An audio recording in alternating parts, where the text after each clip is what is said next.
CNBC-TV18 and Money Control presents Global AI Conclave right here in the heart of Tech Hub of the country, Bengaluru.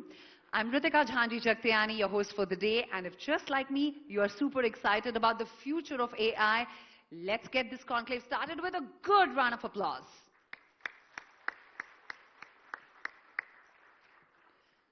Now, before I begin, first of all, let me thank each one of you for turning up in large numbers on this beautiful wintry morning for this conclave. This makes it really special for us. And before we get started with the conclave, we would like to extend a heartfelt gratitude to all our partners for extending their support and contributing towards making this conclave a huge success. We would like to begin with our presenting partner, Palo Alto Networks, our knowledge partner, EY, our associate partners, Google, Yota Data Services, and Reliance Industries Limited, our event technology partner, Town Hall, event partners, SMC and KTech, and our state partner, Government of Karnataka and Startup Karnataka. Can we have a huge round of applause for all the partners of this conclave?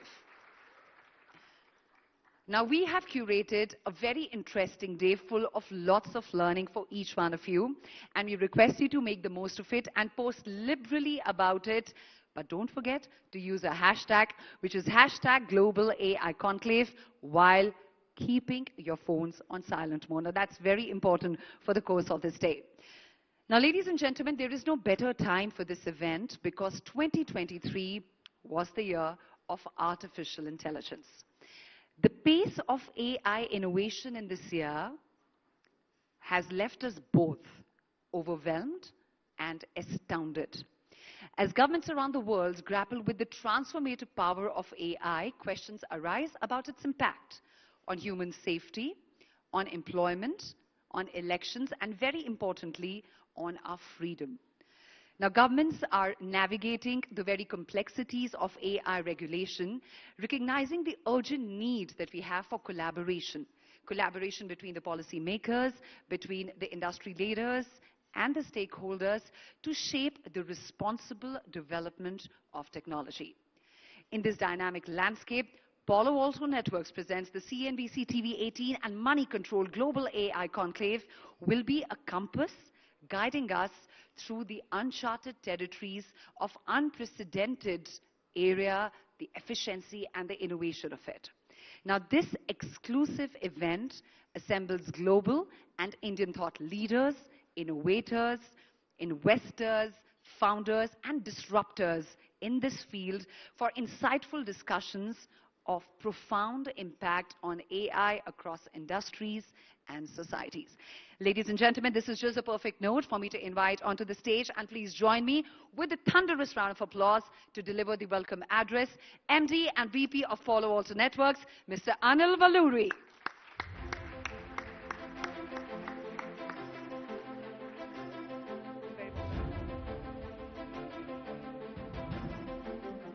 Good morning. Wow, this is a lot of excitement on a Saturday in Bangalore. It is unheard of. Unless it is AI, I don't think we can get this kind of audience on a Saturday. Good morning and warm welcome to all of you. We have people coming from all over the world, not just Bangalore, but different cities in India, as well as from abroad. Great speakers, great set of luminaries and thought leaders that we should all be taking advantage of in this session. I'm very, very proud as a representative of Palo Alto Networks to welcome you all for the Palo Alto Networks CNBC-TV18 Money Control AI Conclave, Global Conclave, and hope you have a great day today. And we have some of the best minds in artificial intelligence, perspectives going to be shared. We're going to share insights. We're going to have debate use cases and also policies that will shape the future of AI. And they represent not just from tech field, but people from academia, from startups, from investors, from scientists, from government. All of them are here. So it'll be a great day for us to look at how things are. And it's all about doing AI with responsible guardrails around how the society will be impacted, how we're going to protect ourselves, and also leverage at the same time the benefits of AI. at Palo Alto Networks, we are seeing both sides of the coin. From a front row perspective, we see opportunities and threats being used, being available because of use of AI. And that's what we do, AI-powered cybersecurity for customers and the nations and for people. And the best way to fight AI-based threats is to use AI for defense. And that's what we do. The theme, disruption, security, and sovereignty, is absolutely apt for this session and for this day. And it perfectly fits, and the balance of rapid technology progress with public interest safeguards. That's the whole theme of the evening and the whole day. So you have great set of speakers, great panel discussions. Make use of it. We are highly invested in India with our engineering teams here. They're all here. We would be able to share some of our insights as well, how we're doing AI-based cybersecurity defense. And that will be good takeaways for some of you. And the stage is set. We'll have riveting discussions. So my heartfelt thanks to CNBC-TV18 and Money Control to allow us to be the title sponsor for this event. And hope you have a great takeaway from today's sessions. And all the best. Thank you.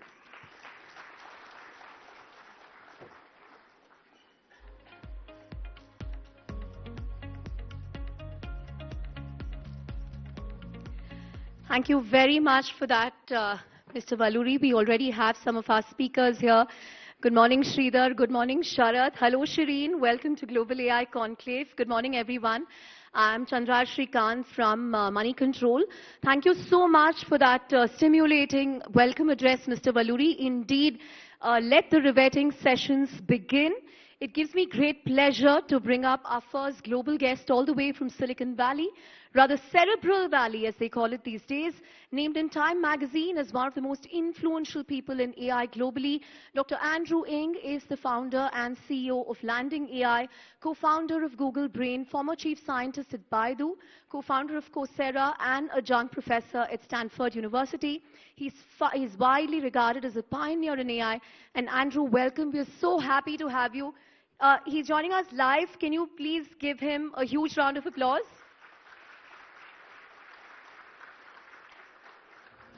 Andrew, we would have loved to have you in person. I know that couldn't work out, but we're very, very happy you joining us live because it gives our audience a chance to ask you questions. So that's what I'm going to do. I'm just going to take about 10 minutes with you and make this interactive, give them a chance to interact with you because I think that's what they want. They have many questions on AI, deep learning, machine learning, how they should relearn, unlearn. So I'm going to give them a chance to listen to that. Andrew, any opening comments you have on AI? How are you seeing it shaping up? As we said, 2023 was the year of artificial intelligence. It's both fascinating and scary at the same time. You know, I was actually really looking forward to this meeting, so thank you for permitting me to join remotely. And there are a few reasons why I'm specifically excited about the rise of generative AI in India. So I think when there's a new technology like generative AI, it shakes up the global world order, and there are new opportunities for everyone, for small companies to become larger, for big companies to do even better. And I want to tell you a couple of reasons why I'm excited about India specifically. First, when we launched generative AI for everyone on Coursera, it became the fastest growing course on Coursera this year with 90,000 enrollments in the first 1 month. And it turns out that the fastest growing enrollments were the US, second fastest was India with 20,000 enrollments out of the 90,000. So I think the amount of interest and buzz and excitement shows this high concentration of AI interest in India. Second reason I want to share, in the recent Stanford University AI Index report, it reporting results, statistics from LinkedIn, that India has the highest AI skill penetration rates in the world, even higher than the United States. LinkedIn uses somewhat complex methodology for calculating AI skill penetration, but I think this is reflective of the amount of AI talent and the amount of AI interest in India. So with generative AI creating a new technology layer that's really shaking everything up, India has as good a chance as any other country, and I think much better than most, based on the AI skill penetration, the sheer amount of enthusiasm we're seeing at Coursera, as well as some other things. So it turns out my team AI Fund has some active India activities as well that makes me very bullish about the future of AI in India. So that's what I was looking forward especially to speaking with all of you today. Right. Andrew, you have said that big tech is using the specter of an AI apocalypse to bring about regulation that would stifle any prospective newcomers in the market. In fact, your student, Sam Altman, who's one of the most powerful executives in AI, has been asking governments for regulations. So, do you think we need regulation? How do we balance it with innovation? Are the fears overblown? Because I remember reading Jan LeCun saying that, we are only at cat and dog level AI. We don't have to worry yet. What's your perspective? I think the fears are overblown. I've been tracking how India has approached regulation. I think to India's credit, it's taken a relatively light touch, which is superior, in my opinion, to some of the things going on in the United States and in the European Union. I think that having good regulation on AI applications is a very positive step forward. So if you're building a medical device or building an underwriting piece of software to decide whether to make a loan or not, or building a self-driving car, we want regulations to demand that such applications be safe and reasonably unbiased and so on. Because when we talk about applications, we can reason about the risk, and we do want regulators to give people clarity on what to do, what not to do, and to protect citizens. Where both the US and the European Union have gone wrong is proposing regulations that regulate the technology rather than the applications. One tricky thing about AI is it's a general purpose technology, meaning it's useful not just for one application, it's useful for a lot of different applications. And if you regulate the core technology, you wind up usually slowing down all the progress in all of the applications. And also, it's very difficult to protect consumers by regulating the technology layer. So I think in the European Union, I was seeing somewhat naive statements like large AI models, large language models are systemically more dangerous. And sentences like that, they just don't make sense to me. It makes about sense to me as saying, electric motors that are more than 100 horsepower are systemically more dangerous. The sentence just doesn't make sense. It is true that a very powerful electric motor is more dangerous than a very small electric motor. But what really matters is what application you're using the electric motor for. So I think attempts by lobbyists and sometimes others to put in place burdensome reporting requirements, which go, if you want to build a large AI model, you have to do these things, report to the government, maybe even in a horror scenario, would be even apply for a license before you're allowed to use such a model. I think such regulations would be pretty tragic and would slow down innovation, and most damagingly, it will slow down the release of open source. And it turns out that there are some in the US that I think have a misguided view that if we slow down open source, it might be good for the US, because a lot of cutting edge AI technology is in the US, led by US companies now. So there is one view that I think is wrong, that if we slow down open source, it might be good for the US. But it turns out that if we slow down open source, it's definitely bad for almost anyone else, because frankly, all the countries that do not currently have a Google and an OpenAI in them, all the other countries will be the ones left behind if open source is stifled. So I really hope that that does not happen. But I'm happy that there are many people in Silicon Valley and elsewhere fighting against these sorts of stifling regulations. So hopefully we can beat back some of these bad regulatory proposals that have been going around. Right. In fact, we're talking just days after India, with 27 other countries, adopted a Delhi Declaration on Artificial Intelligence. They hope to work together to come up with a governing framework. Do you think that is the best step forward? Can there be consensus at all between different countries? It would be great to have consensus around different countries. I guess self-driving cars have been going on for a long time. They haven't quite yet worked. But I think if there's a regulatory coherence, it makes it much easier for tech companies, including startup companies, to build and scale and to go global. One of the barriers to startups, going global is that there's a very complex patchwork regulatory framework which big tech companies can afford to pay for compliance to deal with, but that smaller businesses just don't have the bandwidth to figure out what are all the different laws in all the different jurisdictions and, have lobbyists in all of these different places to deal with it. So I think having some sort of regulatory coherence would be beneficial. The thing that worries me is that we all collectively settle on regulations to stifle innovation and stifle open source, as opposed to regulations to, say, regulate applications based on a properly thought through, tiered approach to risk. I think some things are more risky. Medical devices, hey, that seems risky. Let's regulate that. But this notion that's been floating around that bigger AI models are inherently more risky, that's just a very strange idea that doesn't make sense to me. So I hope we can steer governments away from that. Right, so regulate at the level of applications, but not the models themselves. Andrew, what's your view on which country is ahead in this global AI race? I think Sundar Pichai said recently that he's astounded by China's progress in AI. In fact, he called for US and China to collaborate more when it comes to AI regulation and innovation. UAE has also, been doing things. They've bought supercomputers. They're testing their own LLMs. Which countries are doing very well when it comes to AI, staying ahead of the game? Yeah, I think that at this moment in time, the US is clearly ahead of all other nations. But there are also wonderful pockets of innovation and talent in the UK. Mistral in France is doing interesting things. China certainly has a very compelling pocket of talent. UAE has a pocket of talent. And what happened was a lot of the early innovation work was really done by two teams, OpenAI and Google Brain, my former team. And then I think in the past several years, sometimes people left these two teams and started other companies. But this is why, at least at this moment in time, the skill set in deep tech generative AI is actually very concentrated just in Silicon Valley, unfortunately.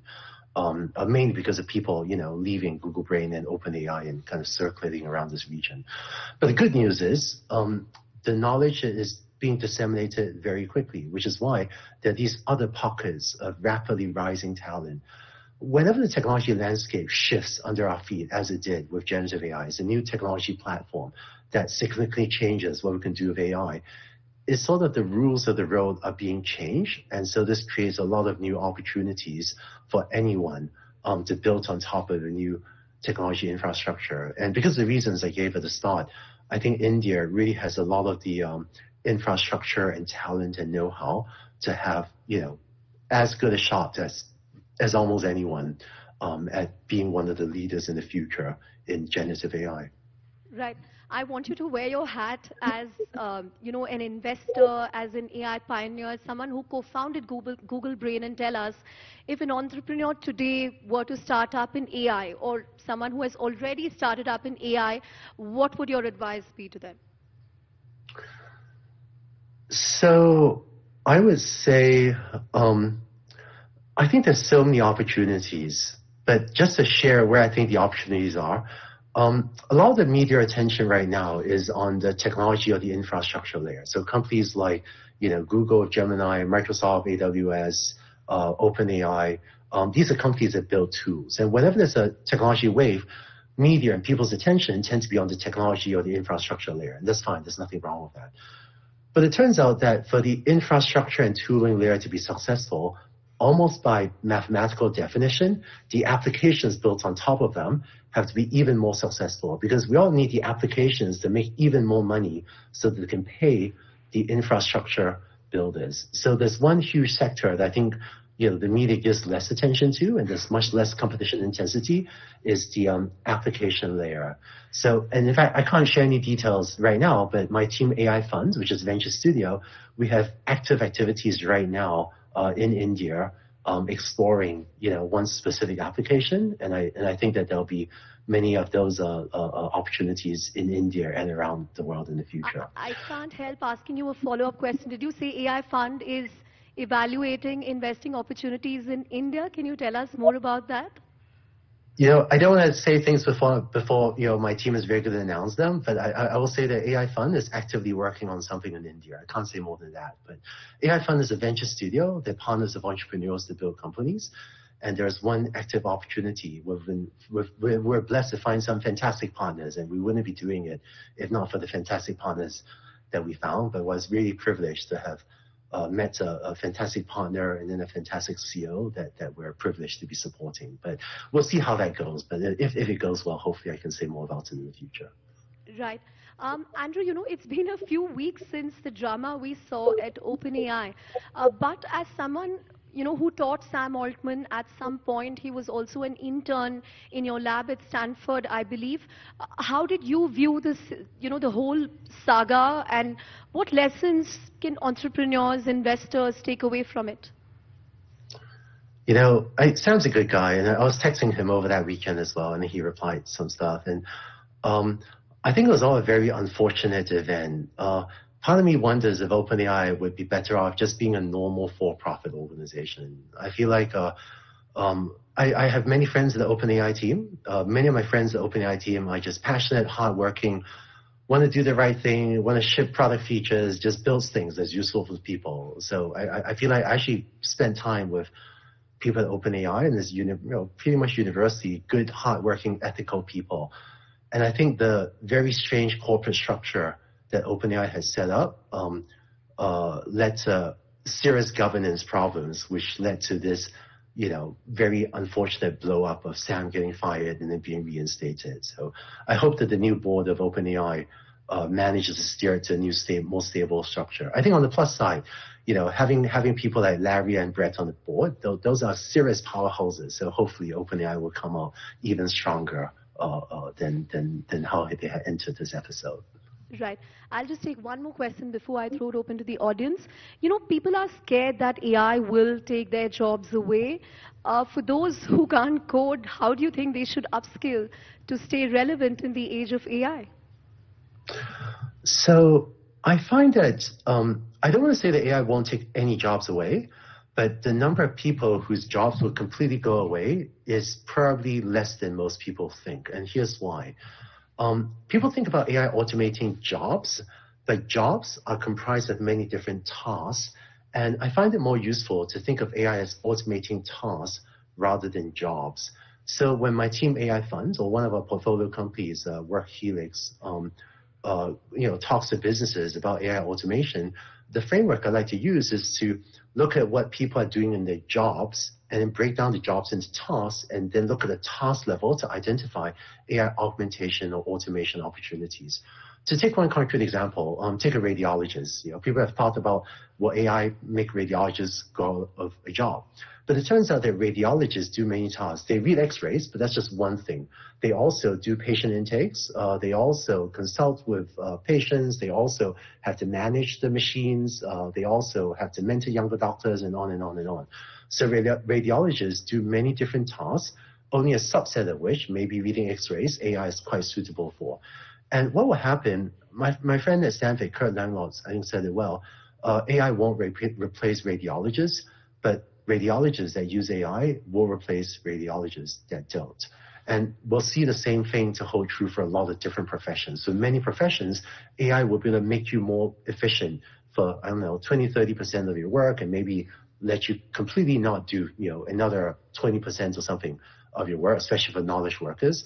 And what that means is the challenge ahead of us is actually training and education one, because I feel like we have to get people of all walks of life and all sorts of professions to learn enough about AI to use it for their jobs so they can be more productive in it, whether, whatever non-technical or technical role they are in. And in fact, when I worked on generative AI for everyone, a large part of my motivation was to help people, including non-technical non-coders, learn enough about generative AI so they can use it in your daily job and therefore navigate your career, even as AI starts to automate or augment away a subset of the tasks involved in many people's jobs.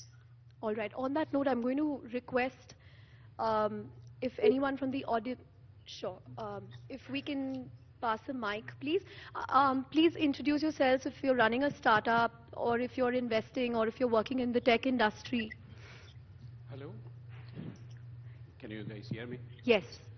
Andrew, can you hear him? Yes, I can hear you. Good morning, Andrew, and it's a great pleasure to see you virtually, even not in flesh. It's a disappointment that we could not see you in flesh. But anyhow, my name is Uttam Naidu. I represent a hospital in Florida. I was here and I thought I will attend this conference, seeing your name as well. I have a question. My question is quite simple. With so many LLMs being released, right, and every company coming up with the different LLM models, how do we keep it up? And what's the reality of those LLM models? Because Google says it's having its own LLM models, Amazon says, and then we have Hugging Face and so many things happening out there.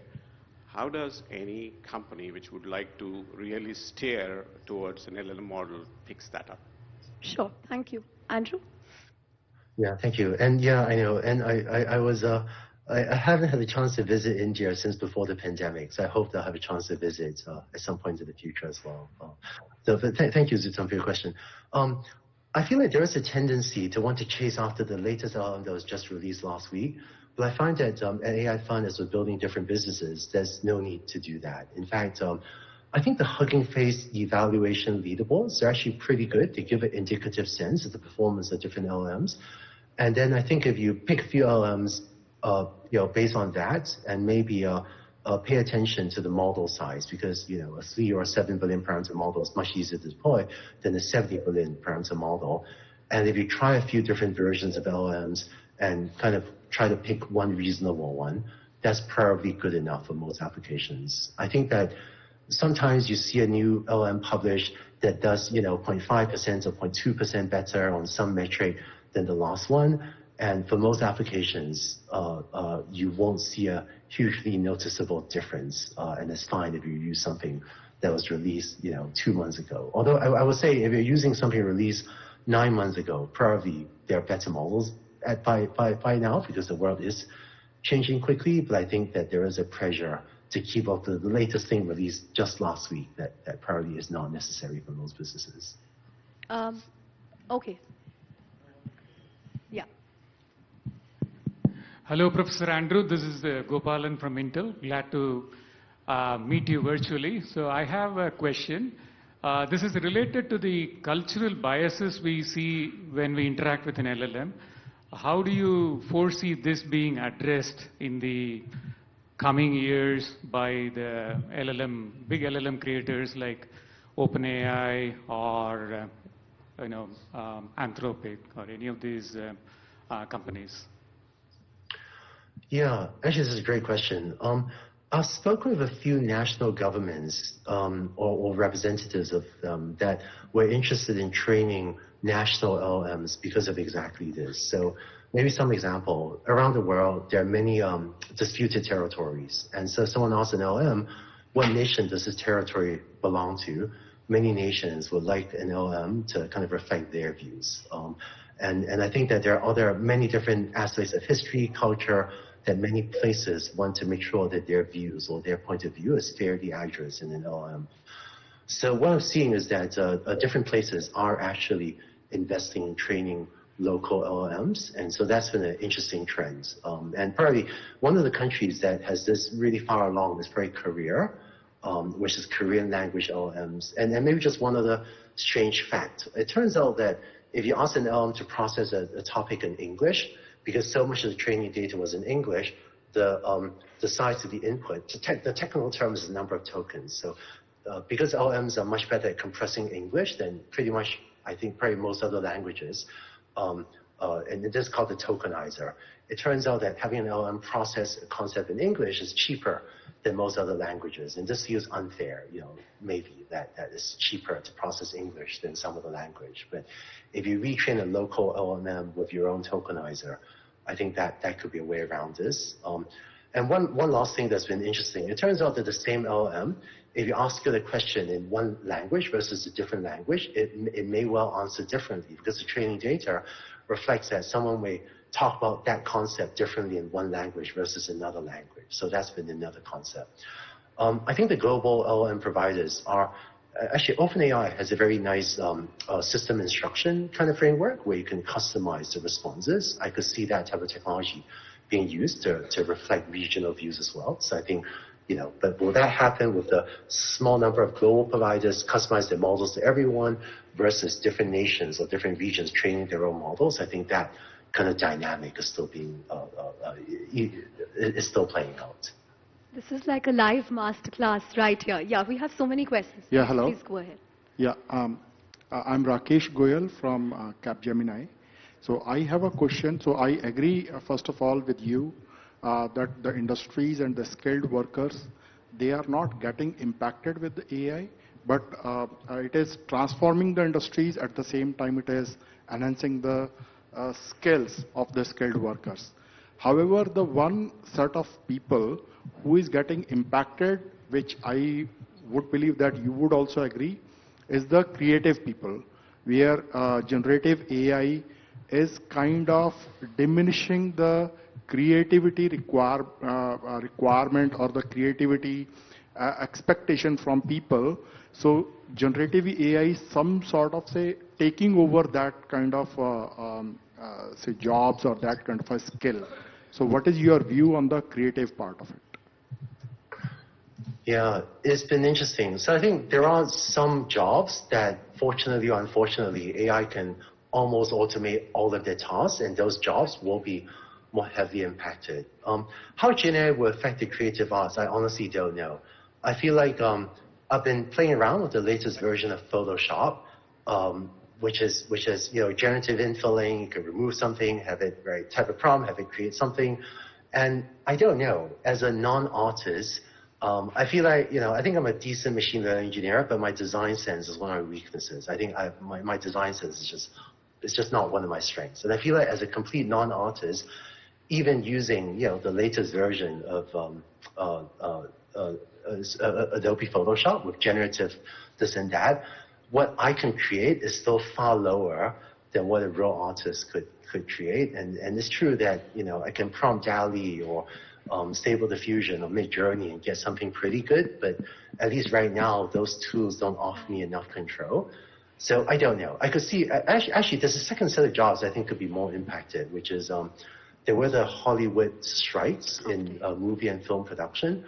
I actually suspect that of the tasks done, there could be more routine tasks done in the movie industry that'll make it possible, to create content at much lower costs with, I don't know, AI-generated avatars and so on, and AI-generated special effects that could have a bigger impact there. I think the creative industry, there could be opportunities, because if the cost of generating art goes down dramatically, maybe demand will skyrocket. Unless the cost drops so dramatically that no one can make a living from it anymore. I don't know exactly how that one will play out. Andrew, I hope you will indulge us for 5-7 more minutes, because we have many, many people wanting to ask you questions. I think we have the mic. Hello, yes. Andrew. Yes, please keep your questions short so that he can take more questions. Hello, Andrew. Please stand up and introduce yourself. Yes. Please start with the question. Sorry, did the audio cut out? No. Yeah, good to meet you, even if virtually. I'm Chandan from GE Healthcare. I just wanted to understand, according to you, what are the biggest roadblocks? I know to develop the potential of AI, right? To realize the full potential of AI in, assisting all the different activities that we do. Is it data? Is it compute? Is it regulation? Is it trust? Is it the, different geographies regulating it in different ways? Yeah, let him start. Yeah, Andrew. Thank you. Yeah, no, thank you. That's a great question. So I'm hoping that regulation won't be the biggest roadblock, but we get bad regulations passed, it may turn into the biggest roadblock. But I think the biggest roadblock will be just the time and effort needed to identify and build all the valuable use cases. Deep learning, good at labeling things or supervised learning, started to work well maybe about 10 years ago.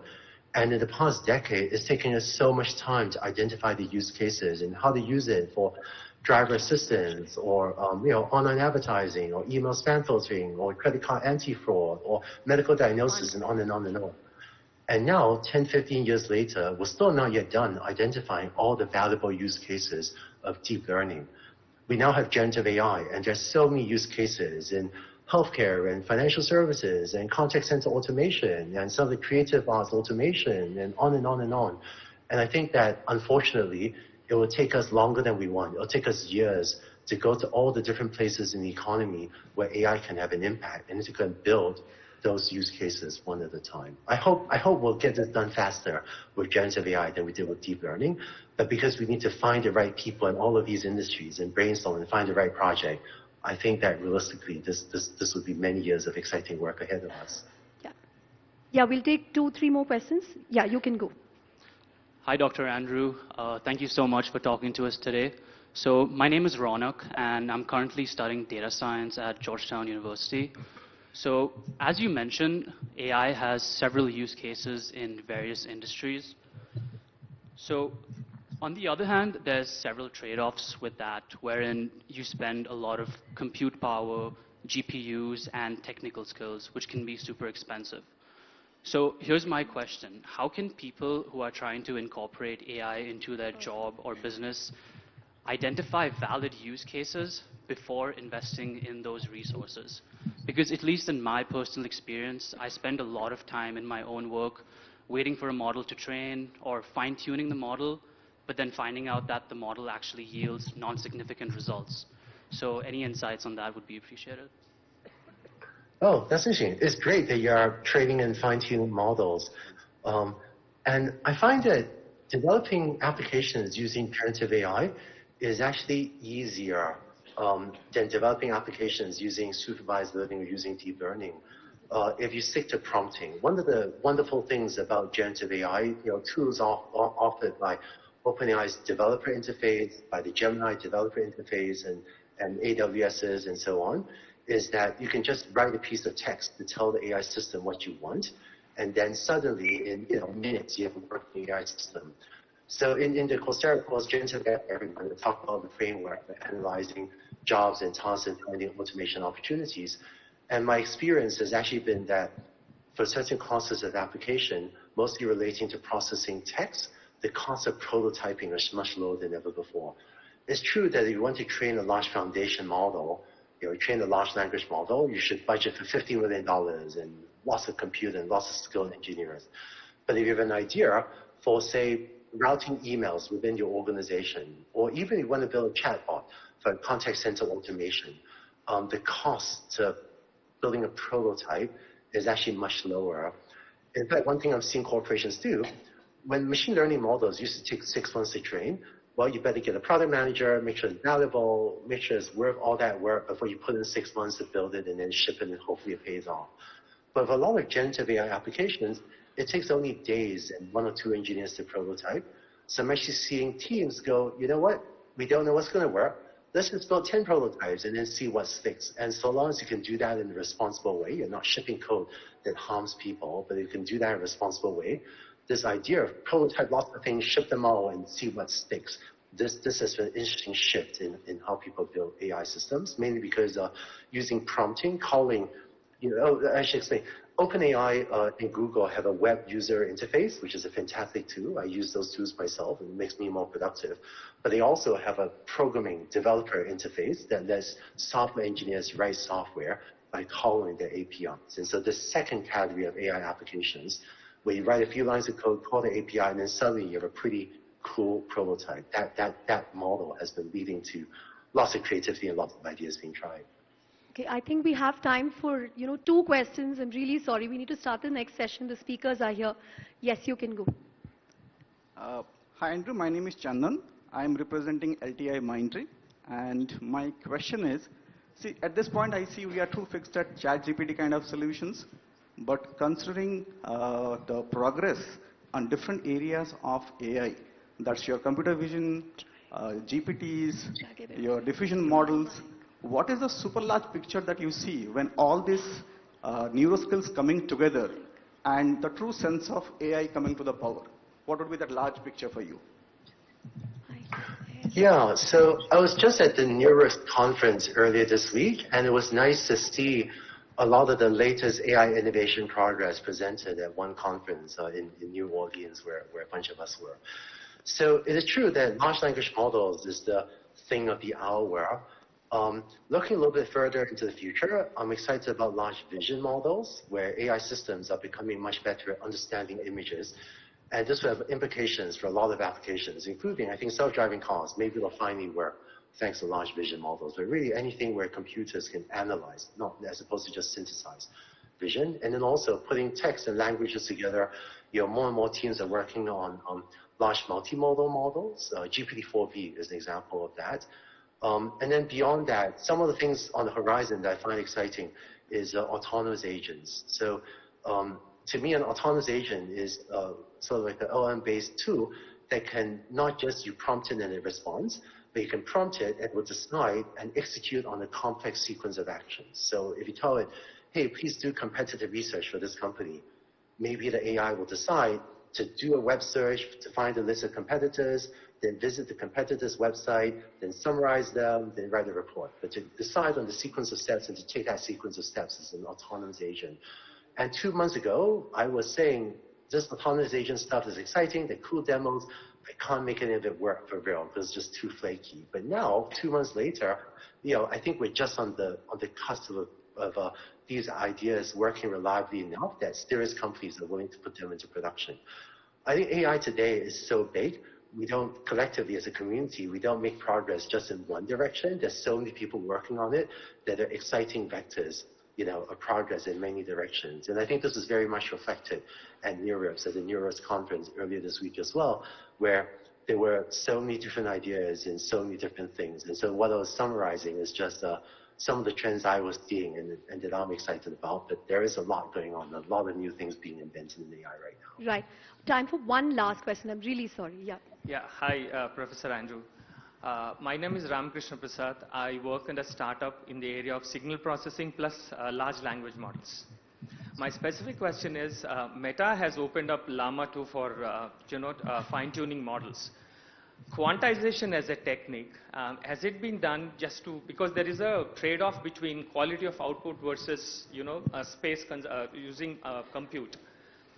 Is quantization a great technique for long term to train some of these models so that we get a specific output? Oh, yeah. The quantization Sorry. as a technique. Yeah, sorry, not sure I fully understand, but what I'm seeing is quantization is a great technique, and I think to take a training model, to make it easy to download, or even to make it store, make it much cheaper to store and transmit over the internet or to run locally on your laptop, I think it is a great technique. We wouldn't be where we are today with LMs if not for quantization. Or maybe just one fun thing.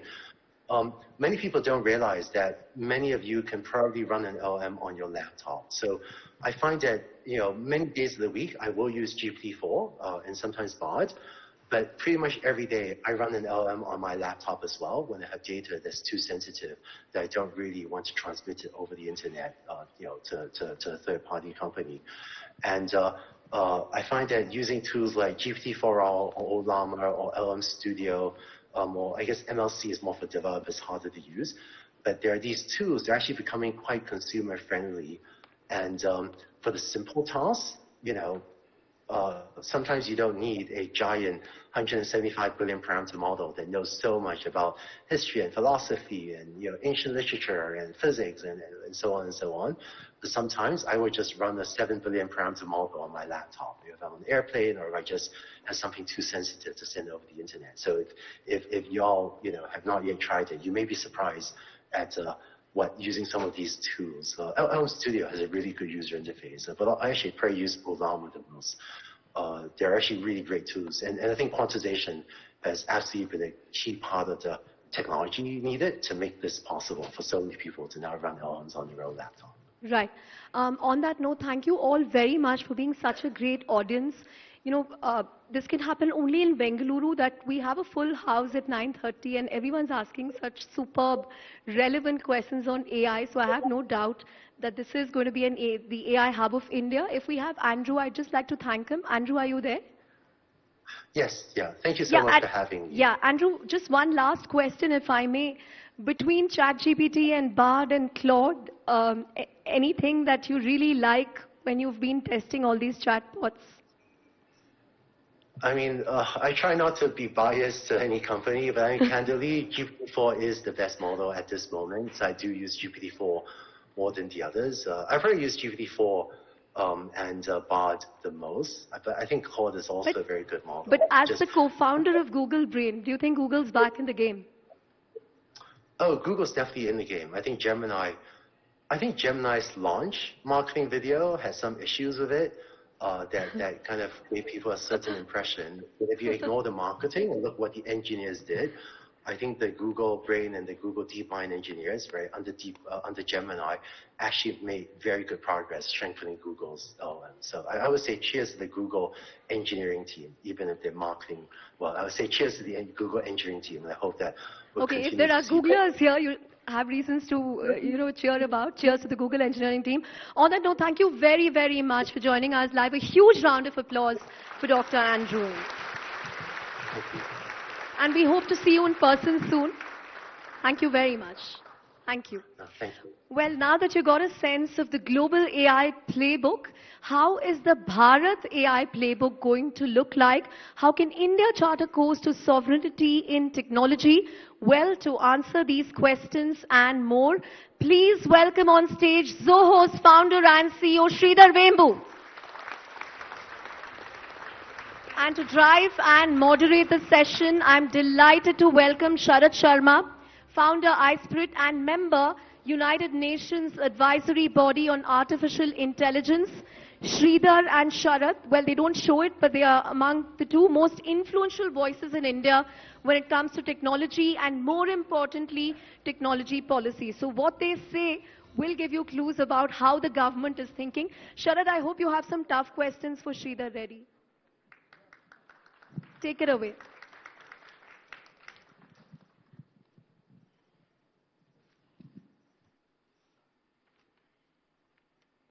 Can we get Sharat's audio, please?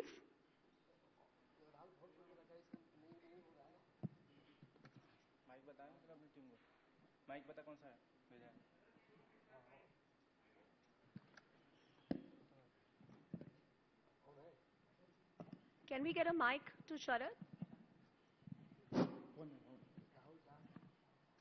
Check.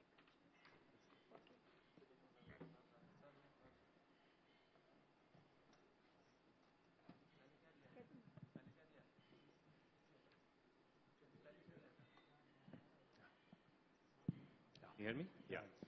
So Sridhar, we'll start by kind of putting this problem on a scale. How much should we be worried about AI leading to digital colonization of India? But it's not goes well beyond AI. Say that I would again? be more. No, it goes well beyond AI.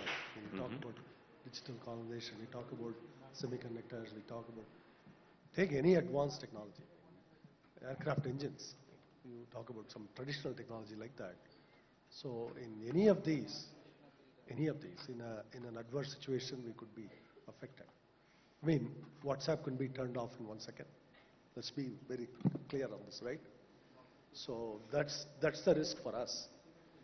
And in some countries, it has been turned off like that. So, one of our challenges as a country is that, we've fended off, you could say, the first wave of digital colonization.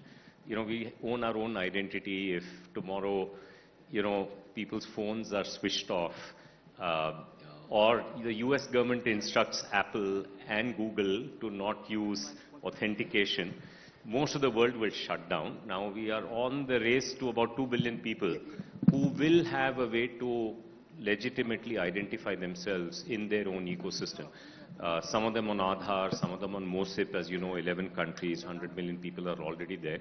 And I'm not going to be surprised if we raise to about 3 billion in relatively quick time.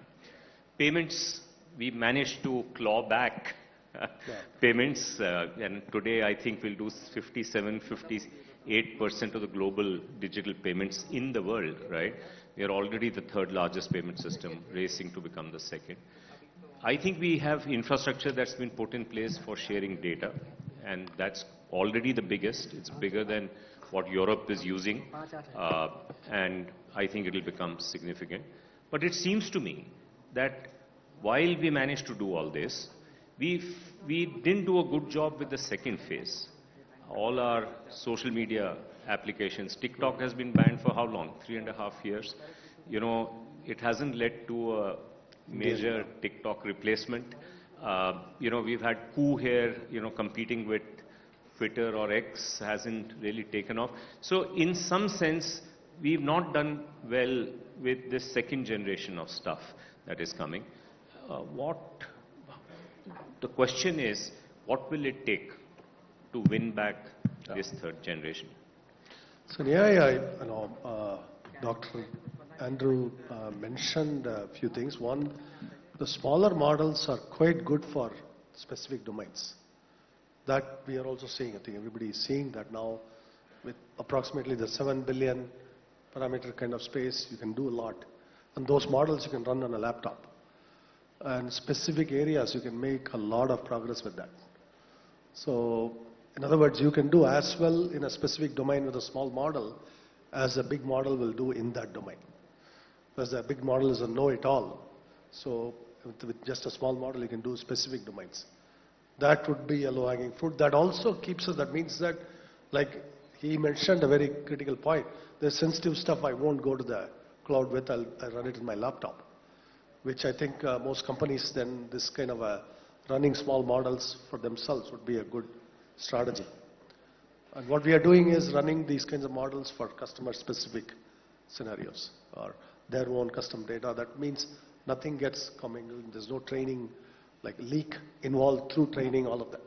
So that would be one way to, at least selectively in many areas that we could be assert our own dependence, and these small models are widely available. That's the first one. The second, we have to take some specific domains and specialize. And for us, I mean, I'll tell you what I'm specializing in. We are specializing in the software development itself. There I believe there's a lot of low-hanging fruit. We can actually raise the productivity massively. There was a question here about the creative professions and AI. And I include software development in the creative profession, and if you actually look at the act of software development, there's maybe 20% creative and there's 80% a lot of grunt work, or I call it bookkeeping of data. You're shuffling data around between systems or APIs. That's not very creative work. That 80% could actually be considerably automated. So it means you can raise the productivity of the average programmer substantially. That is a low-hanging fruit that I think, like, I myself personally would be right now focused on. But similarly, there could be, in medical or any specific domain, there could be easy, low-hanging fruit that we can pick. Yeah, especially in health, I think there's a very big opportunity, largely because of HIPAA in the US.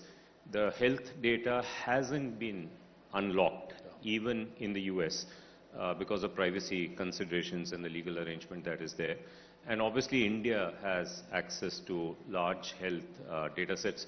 In the pre-meeting, I was telling somebody, I have a friend who is a famous liver transplant surgeon.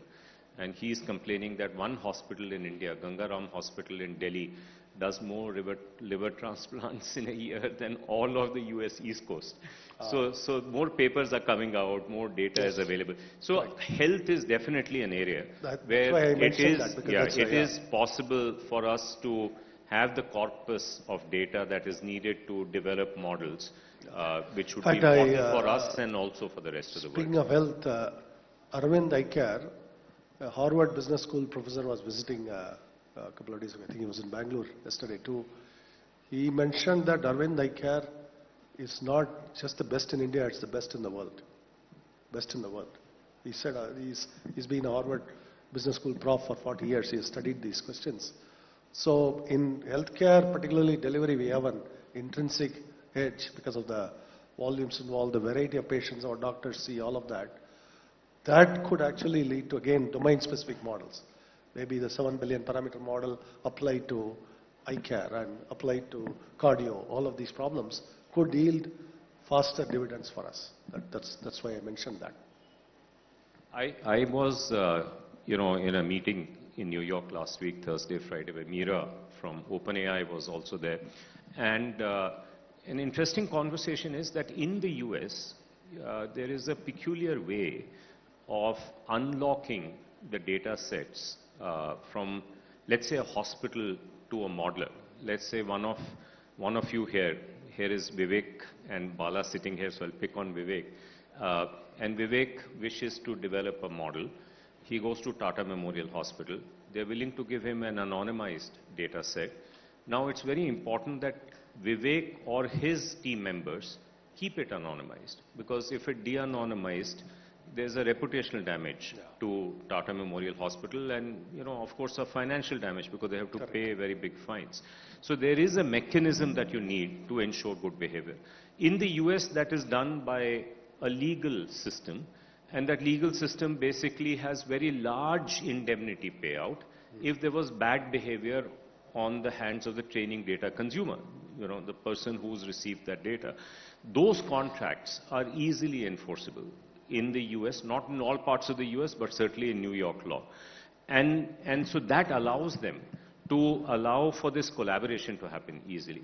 Now, when you go to Canada, you are not able to do that, right?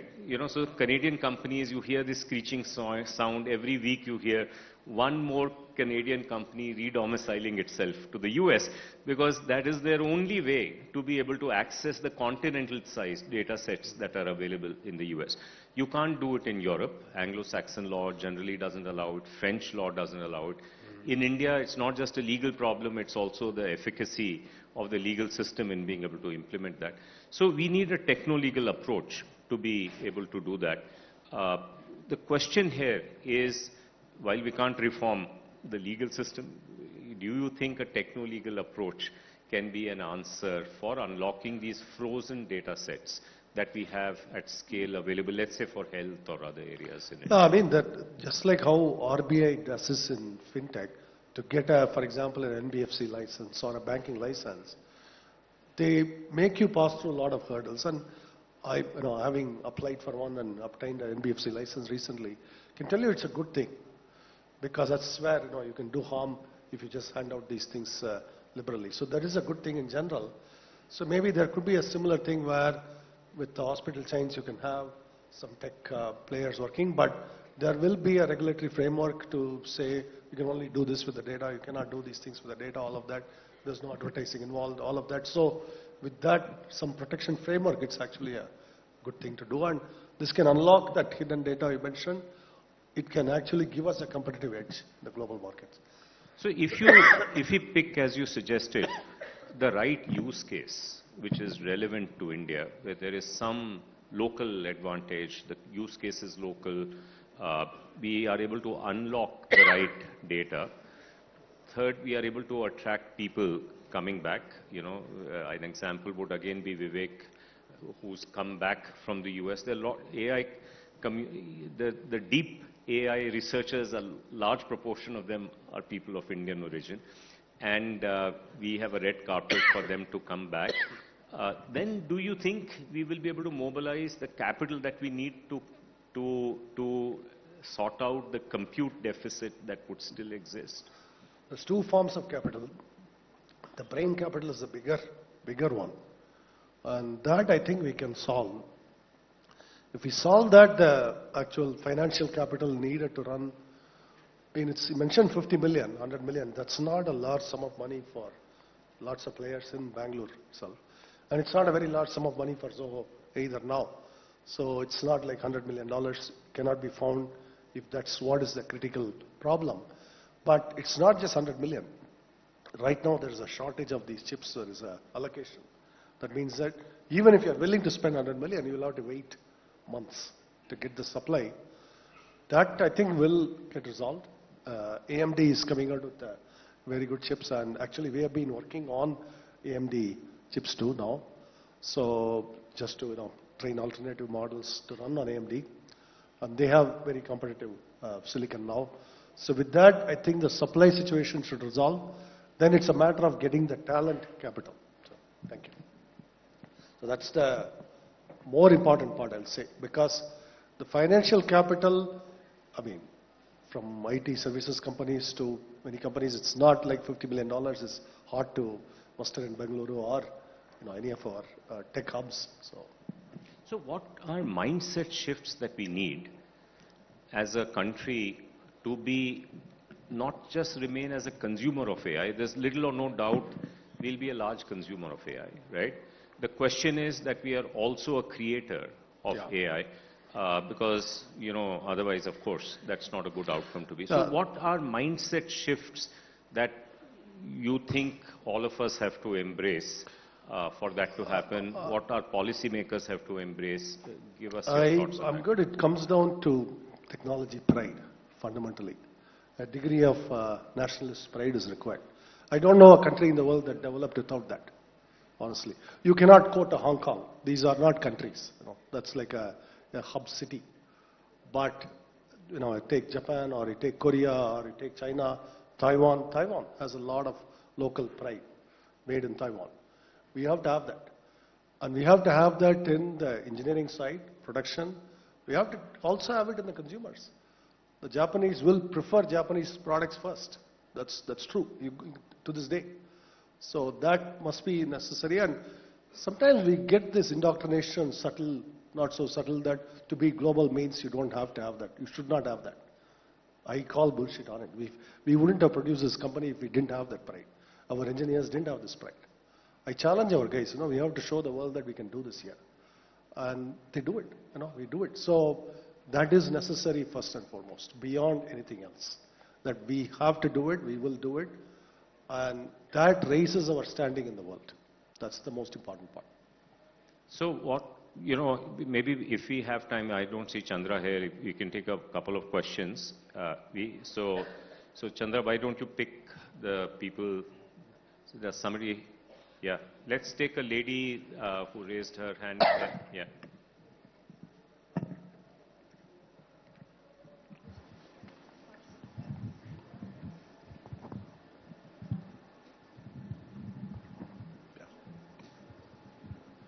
Hello, Sridhar sir, Sharad sir. I am Ankita. I work as a business analyst for RTS Corp, a software company for air cargo, ferry cargo.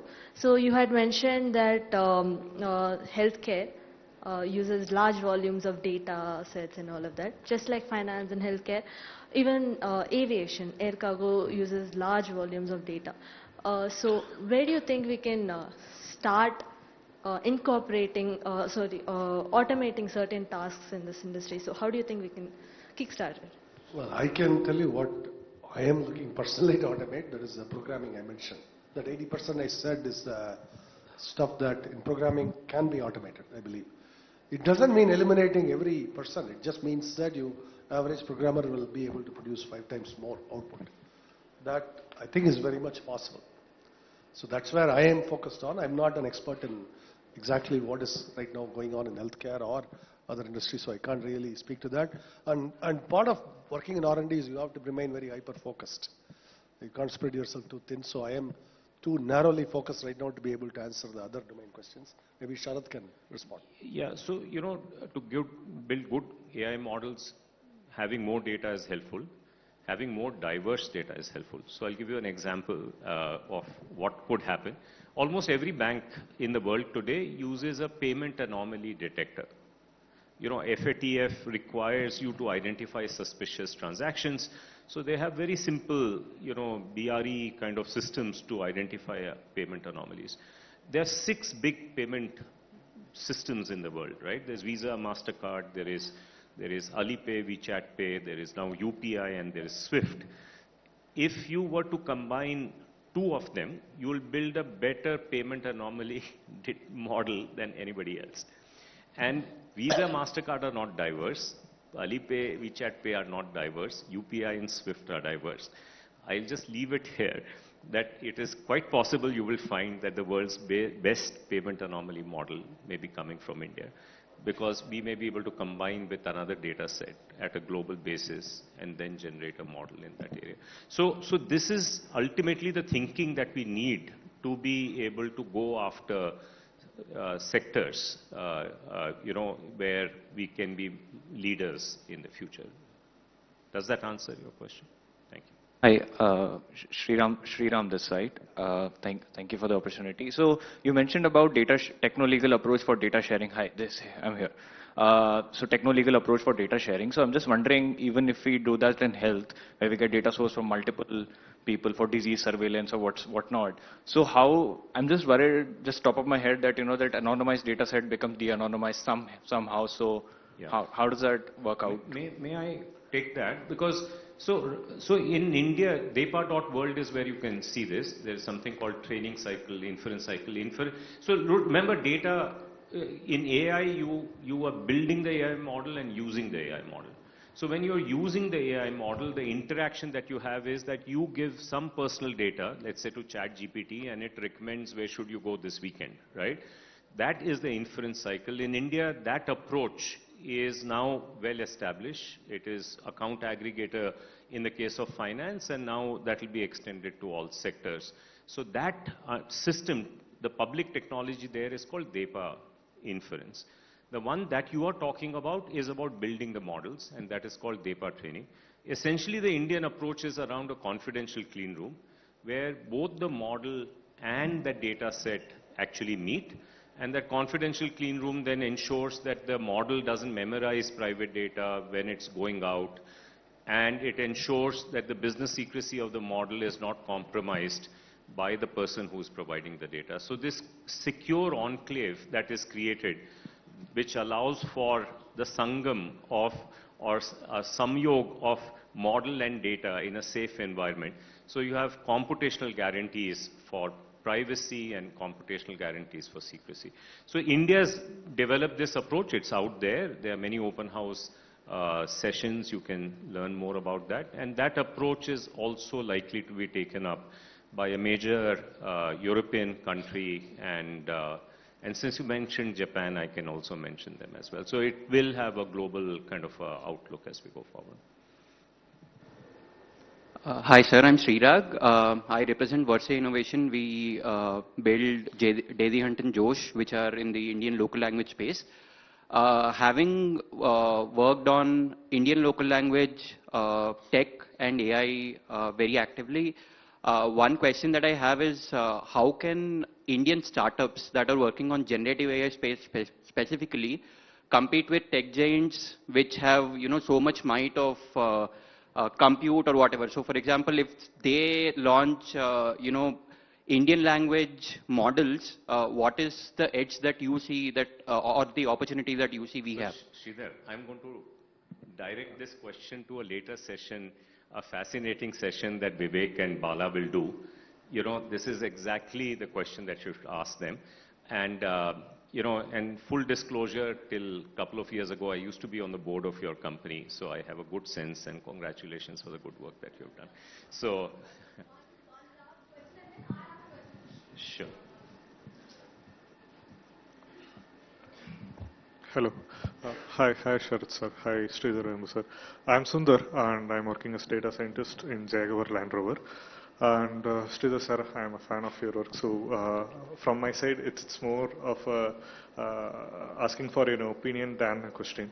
So as an automotive, as I'm working in automotive industry, there is huge data, big data, which is being generated, just like healthcare and like people are asking about aviation. So when it comes to vehicles, how do you see is the importance on cyber security when it comes to Indian ecosystem compared to any other countries, because they have a lot of establishments on cybersecurity, rather than in Indian ecosystem it's not that great. So what is your opinion on the steps that we should take on cybersecurity? And that's it. Cybersecurity as it specifically to automotive industry, or okay. But first automotive, I'll talk a broader thing because we are investors in ultraviolet, so I learned a little bit about the space.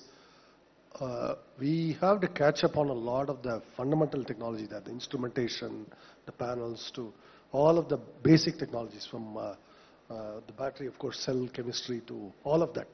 So it's not just the AI side, it's not just the security, it's not just that layer, but we have a lot of catching up to do on even the foundational technologies. So I look at AI as part of that. Security specifically, that is really how well the embedded software stack is. And today, the prevailing coding standards in that area, I mean, you look at, you still write C code, you still have all the bugs, and the tooling is kind of primitive. I think we can leapfrog all this. In fact, that's a lot of my own focus, is how do you leapfrog all that in embedded space. Because we are, today, if you look at how a medical instrument is coded, how automotive instruments are coded, we are still in very, very fairly primitive tools. The language is still, we are using C mostly. And fundamentally unsafe. You cannot actually guarantee safety, no matter what you do. And the prevailing wisdom is, you cannot achieve efficiencies without going down to C kind of thing. Those are the kinds of things that we have to challenge, and that's why security has to come from some intrinsically built into the languages, built into the frameworks we use, all of that. Not just, it cannot just be tested into the code. So that's where I would say a lot of the focus should be. This is broader cybersecurity for example, our infrastructure, our clouds, our financial networks, all of it. It has to be, security has to be more built into the way that we write code completely. So, thank you. Hear me here. Yeah, thank you so much, Sridhar, for coming all the way from Tenkasi for the Global AI Conclave. Pleasure as always to listen to you. I'm glad to be in Bengaluru always, so. Huge round of Today, applause. Beautiful weather too, sir. Thank you. Otherwise, Sridhar avoids Bangalore's traffic and Delhi's pollution, but so happy to No, see I you. come only in the night. I leave late at night, so I never see Bangalore traffic. By the time I arrive here, the traffic hasn't started yet. I leave only after the traffic hits. That's a good strategy. We'll do something that's my similar. strategy. Sridhar, I remember reading that, you also had a chip making startup. Tell us about that. Do you have plans to get into chips? And also give us an update on Zoho's LLM. As journalists, we are always hunting for headlines. So give us a couple of headlines. No, we are working on those 7 billion, 10 billion parameter models. 20 billion is the largest we are working on. We are not doing the 500 billion trillion parameter models yet. It's because, there's 100 million cost involved. That's not the primary reason. We are also waiting for the dust to settle a little bit so that more GPU capacity is available. And our own preference is to own the infrastructure, that we won't go to superscalers because that's long term, it is cheaper anyway. So we are just waiting for the dust to settle a little bit. Meanwhile, we are doing a lot of the smaller models for very specific domains, whether our financial products, CRM, all of that are benefiting from it. For example, our Zoho Writer type of thing. The grammar checking is now relying on a good model that's doing quite well. So those are the types of models we are investing heavily in. That we are also, along the way, in parallel, developing some foundational technologies. I mentioned the software development, all that. But those are somewhat longer term already. Intrinsically, you cannot say when that will arrive. I'm working on it personally. I cannot give you a date because, every week I'll come into a new It's good problem. that you don't have to give anyone a date because you don't have investors to answer to. No, but actually, even our engineers have the same freedom here. That's why they stay here. I go and understand what the problem is. Then I know that they are stuck here. It is going to be a month, 2 months. People who work with me closely, all our engineers know this. When you are stuck on a very deep problem, it's like being a scientist. You cannot predict when you will get out of it. If you don't understand it, you cannot be a really good engineer, because that's the nature of it, nature of the beast. So that's why we are able to make progress in an average sense. We accept that on a particular problem we may be stuck. So sometimes stuck forever. For example, take self-driving cars. How many times have you heard predictions that by now they should be all there, right? They had to cancel the experiment in San Francisco. This is not to blame the engineers. This is to tell you how intrinsically hard all these problems are. That the mistake they make is not that they failed in this timely delivery. The mistake is they promised a date. That's why I never make the mistake of promising any date. On that note, Sridhar, thank you so much. And we need India to become an AI nation, and a lot of it will depend on this jugalbandi between whatever is the public infrastructure that comes up and the innovation that you and Zoho will do, and what you inspire others to do. There's a lot of innovation going on, and I see a lot of interesting ideas coming up. We are actually looking at, in fact, not just AI. I recently met companies, small companies, like 5% startups. I'm blown away by the level of innovation that is happening right now. Very tiny companies that are well below the radar. They have not raised any money. They're kind of bootstrapping on their own, but I see significant innovation happening there. So I'm very optimistic that way. Thank you so much. Great. Thank you so much. Ritika.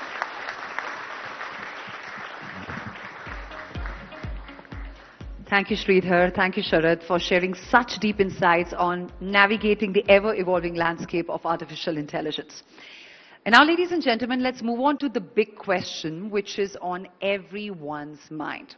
And that is, while the conversations around the groundbreaking innovation in artificial intelligence are fascinating, what about its safety and its security? We will try and find the answer to this question in our forthcoming session. To take this forward, please, with a generous applause, join me as I welcome onto the stage Vice President, Product Management, Network Security at Palo Alto Networks, Swapna Bapat.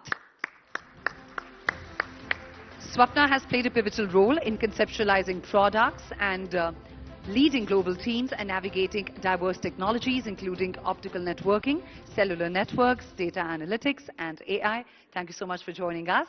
And to take the session forward, please join me as I welcome CNBC-TV18's Ritu Singh on stage.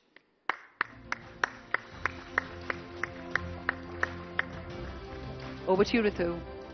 Thank you. Thank you. All right, thanks very much for that introduction again. And, there's no denying that artificial intelligence as we know it today has completely changed the nature of the game when it comes to cybersecurity, whether it's the opportunities or the pitfalls, because the nature of cyber attacks is getting more sophisticated, but your ability to defend is also improving with AI. So Swapna, to answer all of these questions, I'm going to, welcome you again. And if you could start by, laying the context for the audience. How has the landscape of cybersecurity evolved, with the advent of artificial intelligence? Because that's been in play for several years. But what's changed in the last couple of years is how easy it has become for everyone to use. What kind of new challenges does that pose?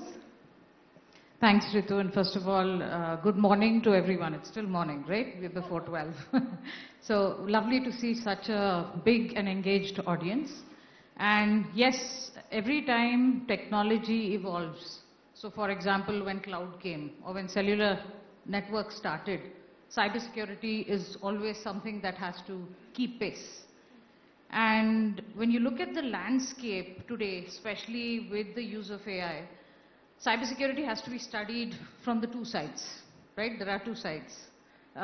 So let's look at the adversarial side first. Understand your enemy, as they say, right? Keep your enemies close. So from the adversarial side, three things really come out at a very high level, right? Obviously. One is the sophistication of attacks. And I want to give you an example. Phishing. Phishing today still 85% of breaches are caused by human error. And that human error ranges from doing some activity wrong while they're running an environment to literally clicking on a wrong link. Now, previously, these phishing emails were very obviously wrong. So someone who's aware knew there was a grammatical error, there was punctuation mistakes. But thanks to very sophisticated LLMs, these phishing emails are seemingly very, very good. Even the domain name are very, very genuine. So we did an experiment within our company. Our InfoSec team used an LLM and created a phishing email. The hit rate was up by 25%. Goodness. So it's easier now to create more sophisticated attacks. Sure. Second is the scale of the attacks. So what I can do is actually train a model to create malware, and every time I find that this malware can be blocked, I find a better malware to create from the same model. Yeah. So remember, models, we have foundational models. It's become ubiquitous, as you said. You take the foundational model, train it, It's much more easier. You don't have to have a master's in computer science or a PhD. You just need to know English or perhaps whatever new language is going to be. Exactly. And you need to know where to go to, right? So the scale of attacks are going to be massive. You just have to be prepared. And third, very importantly, is the attack surface. You saw the previous session, they were talking about access to data. So now think about it. There are non-developers. Usually in companies, there's a development team. They've been using AI for the last 10 odd years. So it's not new. Now, with all due respect, anyone in the company from marketing to HR to finance can be using AI. It's become so much easier. So that entire attack surface of who's using AI, what data they have access to, is now helping our attackers get a much broader space to go after, right? You know, Swapna, before we go on, I have to ask you, have you been a victim recently of any sort of cyber security attacks? Have you clicked on any of these links sent to you by someone? No. I'm very careful. Oh, you're not telling us yet. How would you chart out some of the milestones in how cyber security itself has evolved? You spoke about how technology has existed for all of these years, but in the last 2 years itself, we've seen significant leaps in how everyone's able to use it. So, could you outline for us what some of the milestones have been before we get to some of the opportunities that presents? Sure. So the defense side of the landscape, but that's where the milestones make a lot of sense, right? So AI has been used for a while now. I mean, I will take our own evolution at Palo Alto Networks, where there are technologies such as image recognition, right? When you want to prevent sensitive data from being shared, let's take an example of driver's license. The driver's license in Karnataka is different from the driver's license in Maharashtra. So you need to have the ability to recognize the image. You need to have the ability to extract text from the image and prevent this data from being leaked. We are using AI in doing that, right? So consider it one of the quite few years old things that have been used, where we have been using AI. Second example I would give is fingerprinting or behavioral analytics.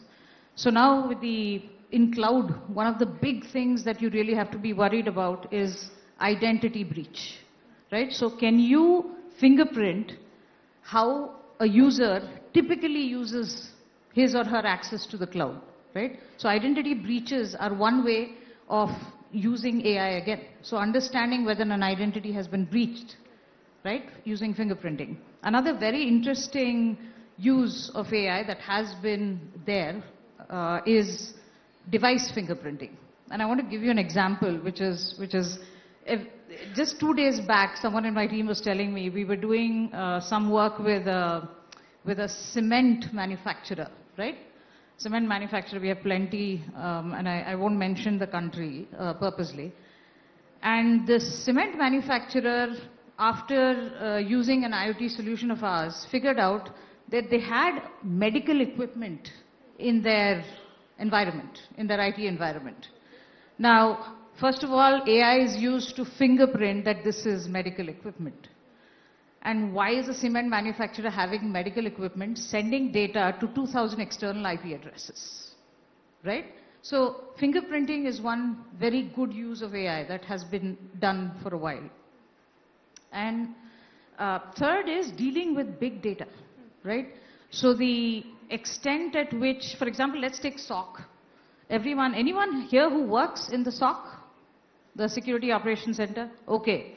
So that gentleman, sir, you will understand the pain of dealing with millions of events every day. Then having probably 30, 35 vendors in your environment. Having all their logs coming into your SIEM. So analyzing this amount of data and being able to intelligently come out with recommendations. Reducing your mean time to respond. Reducing your mean time to detect to minutes.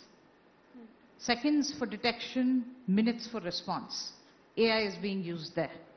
So really, cybersecurity has been using AI very effectively to keep folks safe.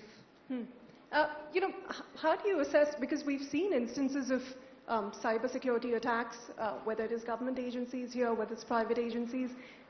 How swiftly do you assess India's been able to respond? If you look at some of the recent instances, how do you assess that, say, versus what you're seeing globally? You mentioned that cement manufacturer. I don't know how long it took to solve that issue.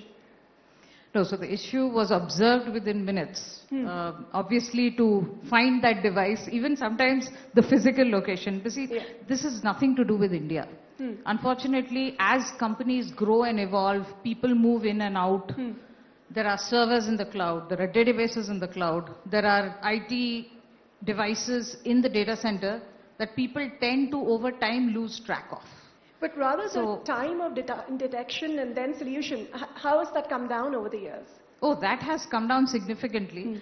And without mentioning customers, I'll give our own example. Palo Alto SOC. We were dealing with millions of events per hour because people love to attack us, right? It's a cybersecurity company. Having attacked Palo Alto is a good thing. So we were able to bring down our mean time to detect to 10 seconds. Right. So detecting a breach came down to 10 seconds. Mean time to respond came down to a minute, right? Because we honestly, we are very, very strict about precision when it comes to using AI. In the world of cybersecurity, we get used in hospitals. We get used, and I gave you the IoT example. Think about a hospital where a heart monitor is connected to a patient, and the cybersecurity vendor's product says that this monitor has been breached. You need to isolate it. If you're not precise, you might be causing a lot of damage. So, getting the mean time to detect and respond, but not at the cost of precision. So precision AI is extremely important as cybersecurity vendors develop their products. So, like precision AI is something that you brought up, but what are some of the technologies that you're using to counter these more sophisticated attacks? And, what sort of opportunities that artificial intelligence present, to be able to counter these phishing attacks and so on and so forth in the last couple of years that you've seen emerge? So I gave you a number of examples when it came to the milestones of how cybersecurity vendors have been using AI. Obviously, I took our journey in Palo Alto, but there are other vendors out there where this technology has been used. Now, the opportunity of using AI is, especially when I'll talk about neural networks, like deep learning AI models. The opportunity is going to be, for example, in how users interact with cybersecurity products. The gentleman again there, my friend from the SOC, he will know when you're dealing with 30, 35 vendors, you have to understand each product differently. You have to go and make changes across. There is a whole element of knowledge base that has to be developed in the company. These deep models are going to create an opportunity for these cybersecurity vendors to make interacting with products very easy. That's going to be a key differentiator for cybersecurity companies. Now, how they develop this, we can talk a little bit about that as well. Okay, so for our friend here and for some of the others that may be around, we will get to a question in a bit, but how should companies and chief information security officers, CISOs, respond to these emerging challenges? If you could quickly list out, 3 or 4 top things to keep in mind. Absolutely, and having an AI policy, I would say, is the first thing. You remember the day when cloud was something people didn't want to use, right? And I know the gentleman, Sridhar, said that they will be deploying all their AMD devices on-prem. But there's a lot that's happening in the cloud. There's your SaaS applications that are being used in the cloud, right? So just like you have a cloud policy, you should have an AI policy as a CISO. And why that's important is, I would say, for 2 reasons. One is the fact that the ubiquitous nature of AI today. There are multiple teams now who are going to be using AI. It's not only that sequestered development team that's going to be using AI. So you need to understand, and you need to perhaps create a workflow and approval process for them to be able to use not just download foundational models and start working with them, but really an approval process of how they can use, what data they can use for that, right? So that's one thing as part of the AI policy. And the second is, today, when you use applications in your environment, we still see, unfortunately, there are a lot of enterprises who don't know the SaaS applications they're using. That's number one. Now, let's assume you figure out all the SaaS applications. When you turn on the AI functionality in those SaaS applications, do you really know what data they're touching? Are they touching sensitive data? Are they touching biometric data of your employees which you have stored? Without naming any vendor, let's say you use a communication app. There's a recent AI-enabled communication app which really nicely brings out all your meeting minutes once your meeting is done. It's lovely. I would love to use it. But I'd really want to understand which data or which model this is using. Accessing. Yes. So, and that kind of knowledge CISO should have to understand future implications externally and internally. You know, what about larger enterprises and companies themselves? You're talking about specific individuals and what they must keep in mind. But are there strategies you could outline for enterprises to be aware of these new kind of threats that are emerging and, you know, how they could counter it? So I'll focus again, I'll try to answer your question from a cybersecurity perspective, right? We do a lot of black hatting in Palo Alto. And I'm calling it black hatting because we always have to stay ahead of adversaries. So we build malware, we try to break that malware, we test it on our products, and we are constantly building those antidotes, or medicine if you will, to fix and prevent that malware from getting in. Yeah, detect, exactly. So all cybersecurity companies have to really up their game on black hatting, because with generative AI, there are more people who are going to be perpetrating attacks. Now, for enterprises who choose cybersecurity vendors, have to make decisions on building that layered security model in their environment, they really need to choose companies which have three very important things. One is the right data, and historically the right data. So these models, to become more precise and to get to the point of precision AI, really need volumes of good quality data. So is your vendor having that? Have they been enough around to have that kind of data, right? Number one. Number two, does the vendor have a good cataloging of the data lineage? Do they know how that data is coming? Do they have the ability to bring varied data together? The previous speaker also mentioned about how silos need to be removed, right? A variety of data has to be brought in to really get the most out of the data. So that's something enterprises should do. Now, this applies to both cybersecurity or not, right? And third is, it's very important point that you bring in AI experts, which we have been doing in Palo Alto as a best practice and has really given us good results. We bring the vertical experts. So in our case, the cybersecurity experts, who might not necessarily be AI experts, to work with the AI experts. So any industry, and I've, in my previous roles where I've worked with data analytics, people who are good data scientists might not understand how a bank transaction works. So an expert from the bank married to the expert who's a data scientist together would give you the best results. So these three things, I think whether you're a cybersecurity company or any other enterprise, to use AI and to get it to its maximum impact, these three things should be done. Well, Swapna, thanks for sharing the tricks of the trade and the secrets, if you will. But then, you know, in that case, that brings me to the next question. How do you stand out as, you know, as a leader in the cybersecurity space? How do you differentiate one company from another? How would you respond to that? For instance, what can one company do to stay ahead? That's something we were talking about earlier outside. For some of the players here, what would your advice be? For cybersecurity players, right? Yes. So if they implement all of that you were saying, now what distinguishes one from the next? See, what's really going to be distinguishing in cybersecurity is obviously your effectiveness of security. That's going to be number one. And the effectiveness is really governed by the data you have. So models machine learning has been used, and machine learning will get easier, will get more ubiquitous. You need to have access to the right holistic data. When I say holistic, across disciplines, right? So you can really analyze it together and make sense out of it better. So that's going to be one. You should be able to track the data lineage. We spoke about that earlier. But now think about the way LLMs are helping interact with the digital way of life much easier.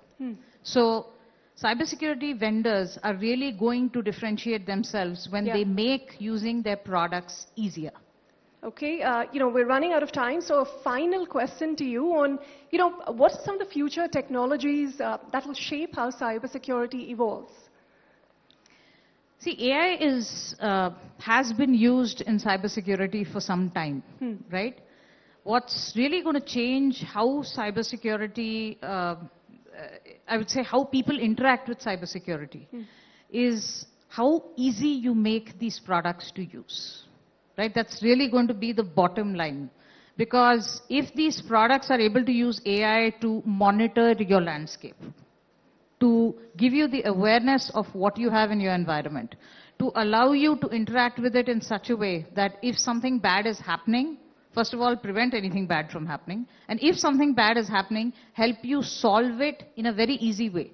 Really give you the exact steps to the solution. And the only way you can do this, if you remove silos between data producing elements and get a platform approach. All right, a platform approach then. On that note, thanks very much, Swapna, for sharing your thoughts here. And thank you all for your time and for being a wonderful audience. Thank you. Thanks, Ritu. Thank you very much.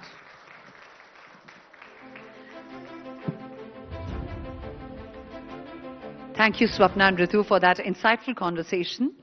And now, ladies and gentlemen, it's time to bring up our next global guest. The co-founder and CEO of Cerebras, a startup that is making next-generation AI chips. Cerebras, as we know, is building the world's largest computer chip optimized for AI workloads. And we have joining us virtually all the way from Sunnyvale, California, Andrew Feldman. Thank you so much for joining us. Thank you so much for having us. It's a pleasure to be here. It's great to have you at the Global AI Conclave. I request Chandra to please join me on stage and take this conversation forward. Over to you, Chandra. Thank you, Ritika. We promise you this is the final virtual guest for the day. All the others are attending in person, including Chris Miller, so don't be disappointed. Andrew, but next time you're in India, please come for our event in person. Thank you for joining us at the Global AI Conclave. What a pleasure. Thank you so much for having me, and I'm so sorry I couldn't join you in person. Right.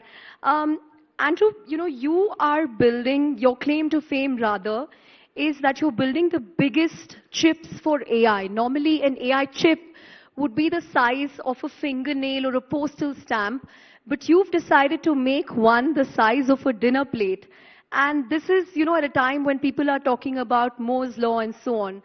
So tell us about, what drove that thinking and how you're standing out in a world dominated by NVIDIA.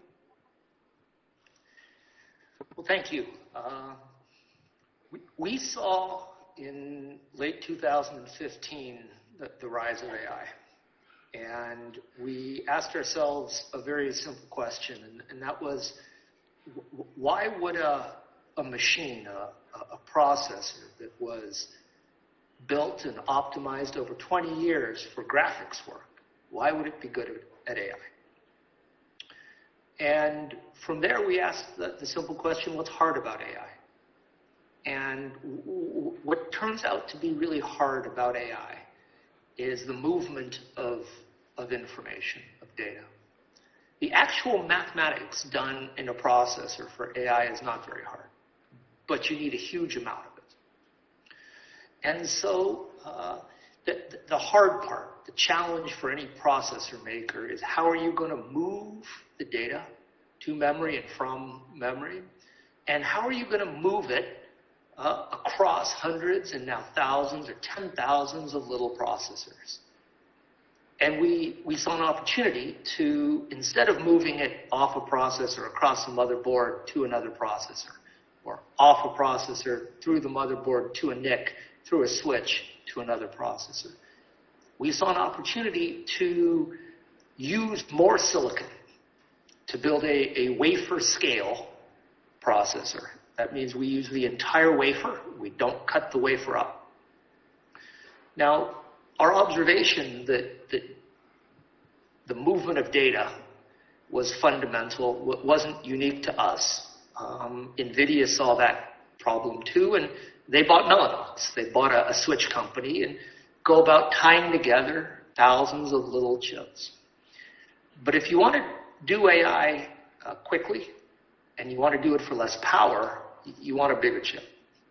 And that's what we saw in 2015, and by the early 2016, we'd raised a large Series A, and we were off to the races. And in August of 19, we announced that we had solved the problem, how to build a big chip, that had never been solved in the industry before. And we began shipping this part in 2020. In 2021, we announced we'd shrunk the geometry. We'd gone from 400,000 cores to 850,000 cores, and gone from 17 nanometers to 16 nanometers to 7. And we're now building the fastest processors for AI on Earth. Late last year, we began building these computers that we make. We began tying them together into supercomputers and running the largest AI models on them. And then later in July of this year, we announced that we would build around the world with our strategic partner G42. We will build a collection of the largest AI supercomputers on Earth. And we would build 9 of them, each with 4 exaflops of compute. We've completed the first one here in California. The second one is underway. The third and fourth ones are in planning. And over the next year, we intend to build more than 36 exaflops of AI compute. Great. So that's the journey. Thank you for giving me an opportunity to share a little bit about it. Right. Andrew, you know, something that I've noticed very interesting about your cap table, it has Sam Altman, Greg Brockman, Ilya, and I think D'Angelo of Quora as investors. So what was your vantage when the whole OpenAI crisis was unfolding? 2 of your investors on this side and 2 of your investors on that side. So Adam D'Angelo was the first CTO of Facebook. He is among the most brilliant technologists in the Valley. We presented early in 2016 to Adam. He understood exactly the problem, that training takes too long, it's too power hungry, and that GPUs are not the right tool, or not the tool that you would have designed from a clean sheet of paper. So he invested. A little later on, Sam and Ilya and Greg and one of their extraordinary engineers named Scott Gregg also invested. But we have a who's who in Silicon Valley. Andy Bechtolsheim, probably the greatest angel investor, first money in it at Google. In fact, there's a rumor that Google got a bank account to cash his check. Founder of 5 or 6 companies and currently founder and CTO at Arista. He was an investor. Pradeep Sindhu, founder of Juniper, is an investor. We have an extraordinary collection of wise people who have been available to me to guide me a little bit, to keep me from making simple mistakes. Right. There's another, bigger versus smaller debate in AI with respect to the size of LLMs. Now, Sam Altman, for example, has said that going forward, the incremental success of LLMs might not come from raising the number of parameters. So while the biggest models today are in the range of 500 billion to 1 trillion, you plan to build a chip that can train 100 trillion parameters. Correct. I think the question here isn't do we need less compute? Sam is in OpenAI, and I think Mr. Brockman was quoted as saying, "He who has the biggest computer will win in AI." The question is, what you point this infinite demand of compute, what do you point it at? Do you point it at a collection of smaller models in a mixture of experts? Do you point it at one giant model with 1 trillion or 5 trillion or 50 trillion parameters? Do you work on models that are 100 billion parameters but use huge amounts of data? So not a trillion tokens, not 5 trillion, but maybe 20 trillion tokens. I think what everybody's clear on is the approximately infinite demand for compute. What's unclear is which flavor of model is going to be used to consume that compute. And there are a lot of really interesting results, right? Recently, Minstrel put out a model that was a mixture of experts. Microsoft has been doing pioneering research in mixture of expert models for a long time. While Sam has said that the models aren't getting bigger, he has the biggest model. And so I think it's very difficult to tell, and there are lots of different ways to skin this cat. And I think we will see together a tremendous collection of different approaches. What will be the same is the underlying need for unbelievable amounts of compute, vast amounts of compute. And I think that's a tremendous opportunity for those who build compute. Right. As they say, during a gold rush, the guys who sell the shovels make the most amount of money. Well, I'm a professional seller of picks and shovels. I think this is our fifth company. Many of the team have been with me along the journey. We very much love the infrastructure industry. We love building things that other people put their ideas on top of. We love it when other people's ideas take flight on our technology. And to build infrastructure, whether you're building switches, whether you're defending people's data, like your previous guest at Palo Alto, whether you're building compute for AI or compute for anything else, you have to have a passion for enabling other people's ideas. And at Cerebra Systems, this is our undying passion, is to make other people's ideas, to make their models fly. Right. You have an office in Bengaluru. Can you tell us about the kind of work that happens here? How many employees do you have? Do you have plans on expanding the center? We do. There's an extraordinary collection of AI talent in India, and that's, of course, not a surprise. They're a collection of the greatest universities in the world. There are exceptional engineers. We have, 37, 38 people, and it will be growing, perhaps doubling next year and doubling the year after. We do AI work. We train models. We do work in frameworks, which is in the compiler tool chain, making it easier for your models to run PyTorch. We do a whole collection of primary work. We also have offices in Toronto. We don't divide up work by region. We find people who have exceptional talents, and they run projects. And those projects are sometimes led out of Bangalore, sometimes led out of Toronto, and sometimes led out of Sunnyvale, California. Right. So, Andrew, if I look at, the chip industry today, on the one hand, you have NVIDIA, Intel, AMD, Google, Amazon, and so on. And then you have startups such as yours, Cerebras, Graph4, Groq, Samba Nova, and so on. How do you, is there going to be consolidation? Is there space for multiple players? At least the internet world is winner takes all. How is it going to work out in the chip industry? I think there are not so many industries where winner has taken all. I think in the hyperscale world, there are several in the U.S. and several in Europe and a handful in the Middle East, including our partner G42. There's some in Japan, an entirely different ecosystem in China. So I'm expecting there to be many winners. I think we have differentiated ourselves by building a faster part, by doing more business than all the other startups combined, by making customers extraordinarily successful.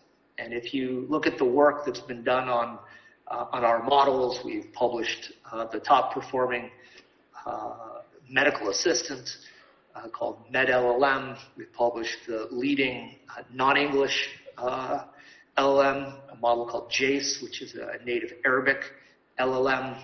We have the leading and published the most downloaded 3 billion parameter network. That one's in English. It's called BTLM, downloaded more than 1 million times. We've put GPT models into the open source community, and we have customers around the world. And I think we generally spend our time thinking about how to be better than NVIDIA. They are obviously the market share leader. And that's what we're focused on all day, every day, is how to build the best AI computer for our customers and partners. Right. I'm going to take one more question, and then if people in the audience have a few questions, please let me know and we'll get a mic. You signed a deal with UAE to supply, 3 supercomputers. Have you also had discussions with the government of India? Because they're also talking about increasing compute, increasing access to GPU, and they've also said that, they will engage with multiple players. I want to understand if you've had any discussions with them. I have. I was actually in New Delhi 10 days ago, meeting with government officials. We have had discussions. I think India represents a tremendous opportunity for the AI community. I think there are not enough data centers. I think there's not enough supercomputers. There's very few supercomputers for AI. And I think it's a tremendous opportunity. So, of course, we're engaged at all levels. And I hope that we can build extraordinary solutions for the Indian market. I look forward to doing work in Indic languages. I think there aren't good LLMs right now in a collection of the languages that are native in India. And I think we can do better as a community. Right. Can we get a mic? Andrew, just 10 more minutes. We'll take a few audience questions. Of course. Happy to chat. We have about 300, 400 people here in Bangalore, so a lot of questions. Yeah. We're looking for great engineers. Hello, Andrew. You should give them an ID they can write to apply for a job at Cerebrus. You can write to me directly. You can write to jobs@cerebrus.net. You can write to me. I'm Andrew at cerebrus.net. You can also write to our exceptional country manager, Lakshmi. And I think she's Lakshmi at cerebrus.net. Right. So lots of choices. You'll get to us. Jobs@cerebrus.net. Yeah. Hello, Andrew. I'm Haris Agrawal. I look at engineering functions for a young AI startup in Roost.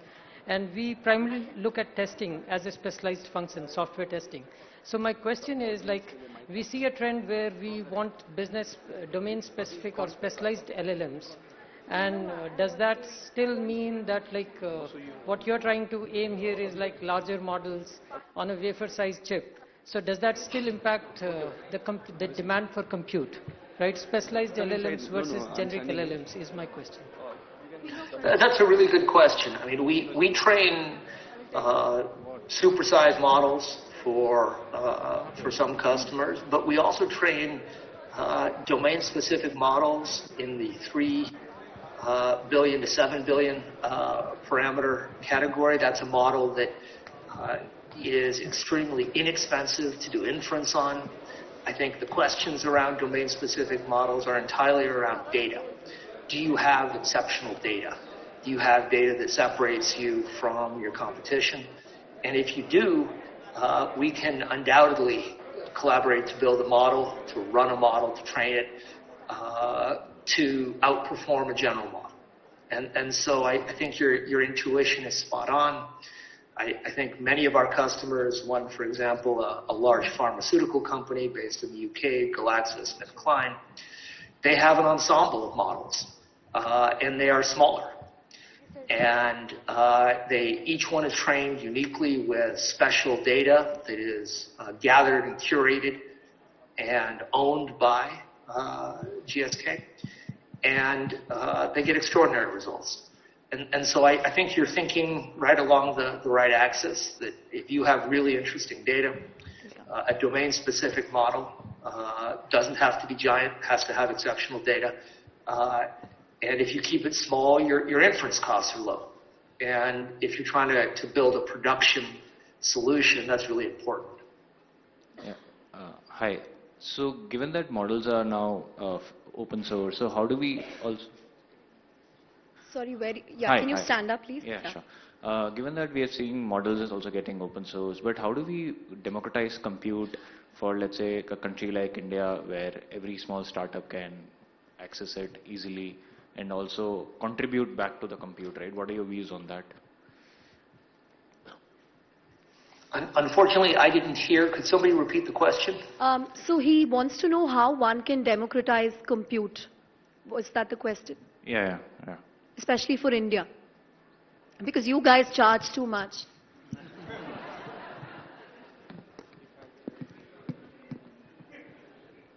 I think he has got an audio problem. Andrew, can you hear us? Yeah. Now I can, yeah. Did you? Yeah.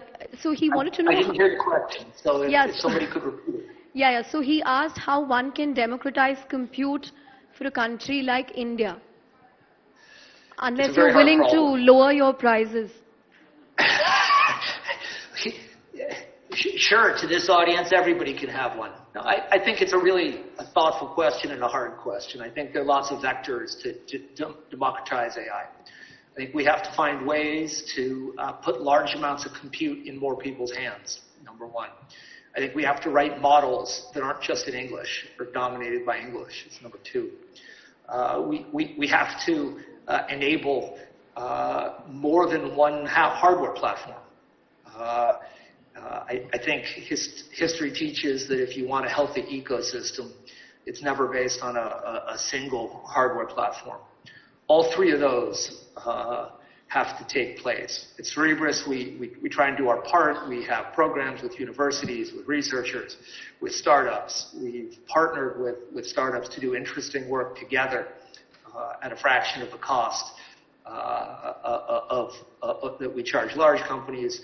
We've worked with graduate students. We've worked with the open source community, all to do our part in being good members of the community. It's not easy. You are correct that this problem, this AI challenge, is hugely compute intensive, hugely power intensive. So, it's not just the hardware cost, but it's the operating cost of these clusters. Some of these clusters that we build, these supercomputers, they take megawatts of compute, megawatts of power. They deliver exaflops of compute. These are sort of previously unimaginable amounts of compute and consume huge amounts of power. Still less than if you'd have done the same amount of work on a GPU, but it's still a lot of power. And that converts into real cost. And I think has to be a collaboration between government, academic institutions, startups, and the private sector, companies like us, companies like NVIDIA and AMD and others, to find ways to try and make available compute to especially startups that are doing innovative work, graduate students, young faculty at research institutions. Right. I think we have time for 2-3 more questions, guys. Yes. Hi, Andrew. My name is Ganapati, a startup co-founder in genetic AI space. My question to you is, you have been in the chip industry for 2-3 decades. How is it shaping up for being ready for quantum computing and very specifically quantum machine learning?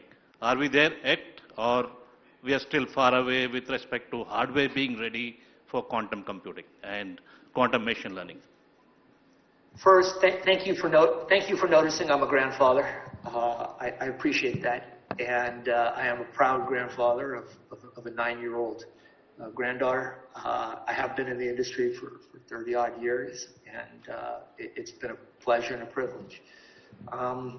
I think for production work that you and I want to do every day, we're not close with quantum. And I don't think we're 5 years out. I don't think we're 10 years out of delivering quantum to solve problems that you and I care about today. We are a long way away.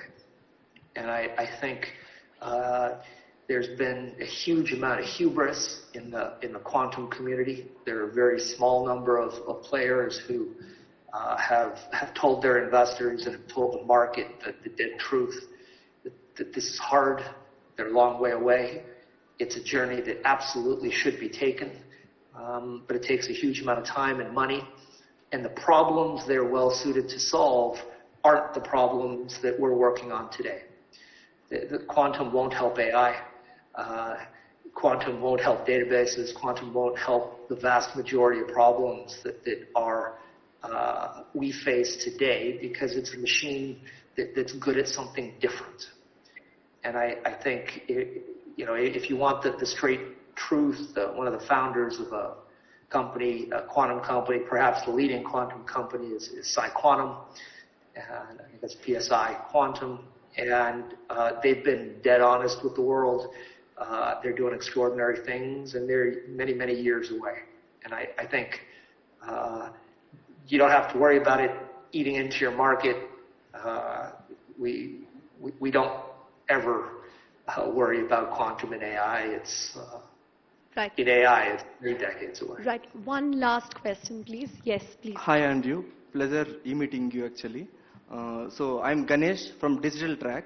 So I closely work with NVIDIA to set up a platform from the R&D divisions actually. So my question is actually, entire ecosystem is trying to help the country to access the AI. So what is your roadmap for the India? Because of amid of NVIDIA domination across the globe, I can say you must be knowing very well than anyone. Oh, so what is your road plan for India to, whereas the VAP series chips priced at very high, close to 1 million initially itself. So to enter into the country like India, what is your roadmap, and when do you plan to debut probably with your VAP series in India? I want to know.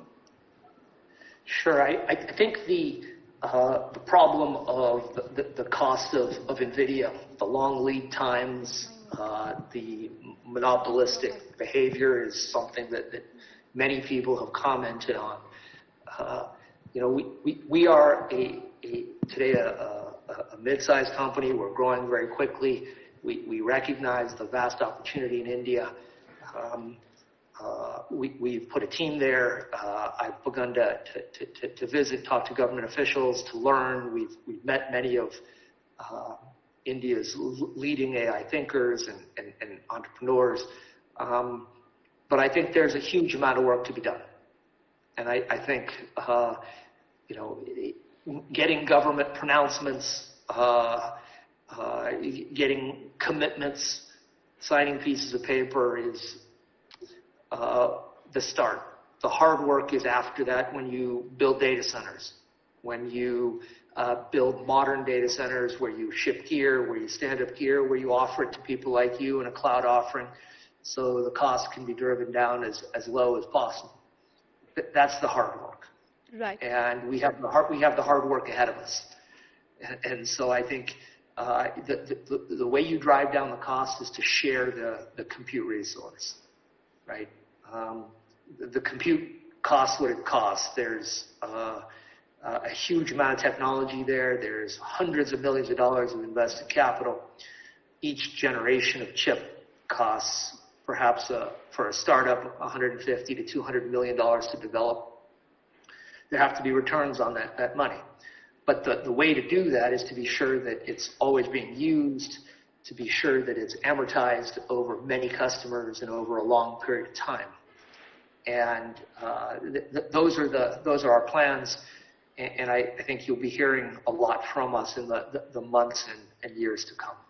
On that note, Andrew, thank you very much for joining us at the AI Conclave. A huge round of applause. Thank you, Andrew.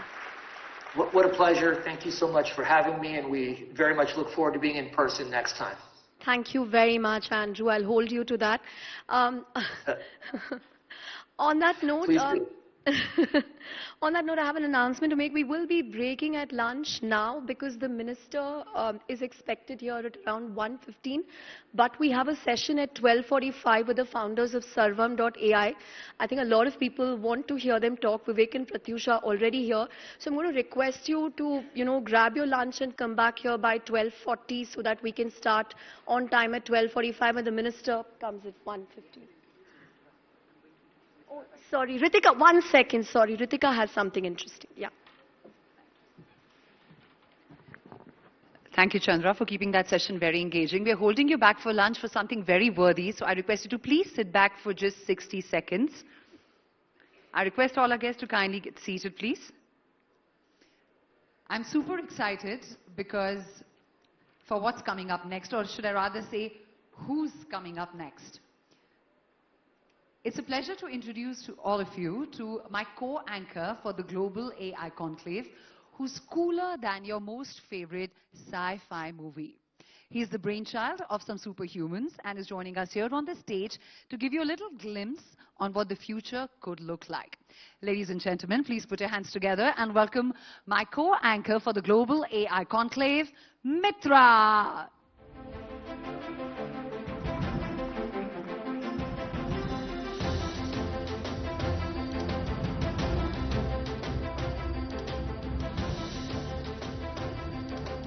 All right, Mitra, you're here. Hello. Okay, cool. We shake hands. Mitra says hello, everyone. So Mitra is cool because Mitra is packed with the coolest of tech toys. It's got computer vision, it's got speech synthesis, it's got laser, guided navigation, and a whole lot more. Mitra, thank you for joining me. What do you have next? What do we look forward to? It's time for a sumptuous lunch, everyone, and a lot of catching up to do over it. We will see you on the other side with a lot more heavy-duty conversations. Thank you for doing that, Mitra. So Mitra and I will stay right here back for a lot more engaging conversations, but post-lunch. Enjoy your lunch and we request you to please be back on time so that we can start the next session on time. Thank you so much. Thank you, Mitra. Let's go back. Come. Thank you so much.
Welcome back, ladies and gentlemen. Once again, we extend a warm welcome to all of you to CNBC-TV18 and Money Control's Global AI Conclave.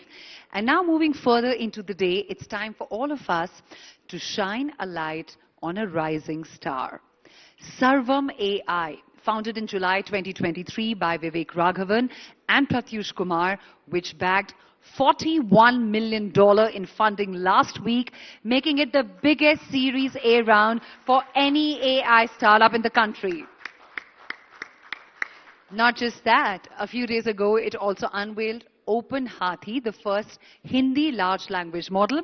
Ladies and gentlemen, it's time to learn from the nuggets that will be shared in the upcoming session. Please join me as I welcome onto the stage Sarvam.ai co-founder Vivek Raghavan in conversation with Bala Parthasatri from People Plus AI.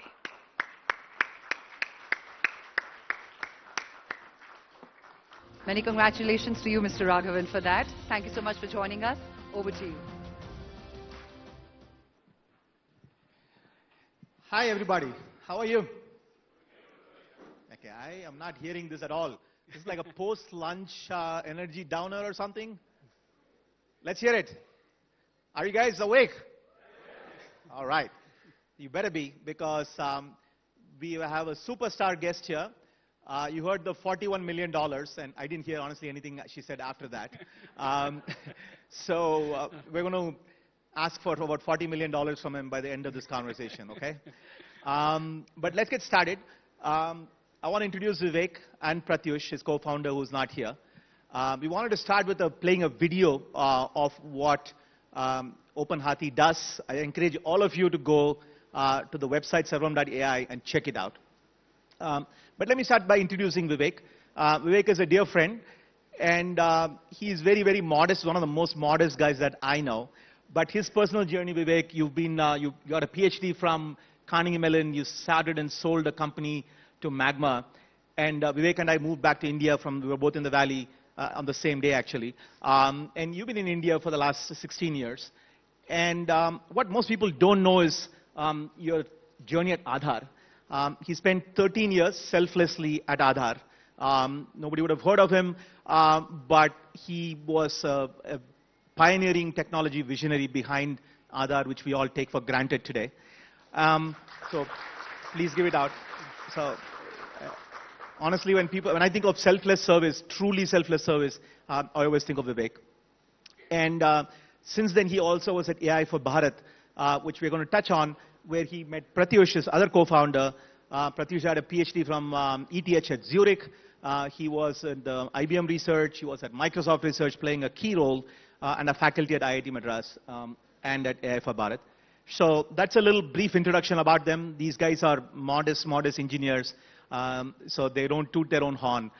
So forgive me for tooting their horn in this case. But let's jump right in about the money. Funding. 41 million bucks, man. That's a lot of money, right? Every entrepreneur here is saying, what the hell did these guys do?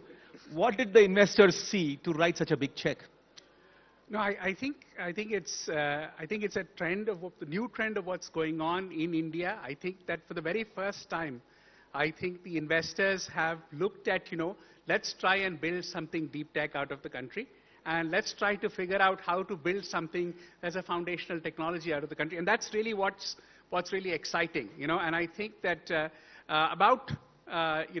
as Bala was mentioning, for the past 15 years, I've been kind of working in both digital public infrastructure and kind of non-profit kind of things. But when this whole thing of generative AI came about, we said, okay, how can I actually make a difference in this space? And I said, maybe this is the opportunity to actually come out and really build something, and the only way that we realize that you can do it is actually in the private sector. And I think and then when we went out there and we said we want to build something which is a continuation, right? I mean, and fundamentally the question is, the reason of what we want to do at Sarvam AI is we want to basically make generative AI available and accessible to the people in the country, and that's the intent. And when we said that we want to do this, there was a resonance in the investment community, and I think it's a responsibility to really show that something like this can be built out of India. So we see that as confidence and a responsibility. And I also hope it's a trend that there are many more people like us who are backed. Because if you look at it, maybe it's a large number in a in the Indian context, but in the global context, I think there should be many more entrepreneurs who are backed to do things in India. Yeah, I'm going to come back to the many more entrepreneurs. I'm obviously going to ask you about Bhavesh's Krutrim. Yeah. So we're going to come back to that question. But again, $41 million. I mean, all of what you said, $2 million, that's a good amount of money for a startup which has not yet built anything. What are you going to do with all this money?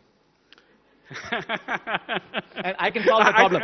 I can have a perfect solution for the problem. I think in the last week I've got lots of calls from lots of people telling me how I can do.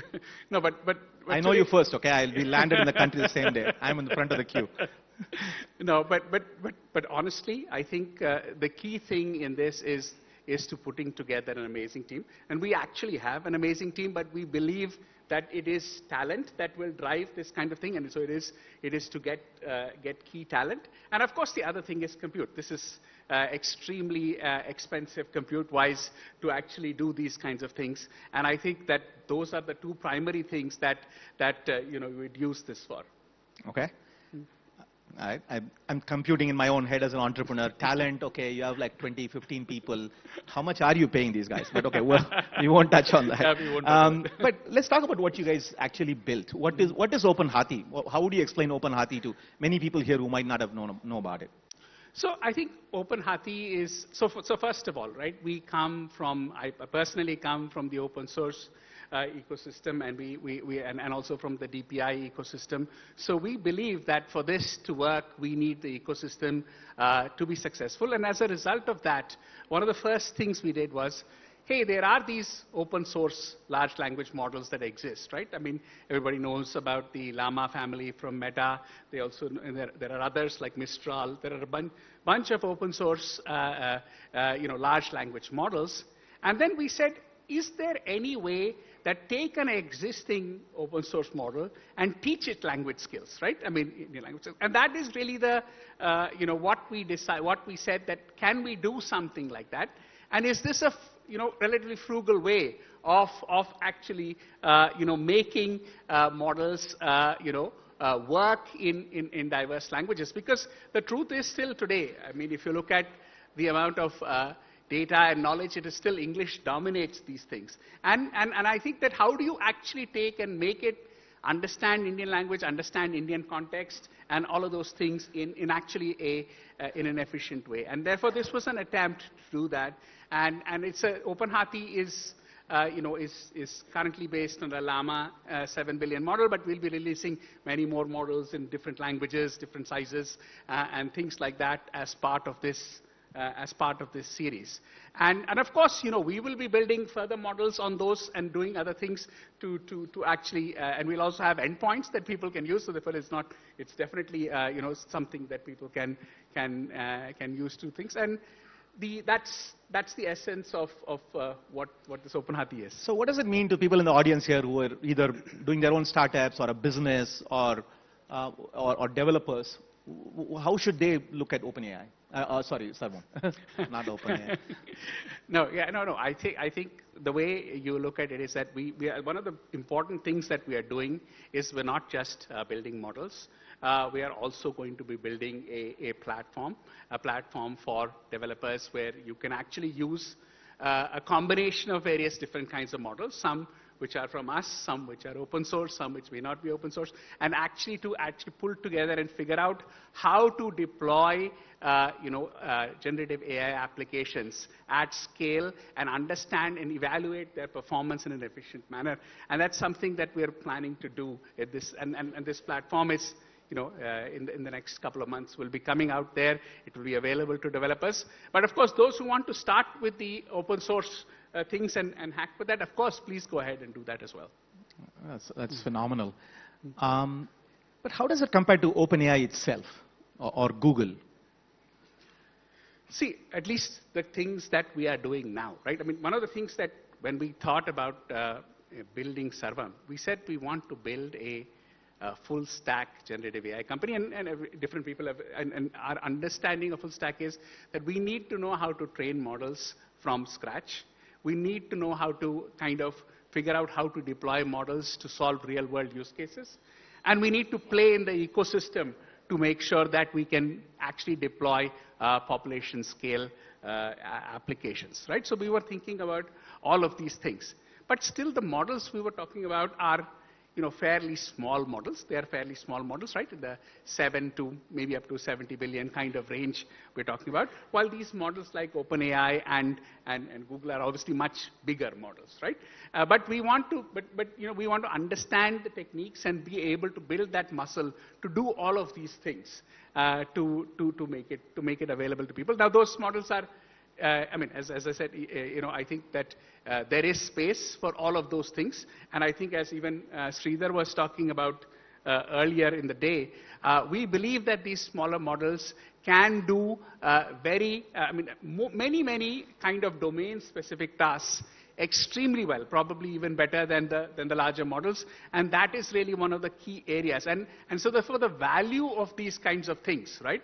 We're not aiming in these set of models to build any AGI, right? That's not our goal here. Our goal is to make things that work extremely well for domain-specific use cases or increase accessibility through language and all of those kinds of things. And obviously all of this unique to India. But what is unique about India? Is there anything special in our ecosystem that makes small models focused with Indian languages more suited for our problems? So I think that there are quite a few things that are unique about India, right? The first thing is, I think that we are a voice-first nation, so therefore I think voice has to be the core to doing things. The other thing, of course, India is it's a cost-conscious country from a cost perspective. Now, I would say that there are lots of interesting use cases where you can use OpenAI and the cost structure works depending on your application. But when you want to scale things to a massive level and make it work, then you have to figure out how small models work. So that's something that is also specific to India. The third thing which is specific to India is really the success that India has had in building all this digital public infrastructure. When you add the AI layer on top of it, then you can actually get dramatic, I think, multiplicative, combinatorial effects based on doing things like that. That's a phenomenal point. It's like DPI to the power of AI almost in some ways. And as a part of Aadhaar, building Aadhaar, no better person than you. So in summary, what I'm hearing is small models trained with Indic-specific language data, suited for Indian problems at a compelling cost point.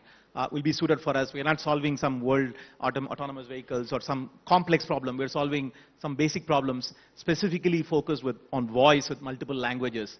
That is what you see as the future. Am I paraphrasing this correctly? No, yeah. So I think that certainly, voice and Indian languages are an important part of our strategy. But we will be building custom models to solve various other kinds of problems as well, right? It's not just limited to, I think, in different domains, working in different domains, building things based on unique data that enterprises have and things like that. So that's something that we'll also look at. Fair enough. So coming back to the elephant in the room, no pun intended with Open Hathi. What about Bhavesh Aggarwal and Krutrim? What is your take on that? I think it's great. I think it's wonderful, right? The fact that the technology AI is so important that we need multiple people working on it. The fact that there are other people thinking actually validates that this is an important problem to be solved. And I think that and we need everybody to come together and do that. So I really welcome that. I think it's great. And I think that there'll be different people will have different takes as to how to solve this kind of problem. And hopefully as a result of that, the entire ecosystem benefits. Yeah. I have one more question, and then I want to talk about some of the predictions that you've boldly made. So Vivek, I usually ask people about what do you think the future will be, and everybody usually hedges. I asked Vivek, what do you think is going to happen by December 2024? What do you think, sitting in this room 1 year later, we can expect? And he made 3 bold predictions. So I want to talk about that. Before that, I have one last question. What are the top 3 applications that you think are relevant for India? You heard Sridhar talk about medical. Any quick summary, what do you think the top 3 apps are for India for AI? So, I mean, I think that, as you said, things like education and medical are clearly areas where I think that things can be leveraged. The whole idea of all these kind of the DPI aspect of it is another major application where things can happen. And here I'm talking about country-specific work. And I think the whole idea which Sridhar also talked about was the concept of software, right? And I think that, and clearly we have a very large software industry, and to how to reimagine those things in this context is also something that's going to be big. Okay. Fair enough. Are you guys ready for Vivek Raghavan's bold predictions? Yes? No? I'm not hearing any yes here. This is like a big deal. He's like one of the smartest guys that I know. He wants to make 3 predictions. You don't want to hear it? All right. So I asked him, what do you think, a year later, what do you think we can expect? And he came up with 3 things, and usually people give very blah answers when you ask a question like this because they don't want to be caught wrong. Not Vivek. Vivek is bold. So he basically said 3 things, and I'm going to list out the 3 things and then ask him about it. So number 1, he says, I will prefer to talk to an automated customer service than a real person because they'll give me a better answer. So that is Vivek Raghavan's prediction number 1. So number 2 is that when everybody is talking about a GPU shortage, Vivek predicts that there'll be a GPU glut in India. He thinks there'll be too much GPU. Okay? So if you want to short NVIDIA stock, this is a good time.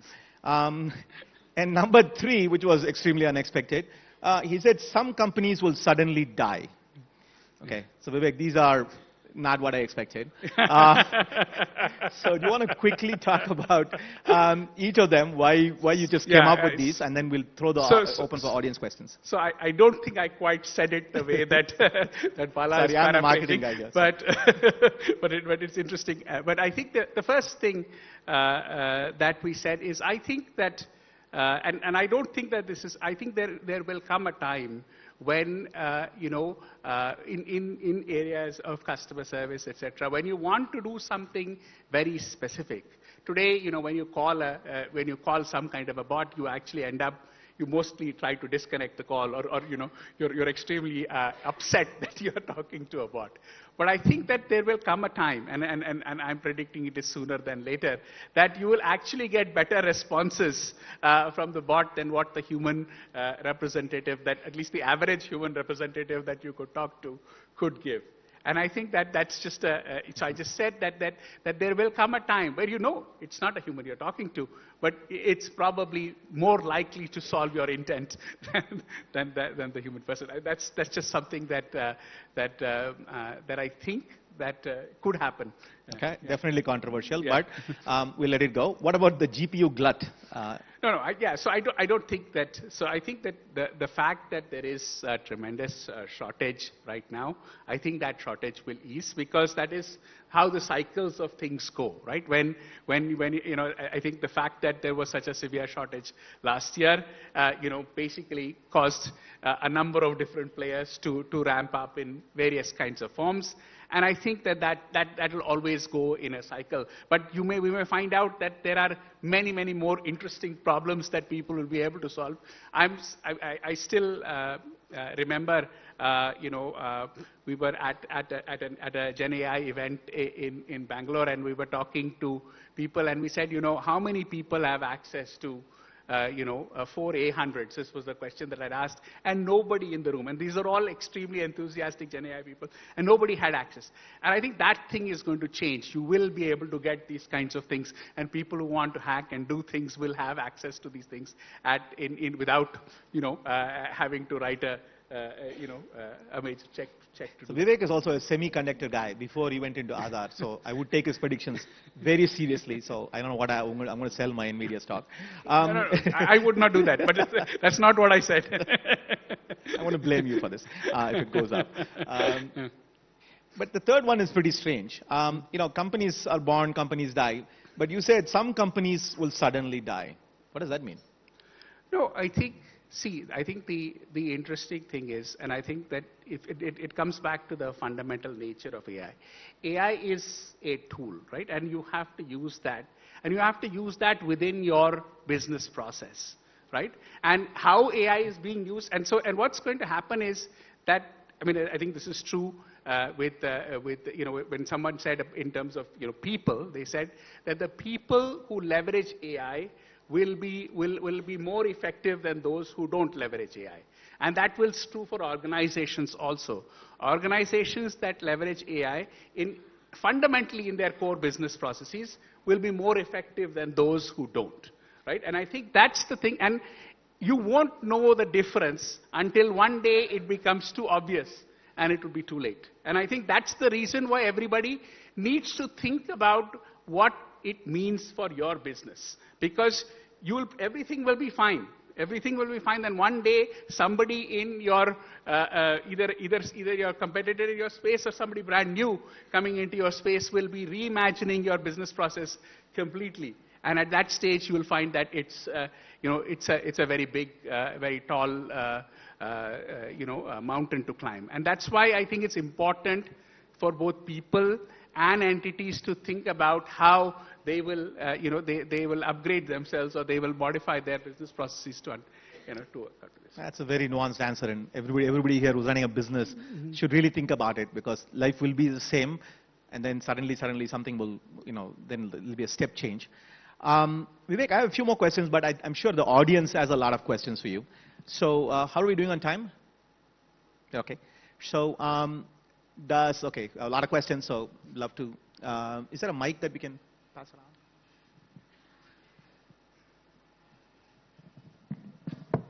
Thank you. My name is Karthik. I work for IT service industry. So you're saying that you're working on LLM, sorry, it's a fine-tuned LLM on top of Llama. So my basic question, fundamental question is, we don't have a foundational model for India. Most of the models are basically using English or those kind of things. So for example, even Andrew was talking about the tokenizers and things like that. So are you working on anything like that, or do you want to use mostly the existing models and run on top of it? Are you going to? You asked a good question. You asked the cherry question for himself. No, I think the interesting thing is that if you look at, and then we have actually a blog on this on our website. I think one of the things that we actually built a customized tokenizer, which actually fundamentally changes the cost of some of these generations in Indian languages. And I think that we're not just fine-tuning. We're actually we are leveraging the existing pre-training, but we are doing what's known as continual pre-training, which actually. But having said that, I think that when we have to figure out where is the data to train an extremely large model from scratch, and some of those things are things which will happen over time. But I think that yes, I think that we will be doing various kinds of things. But the interesting thing is that if I want to change the accessibility problem with an existing open source model, how do I do that? And that's the problem that we have. That we think we have solved, and is going to be the heart of this Open Aarti series. It's extremely well explained in the blog. Even I could understand it. So. Hi, I'm Prashant. I work for a fintech company. My question is, like, unlike China, we never had a consumer-facing application coming out from India, and in Web 1, Web 2, crypto and all. Why do you think it will be different this time in AI? Because will the DPI and other things will serve the same purpose what the Great Firewall did in China? Or do you think, like in NASA, because AI is a strategic sector, no outside country can work in NASA projects, maybe all government contract will go to them. What exactly is the moat here for an Indian company? So I think the question is I don't know the answer to these questions, right? I mean, I think that it's difficult to predict, but I do believe, and I'm repeating, that the combinatorial effect of using Gen AI at a large scale, in addition, along with the DPI work that we've done in India, will have people, and I think that in the end, it is. The intent is that people need to be able to use it, and they will vote by things that are useful for them. And if that doesn't happen, you're right. And I think that we have to figure out what is the mechanism of delivery of apps, right? I mean, where do Indians consume content? That's the question. I'm so sorry, but we are out of time. Vivek will be outside. Yeah. So he would be able to answer the question. Do we have time for one last question? Can I just take one last? Yeah. Thank you. I'm Manish Kothari. I'm from ISBR Business School. Good that I got a chance to ask you this question. During lunchtime, there were a few of our educationists whom we were talking about, and there was one from school, and we are from the MBA institutions. We were thinking of these present generations. How do we get them into what you are doing? There is one thing that they have been regularly, that the concentrations that they are working on, but artificial intelligence and getting into this, getting them into their academics and making them a part of it is very important, including the trainers who train them, making them future ready into what you are doing is amazing. And the speed that with which it is growing, it is calling for a lot of training that needs to be done. Can you, from your angle, throw some light on how we could make them future ready? How these people who are management graduates and from schools who are coming out, how do we get into this part of technology that you spoke about? No, so this is really a challenge, because I think everyone will need to understand at some level what this technology does. And I think that we have to rethink how we get everyone into these, and that this kind of education has to be at many different levels, right? There are from a core set of having people who are extremely good at some, and there you don't need as many, but then there are basically vast numbers of people who can actually leverage these tools. By the way, the most important thing about, and maybe that's part of what makes an LLM interesting, is that how you use it, your mileage varies by that. And to understand how to actually leverage this in an interesting way is something that we have to widely teach many people, and because asking the things in the right way and having the right kind of applications will make a huge difference to how people can leverage these tools. Awesome. Thank you. Thank you very much, Vivek. Very good luck to Sarvam and good luck to India. I think it's going to be a lot riding on your shoulders. Thanks, Bala. Thank you, Mr. Raghavan and Mr. Parthasarathi, for sharing your invaluable insights on charting the AI course in India further ahead. So ladies and gentlemen, we've had some superb sessions till now, and the excitement continues. Moving on to the next one. But before that, we would like to remind each one of you to please make sure that you share your learnings, your insights with your network online, and don't forget to use our hashtag, which is hashtag Global AI Conclave. Now, can AI become India's genie in a bottle? That's the question we ask next. Beyond the Riz and the cool apps, can it solve India's population scale problems? Joining us for this very insightful conversations are some of the brightest minds who are working on the cutting edge technology of AI and its applications. Ladies and gentlemen, with a very warm round of applause, let's welcome our panelists for the forthcoming session, starting with CEO of Bhashini, Mr. Amitabh Nag.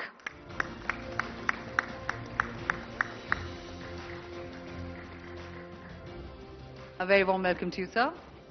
Please put your hands together as I invite onto the stage Mr. Sriram Raghavan, Vice President at IBM Research AI.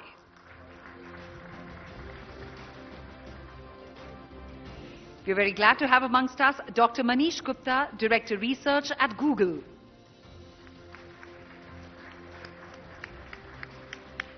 Please put your hands together for our next panelist, that is Ms. Kalika Bali, Principal Researcher, Microsoft Research India.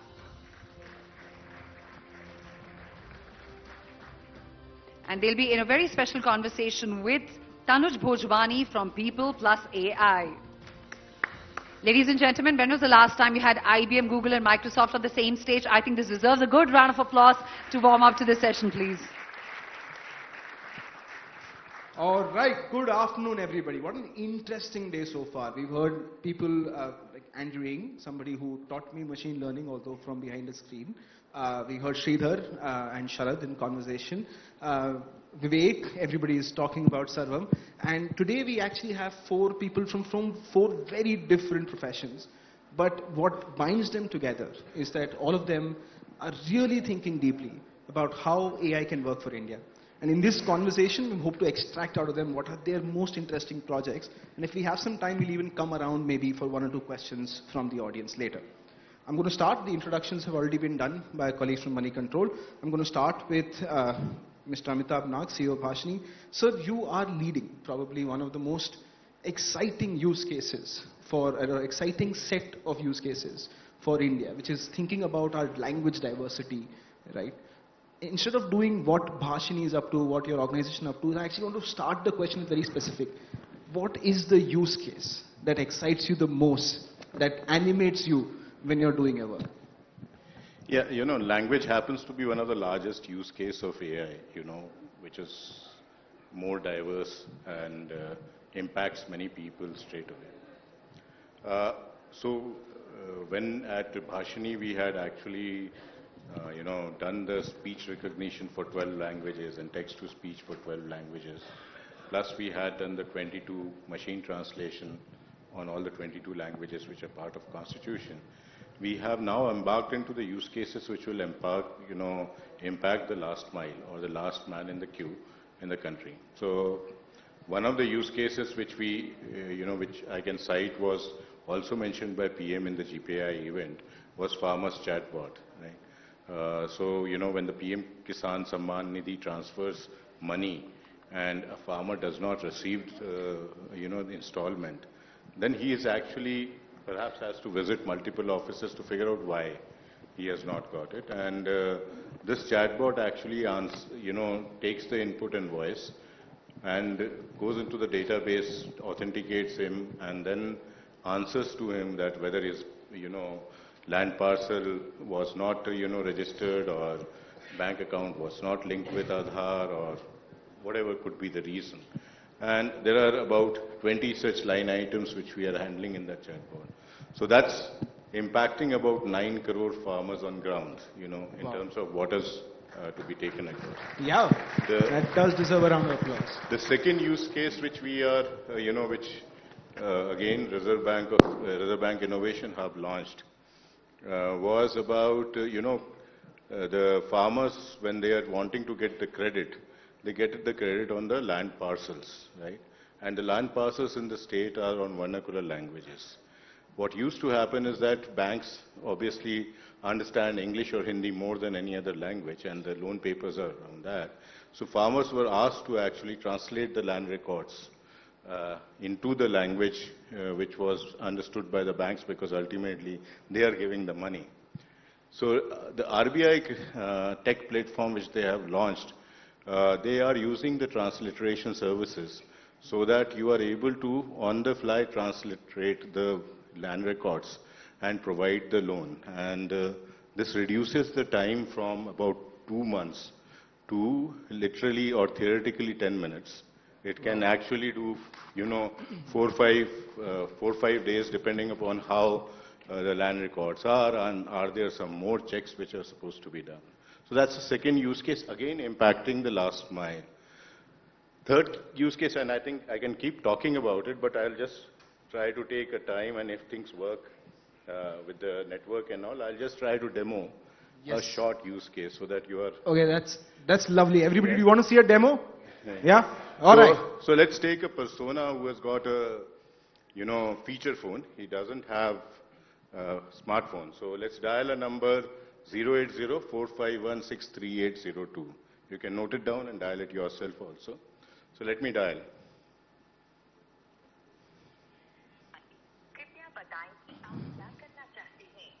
तनु को पैसे भेजना चाहते हैं.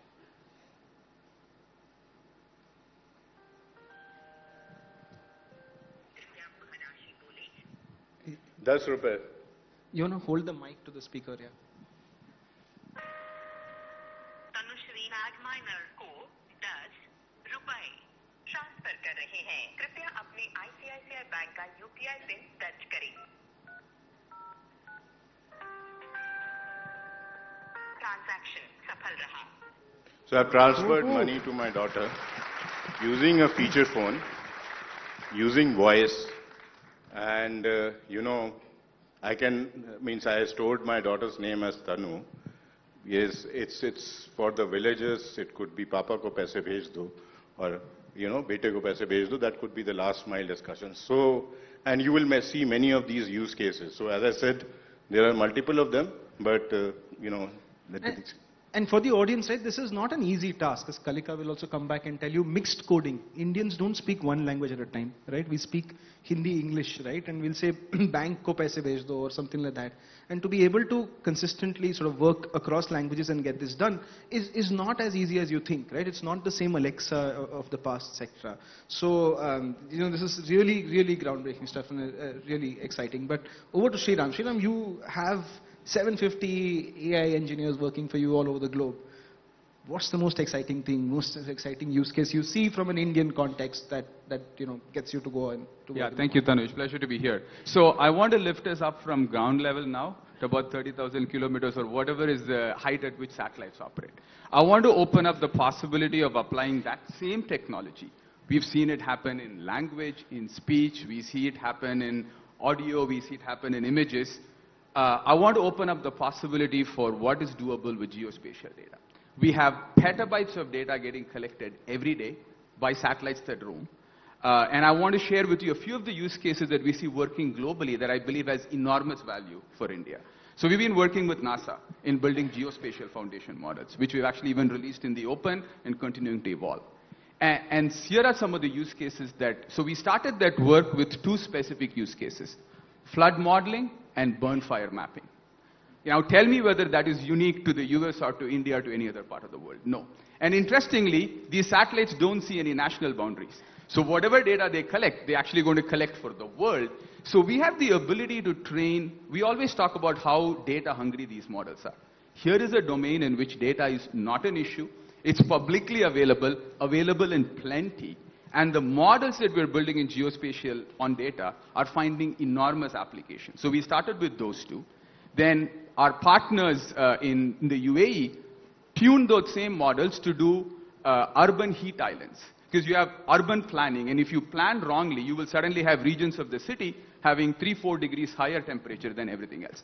How do you model that? How do you get around that? We have now partners in Kenya. Kenya started a program called they wanted to plant 15 billion trees in about a decade, because about 75% of their resources is like water towers, and they need trees there to have those water resources be replenished. They have a program. How do they know how well it's working? How do they know where trees are being planted, where they're not being planted? And again, it's interesting, right? It's harder to walk in the ground and track it. It's easier to go up, use the satellites, and figure out where it's working well, where it's not working well. So they tuned a model to drive incentives so that tree planting starts to happen where they want it to happen. And I could keep listing use cases. We have now use cases in the UK around impact of climate risk on every industry. So I wanted to sort of share with you this audience. A lot of this is available online as use cases. And I really hope that we get a chance to apply these in India.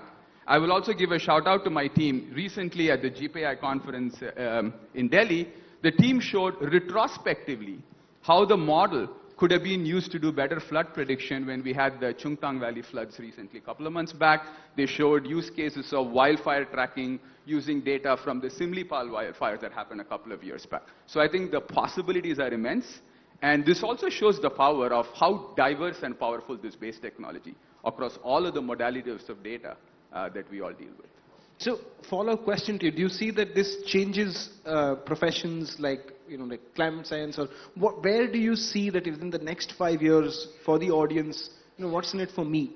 What's changing very rapidly? So I think I would have said this way. We all know that leapfrogging digitally is actually easier than the physical. It takes longer time.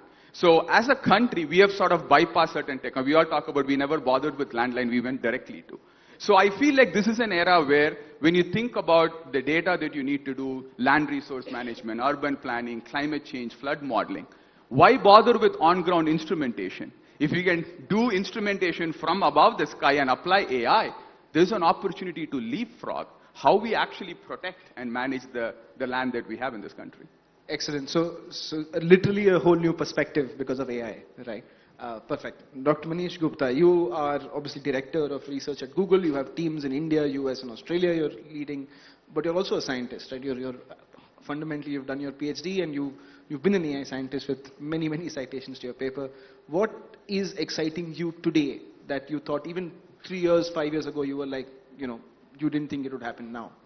Yeah, so it's kind of quite brilliantly set up by the two gentlemen who spoke before me. I would say those are the two things that excite me the most. The first is languages. So we have been working on this theme of inclusive AI. How do we develop AI in a manner that brings its benefits to billions of new people? And to us, the biggest change that is needed is language coverage, language inclusivity. Because again, I think if you know English, which is all of us in this room, we are the privileged ones for whom we can have information at our fingertips, but it's not so good for whatever, that laborer's daughter is Chhattisgarh and so on. So we really find this Bhashini program very, very inspiring, and we are doing our bit. Even before the Bhashini program got started, we started on that journey. So it started with kind of our team 2 years ago building this mural model, which at that time provided the largest coverage of Indian languages, 16 Indian languages and English. And there are different ways. I would have a different demo where people in Marathi or Gujarati, when they say, look, set my alarm, don't forget, set that alarm at 4 a.m. I mean, in various kinds of ways, and it would understand and make a call to that API, set that alarm for such and such time. So I challenged the team to extend the language coverage to at least to all of the 22 scheduled languages. And I was so happy that my team didn't listen to me. They listened to the other part that I keep saying, be ambitious. So they said, look, there are 60 plus languages, more precisely 62 Indian languages which have over 1 million speakers. And there are 125 languages in India which have over 1 lakh speakers each. So my team lead, Partha Talukdar, he said, look, I want to build a model that understands at least all of those 125 plus languages. And we began this journey to build this model Morni, but then it's easier said than done because 72 of these 125 languages are so-called zero corpus languages. There is zero known digital data for any of these languages. So good luck trying to get any of your tools, whether it's search or ChatGPT or Bard, right, to understand any of those languages. So we embarked on this journey with ISC on this project Vani, where our goal is to collect speech data from each and every one of the 773 districts in India. We have already completed phase 1, where we have collected data from 85 districts and made all of that data available under the Bhashini program, made it openly available, and excited about what comes next. And of course, in the area of agriculture, what we have been doing is, again, applying analysis over satellite imagery, and our team has produced the first such model that, based on the usage patterns, gives you for the entire country. It gives you the landscape map that delineates each and every farm in the country based on usage patterns. I mean, we don't know about the ownership, but we've been doing some pilots in the state of Maharashtra and found that often those ownerships correspond quite closely to the usage patterns that our model is showing. And we view this as the foundational layer of the agri stack that the government can now define, just like mobile payments, right, were revolutionized by this Aadhaar stack, where the base layer was Aadhaar ID, which uniquely identified each individual. What we have done is we are uniquely identifying each and every farm in the country. So we are assigning a unique farm ID to every farm, and we can start building theirs on top of that. It's exciting. You have the ability, therefore, to start thinking about digital twins of every farm, and then from there you build up as the information stack builds up, like you said very cleverly. Like Aadhaar helps a person have their foundational identity and move up, can we give every land parcel an entity, and then combined with the demo that sir was showing earlier of Kisan E-Mitra, have these services. It's actually a very interesting way that government is shifting to being personalized. So far AI used to personalize your Twitter feed or your Instagram feed, but can the government itself be able to reach an individual and give them a personalized service? And brings us to Kalika, Kalika, you're at Microsoft Research, you work on language very closely. I'm guessing, I know your work, so I know that a lot of the use cases that are covered. But maybe for the audience, can you give us sort of a specific use case that, or an idea that excites you about why these models need to be more culturally aware, and why it's not just enough that they speak our language, but they also understand more than that? Yes. Like I said, almost every place that I'm asked to speak, my job is never over till language is no longer the reason why people cannot interact with technology. And all these efforts that are happening are trying to make me redundant. But it's not just language, right? One part is collecting the data, making the applications, making the models aware of all the data, but it's also about the culture. Now, right now, if you go, for example, and ask any of the prevalent models, I'm going for a wedding tomorrow, what should I wear? It'll give me the suggestion on the basis of, a white Christian wedding, right? Now, even if I say I'm in India, I'm not in the US or UK or Europe, what should I wear? It'll give me some suggestions on the basis of Karan Johar's weddings. But, in our country, Karan Johar represents a very tiny part of the community that celebrate weddings in that way, right? There are communities where you wear a yellow dress, there are communities where you wear white and gold, and this is just a very simple thing to show you how cultural context is really, really important, especially if you're going down and, like the speakers before me mentioned, Manish and Mr. Nag, that, you have to go down to the district level. You have to understand the culture also at almost that level. So I think that's a use case that excites me right now. Languages, I'm sure we'll get there. I just wanted to interject. There's no way we'll ever make you redundant. You were doing languages right before any of us. In fact, the person I was talking about, Partha Talukdar, who leads all of these languages work, he was an intern with Kalika long time ago. So I'm very old. So you started it all. No, and Kalika is very humble also. She was featured in the 100 most influential people in AI. I think she deserves a round of applause for that, right? One of the few entries from India.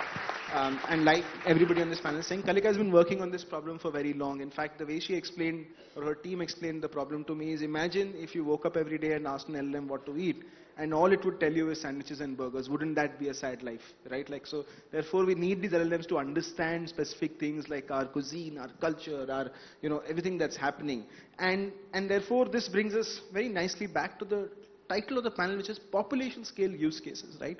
I want to be able to go around to our panelists in their chosen areas of expertise to ask them again, what is that future you see, right? If we were to able to crack this at population scale, in your particular area of domain, I'll come back and ask you specifically, what is that future you see?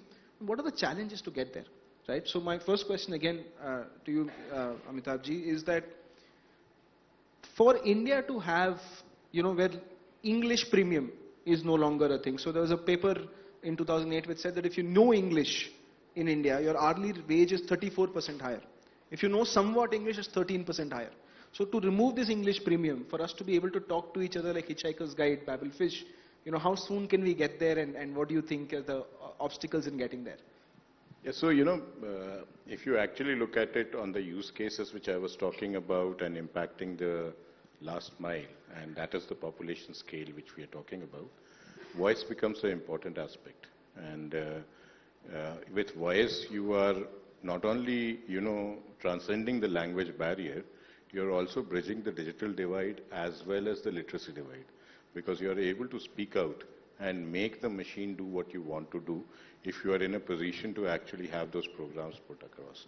So that's extremely important what we see, and I think it's over a period of time when we use speech as a modality, it will become very, very prominent. As far as challenges is concerned, it remains data, and that's what Manish talked about. They are partners to us in many of the programs. We are in the process of collecting data which will actually take the things up. Okay. We'll have to do this a little faster if you don't mind. Sriram, to you, what will it take for India to have this geospatial ability on the snap of a finger for everybody. I think How much is computer challenge is something there? I think that is it. I think this data is open. There's obviously India-specific data we should add to the mix. Yeah. But to me, the vision would be that India's approach to addressing climate risk and sustainability is leading-edge technology-driven. I think we absolutely have the potential to do that, and that's what I would imagine as our future 5 years from now. We take a completely new approach to addressing those challenges powered by AI. Perfect. Dr. Gupta, to you, is that, you mentioned agriculture, and I also believe you are working on healthcare. That would be something that would be interesting to you. What do you see as an end state, where if AI can commoditize healthcare, what does that world look like?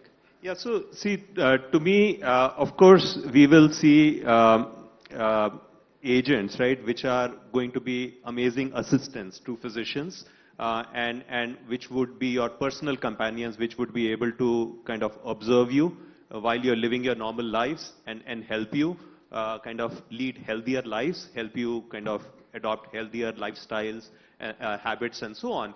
And ultimately, but what I'm truly excited about, ultimately, maybe the scientists and me, is how we would truly revolutionize kind of discovery of medicine, scientific discovery in general. We've already seen glimpses of that, right? So it used to take about a full PhD, about 5 years, to come up with for the structure of a protein, to uncover the structure of a protein. So Google DeepMind came up with this AlphaFold technology, which was able to pretty much uncover the structure of protein for all known proteins to humankind, 200 million proteins. So roughly 200 million PhDs equivalent were enabled by this AI. In my view, again, we are going to have enter a future where the AI will become such a powerful, AI models will become such powerful assistant to scientists, because if you are able to really digest all of the scientific literature and combine it with human creativity, I really think you could have, again, tremendously accelerate the pace of scientific discovery at the rate of probably one Nobel Prize winning equivalent kind of invention, right, happening every perhaps minute. Oh, wow. A Nobel Prize every minute in India. That will be lovely. Kalika, final question to you for the session. How do we teach culture? Right? What is it that you think is missing, or what do we even need to do? Yeah, so we define culture in different ways, right? There are geographical cultures, there are linguistic cultures, etc., etc. So kind of having a community-based participation in this is very necessary. I have spent most of my lifetime working with communities to understand what their desires are, what their needs are, and now what their cultural practices are, and make sure that these different versions of culture in our country, there is a one tying one, but there are also this diversity in the cultures across this country, they are represented in the models, the technologies, and ultimately the applications that we build to serve them. So that's community-based, participatory, is the way forward as far as I'm concerned. All right. I'm getting the cue that the minister's here, so I would like to thank all our panelists for, can we have a big round of applause for all our panelists? We'll take questions on the side, but I want to hand it over to Chandra for the next panel, next session.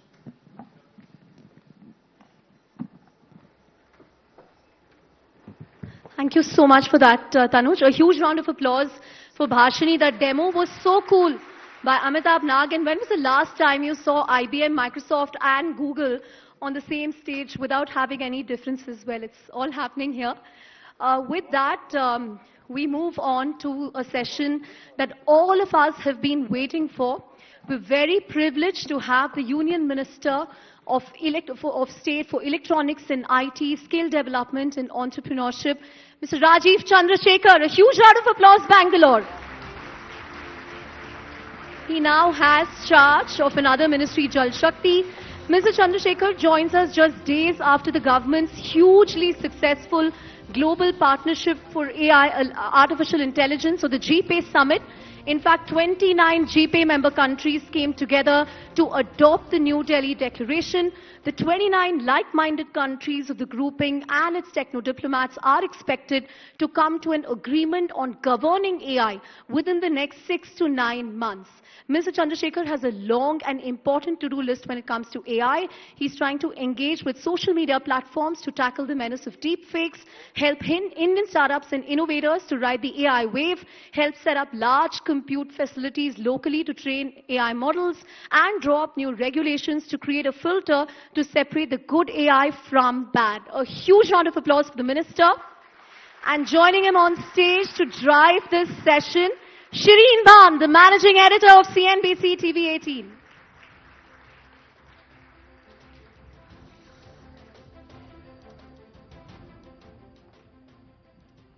Thank you very much, Chandra. Mr. Chandrasekhar, what an absolute pleasure it is to have you here. Ladies and gentlemen, I have to say Bangalore is a city with the maximum amount of energy. So big kudos to the Bangalore crowd for being here through the morning. And I have to say the quality of conversations has been absolutely impeccable. I've been soaking in, learning a lot more than I knew when I walked in through this door about AI and about what the future of AI looks like. Mr. Chandrasekhar, without further ado, let's get started. Through the conversations this morning, everybody was, of course, talking about the opportunities, but also talking about some of the crucial challenges that we need to contend with, including some of the key deficits, whether it's capital or it is compute. Let me start by asking you about compute, because the Prime Minister at the successful AI summit recently that concluded spoke about the AI mission that the government intends to launch. If you can lay the roadmap out for us on what we intend to do, how we intend to bridge the compute deficit. So thank you, Shireen. Thank you for having me. I'm glad I made it. It was touch and go, but I made it for this program. Look, our approach towards AI, I need to first lay out what our government's approach is and what our Prime Minister's vision and expectation of AI is, and then I can tell you some of the other moving parts. We see AI as a very significant bolt-on to this already galloping digital economy. So it is in some ways, we communicate this as a kinetic enabler of our digital economy. So we see a significant amount of growth that we will see come out of AI and the ecosystem that will develop. And while there is a lot of conversation about safety, trust, and the harms of AI, we are very focused on that. For enabling that, we have put together an overall framework that talks about AI compute capacity, the need for the government to deploy resources, financial resources, in creating more foundational models and LLMs and real-life use cases. So there will be, like in the semiconductor model, we will fund startups. We have certainly a very clear focus on building an academic industry startup research ecosystem, which we refer to as the Innovation and Research Center. So we think we will have about 10, 12 of them around the country that will be part funded by the government. And we will have many other adjacent areas, including AI chips, that we are going to have as an intersection between the Semicon program and the India AI mission. So AI compute, clearly, since you asked me that, let me say that we will have two components to it. One is a pure private sector led, very similar to the design in the semiconductor space, where we will incentivize that investment. And then we will have a significant indigenously developed public sector capacity of AI compute coming out of CDAC. So you will have both these. These are going to be available to the Indian ecosystem of both the larger enterprises and the startup ecosystem that are certainly, that our intention is to get them to catalyze and grow the ecosystem. This is broadly, as they say back in Delhi, mota mota. This is the framework that we have. Early in January, hopefully before the second week, we will have what will be, again, I use the semiconductor example, we'll have the first India AI, like a global India AI summit, where every participant, practitioner, stakeholder in the Indian AI ecosystem, including but not limited to the academic network, will be participating. There will be global, practitioners of AI. And the idea is really to sort of, in a sense, launch it there. And launch it with all of these enabling elements in place so that nobody then looks back and says, I don't have this or I don't have this. It's just a question of then, meeting some real milestones in the short term and the near term. Well, thank you very much for laying out what the roadmap looks like. I am going to try and get some more granularity from you, but I have to say this, I'm distracted by the 2 pens and a pencil in your pocket. We're talking about AI, Mr. Chandrasekhar, you're actually walking around with a pencil. Why is that? 35 years of tech and living and breathing in the hybrid world of the future and the past. So I've always had a pencil in my pocket. I don't know why, but a Natraj pencil is always what you walk around with. Yeah. But let me try and pick up on what you said. Like what we saw with the semiconductor program, where the government has actually put an incentive scheme in place which will run over the next few years, is that going to be part of the plan? You gave us a broad hint that that is what the government is considering at this point in time. If you can lay out for us what the thinking is and what the quantum of government funding is likely to be. Shane, we know what it will take to make India AI successful. We also have an ambition that India AI should play, if not the leading role, one of the leading programs that will shape the future of AI. So our ambitions are very clear. Now, to build those ambitions and to realize those ambitions, we understand very clearly that we need to catalyze and create a seriously global standard ecosystem of startups and innovators. And what do they in turn want? They need resources, they need financial resources, they need AI compute resources, they need partnerships with our academic institutions.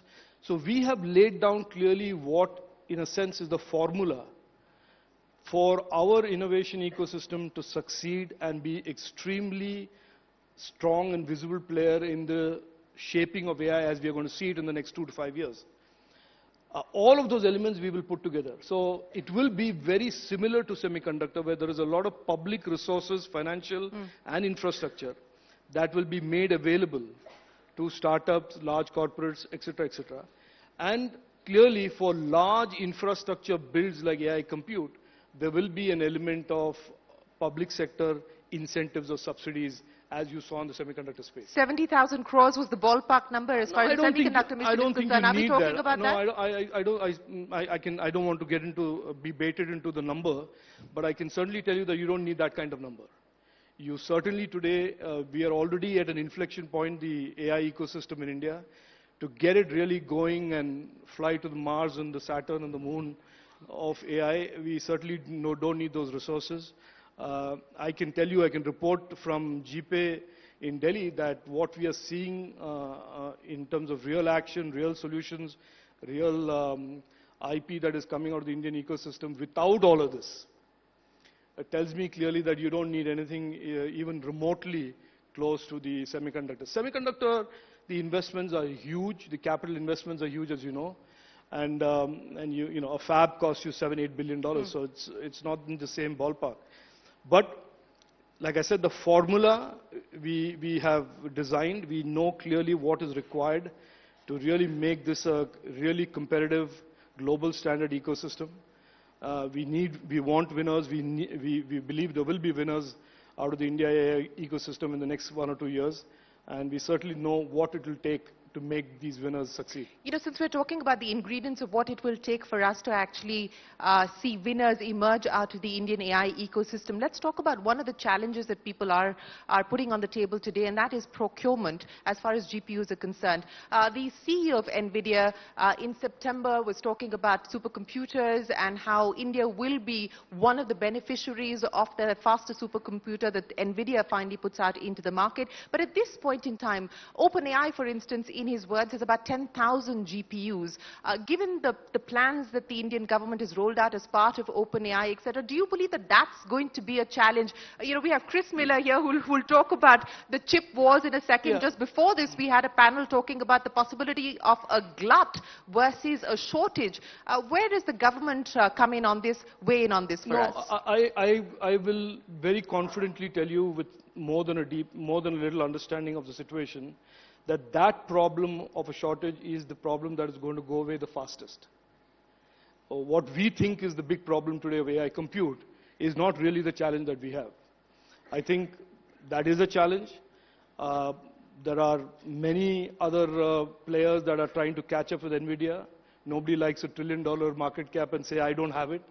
So there are the AMDs of the world and there are Intels of the world who are playing catch up. They're 6-8 months behind.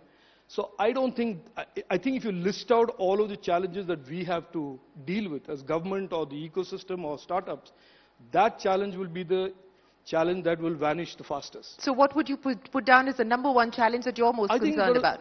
There are certainly much more fundamental challenges like talent. This is an industry, this is an ecosystem that is going to need really top-notch capability.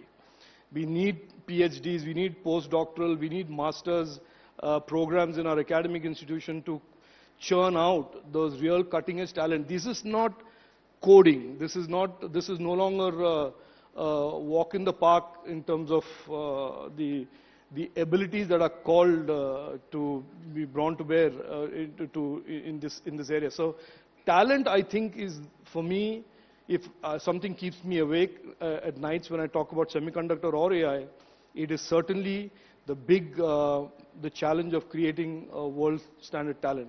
The infra pieces, I can assure you today to all of you here, and you can hold me responsible for the statement, that I think all of these other infra enabler pieces will get solved very quickly. And whether it's an NVIDIA GPU that is going to power it, or whether it's a mix of NVIDIA, AMD, x86, whatever, don't worry about that. I think what we really need to focus is how do we get our academic institutions to really start focusing on the kind of talent that this ecosystem will just sop up in the coming years. And do we have it now or don't we have it? If we have it, how good are they? Can we make them better?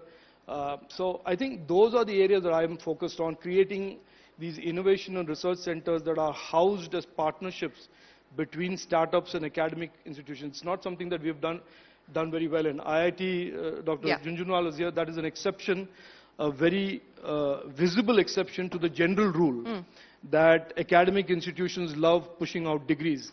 I was in a program recently with a lot of vice chancellors, and I said, 15 years ago, the way you measured an institution was how many of them went and got hired by Google, or how many students went abroad.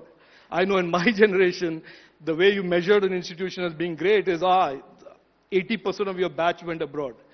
Today, it's a different metric that academic institutions have to pivot to, which is how many of my students are really going out there and building world-class platforms and systems. So all of these are real challenges.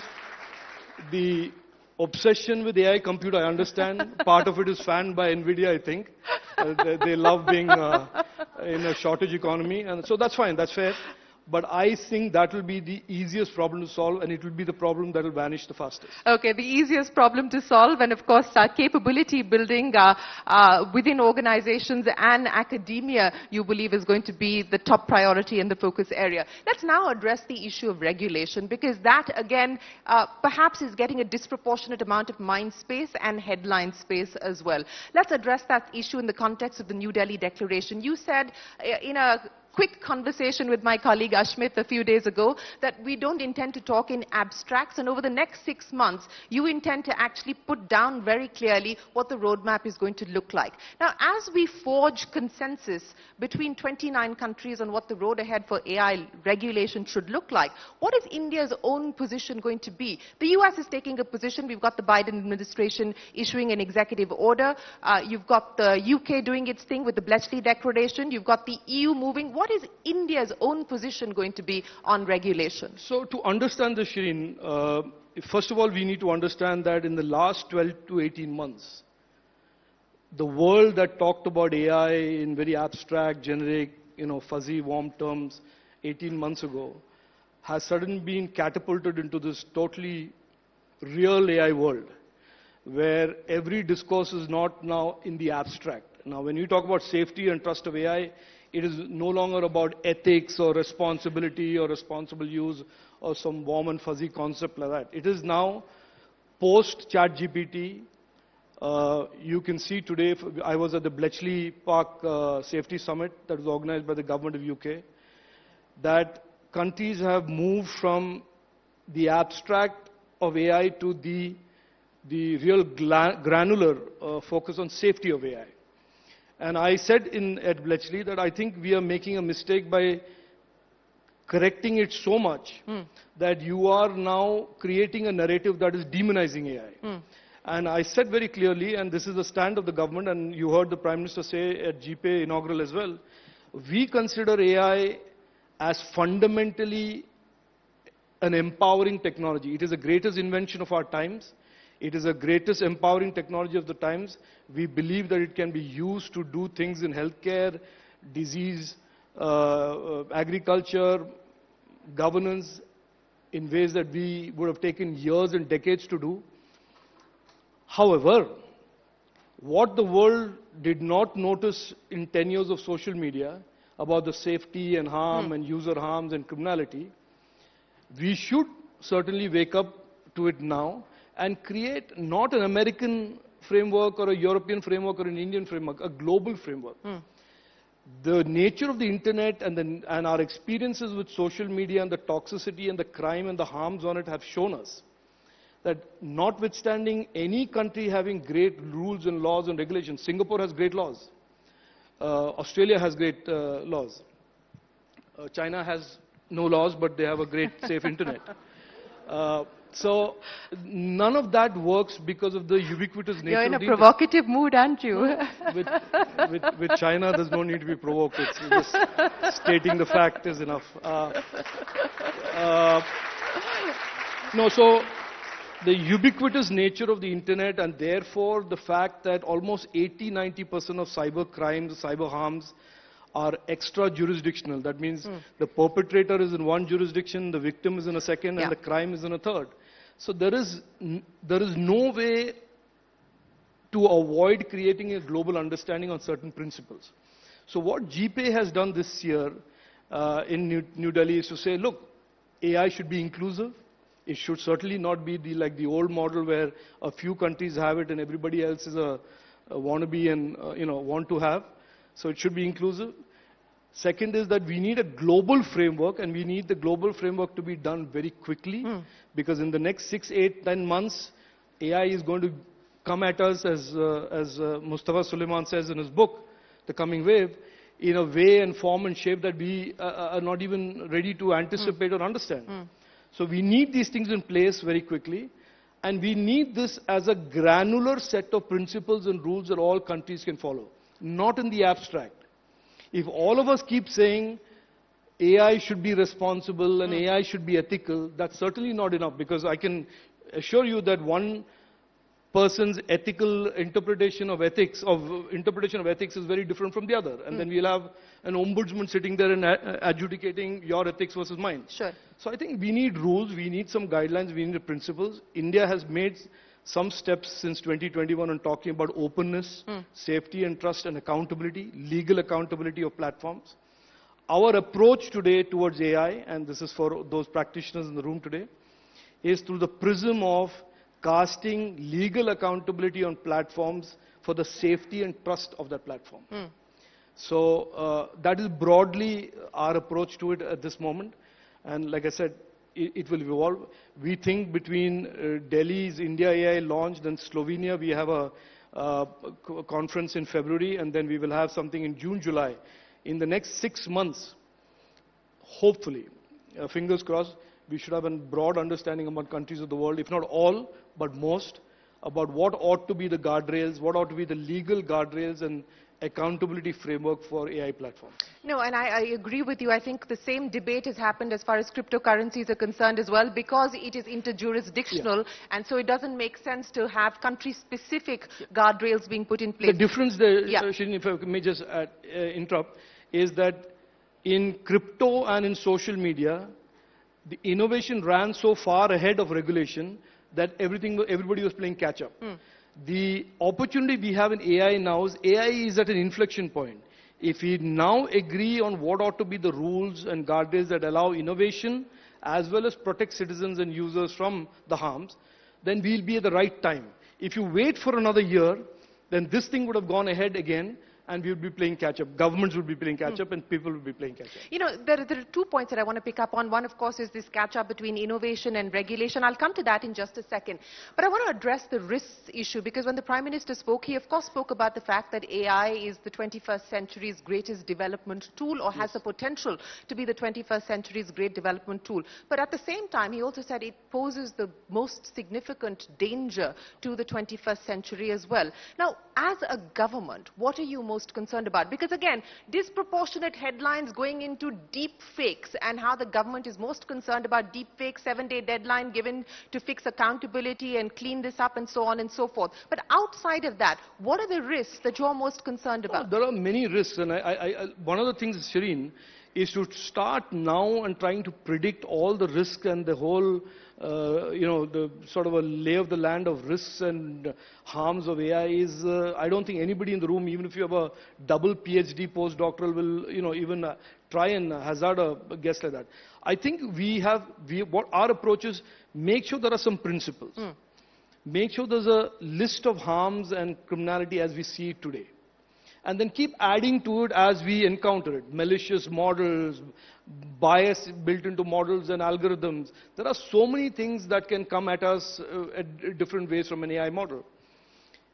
However, deepfakes certainly is a classic example, because misinformation and patently false information is a disease that social media has spread and is causing, especially in democratic countries, harm to the power of, like almost intolerable. It creates divisions, it creates incitement, it creates fake narratives. So misinformation has been a problem with social media. Now imagine misinformation raised to the power of infinity, powered by AI, and Shireen Bhan is on TV today saying something abusive about Rajiv Chandrasekhar, and that goes viral. Or I am saying something about money control, and that goes viral. I'm not being facetious. You get the point. I know. People who know me know that I would never say anything abusive about anybody. Yeah, exactly. And so people will get a bit agitated if they see you doing it. So that's the point I'm saying, that in a society like ours, we have 850 million Indians on the internet.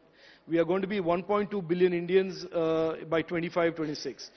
There are different types of people: old, young, women, men, rural, urban, highly literate, not so literate. And then if you have this phenomenon of deepfakes, which I have seen today that are going viral at 100x, 150x in terms of the velocity and acceleration of these things vis-a-vis the truth. In a society like ours, it really is a problem. So PM, the Honorable PM raised that as an issue, because in a country like ours, where democracy is sacrosanct, the electoral process should be as unimpacted by these kind of things. Deepfakes have, and AI therefore has, a very, very significant power to alter, distort, disrupt, create problems. And it is an issue that we are very, very serious about.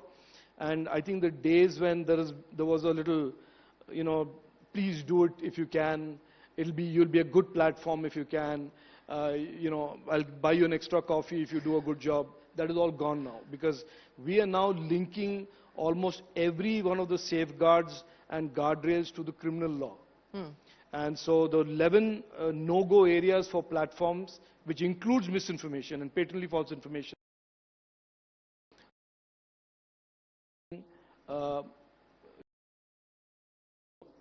so that is what we are saying. We didn't say 7 days, stop it or else. We said 7 days, detail, and on the 8th day realize what the rules are violated. And this links back to the question of regulation that we were having, and we had the Coursera in the morning. The challenge perhaps in terms of this catch-up of innovation and regulation, that regulation must not end up stifling innovation. Light touch approach is perhaps needed, warranted at this point in time. How do you view that? No, Shireen, let's be clear. From light touch, hard touch, it means is it self? When we say accountability, have to be accountable under law. from the platform. Now, light touch as in will people go with heavy weaponry? Obviously not. So, move away from that problems that we are in, which is to assume that because there are no guardrails required,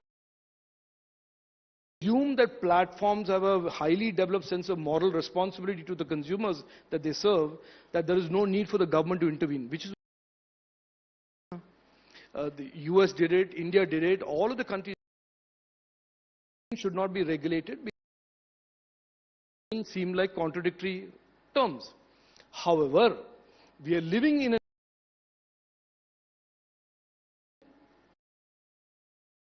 we believed in, certainly does a lot of can be used by bad to dissuade the bad actors from using, dissuade platforms from creating the ability for bad actors to use. I don't want to characterize this as either. I think it is about making sure there is a clear platform, consumers of wherever, and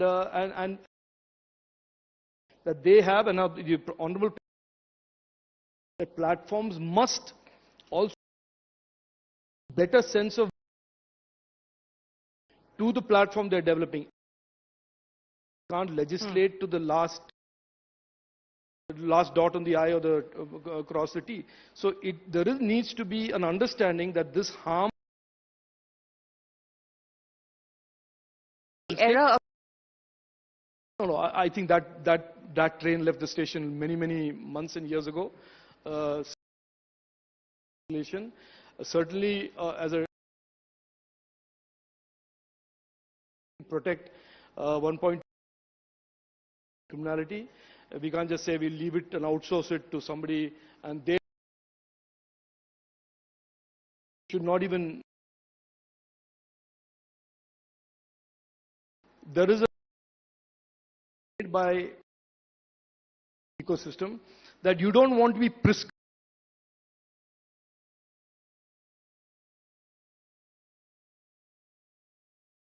to have this model tested like this. You need to have this and that.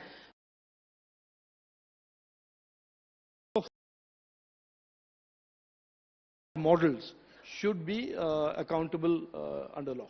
Fair enough. One of the comments that I picked up on this morning was that AI as AI nation should be infrastructure and private sector innovation, or led by private sector innovation as conductor. Do you see the government playing in this jugalbandi? Look, I spent over 3.5 decades in tech. I consider myself very fortunate today, because what I see today, and to be able to be an enabler, coach, mentor, sort of cheerleader, whatever you want to call it, is really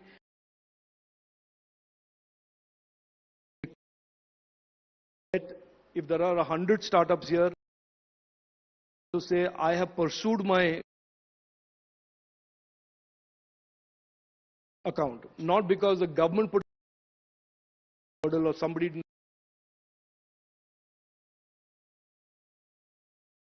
The mission that we have been given by our Prime Minister is very clear. There is this huge opportunity of $1 trillion digital economy. We are halfway there. We want to get there by 26. AI, these are all big pieces of that. 7 days a week, 360. Not as implemented by the government, but implemented by hundreds and thousands of startups. You've seen that in the DPI, you've seen that in fintech, where a government use case is created.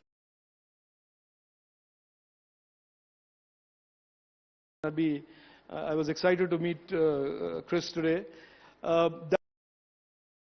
the number and designing the next. When I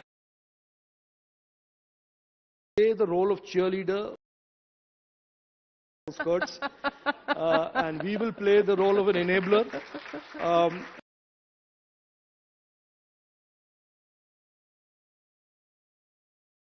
And young Indians all around the country is going to take us over the top and make us the third largest economy soon. We'll of that cheerleading, but let me end by asking you, you gave us examples of what the government has been able to infrastructure, as far as UPI is concerned, what we're likely to see.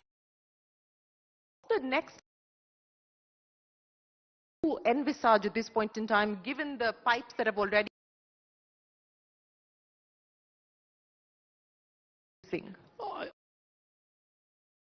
a significant acceleration of the digitalization of our economy. MSMEs today that have had a patchy record of digitalization are going to now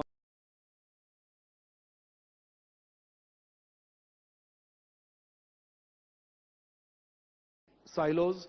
You will see a very government type of digitalization. And I think the India DPI story is just going to get better, bigger, with more and more opportunities for startups to innovate around that India DPI. It's not a static situation. And smart. I think, look, I say this when I go to any college. This young starting out, this is certainly the most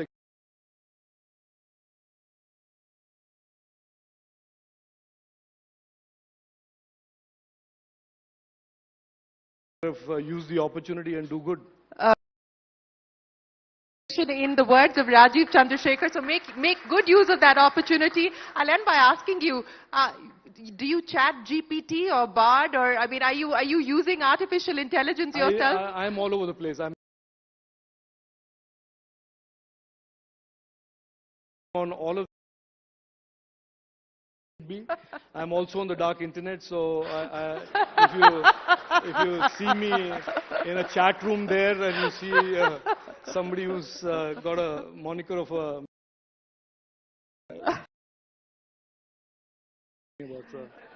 omnipresent Rajiv Chandrasekhar. Ladies and gentlemen, a big round of applause. You to just stay on for a couple of minutes more. We have a big reveal coming up. Chandra, over to you. Full session.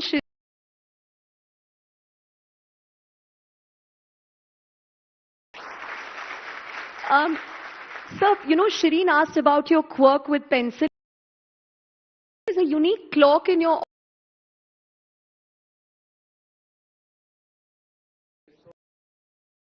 It was about 1100 days to elections, and I would have these meetings with my officers, and they would. I mean, there's many days left. Countdown.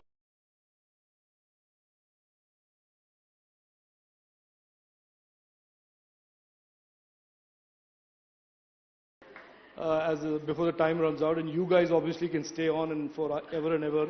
I can't. I don't even know if I'll have a job. So hopefully you'll be able more years. That's our hope. But sir, please stay on. Polo Alto Network.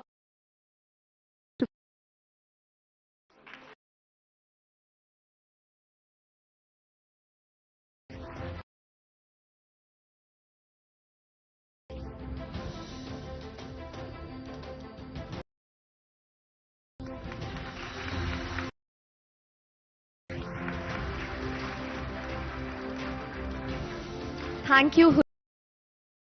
I'd like to invite consulting leader EY to join us on stage to present potential to catalyze change.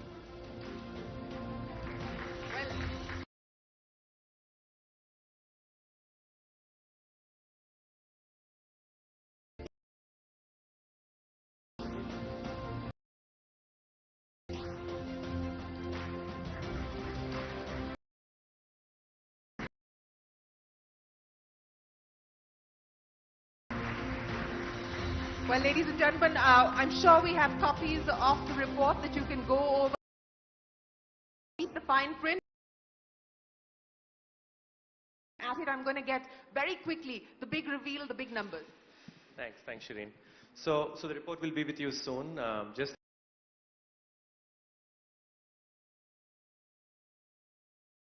50 execs across where they are on AI and generative AI. And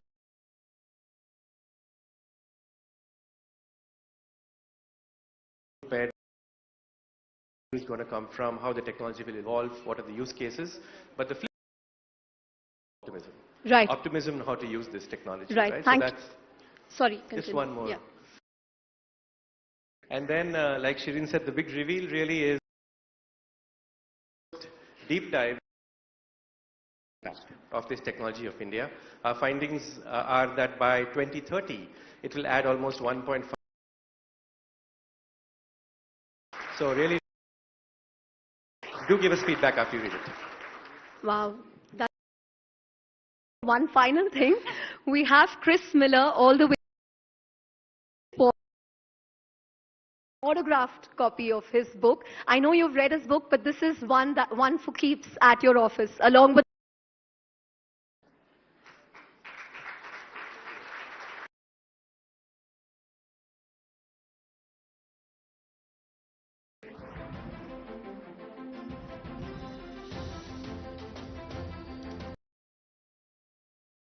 so much for applause.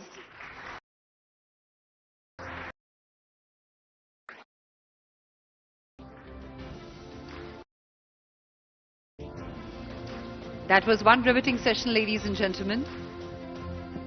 We would like to once again thank the Honourable Minister for being here despite his demanding schedule and taking time out for the Global AI Conclave. Thank you so much, Minister.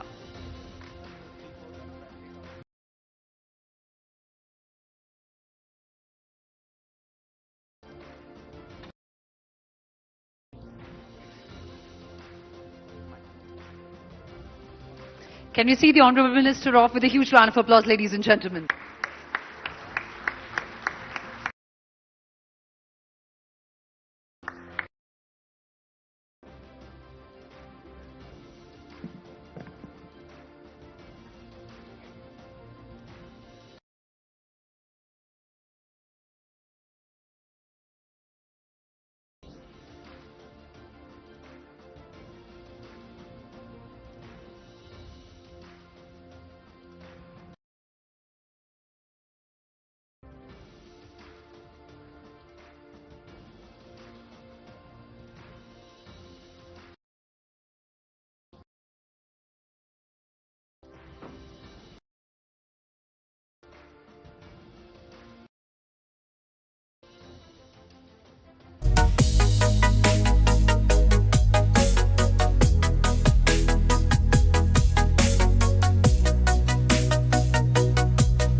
and what areas then we need to build guardrails for. So I very much look forward to sharing his perspective back at Microsoft in the United States. Great. Sindhu?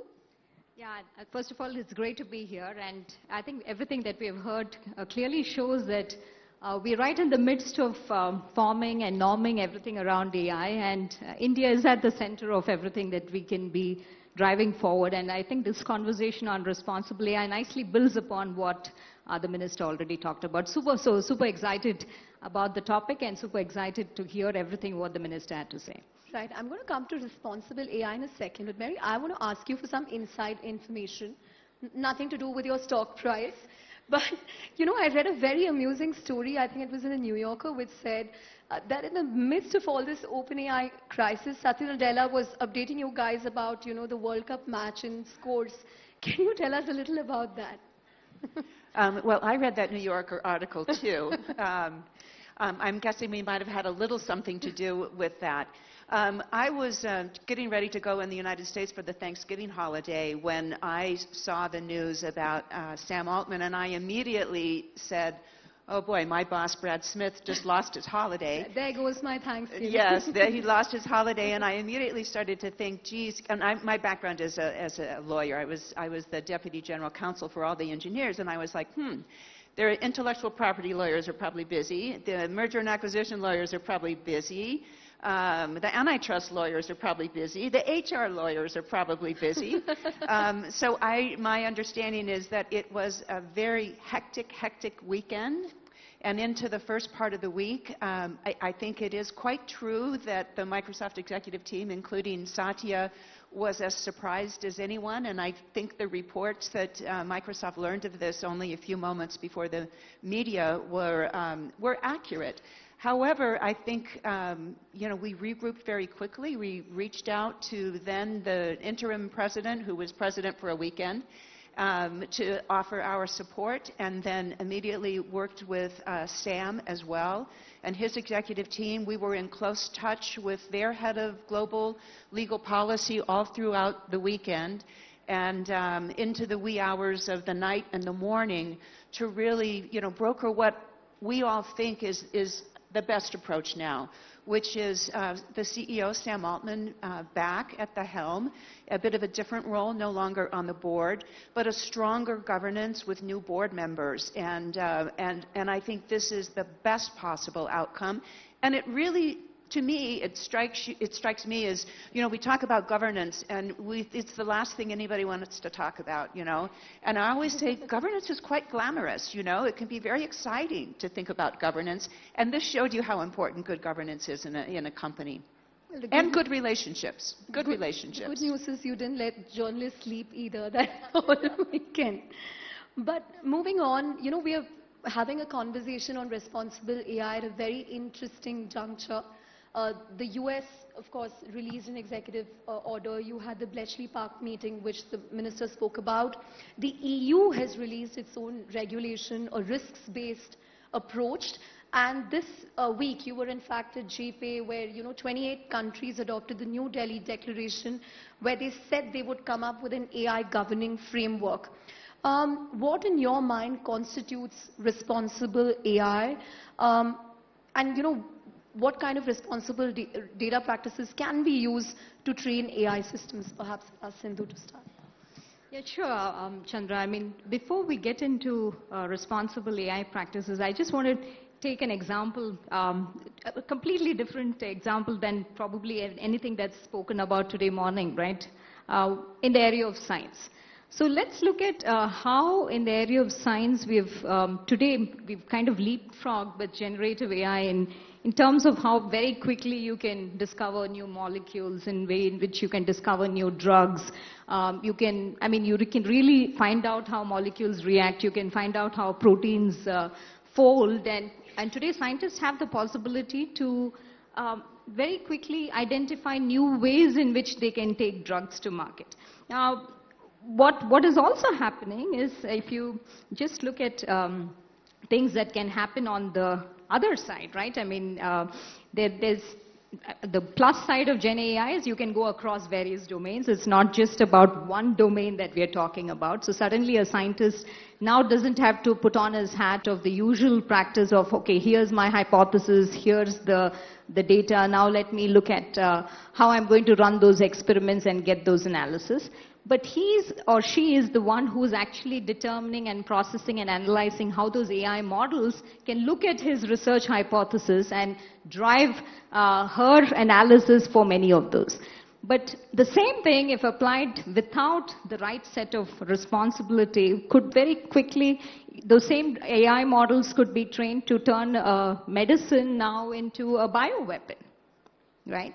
So that's kind of the importance of why we need to be very clear about how we have the right set of guardrails in place. And to your question on data, having responsible data practices is the foundation when we talk about responsible AI, right? And the way in which we acquire data, ethical access of data, consent-based access of data, anonymizing the data, making sure that the data is clean and completely void of any kind of bias, making sure that the data is a considerable data set. It's not just about having a small data set, right? Because a small data set will have inherent bias built into that data. So having that right governance in place when you talk about access to data and making sure that the data follows that right kind of regulations becomes very important. Then we heard about having guardrails and regulations in place. Today, it's very important that, yes, we need to make sure that there is right kind of regulations, but it also needs to be done in such a way that we're still able to innovate, right? So the EU Data Act, which you just talked about, has a lot of risk-based analysis on how you would classify AI systems along the various risks. So having a very balanced approach in how we make sure that there's a good way in which you get the data, having the right guardrails in place becomes super important when we talk about responsible usage of AI. Right. Mary, you know, you spoke about governance. Now, what oversight processes, review boards, or other governance mechanisms do companies need to have in place to align AI systems with the broader interests of humanity? It's really a great question. I'm glad you asked. I think you first start out with principles, and the principles related to fairness, inclusivity, ensuring that the systems are safe, transparency, accountability. Then you click down a layer below that and think about, how then you build these systems. And in our case, and I'm sure some of the other companies are doing something similar, we started this work 6 or 7 years ago. We created a committee made up of the highest levels of executives in the company to review our use cases of how we were using artificial intelligence. 4 years ago, we then created an office within the legal organization, and we have AI champions throughout our engineering team to, in each case, identify the impact of the use of the artificial intelligence in our product, to identify whether the technology is fit for the purpose that we want it to be, to identify risks, to try to mitigate them. In those cases where the use is sensitive, in other words, if it could cause a harm to the legal rights of an individual, if it could cause physical or psychological harm, if it could cause harm to fundamental human rights, then that particular assessment comes in for a very iterative, manual, side-by-side process with our Office of Responsible AI, which is composed of people from many different backgrounds and many different diverse perspectives in life to ensure that that sensitive use case is actually does what it says it should.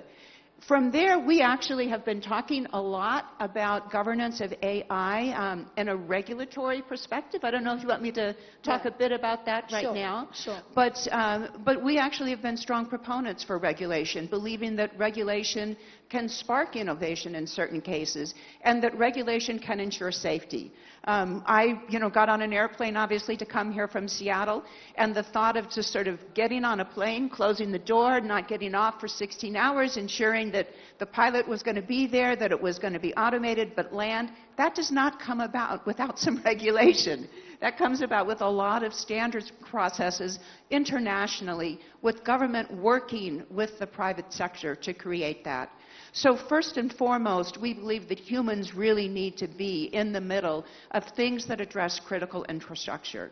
We think it's really important that we look at the standards and frameworks already in existence in India, in the United States, in order to do this. It's important to go granular, as the minister said, and get into some of the regulatory frameworks, potentially sector by sector. We know we need to work with academic institutions and nonprofits, and we know that we need to also focus on societal good. So those are the frameworks, the 5 frameworks that we actually think about on a regular basis, and we were happy to talk about those in the UK, in the Hiroshima process, the G7, here at GPI as well. Right.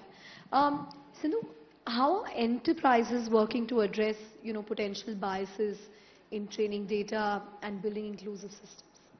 If I just put on my SAP hat for a bit, Chandra, I mean, we are running the world's largest enterprises as well as the smallest and the mid-sized enterprises. 87% of the world's business transactions go through an SAP system, right? 99 of the top companies in the world run on SAP. 97 of the greenest companies in the world run on SAP. How do you know all this by heart? Because we do that every day, day in, day out, right? I mean, if I just look at the India context, Chandra, 8 out of the 10 cars that are on the India roads, right, are manufactured by SAP's customers. Now, the reason I'm telling you all these data points is only because the trust that these customers have on SAP to enable them to run at their best, to enable them to deliver at their best, comes with a lot of responsibility for SAP, right?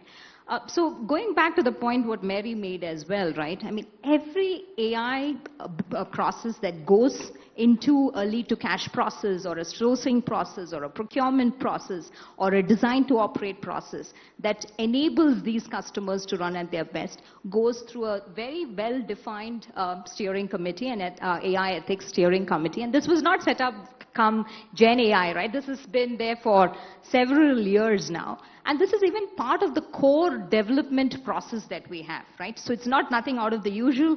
Like in the, anybody who's in core development knows you have a design principle. You have to follow that design principle. It's part of the core development. And this is very much ingrained into how we develop, build those AI processes, deploy and use those AI processes. And the whole point, what you mentioned as well, Mary, is about the whole interpretability of the data. So for us, it's very important at any point of time, depending on what is the priority of those use cases and the kind of risks that those use cases have, and we categorize them. The level of transparency that we give, having a human in the loop, right? Making those decisions together with the human, where the human and the AI systems are working in tangent with each other. Or human on the loop, where you still have control over the AI systems, but the decisions are still driven at runtime, at real time by the AI systems. Or AI, or humans over the loop, where the complete ownership is with the human. And that depends again on the use cases, the industries, the kind of the target scenarios that we are trying to achieve. And having this part of the core process becomes very important. The second piece that I think is also very important is getting our people, because I mean, of course, we have very diverse set of developers working across different parts of the world, and making sure our developers understand and having a very ingrained process in how we build up the skills of our developers across understanding what does it mean when we decide for a particular scenario and go out with it. And also going back into the basics of what does it mean when you design a prompt like this, right? Or what does it mean when you look at data in a particular way? How do you visualize the data? How do you prepare the data? How do you storytell around the data? And so that education and the change in mindset of how you look at the potential, of course, prowess, but also the impact that these scenarios can have is also very important. Got it. Do you believe there can be a global consensus on responsible AI and building guardrails? And if yes, can that really translate to an interoperable legislation? I think we are on the path to do that. I really do. And I think And we are... will that include China? Sorry? Will that include China? Ha. You know, this is, we've heard the Prime Minister's point of view around China. I guess what I would say is responsible nations need to move forward no matter what. And need to continue to bring others in no matter what.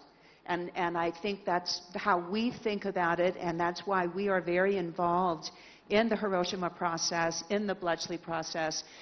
We think that we are getting alignment among these various processes. We do need to go granular, more granular than we are today.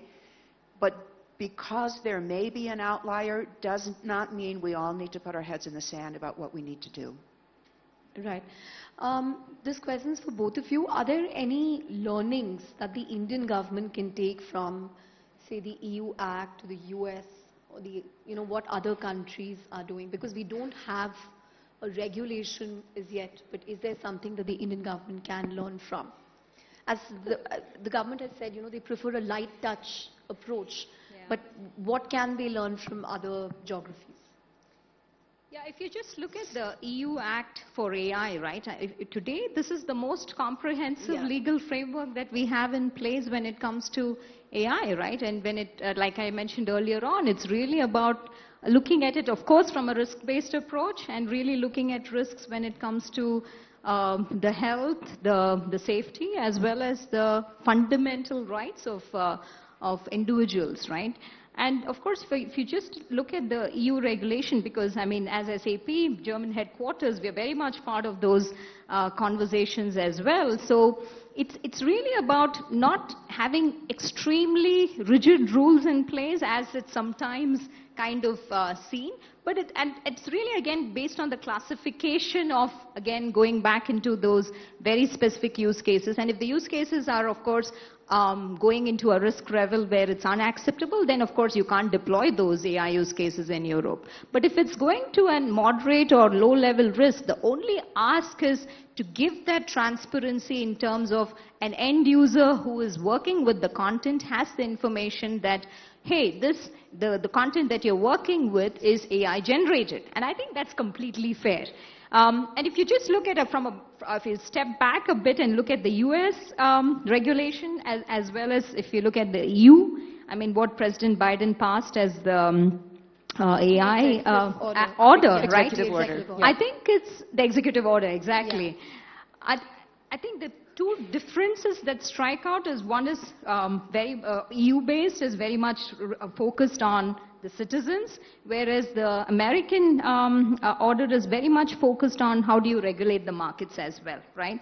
And so for us, it'll be good to, here in India, to strike that right balance, I'd say, a hybrid model. I think Minister Chandrasekhar also alluded to that a couple of days back, where he said that our model will definitely be a hybrid approach between the two. And I think that's right, because it's important to have the guardrails in place, like I mentioned, but it's also important that we want to focus on those very innovative use cases that we want to put in place that's very specific to the cultural needs that we have here in the country, right? And the absolute needs that the citizens here in India have, be it in terms of addressing use cases for agriculture or education, or when we look at language translation or governance. So there's very specific needs that we have, and to have that right balance that we can strike between the two would be key. I have been so impressed with hearing about the focus on small and medium businesses here. So I think, that would be one way in which India might differentiate below the global alignment level in order to continue to incent small and medium business, for example. Yeah. Absolutely. Great. The other thing that I wanted to ask you, Mary, was, we had Andrew Ng in the morning speaking to us, the AI pioneer.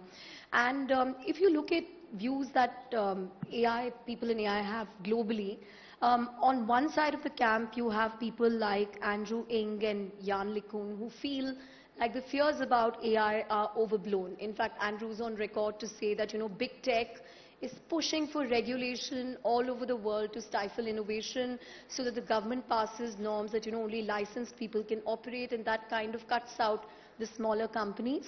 On the other hand, of course, you have the likes of Jeffrey Hinton and Bengio, who are, who are kind of apocalypse now when it comes to AI.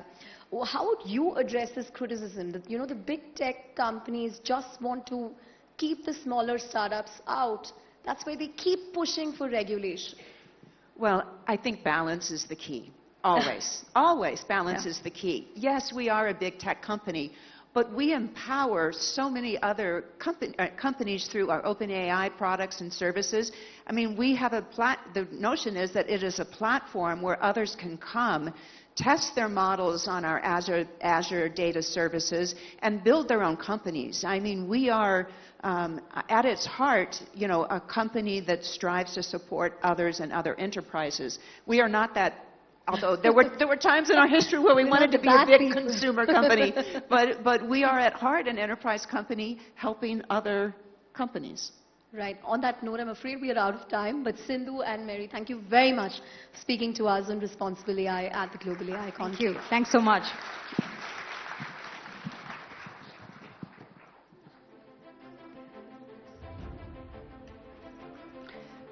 Thank you very much, Ms. Sindhu and Ms. Mary, and also Chandra, for taking us through this session. Clearly embracing the power of AI responsibly is the way to go. Now, moving forward, ladies and gentlemen, our guests are helping us guide through this world of AI with great knowledge and insights. And with that, it's time to move on to our next session, which we're very keen to present before you, because here we take you inside IIT Madras and what makes this institute an ecosystem that they have a deep tech haven. In fact, the IIT Madras Research Park has resulted in the incubation of 200 deep tech companies whose valuation today runs in more than 50,000 crores.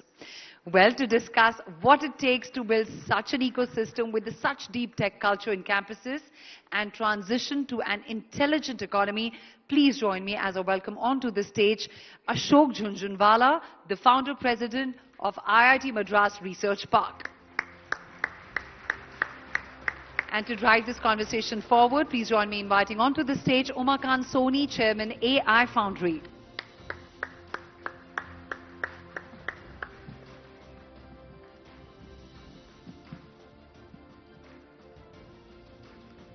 Really looking forward to an interesting conversation here. Over to you. Thank you. It has been a long day, but anyway. Well, with Professor Jhunjhunwala, I mean, he needs no introduction. I mean, he's somebody who guided us into this digital world in some sense with wireless telephony. And we thought that we will actually take a step back. And of course, from morning, we've been talking about LLMs, large language models, AI. Of course, we also have to take a bit of deep dive into this. In that sense, we can remove an extra chair actually.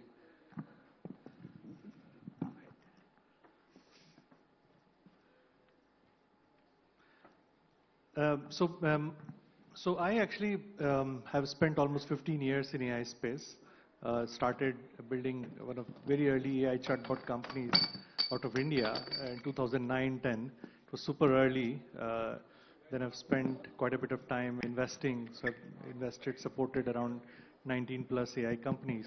And even after 15 years, I just feel that with these LLMs, we're just getting started. By 2030, we are going to have, I mean, each one of us is probably going to have a personalized digital and a physical bot. And that's the kind of change that we are going to undergo. If I were to look back, in 1975, we had connected up to 1 billion places with rail, with road, with flight, with water. And we could sell the excess production of one place to another. And we used to call it industrial economy.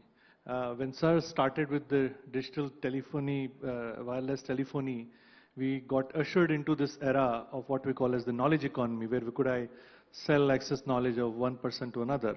And by 2009, we had connected up to 1 billion people with that. By 2030, we will be connecting 7.5 billion people with 30 billion plus machines. And we're going to call that an intelligence economy. and it's going to add $15.7 trillion of new economic value. And I heard today in the morning that India is going to get $1.5 trillion out of that. So it's a large number. So I wanted to actually start by asking Professor Ashok Jhunjhunwala that, when you started, I mean, why did you actually, start on this journey of wireless telephony? I mean, what was the insight? And of course, we were discussing this over dinner yesterday night, and I would love to hear it from you. Yeah, I'll tell you a couple of stories and how it started. I came back to India. I was in IIT Kanpur, went to US, came back to India in 1981, went to IIT Madras, wanted a telephone at my home. My parents were in Calcutta so that I could connect with them. It took me 8 years to get telephone. And that kind of hit me. Most of you won't understand. You ask your parents, they will understand. And basically decided that we'll have to change this. And the reason we found that we could not get telephone was highly subsidized item. We keep talking about farmer subsidy. Huge subsidy was given on a telephone because telephone did not make a business sense. It used to cost 40,000 rupees to install a telephone. And unless our telephone bill was 1,200 rupees per month, it won't pay for depreciation, interest and operation cost. So forget about profit. And our salary at that time was 1,200 rupees. So that was a total salary. How do we spend 1,200 rupees on a telephone? So we realized that if we can bring this 40,000 rupees to 10,000 rupees, maybe the same token, telephone will make business sense at 250 rupees telephone bill per month. And maybe 250 rupees we could pay. By that time our salary was also going up. And we started looking at every aspect of telecom. And in fact, the only way to reduce cost was by digitalizing that. Sam Petroda came and digitalized the exchange. An exchange which was costing at one time 11,000, 12,000 rupees started costing 1,000 rupees per line. So that cost had come down. But the copper local loop, the pair of copper wire which came from the exchange to home, the digging and the cost of copper was 25,000 rupees. And unless we figured out a way to get rid of that, there was no way we could bring down the cost. And what we did is that we conceived of the only way to do it is wireless. Though wireless at that time was very expensive, 1 lakh rupees. But you remember, we recognized that if we're changing to wireless, we are replacing copper and digging by integrated circuit and software.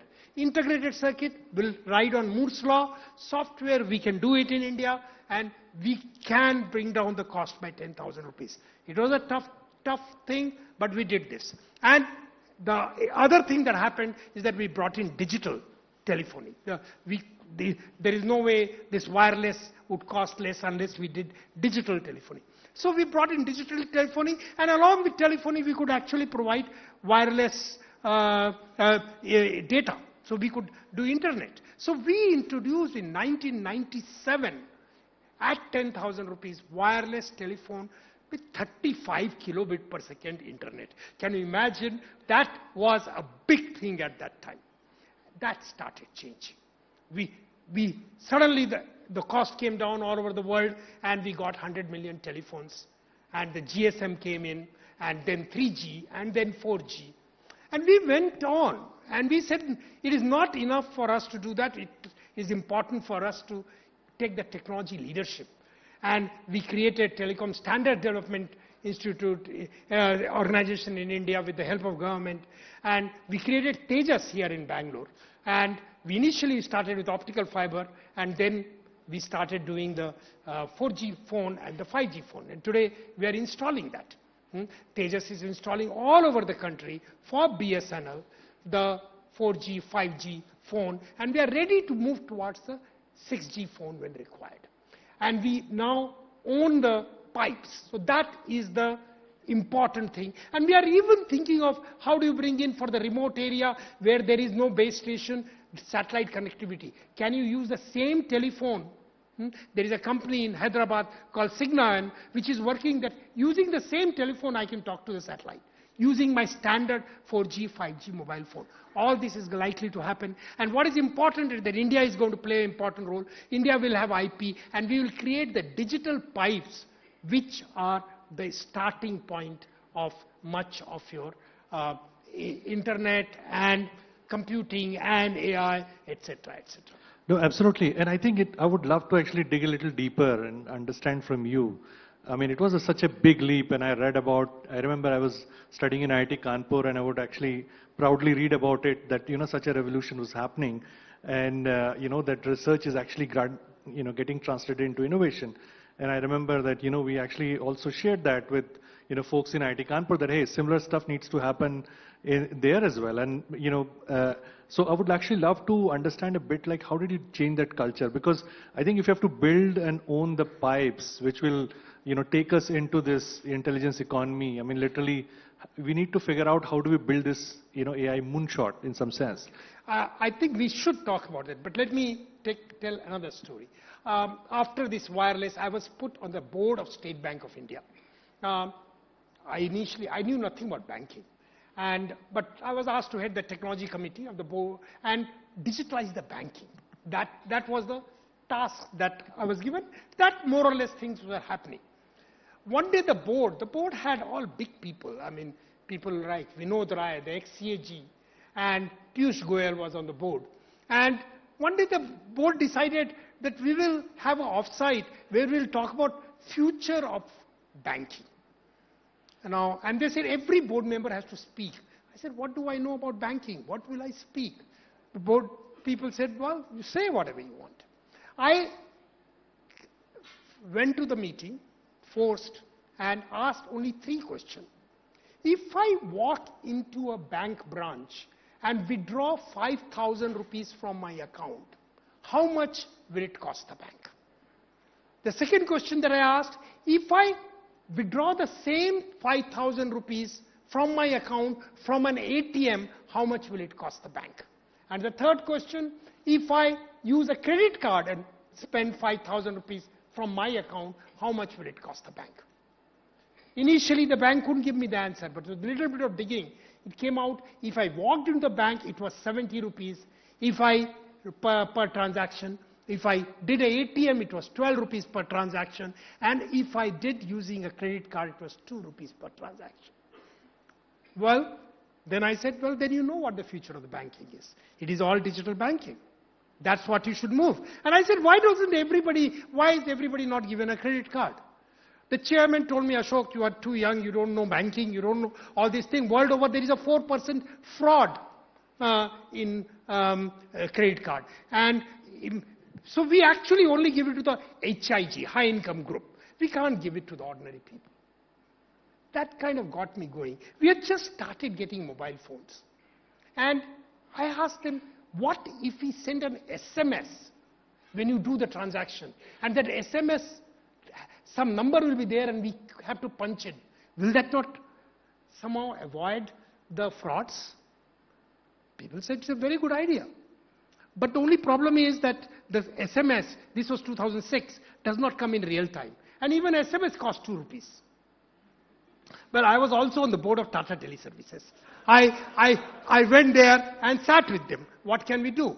We found that using 1 bit, spare bit, reserved bit in signaling channel, we can send a real-time SMS or what we today call OTP.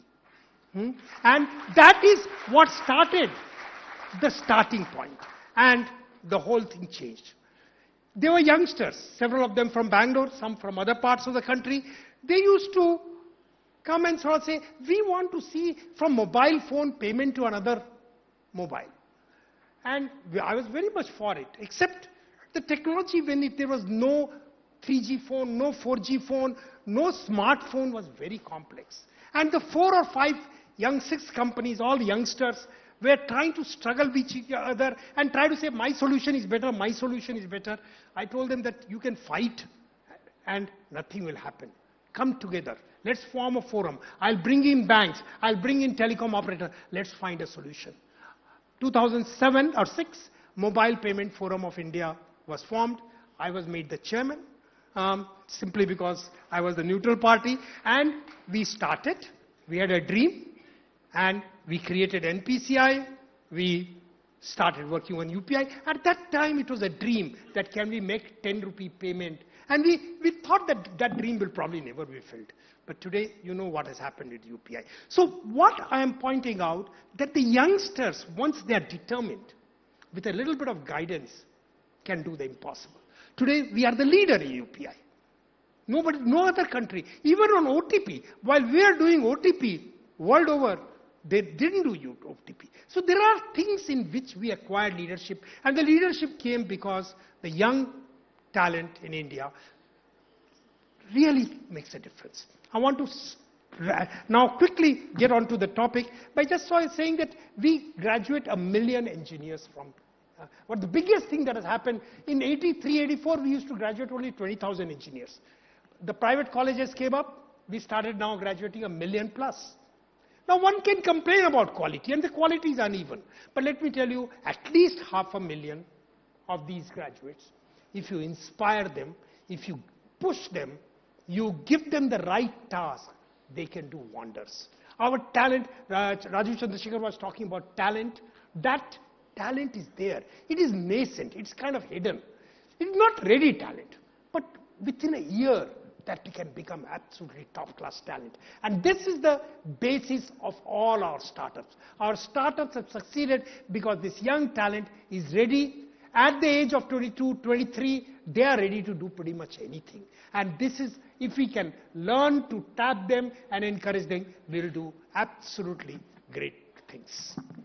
Fantastic for running through this. And this actually has been very inspirational. I mean, when we were trying to set up Art Park, AI and Robotics Technology Park at Indian Institute of Science, and we were looking at, okay, how do we, learn from the examples that, IIT Madras Research Park, the kind of, research translation into innovation that happened there. And we realized, as Sir is pointing out, that the massive number of graduates that are coming out, the intellectual inventory that is actually there in our university ecosystems, if we can then align them to a common goal. And how do we align them to a common goal? By bringing somehow industry, academia, and government together in a forum where they all can collaborate. And as I was pointing out, right, like, OTP happened, UPI happened. These are the big examples. So if you have to leapfrog in the AI realm, this is where we need to, take the full advantage. Thankfully now we have Art Park set up. Along with that, there are 24 other hubs which have been set up along with each of these IITs and triple IITs. There's one in IIT Madras as well, Pravartak. And all of these places have been funded to the tune of, in total $500 million, which is a large amount to create AI research and innovation ecosystem. And this ecosystem can be a good fulcrum around which we can, gather people. Because, fundamentally speaking, of course, AI right now, everybody's talking about ChatGPT, but it's just the beginning. It's a big technology. It's a horizontal technology. It's a big tool through which we can solve big problems. And there are big problems to be solved. Yesterday we were actually having this conversation, and Sir was pointing out, very interesting story about the climate change, right? His car was stuck, and he showed me the picture of half-submerged car in Chennai.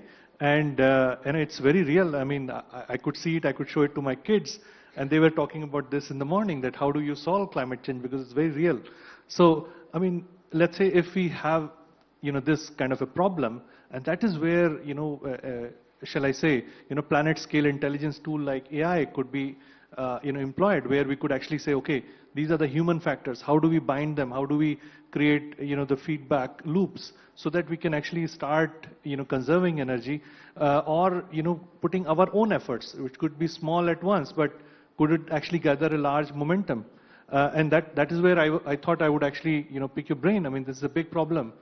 So, I'm quite a bit older than most of you here, and doesn't look like. do not understand AI, etc. as well. But I understand what are the base that has enabled us to get there. First, the whole computers. The whole computers going to supercomputers, getting rid of the fast processors. We are talking about all kinds of processors, cloud. That is the one base. The second very, very important role has been played by the connectivity. the fact that we are today connected completely anywhere. That plays a very important role. Third, the smartphones. I think the smartphone is extremely, extremely important technology, which has enabled on fingertips doing all kinds of things, and we can put all kinds of programs. And fourth is the sensors. All kinds of sensors today exist. The sensors enable us to figure out what's going on. Connected to smartphone can give us all kinds of things. But there are two other important things that we need to leverage to be able to make changes. First, the young talent I talked about. The young talent, the youth of India, most of them come from lower middle class, and they aspire to go. And I think that's a strength. They are ready to work hard as long as they can see that something can happen. And that's our role, to motivate them and give them opportunity. You don't need too much money or anything like that. You just need to guide them. And finally, the citizens. The citizens have to play a role, because now every citizen has a mobile phone. Every citizen is conscious. If there is somewhere some pollution going on, some thing is there, they can easily click a picture and send it up. That, along with the cloud, the whole thing can start playing a role. Now, as far as I'm concerned, therefore, what does the AI give us? As far as I'm concerned, with all the other issues that was being talked about, AI is a very, very good tool. And if there is a very good tool, my question is, what will we do with this tool? How will we service the society? How will we solve our difficult problems? And therefore, we have to talk about our difficult problems and the role that the AI and this whole ecosystem, connectivity and computing and everything, can help the world and India go to the next stage. Very simple. Today the amount of fake news that is there, can AI really help us solve those problems? If it is not, then what is the use of that AI? Can it, the large income differential that is taking place in the country, rich, super rich, and very, very low income people, can AI help us solve that problem? I was talking about just now, can AI help us solve the fact that the whole global warming is taking place and probably the earth is not going to survive 100, 120 years? How can AI be leveraged? AI is a tool. How can AI be leveraged to solve that problem? We need to, there is all the talk about AI is going to destroy employment. The employment that it is going to destroy is very small. But can really AI help us in making our economy work such that everybody gets employed? I think those are the tough challenges. Can AI help us overcome our floods? Can AI help us take care of infrastructure? Today in Chennai, I'm sure in Bangalore, my minister is here, that it takes an hour, hour and a half to go from office to home and home to office. Is 3 hours on the road? Is this the future of India? And this is when 65% of the population is still in rural areas, where, by the way, there is no employment. That are the tough challenges. And I think the focus needs to be, how can AI solve these problems? They look impossible. One will say AI and these problems have nothing to do with it. But I think this is our narrow way of looking at AI. AI, and with the connectivity, and with the sensors, and with the youth and the citizens, I think we can actually solve many of these problems. And this is what we try to do at IIT Madras Research Park. And this is where we try to inspire youngsters. You need to solve this problem, and they will solve these problems. And I think very aptly put that AI is a tool, and of course we hear a lot of interesting news articles that hey, it's out to destroy us. In some way, all of us agree that there is definitely a higher intelligence running this planet, and they have not destroyed us so far. I don't think AI will destroy us, but we can destroy it ourselves. That's definitely not artificial intelligence, but natural stupidity can destroy us. For sure. Having said that, I think the point that, sir is making, and it's very interesting, and maybe it's a point for us to reflect on, that in some sense we are also talking for a new evolution for our society. I mean, so far the tools that we have built, whether it is digital, knowledge economy, of course they have brought prosperity to a significantly large number of people, right? I mean, I see that the e-commerce wave or whatever has reached 200 million people who are speaking in English, right? Or understanding English or understanding that interface, right? Now, how do we leverage AI to take that to 1.2 billion people, which is the Bharat? I think it's high time that we say in 2 years, when I come to Bangalore and I don't know Kannada, but I know Hindi or maybe in Tamil, I will speak in Hindi and Tamil on my phone. The person with a earphone will be listening to that in Kannada. The person may be speaking in Kannada. I should be able to hear it in Hindi or Tamil. I think this is something that we should do. We can't just talk about it. And this we should do for every language, not just 18, 19 language, but all the dialects, all the small languages that we have. If we can't connect people, if we can't even communicate, if we leave all these things to English, then how will it work? I think let's hope that in 2 years, people can sit here and listen to a conference like this in whichever language that they choose. And this is something that AI can do. We know it can do. It is up to us to work hard in next 2 years, 3 years to build something like this.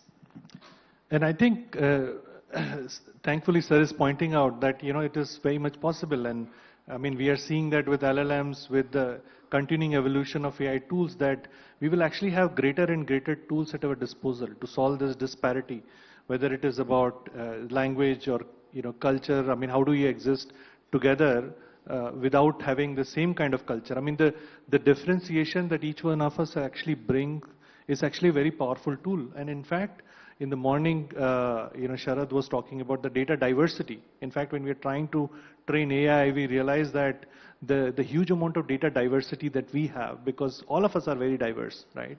I mean, I remember first time I landed up in Bangalore, and I was talking to the auto guy, and I could speak to him in Hindi, and he told me that he knows 5 languages, and I was actually under shock, in a big way. It was like, wow, this guy already is intelligent in languages far more than, I am, and that is the kind of intelligence that we need to appreciate, that there is human intelligence which is far more diverse.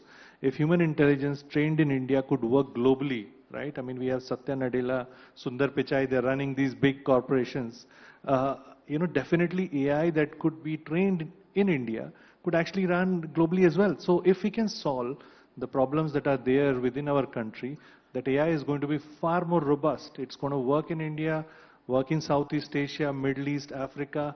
I mean, if the car can work, autonomous car or a guided car could work in the Silk Boat Junction, it will definitely work in US and Europe.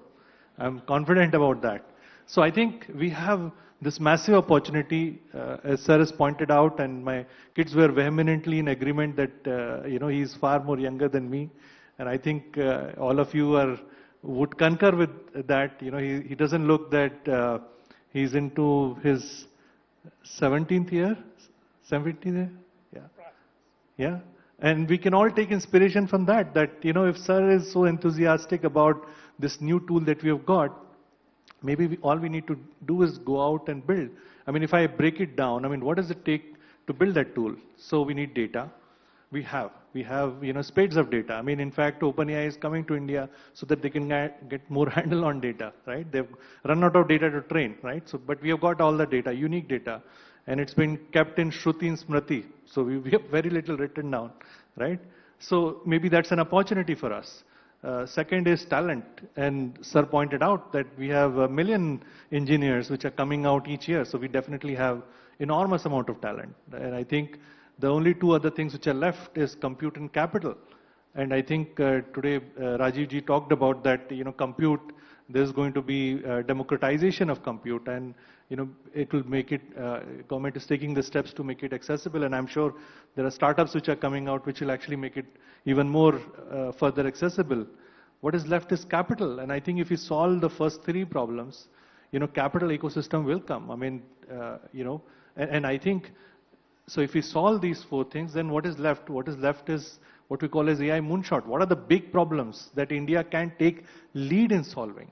And, as sir pointed out, climate change could be one. I mean, it could be how do we, work and exist as a nation, through languages. That could be another one. Maybe aging could be another one that we could actually pick up, because we're going to be short by 2 billion people. This end of this century, we're going to be close to 6 billion or so. So how do you keep the society running? We need to build something to keep it running in that way. And it could be for what we call as, how do we make healthcare accessible, education accessible, financial inclusion accessible to everyone. Maybe a new kind of society. We talk about factory 4.0. Maybe we should talk about society 4.0. I mean, how do we make, birth lottery less of a lottery in that sense? I will leave you with 2 problems that we really need to. Today in India, we have 25 million youngsters becoming 21 years every year. How do we gainfully employ them? Employ them, either employment or self-employment. Because if we do not employ them, the only option for them will be to become an obstacle. So I think it's a big problem. And we really need to see, can we use all our brain, all our AI, all our this thing to solve a problem like this. That, I think, is a problem number 1. The second equally important problem is our rural India.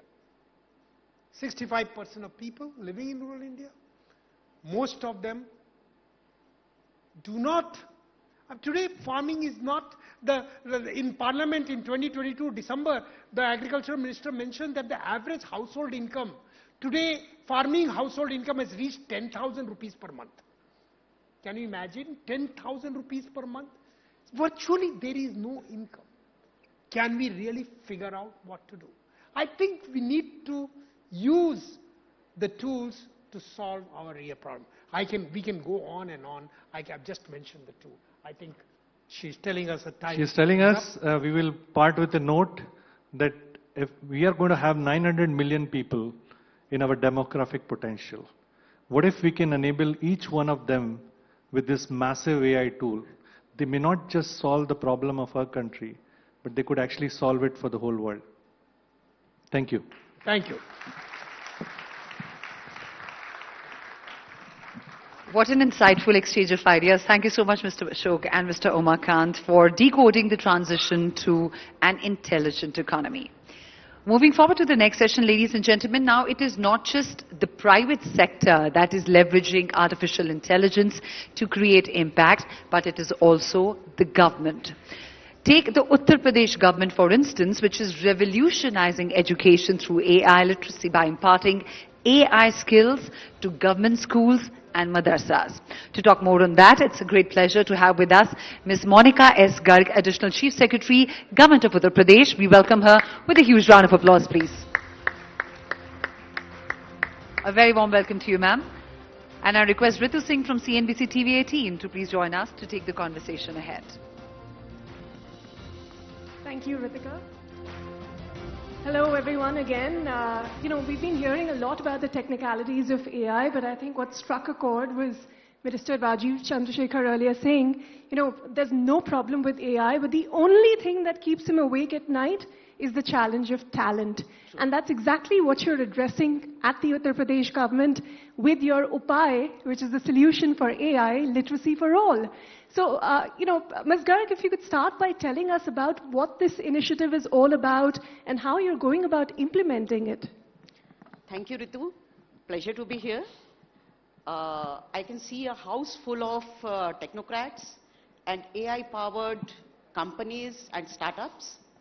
And I have been hearing lots of technical talk since the morning. My talk and my effort is on a very simple line which Vivek Raghavan referred to, that we have to, which an ISB student also asked about, that we have to educate our masses at different levels. So this team UPAI has been constituted, and it has taken up the campaign of AI literacy for all. Team UPAI is UPAI, that is Uttar Pradesh Artificial Intelligence, and when translated to English it means a cure or a solution, Ritu. And it consists of policymakers, administrators, creative experts, subject experts, and even the stakeholders. So it is a very unique kind of a forum which has all these stakeholders in it. And we released a series of 22 videos in the month of October this year. These videos talk about what is AI, what is IoT, ML. They also talk about the uses of AI in our daily lives, how Alexa listens to you, how smart gadgets operate, how Google Maps work, how you get to see your preferences on the screen when you are shopping online. They also talk about ethics and biases of AI. They are all in very simple language, very easy to understand. These video lectures are, and complex concepts have been explained in very simple words. It is a wonderful initiative, and introducing the concept of AI at a very young age in primary, middle school schools, like you're talking about as well. That's a wonderful thing to do. But how are you going about implementing it to ensure that it reaches the far-flung areas, it reaches all sections of society, and it's AI literacy for all, beyond just school students? Okay, so what we have done is, I'll first tell you about the journey of Team UPAI, how it was constituted. And we formed a group, as I told you. We held virtual meetings for a period of about 5 to 6 months, held a virtual meeting almost every day.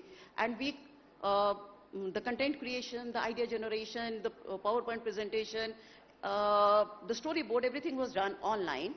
And we involved the school teachers also in it as our partners and as the stakeholders.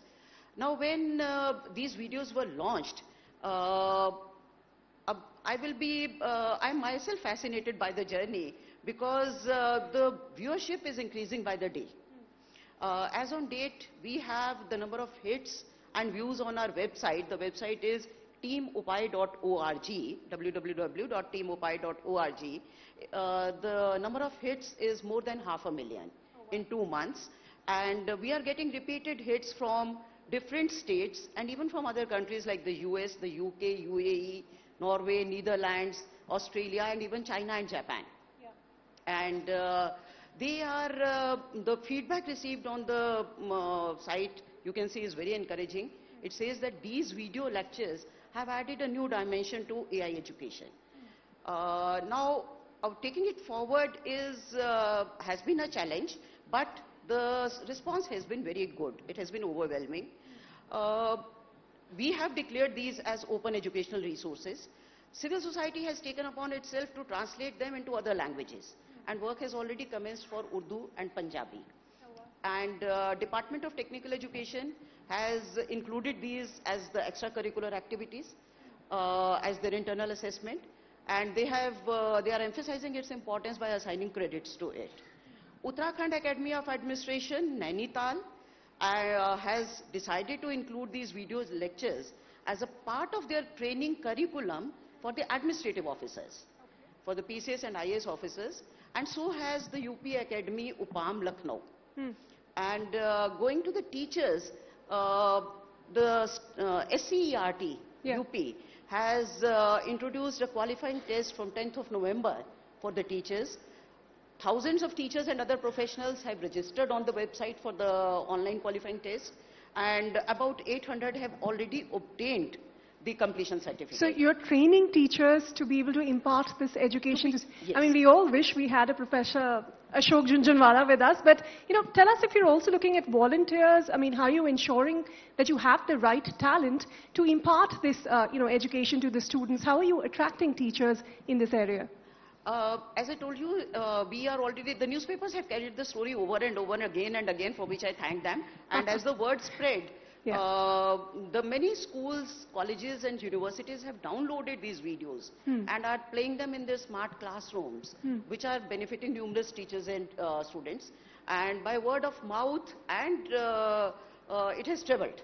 Now SCERT has also decided to convert it into a 5-day teachers development program with inbuilt activities, hands-on activities and self-assessment and final assessment at the end of it. For other people in the audience that may want to implement a similar program in, their states and respective, areas of interest, I wanted to understand, when you were taking this concept of artificial intelligence as part of the curriculum in schools, was there any initial resistance at all? What was the feedback, and how did you overcome if there was any challenge? Well, resistance happens to any change. But we must understand that technology is not bad. When you know what you want from your life, what you want in your life, technology will get it for you. And when you don't know what you want in your life, then technology will shape your thoughts for you and will take control of your life. So at the moment, the algorithms are all watching you. They are relying on the big data and machine learning to get to know you better and better. So if you want to retain some control of your life, you would need to learn about these algorithms and not let technology control you. And about their technologies. So that is the basic premise on which Team OPI is operating. And Team OPI is carrying AI literacy to the masses, to the common citizen. You are talking about schools. Well, I'll say AI education is more than just computational thinking. It talks about how computers learn, think, perceive, take decisions and act. So as the Honorable Minister was also saying, there is a need to revamp the educational architecture of our country. Appropriate pedagogies would be required to impart to the students the skills they need in the 21st century. And that is not only computational thinking and computational skills. That includes creativity, that includes Government of UP has already introduced coding and programming in secondary schools. Okay. And universities are imparting knowledge in artificial intelligence. But I will take this opportunity because I can see many startups here, and I would seize this opportunity to give you an idea to go into an area in which not much work has been done so far. I am talking of the preschool and primary education. Now, recent studies on AI show that, in fact, some studies have been done on early childhood AI education. And they point to the need of starting early, at the kindergarten level. How early? Oh, okay. At the kindergarten level. That is that early. And they say that kids are inquisitive. They are rapid learners. Now, innovation is the key to making AI a fun experience at the kindergarten level. We tell them stories about, from Hindu mythology, which talk about automated servants, which talk about self-moving devices. Long before technology made them possible, Pushpak Viman and many other self-driven vehicles, they find mention in Ramayana and Mahabharata, and later on in the dramas of Kalidas. These kind of stories, and these Vimans, they are actually depicted as possessing magical powers. Amazing powers, like viewing remote scenes, generating terrifying sounds, and sometimes even disguising as clouds. So these kind of stories will ignite the children's mind. You can relate it to the current technologies, say to the Tesla's self-driving car and the drones. These will ignite children's mind to explore the untrodden realms of technology, like the Transformers universe, where cars suddenly change into Autobots with magnificent capabilities of emotion, action, and so these, now the onus will lie on the content creator and the narrators to give wings to the children's imagination so that they start using AI in their daily lives, apart from looking at AI as a career option. If you could tell us, you've given us quite the glimpse into what sort of work you're putting into making this interesting for students from a very young age. Are there particular AI-related projects that you've observed that have impressed you, in the program that's taken shape so far? Okay, yes. As I said, AI is more than computational thinking. It involves critical thinking also. So I would say that hands-on projects, you must have seen in the early school education, in which students have control over inputs and monitors, like assembling a small toy, like designing their classroom, or like observing the growth of a plant. These kind of projects will actually instill in students the critical thinking and collaborative skills that are required for this century. Then project-based learning is important in the preschool and in lower classes. Problem-based learning can be used in the primary and upper primary classes. Like you can give them problems based on AI applications like Alexa, Siri, like smartphones, Fitbits, smartwatches in real world situations. Children can be told about the difference between a machine, an intelligent machine, and a human being. They can be told why a calculator or a camera they are not intelligent, but a computer game like tic-tac-toe or Pac-Man are. They are intelligent. They should also be able to appreciate the difference between a computer and a human brain. A small error in a hardware which changes only one bit can ruin an entire project, an entire computer project. But our brain cells die all the time without any adverse effect on the overall functioning of our body. So this is how we can take the AI education at the early school level. This can be followed up by teaching them the basic concepts of AI, like drawing concept maps, or like writing algorithms, simple algorithms, say for making chai, for making samosa or khichdi. So the idea is to carefully and smoothly integrate AI skills into the existing foundation skills. Early AI education is a very new subject, and I would like some of the minds, some of the youngsters in this house to start thinking on these. Framing AI curriculum for the preschool and primary classes will be a big challenge. The challenge is to embed it into the existing curriculum without any extra burden on the teachers and students. And the objective is to give the children an early orientation, an orientation early on, so that they start using it as a tool. You know, coming from a generation of people that has not had artificial intelligence as a curriculum in our schools, we appreciate the work that you're doing, and we hope, that other states can emulate the example of the Uttar Pradesh government with its UPAI for artificial intelligence. Ms. Garg, it was a pleasure speaking with you, and we wish you all the very best with this initiative. Thank you. Thank you so much. Thank you, Ritu. Thank you.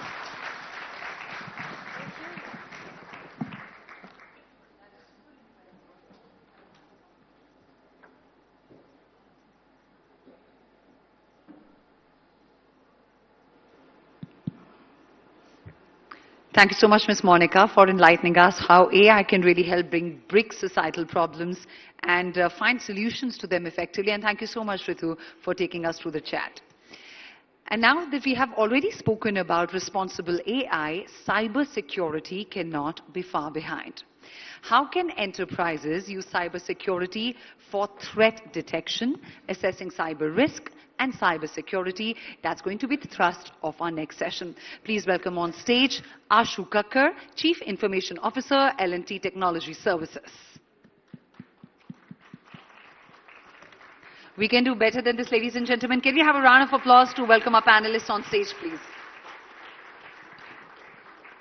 We're very glad to have amongst us Kavita Kadambi, VP and Chief Information Security Officer, Infosys. A very warm welcome to you. And we're also being joined by Huzefa Motiwala, Director Systems Engineering India and SAC, Palo Alto Networks. A big thank you to all the panelists for joining us to moderate this session. Please welcome Ehik Sur from Money Control.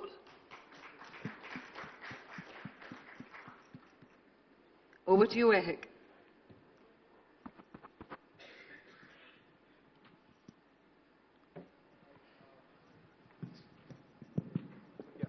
Can you hear me? Yeah. So it's been a long day, and we've talked about cyber security. We talked about artificial intelligence and governance, regulation, and now we have to talk about cyber security, because every day there are a lot of data breaches happening and there are ransomware attacks. And, you know, we can use artificial intelligence, and we've been seeing that artificial intelligence can be used for both, you know, for defending your company, and also it's being used for scanning and vectoring, vector attacks and everything. So I just like to, you know,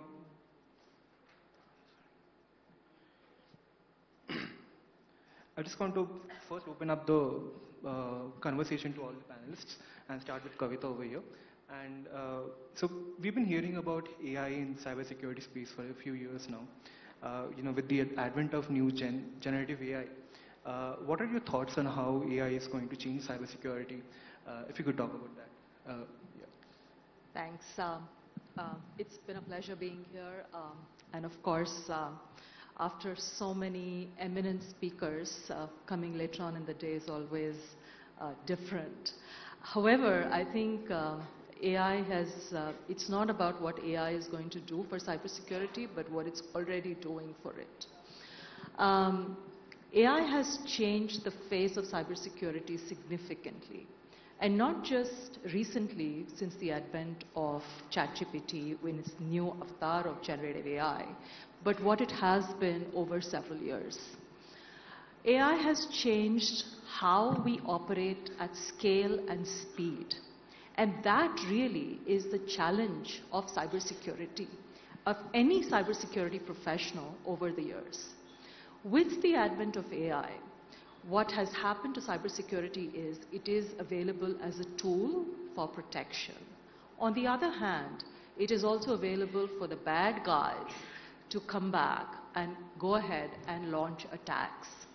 What at one point in time used to be a cybersecurity specialized criminal to come out there and go ahead and attack organizations or societies on a whole is now potentially available with relatively limited skills as capabilities for ordinary people to go ahead and launch attacks. Now that's a threat. On the other hand, we also have this as a tool to be able to go ahead and protect, which is significantly more than what we used to have in the past in terms of how we can shape cybersecurity for organizations, societies, and countries as a whole in terms of what is possible with AI. That's broadly how it is. However, there's a lot more and a lot of devil in the details. I'm sure my other panelists can add.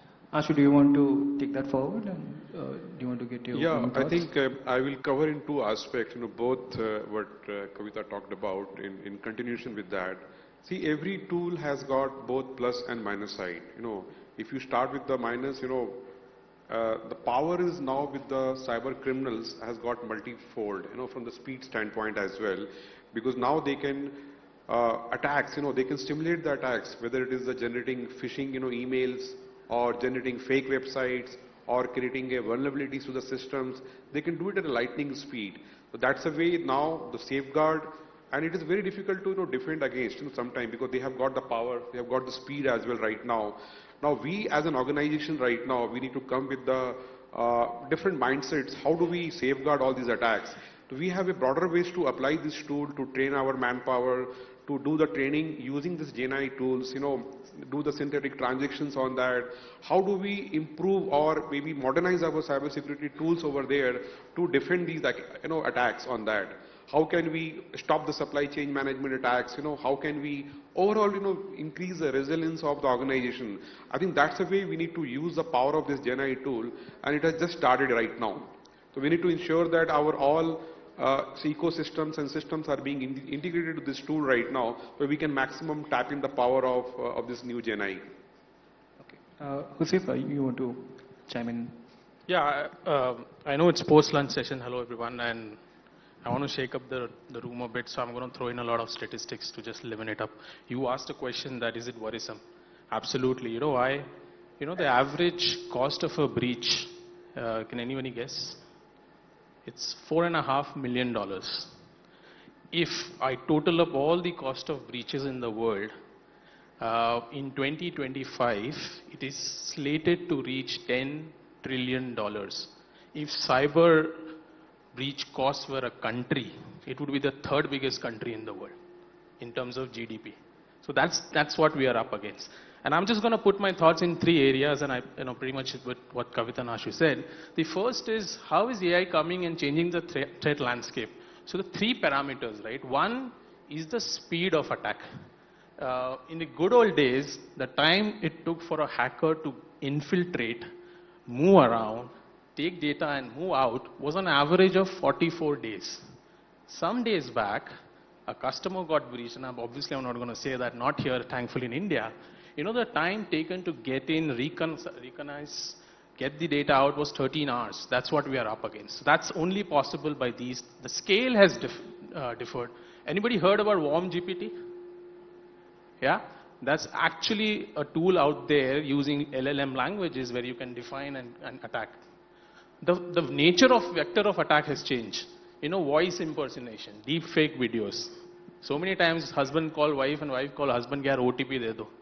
Can you guarantee that it's that person calling? So it's changing the game in terms of attack. In terms of the defense side, as Kavita said, right? Harnessing AI primarily falls into three areas. How can I prevent the attack? If I cannot prevent, can I detect it soon? And if I have detected it, can I remediate it faster, right? So those are the second harnessing. And the third area, which is garnering a lot of thoughts and efforts, is in terms of the secure usage of, especially after the ChatGPT thing came in, every organization worth its salt is trying things around. How do you secure, how do you put guardrails around that? I think the minister also spoke very briefly around that. So that's the third area I would probably look at.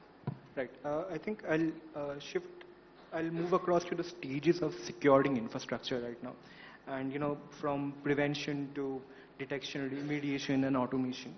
Again, Kavita, how can organizations utilize AI in their cybersecurity strategy to not only detect threats, but also, assessing and managing cyber risks effectively?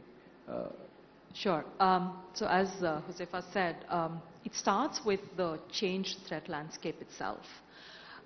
Threat hunting as a process is now vastly different with the advent of AI. Of course, there are the aspects of making sure that you're able to go ahead and have talent who can now leverage AI to go ahead and do threat hunting at the scale and speed that is required. But the good part is you can use generative AI to also skill your talent. So you can have AI for good even out there. As our predecessing panelists just spoke, there is a lot of AI that can be used for skilling, and that skilling can then be leveraged for cybersecurity. Our cybersecurity analysts can be vastly empowered with AI. Threat hunting is one aspect, and that's really, really a lot more of a specialized area, if you will. But even otherwise, over and above and beyond, if you go into the detection space itself, while detection capabilities are available with tools, and a lot of tools and tool suites go ahead and have inbuilt AI into them, it is also about how best you can amplify human potential, and you can go ahead and leverage the tools to be able to go ahead and protect with the kind of scale and with a lot more efficiencies that you can go ahead and derive on cybersecurity. If we want to go into the respond part of the ecosystem itself, the response can be much faster than what it used to be in the past, because aspects of containment, aspects of going ahead and making sure that your remediation is in place need not be much longer. It can be much faster now because of AI. Now, with all of these, your risk itself is completely different. You will be able to go ahead and categorize risk. You will be able to go ahead and both broad-based risk as well as go and define them much sharper to be able to go ahead and treat them, eliminate them to the extent of what the organization or what societies and countries, as I say, would be able to go ahead and do because of the capabilities that you're going to get out of AI. Right. Ashu, as a as a CIO with years of experience, what recommendations do you have for using AI for mitigating attacks, cybersecurity attacks? If you could, to you, if you could. So I'll just give you light, on the perspective of most of the organizations, were using signature-based detection system in their environment to safeguard their environment, and it was very good for the known threats or known. They were complying with the known databases and all. It was not really catching up with the unknown threats or maybe the new threats and all. Now, with the advent of AI, probably we can solve this problem, and we can handle both known and unknown, as well as the new threats. The new zero-day attack threats are also coming in. We can handle it. So my view is that all these organizations should review their deployment across the environment and enterprise. Whatever is traditional lacking, they should be all AI-powered, integrated, and having trained with the machine learning algos, with your environment, with your networks, how you can enrich the database and models and all, whereby you can safeguard your network for both unknown threats and all. That's the way you should be looking into the environment, as well as I see that when you create a model, it's not going to stop here. You will continuously training your model, and it is not possible with the humans. The kind of a speed you need to attack, you need to safeguard your environment. So with the GenAI power, if all these enterprises can double-click on the deployments and environment, move to AI-powered enabled tools and systems, and modernize their deployments and all, it is a way to go. Right. Coming to Josefa, right? Palo Alto has been working in this sector for very widely, and you have a lot of customers across in India and across. What new capabilities are you delivering to your customers? In prevention and everything. Yeah, that's an interesting one. Let's take prevention, and I'll take where Ashu left. How many of you are from cybersecurity world? Show of hands. Good. For the rest of you, as a quick summary. Cybersecurity is all about if there is any vulnerability, any hole, any gaping thing in your environment, the attacker tries to exploit that. And there are only two ways to do that, right? He uses any known attacks or an unknown attacks. It's very simple. I'm oversimplifying things, right? Now, how do you take these whole set of known attacks, and try and prevent things? And if you don't know, if it's an unknown thing, how do you detect and response? Now, take this to those 10,000 servers, 50,000 endpoints, employees, 800 apps, and try doing this, stopping the known attacks, detecting the unknown attacks. Absolutely not possible using the normal means of thing, right? What you said, Ashu. So what is giving us that positive or optimism is three things, right? One is this entire prevention mechanism. The security is being delivered via cloud, and cloud has these architectures which are unlimited bandwidth, unlimited compute available for vendors like us to ensure that those last known billion attacks, whatever it is, we can come at the right time and stop it. So cloud delivery or cloud model is number one, which is playing a lot of role. So once you do that, the second thing obviously which starts happening is you start collecting telemetry data from all of these preventive things, right? Whether it's the endpoint, your network, your cloud. Now this is good data, and this is where what it differentiates a wheat from the chaff. AI is only as good as the data that is. The good AI, great AI, bad AI. So data is the second thing which is giving us a lot of hope. We are collecting telemetries, and I'll share statistics again. And the last thing is, once you do that, how do you apply those AI ML models that you spoke about, the deep learning ones, to ensure that you're delivering, stopping threats in line as they are happening. Now let me throw you some stats. Again, as I said, it's post-lunch session. You'll enjoy this. On a daily basis, we are tracking close to 750 million telemetry objects, those files, unique connections, URLs.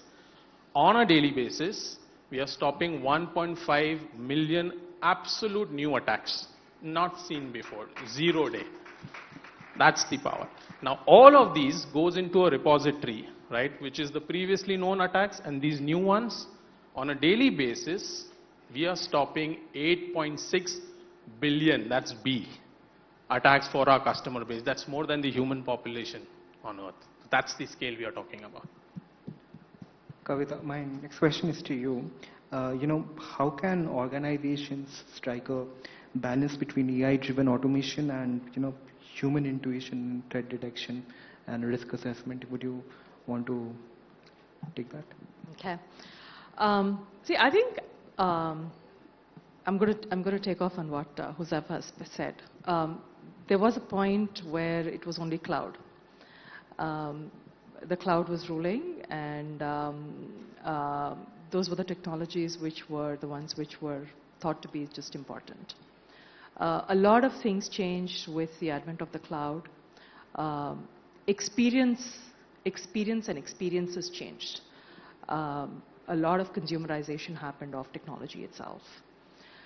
With the advent of AI now, you're really having a lot of superpowers in your hand. A lot of superpowers.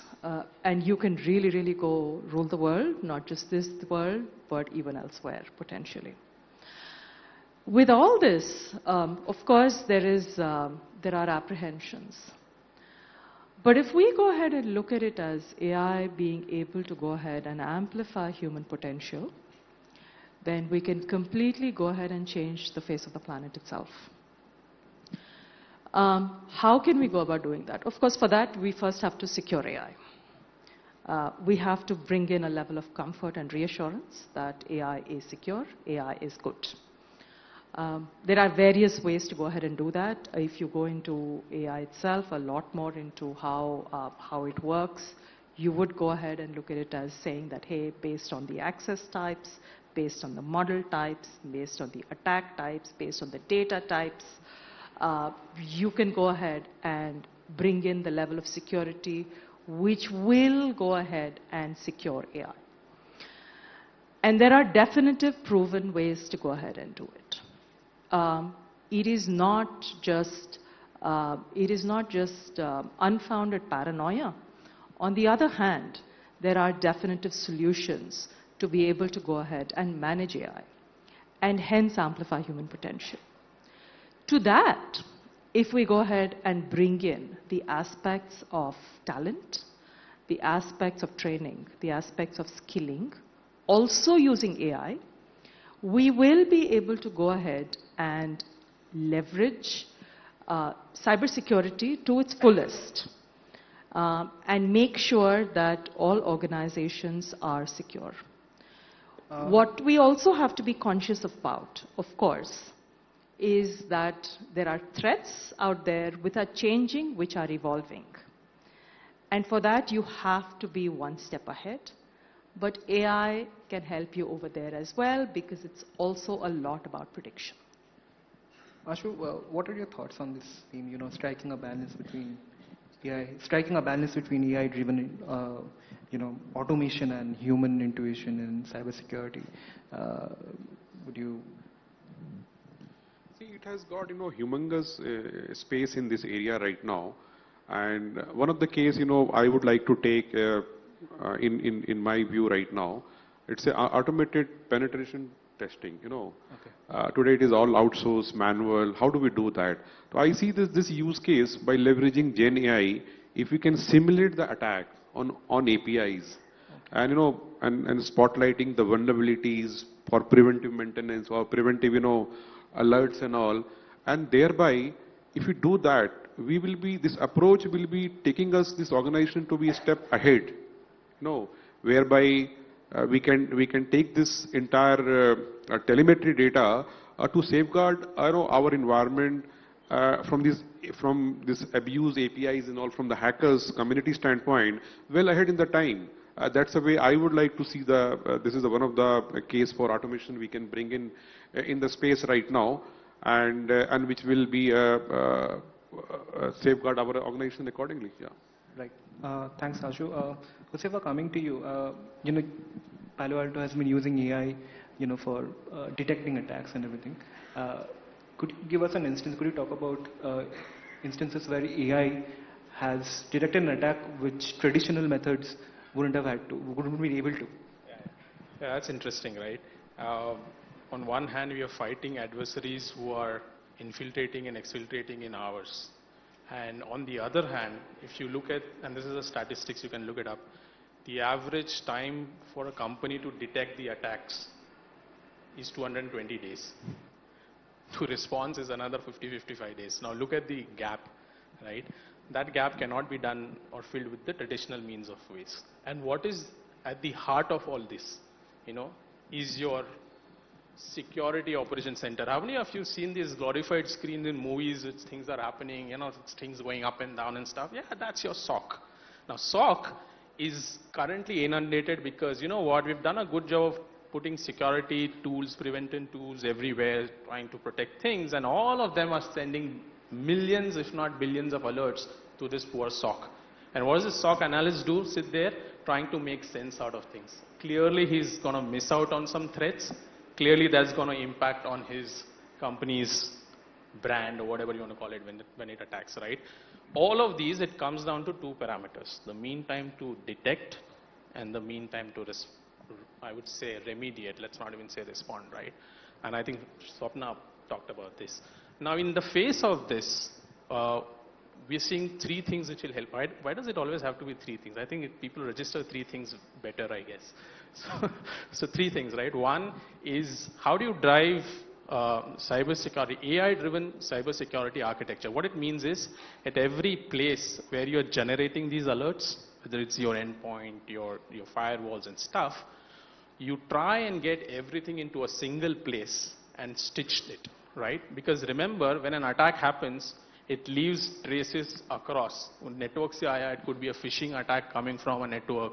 Lying, ultimately, it's flying to some endpoint and then trying to get across your data and stuff. So how do you, rather than looking at these incidents separately, how do you stitch this? So correlation and stitching, AI-driven, is number one, right? A SOC should have that. Once you've done a good job of that, the next step obviously is automation. Now it's very, very ironic that in the SOC of today, automation happens last. The analyst does the manual part of the job upfront. So, that's where I think we are missing the ball. So automation first, and then the analyst comes in. And once you do these two things, I'm going to now use a third term which you may have not heard before. You're all used to using the word shift left. I'm going to say shift right. You need to shift right. What do you need to shift right? I think Kavita touched upon it very nicely, is that once you get time and you've done away with these alerts which have now become incident and you've taken care of them using automation, you're now shifting right to doing more threat hunting, more proactive stuff, going after and finding stuff and stuff. But this is, I think, the only way, if not, to reduce those mean time to detect and response. And we are prime example, I think, is we are doing that in sub-seconds. Under 10 seconds to detect and 1 minute to remediate. Right. Thanks, Josefa. And last round of questions for our panelists. We have very less time in our hands, so I would request panelists to, keep it a little briefer. Kavita, since you're CISO at Infosys, right, could you talk about how Infosys has fostered a culture of, innovation and adaptation in the face of rapid advancements in AI-driven cybersecurity solutions? Could you? Innovation is pretty much at the heart of everything we do at Infosys. Infosys has been a pioneer in some sense. This city is where Infosys has pretty much started and potentially contributed significantly to put it on the global map. Having said that, we do have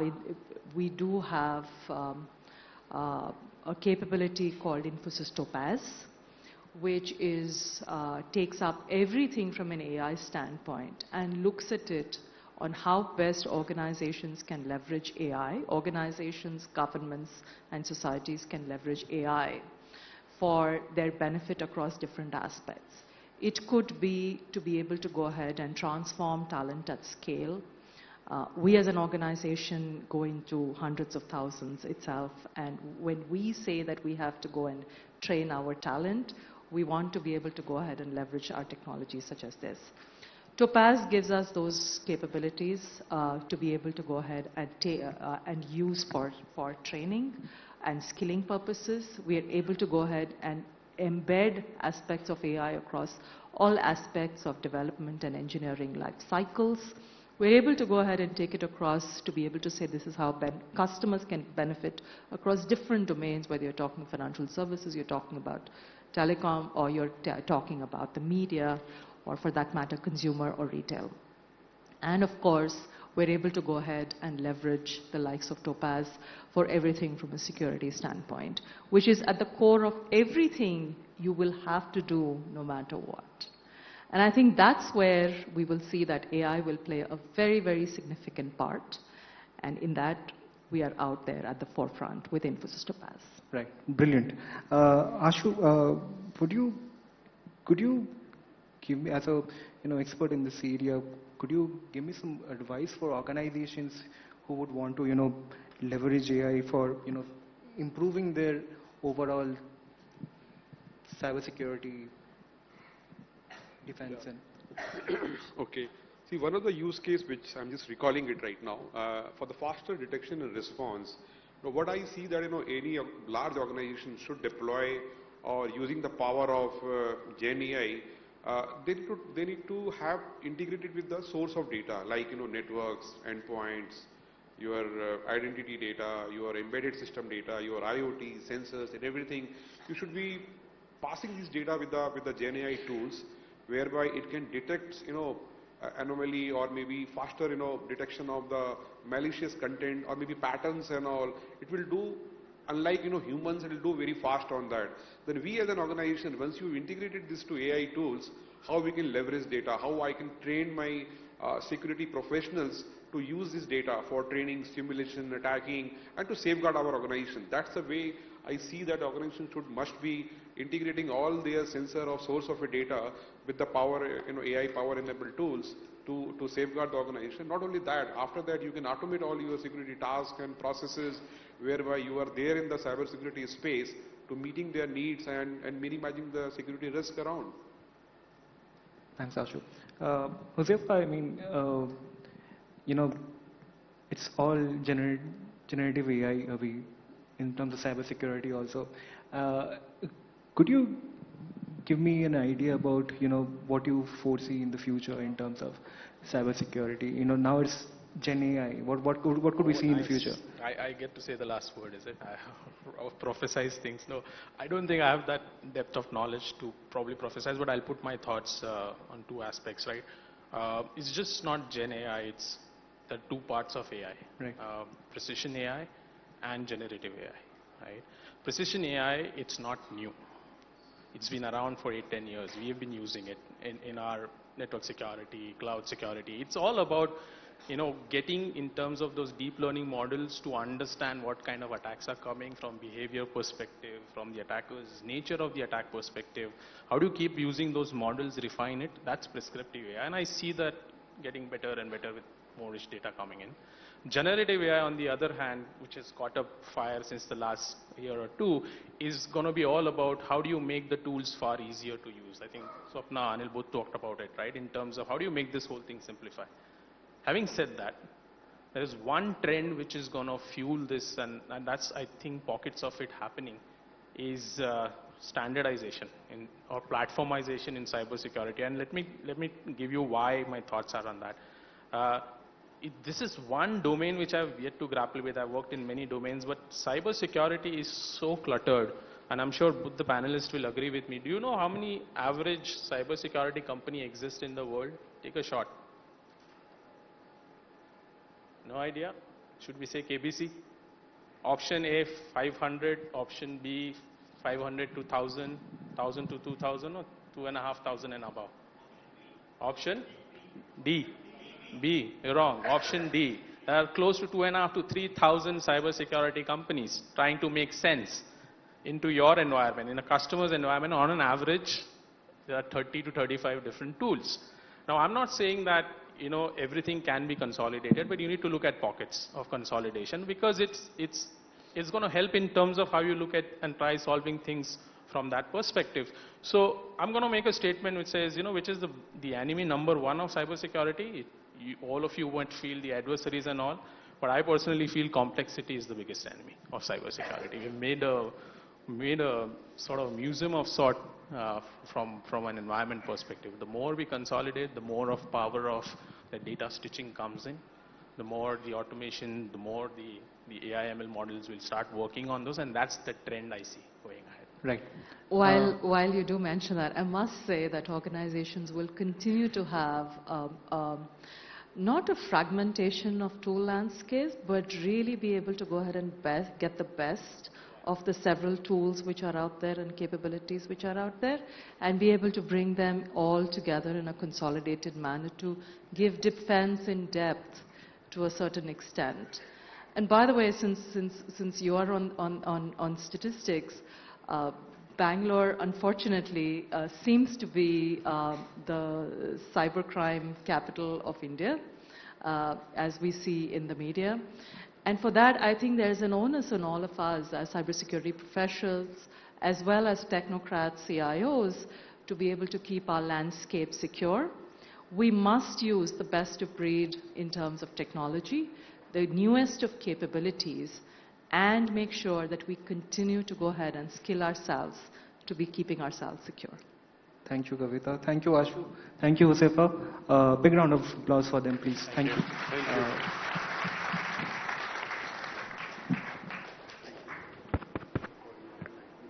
A big thank you to all our panelists for shedding light on the very important topic of cybersecurity, and thank you to you, Ehik, for moderating the panel. And now, ladies and gentlemen, we're turning on our focus onto an area which AI has a potential to revolutionize, and this is healthcare. Be it apps, screening hospitals, there is a lot to unpack on how AI can improve healthcare. To discuss how AI can be injected into healthcare, please welcome first on stage Prashant Nair of CNBC-TV18 to moderate the forthcoming session. Hi, Prashant. And please join me as I welcome our very esteemed panelists for the session, starting with Tathagato Rai Dastidar, founder and CEO, Sigtuple. A very warm welcome to you. We're very glad to have amongst us Viren Shetty, Vice Chairman, Narayana Health.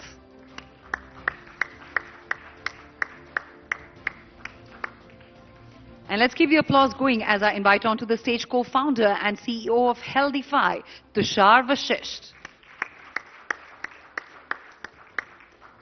Thank you for joining us, gentlemen. Over to you, Prashant. Thanks very much. I think the introduction says it all, and I think I don't need to say very much about healthcare. We all know healthcare is hard. I cover markets and finance in my day job, and I speak with hospital chains all the time. I mean, I know Viren very well, and when he's on the program, on the air, we discuss financials and average revenue per bed and things like that. But we rarely ever get to go behind the scenes and talk about, what goes into sort of increasing profitability and sort of, providing better services to sort of patients, etc. So it's an honor for me to be here, to be talking to all three of our esteemed panelists. So let me just kick it off with Viren. Viren, AI in healthcare. How does it square? Where does it find, where does AI find its place first when we talk about hospitals? Hi. Assistant. How may I help you today? Hi, Medha. I'm on stage. I don't know what to say. Are you here for a medical consultation today, or is it something else? I need some advice. I need to talk very intelligently about AI. I'm got a complete blank. I'm sweating.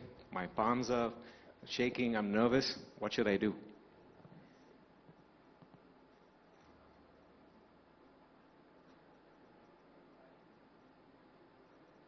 Anyway, it says I'm an administrative AI for the hospital. I can only provide guidance and assistance relating to medical consultations. Therefore, I cannot assist you, but can you confirm if there are healthcare matters? But I think that was a good way to start the discussion. Go on, Viren. See, the potential for AI in healthcare, at least the way we think about it as healthcare providers, is of an assistant more than anything else.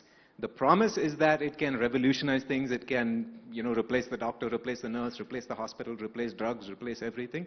Maybe at some indeterminate point in the future. But right now, the way we think about the role is that something that will be useful for all of us for triaging, for taking data and making it structured, for helping remind me that it's time for my medication, for helping the patient think about when their next appointment should be. And that's the role that we think it will have most value for patients in a resource-poor setting like ours. No, I mean, what I meant is top-down when you look at healthcare and when you look at AI. Is it going to be in diagnosis?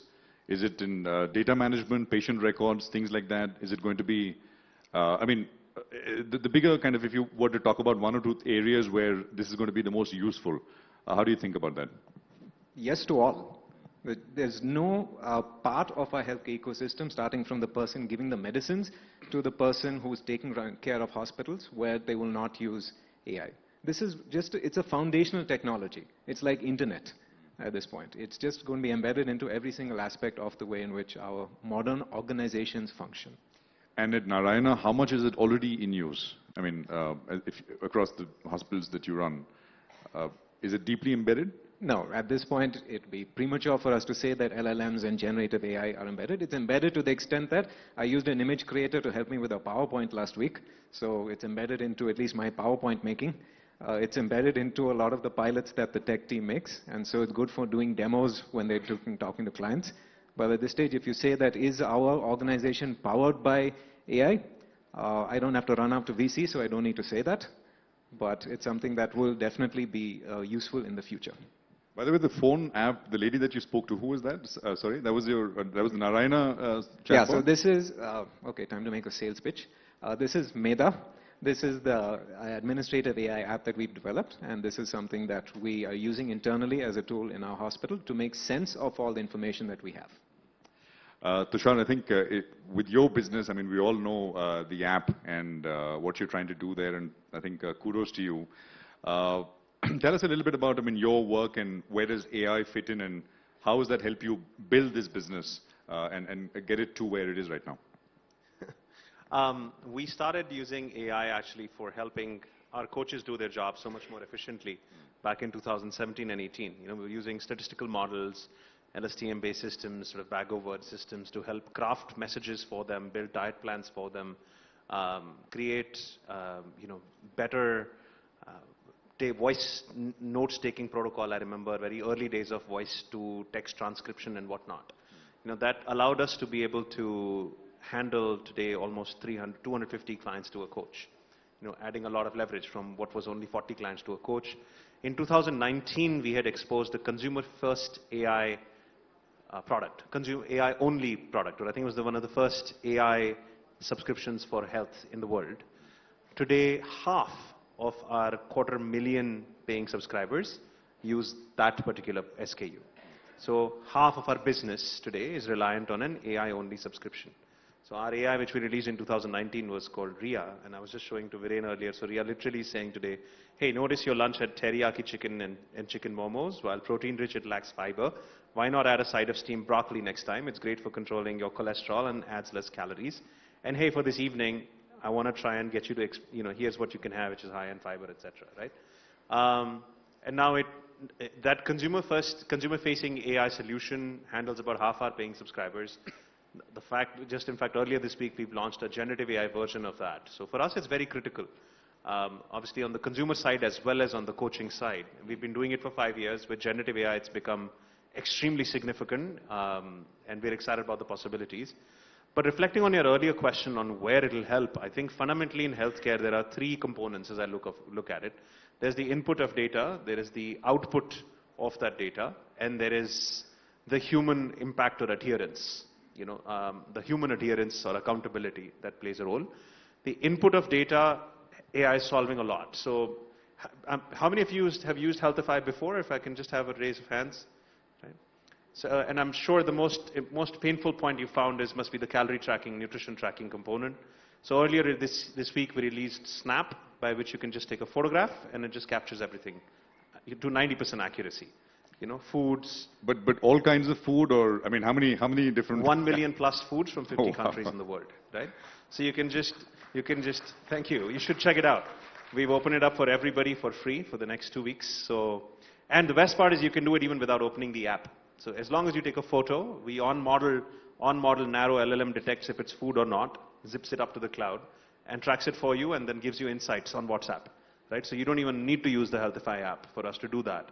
So it simplifies input taking. I can also track by just my voice in any language I want, right? It also simplifies output. So it processes all the information you have, plus your geolocational data, your weather data, your calendar data, your steps data, sleep data, nutrition data, and then makes sense of that and provides you simplified insights from that, right? Like when we were talking, I was showing Viren is asking me to take more steps because I've actually been working all day, so I haven't really stepped out much. And then, but the thing that AI today lacks is providing the human empathy or accountability, right? A lot of what a doctor does or what a nutritionist does is keeps you honest, keeps you accountable, gives you suggestions that goes beyond data input output.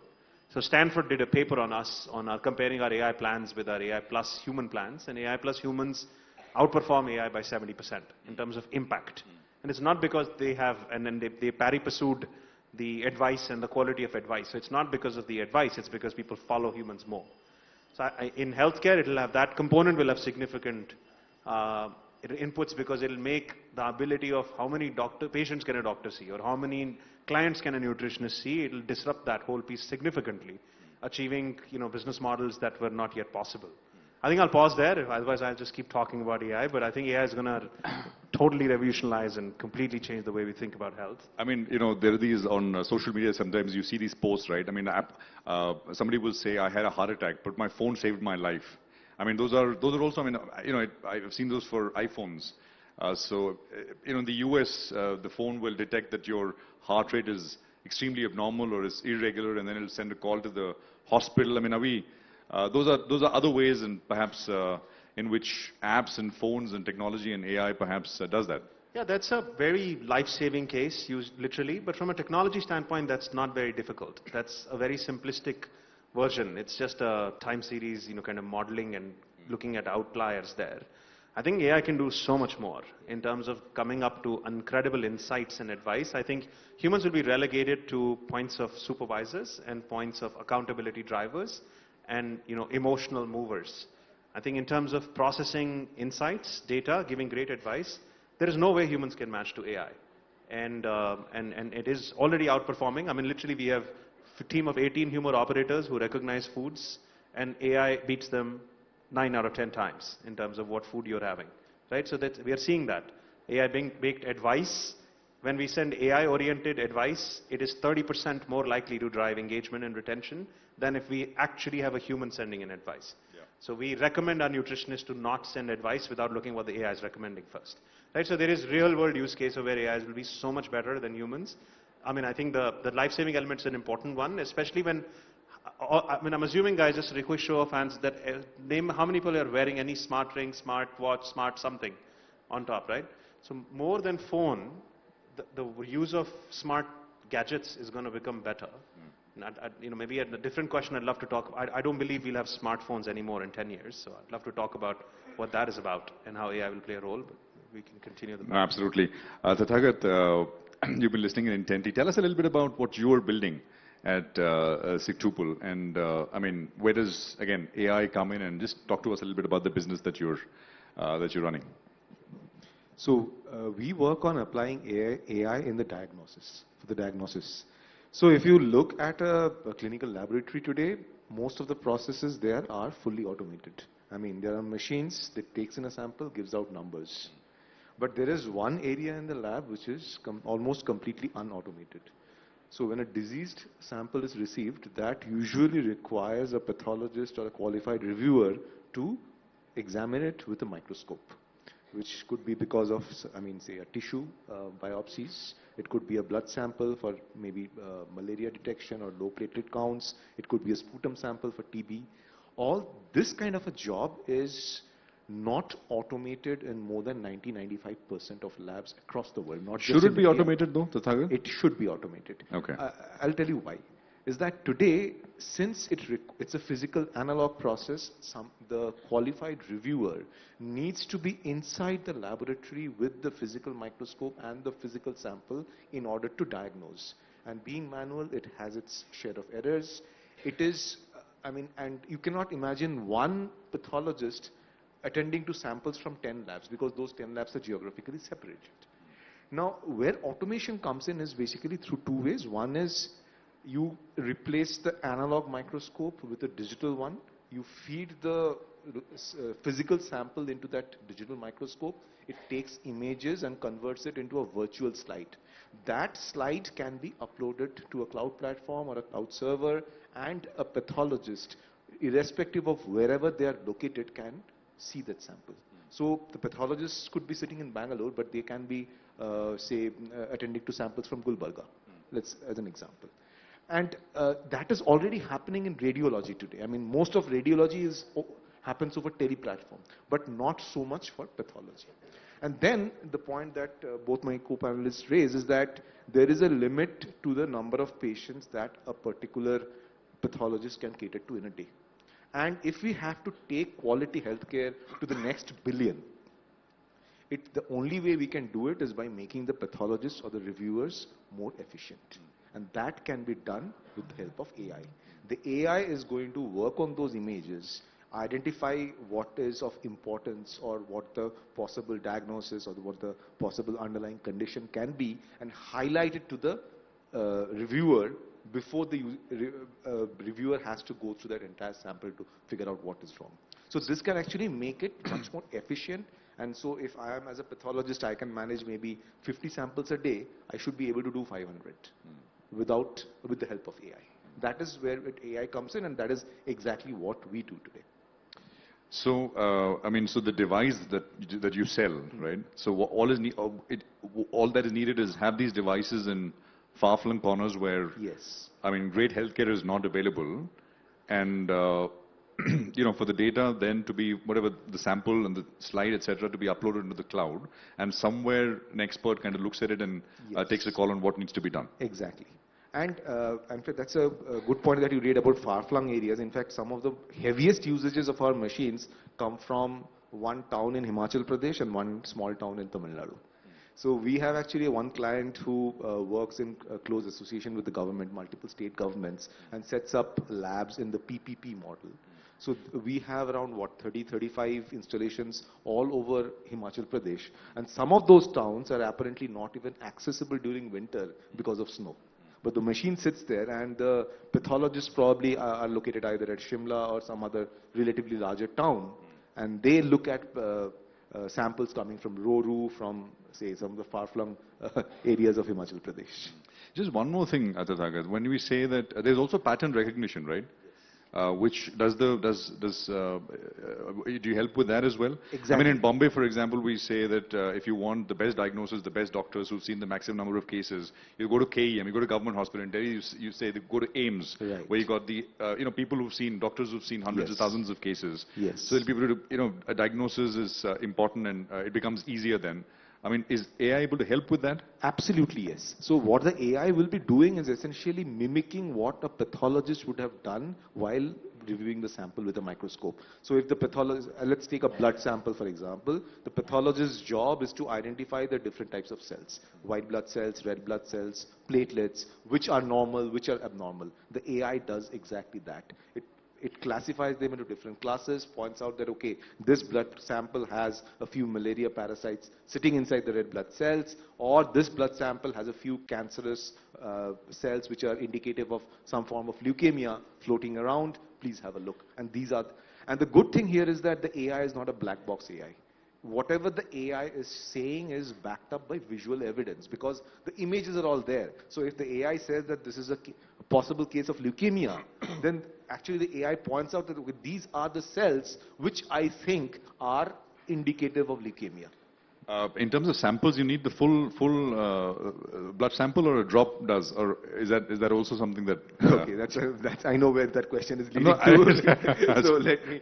So you see, today we work with the blood slide that is normally made in the laboratory. Okay. It is made with a drop of blood, but that drop of blood is usually not from a finger prick. It is from a vial collected through a venous draw. Okay. But we are also working on a technology which is upcoming maybe sometime next year, which will actually be able to take a drop of blood from a finger prick and have a microfluidic cartridge do all the processing of the sample by mixing reagents and everything, and a small AI-based microscopic reader which can take in that sample and give out a report. Right. And this is supposed to be not for the lab, but for the point of care, which could be public health centers, which could be a doctor's chamber, and things like that.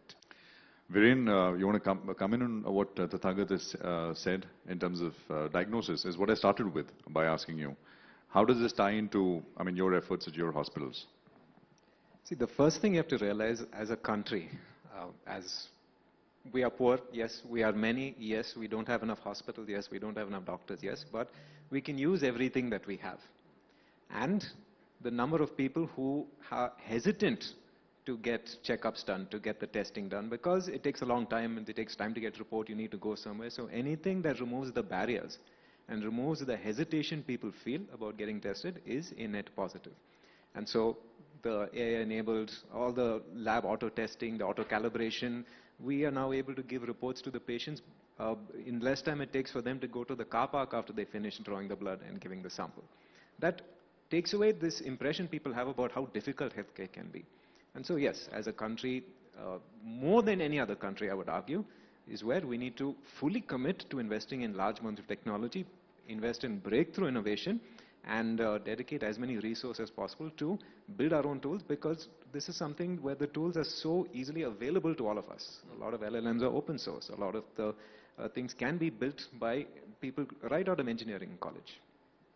I'll give you the last word, Tushar. Talk to us about what else, as you see it. You said this is just the beginning, go on. Yeah, no, I was reminded of this conference I went to about 10 years ago. Healthify has been around for 12. So when we talked about the role of IT in healthcare, right? So this reminds me of that. Tech in healthcare, and now AI in healthcare, and it's as foundational as electricity, for sure. So many applications will come out of it. I mentioned about the input of data management, output of data management, accountability. Personalization, by the way, is another huge layer. It will take it to another level. Today, the world of healthcare 20 years ago certainly was a mass-based system, right? Like one pill for everybody, typically facing that, or one kind of an advice. But I think now it's going to start to get insanely personalized. Already, for example, the stuff that we've announced this week, simple things like earlier we used to suggest what foods you should have. It was obviously based on some heuristics, some information. Now we're able to know what you've logged it in the past. Majority of the audience have tried Healthify, so guys, you have your data on Healthify. You've tracked your foods. Now we know those foods, right? And we can make sense of them. Our recommendations have become hyper-personalized. Now, if you walk into a restaurant, for example, it's also able to analyze it. We now know that what foods exist in that restaurant. So we can actually give you insights on what you should consider having. This is already live. We've also integrated with Swiggy now, for example. So besides just advising what you should have, if it's available around you, you can just press a button and get delivered to you, right? So this is an example of how hyper-personalized advice and insights and how integrated the world can get, where everything is extremely personalized, right? I'm sure the day is not far that can be, that same analogy of us partnering with Swiggy and looking at your past data can be extended to medicine and can be extended to other areas as well, based on what your specific conditions are, what your specific issues are.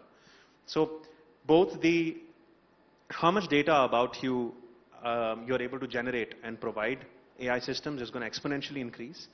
AI's ability to make sense of that and either provide powerful insights to your doctor or to your nutritionist basis everything you've done in your life so far, and a summary of that will be amazing. And then everything, intervention is going to be super hyper personalized. Which is mind-blowing. Just the other day, just once, I'd like to end with one amazing example. I was talking about something in to Ria, our AI coach, and she was able to pick up saying, hey, 8 months ago, you had a bit of a back sprain when you tried to lift your 8-year-old. So, be careful about something. I was like, damn, I had forgotten that. But, I had talked about it to my coach, and the AI remembers, right? So it's able to be there for you when you need it to be there for you.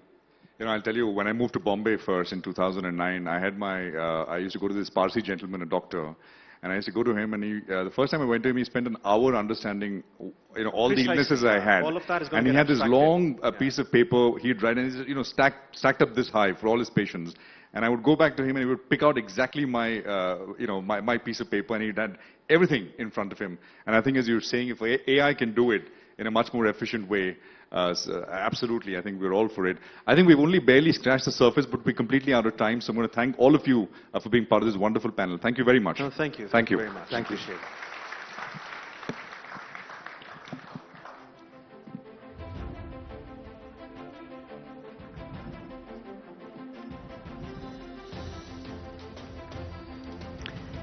A big thank you to all our panelists for enlightening us on how AI can help better our lives, especially when it comes to healthcare. And thank you so much, Prashant, for leading the session.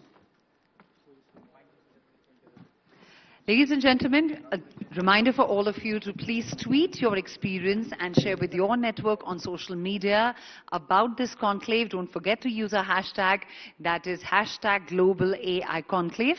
And just in case you haven't still noticed, we have a digital caricature kiosk, which is just outside this hall. Please make sure you visit that so that we have wonderful memories of this day together. And please liberally use that across social media. But remember our hashtag, that is hashtag Global AI Conclave. And as I checked my phone just backstage a minute back, I realized that the hashtag is actually trending today, #1 on Twitter. So a huge round of applause and a big thank you to all of you for doing that.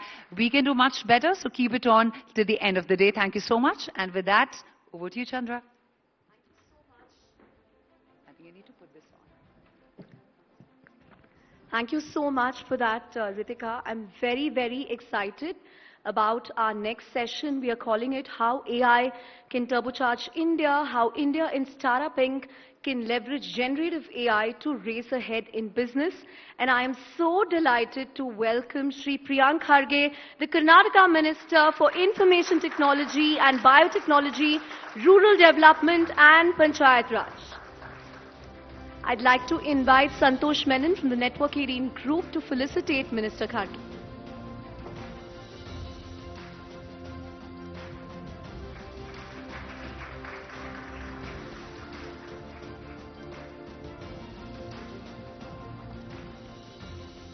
Bangalore, you can do better. A bigger round of applause for your IT Minister.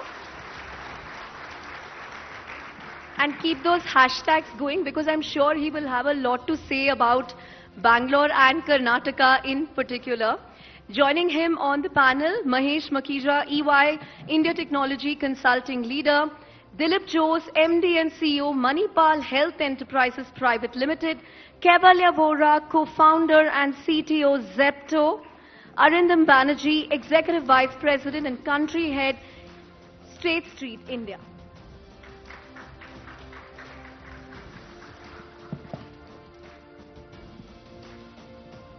Thank you so much. Priyanka, I'm going to start with you, and you are one of the biggest brand ambassadors for everything Karnataka, everything Bengaluru, and we've had a day of a lot of discussions around AI. Bangalore, Delhi would argue, Bangalore is India's startup capital. Does everyone in the room agree? Yes. Do you think Delhi NCR is a startup capital? No. Okay. But do you think it can be India's AI capital? Do you have any doubts in that? See, let's be very honest. If any innovation that needs to happen in the world today, it's happening right here from Bengaluru. We have matured from being the call center of the world to being one of the leading R&D centers of the world. Out of the top Fortune 500 companies, we have more than 400 of them here. So from a call center of the world, we have moved to R&D. From R&D, now we have moved to being the most disruptive city. In the innovation index, we have been consistently #1. In the World Innovation Index, we are #8, and we are trying for a #5 slot now. And I think in India, in the Indian scenario, the startup valuation, you were saying that Delhi might be a potential competitor. Hyderabad, I always get a lot of flack from Hyderabad. I'm going to ask you about Hyderabad. I'll come back to that as well. Yeah. So, $384 billion is the unicorn, is the startup unicorn valuation. Out of that, $186 billion is from Bangalore alone. Wow. 186, 52%. IT exports, we are #1. Aerospace and defense innovation, 65%. Biotech and bio services export, we are 60%. Manufacturing, innovation in manufacturing, we are #1.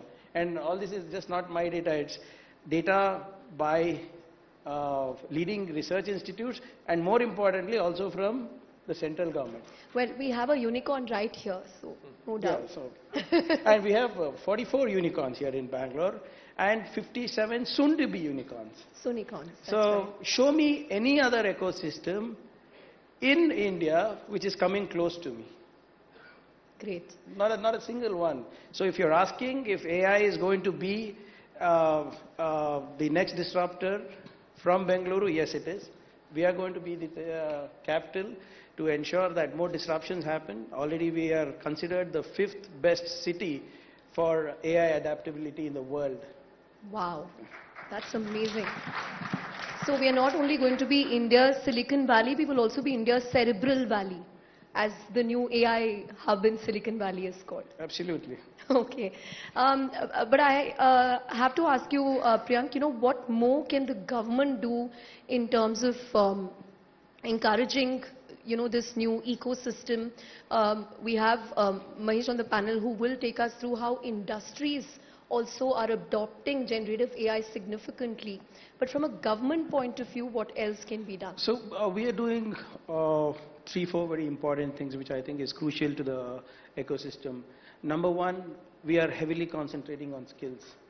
The AI adaptability in skilling is highest in the world. So whereas if my data is correct, the AI skills adaptability or the AI adaptability in US is close to around 31% and internationally it is 27%, whereas in India it is 57%.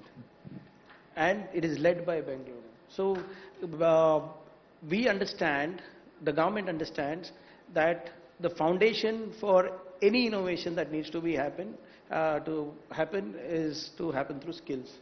So we are heavily focusing on skill development in emerging technologies. We have formed a skill advisory council which is talking to industry and trying to understand what is it that they require within their sector for us to ensure there is nurturing of talent, leadership, incubation and also innovations. Number one. Number two, we are coming up with centers of excellence across sectors.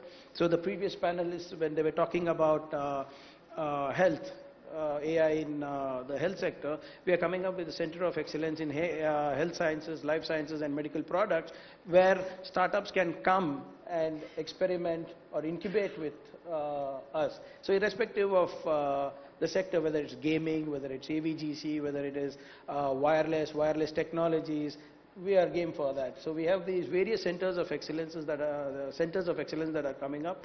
Number three, we are also trying to come up with a very disruptive public procurement policy. Sometimes what happens is the startups can be as disruptive as they want to be, but if they don't have a client, it's very difficult. So why can't government be their first customer?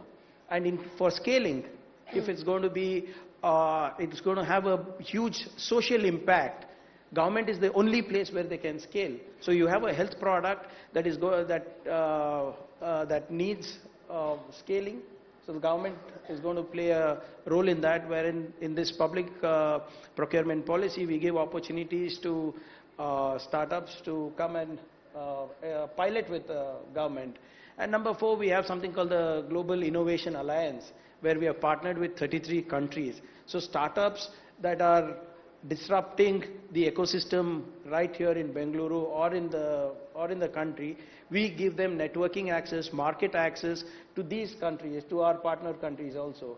Like I said, the talent is here, the innovations are happening here, the IPs are being generated here, but the market access and adaptability is there as well. So through our Global Innovation Alliance members, we will be ensuring that the startups that are here get networking access, market access, funding access abroad for 33 countries also. So we have kept it very simple. These 4-5 things we are doing to ensure that we maintain our leadership position in this sector. Right. I think the Deputy Chief Minister, D.K. Shivkumar, said day before that you're going to use AI for traffic management. Yes, will that really solve Bengaluru and OMR and Whitefield? And it will not solve the infrastructure problems are there everywhere. And every growing city has this problem.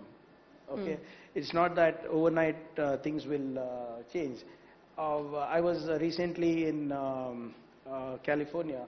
I was in the Silicon Valley of San Francisco, and you know what happens there? There are more than 60,000 homeless people there out on the streets. Yeah. And they have made a rule that you go and steal anything that is below $950, you will not be booked.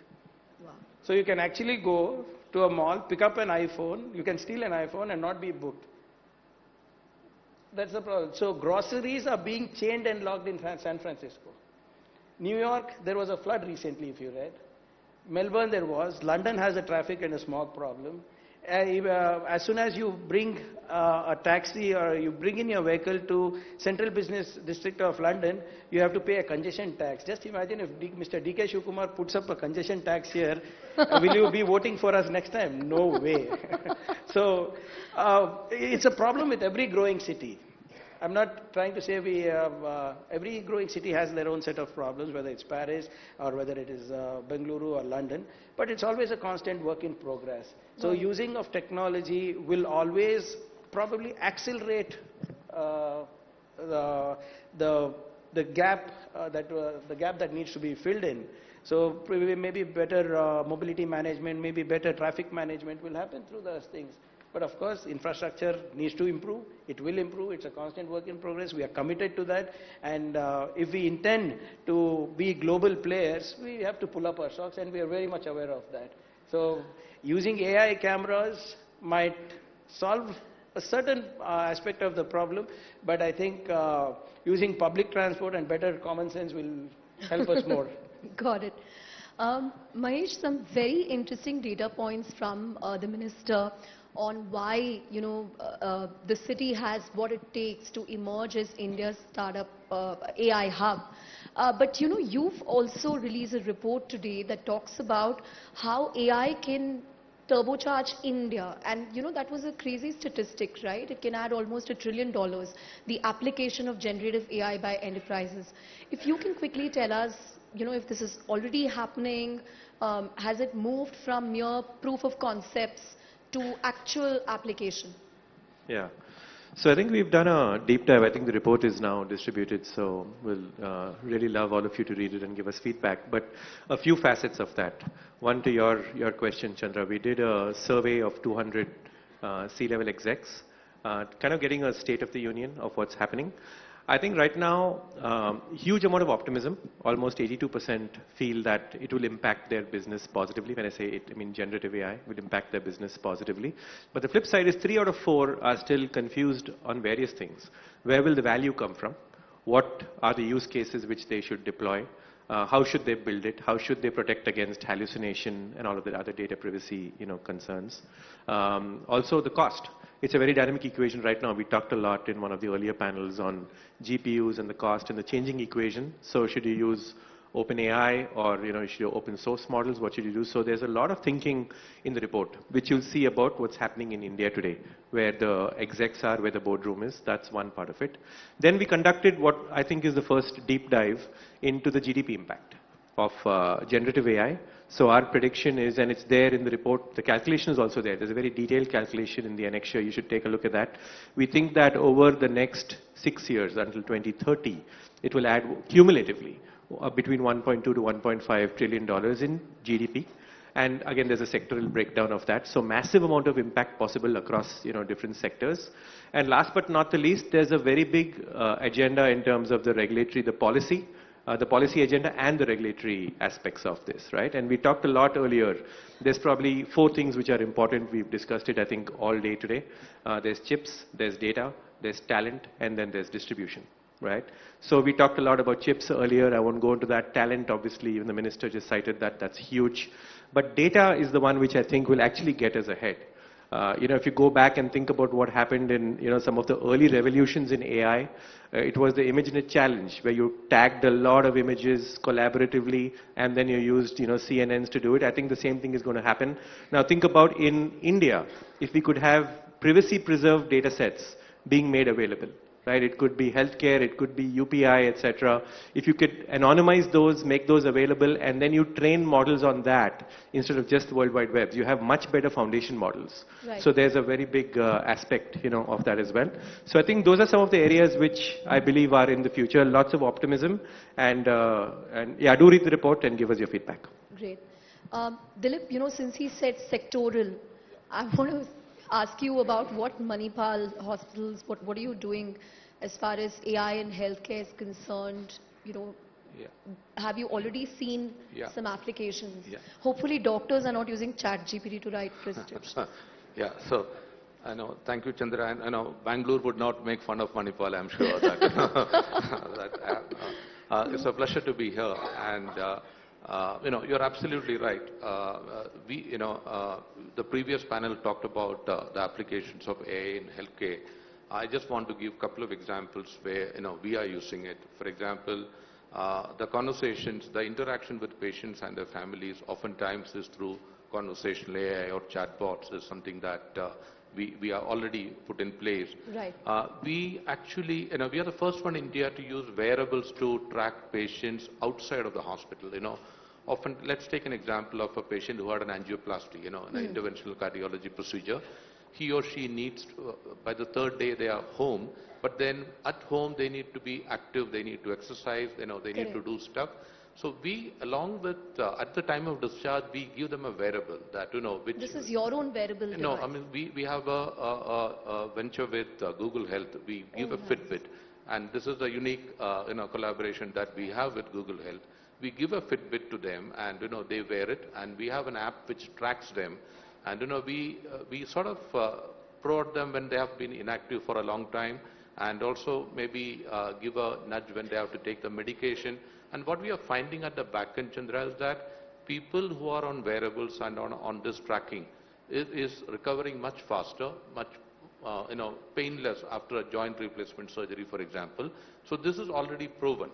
Now, this is external facing with the patient. Now look at what happens in the hospital. It is now quite common to run all the imaging, the radiology, the output through an AI layer. Not replacing a doctor, but that AI layer could flag areas of concern and send the images to the doctor. It increases the patient safety. So that again is something which is already there. But I just also want to take a minute to sound a word of caution that we all day we talked about the potential and positives about AI. Healthcare is one where we have to be a little careful. We would need a framework. We would need guardrails. The reason is that unlike many other sectors, we are dealing with vulnerable people here. That it's a very different context compared to somebody in hospitality or financial inclusion.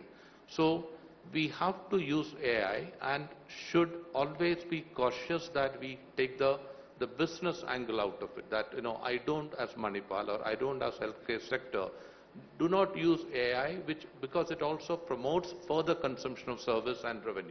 So that is a line that we have to draw. I'll take a minute to give an example that, all of us patronize most of the time the same hospitals year after year. That, if you all think back, we go to the same hospital, and whatever is the incident, sometime maybe for a fever, sometime for something more serious. But look at over a period of 5 years, the data the hospital has is across the spectrum of therapies. Correct. So 1 or 2 times you may have been admitted, but most of the time an outpatient consultation. We have data on blood reports, images, and the medication that you have taken. Now AI could sort of predict what is, looking at your clinical pathway over the last 5 or 6 years, what could lie ahead. So, but you have to be careful in using that information. That is still with one patient. Let's stretch it one more. A lot of families go to the same hospital. A lot of extended families go to the same hospital. So if I look at a case where, maybe 30 people in the family or a large extended family data is there in the hospital, you might use the data, you could technically use the data of an elder sibling or a parent or a grandparent to predict what can happen to a younger person. But should you do it? Where does the ethics come in that? And, how do you do it with conscious and not with a business aptitude or a business motive is something that we have to be careful. So healthcare, I would only argue that is one where we have to use AI with some Guardrails. sensitivity and guardrails. Got it. Kevalia, we saw a presentation recently, I think by SoftBank, where they spoke about how Swiggy is already using AI on their app. How is Zepto using AI? Yeah. Firstly, thank you so much. To deliver groceries in 10 minutes or 15 minutes or whatever the current... 10 only. 10. Still at 10. But no, firstly, thank you so much for having me here. Yeah, I think, so obviously it's not been a very long time, right, since we started, about 2.5 years now. And it's only last year that we started, initially we were just figuring out the basics of the business. So it's only last year that we started hiring a couple of data scientists and figuring out what the right problems are to solve. And thankfully, like you said, not just Swiggy, but a whole bunch of companies in India and globally have done a lot of fantastic work that we were able to build on top of, where with a very small team. Like today also, our data science team is not very big. It's like 12 people, right? That's for two reasons. One is like talent is still quite a bit of a problem, but even with a very small team, we're able to build on top of what they've done and not have to reinvent the wheel, right? That being said, I think now we're coming to a place where a lot of the previously solved problems, we've already sort of implemented solutions to those, and so now it's like, what's the next big thing that we can do? To talk about what we've already done, there's countless examples. I think some are a little more boring than the others. I'll start off with the boring ones and come to the more exciting ones, but... or you can start with the exciting one. I'll build up, slowly. But for example, on supply chain, right, we have a large network of warehouses, some large ones, some small ones, and figuring out, like forecasting is a very basic thing that any retail business has to do, right? And especially given that some 40% of our business is perishable stuff, right? Fruits, vegetables, dairy, bread, low shelf life items. The risk of expiry, right, just hits your bottom line pretty directly. And so being able to predict how much demand is going to be and just the right amount, because you don't want to be out of stock and you also don't want to have too much that gets dumped at the end of the day, is one big one that we use it for. Route planning for our trucks that replenish our dark stores. On the last mile delivery side, which is the right delivery partner, we have a variety of vehicles that we use. We're trying to push bicycles and EVs a lot more now. I think today it's like 30-40% of deliveries. By the end of next year, we want that to be 70%. But you can't use them for very long distance deliveries, right? Yeah. And so if there's a customer I want to prioritize and make sure that maybe it's the first time they're using the app, I want to make sure that they have a fantastic experience. Maybe I won't give that order to a bicycle and things like that. So on the non-customer facing side, there's a bunch of more boring ones that just we do just because they sort of improve efficiency bit by bit. On the customer facing side, there's a bunch of exciting stuff as well. I think primarily personalization and recommendations, right? Groceries are we have a lot of data about people because they order like thrice a week, right? So if someone's coming to the app 12 times a month and ordering, we're able to get a pretty good idea of not just what they're buying, but what they're looking at also, right? And so, for example, let's say you're thinking about buying, now we're playing with other categories also. Let's say there's a lipstick, given that makeup is a new category that we've launched. Lipstick, you're looking at a couple of different lipsticks, but you haven't bought it yet, for whatever reason, right? Leveraging that data to figure out how likely you are to purchase, and then maybe sending you a WhatsApp message with a discount on that same lipstick is something that we're playing around with, for example. So a lot on the customer side. Scary thing, I literally sent you an email and I got a message from Zepto. I don't know how that happened. Yeah, see, well, it's everywhere. But yeah, there's a long list, right? I could go on and on, but these are some of the big ones. Got it. Arindam, the minister spoke about Bangalore being the AI hub, but it is also the GCC hub. The number of companies that have opened up GCCs in Bangalore, and Priyank, maybe you can also talk about that. But tell us about generative AI and how you're applying it. Kevalia gave a number of examples, both on the B2B side as well as the B2C side. But in terms of financial services, where do you see the scope? Thank you. So I think just to start with Bangalore, and I completely endorse everything that the minister just stated, which is there is a hub or a magnet over here which allows all global enterprises, they get the cross-section of skills. They get the cross-section of skills which build businesses. So, sometimes the labeling as a GCC is a misnomer, because actually all of us are managing enterprises over here are actually managing significant intellectual builds for our corporations globally.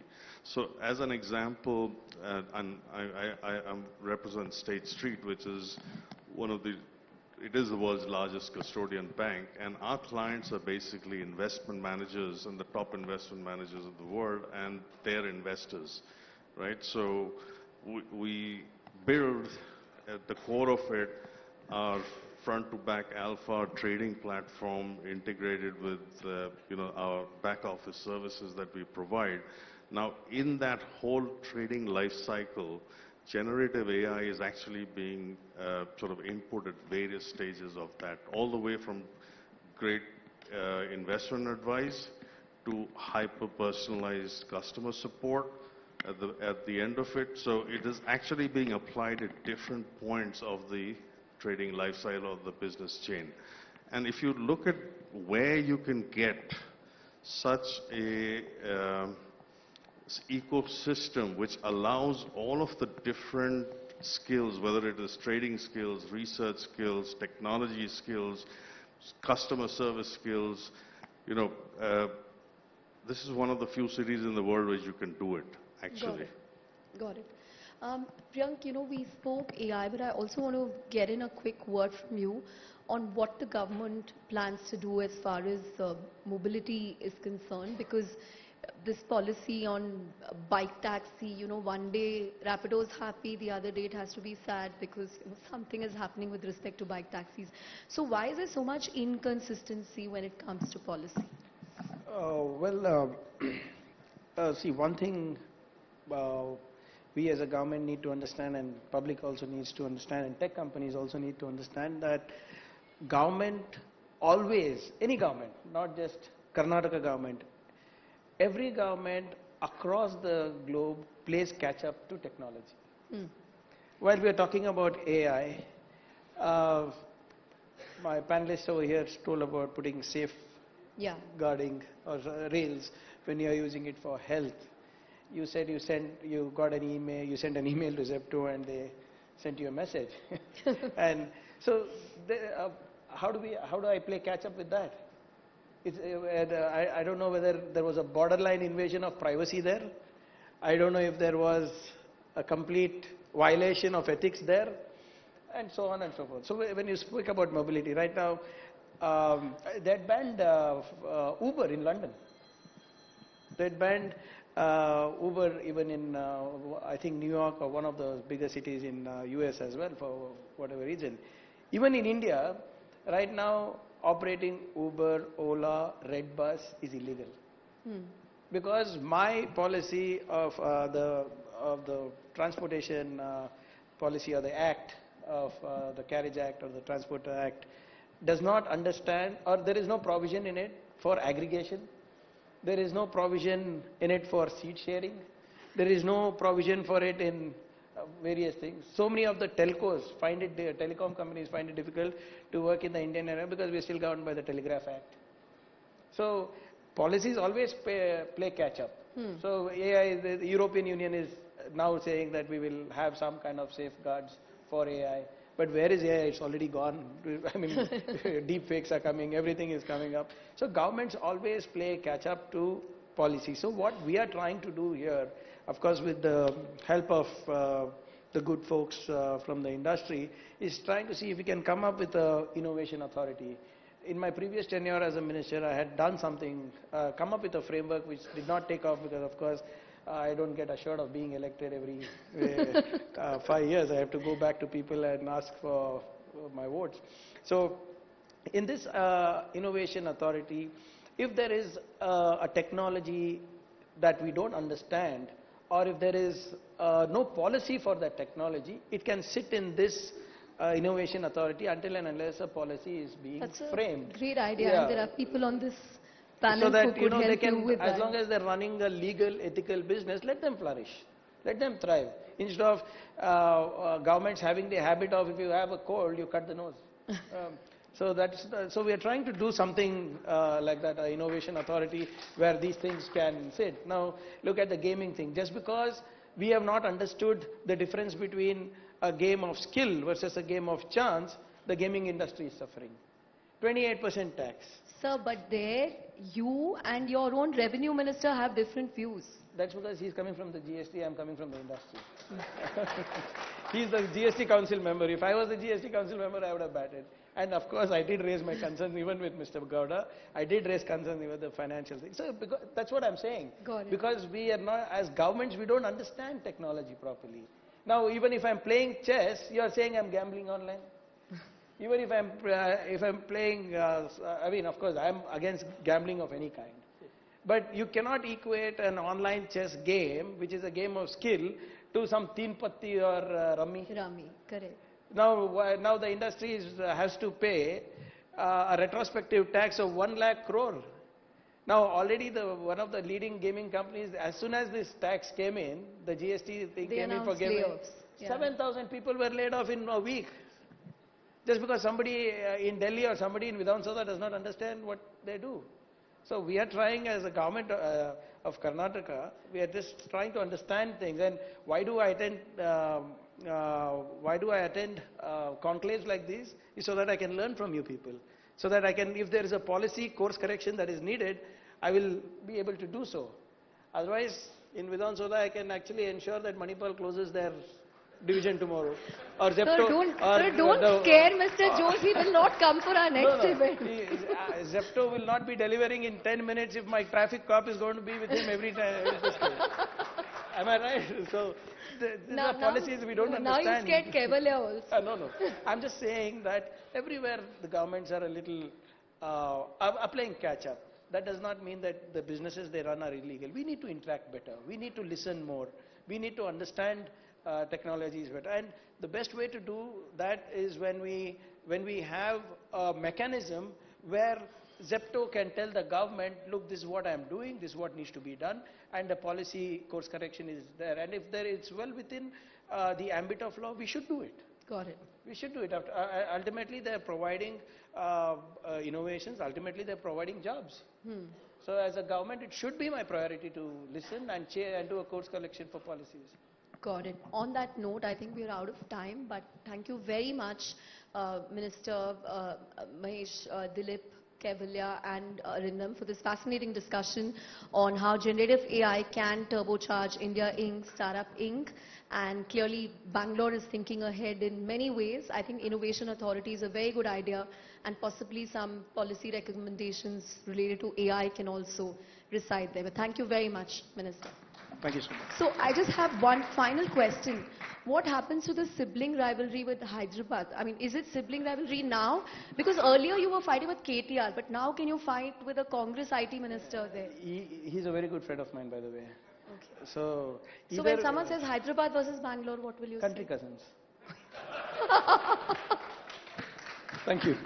Thank you. Thank you so much.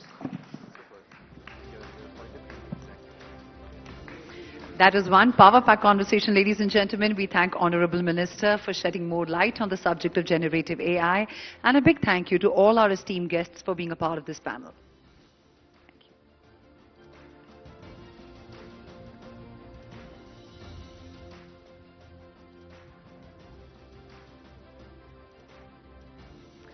Moving on, ladies and gentlemen, not a day goes by when you and I don't Google something. But with AI-powered chatbots taking over, how you and I search might change forever. Think voice, think images, apart from text.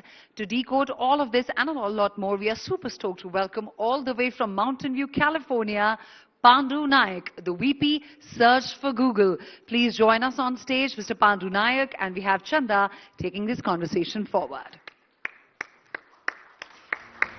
Let's welcome him with a huge round of applause, ladies and gentlemen.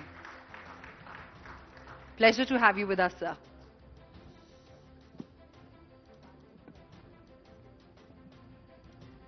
Okay, a huge round of applause for Pandu Nayak. He leads search for Google globally. I have a lot of questions on search engine optimization, but I will come to that later.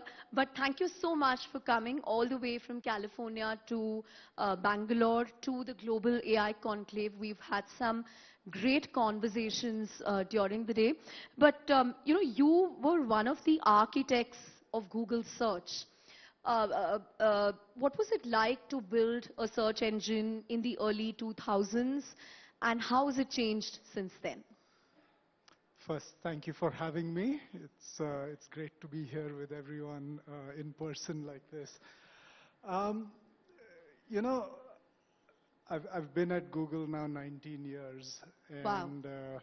Which is And your journey started from what, IIT Bombay, Stanford, and then and then I worked at NASA for many years, where I did one of my most exciting projects.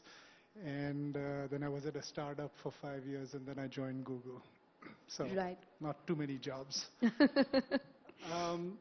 So, you say, what was it like then, and how is it different from now?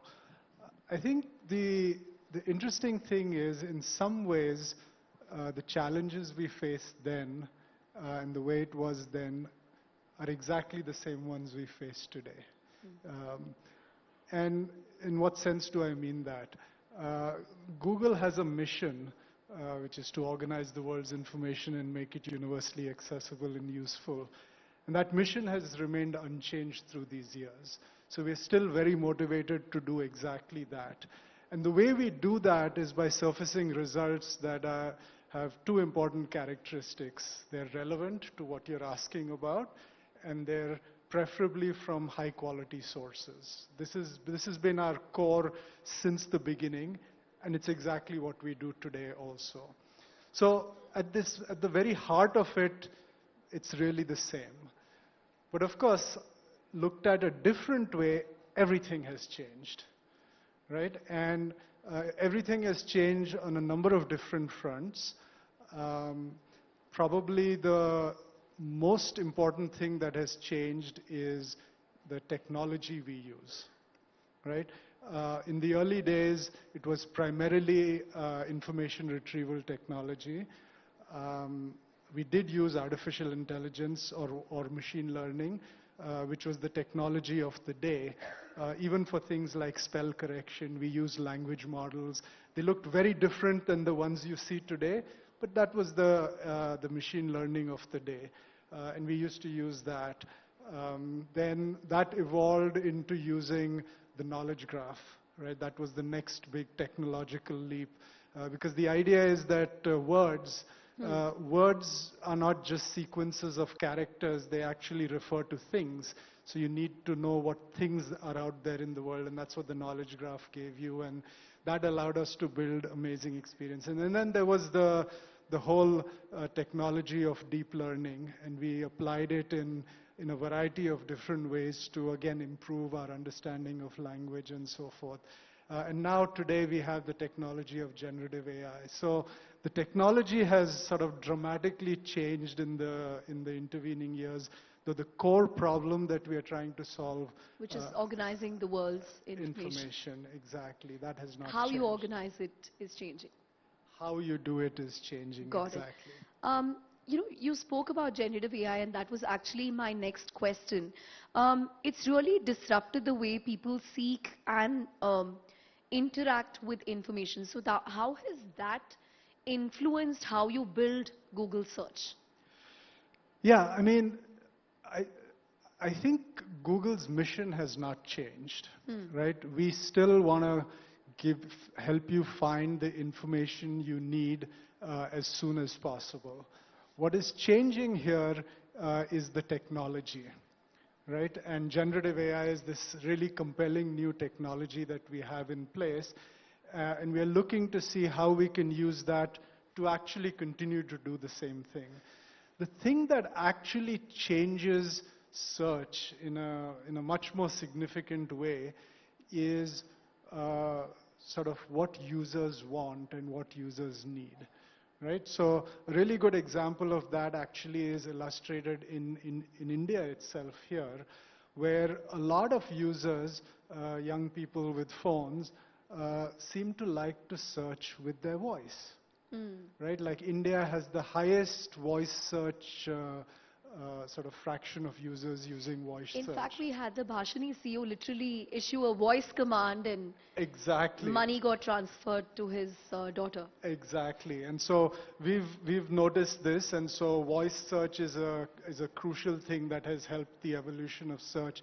Today, you find people with all these cell phones having cameras and things, images is another way to search. So Google Lens, for example, was something that was motivated by this desire to search by image, right? You know, you like some shirt that your friend is wearing, and you'd like that, but you want it in maybe, like, at least I would want it in maybe a somewhat less bright color.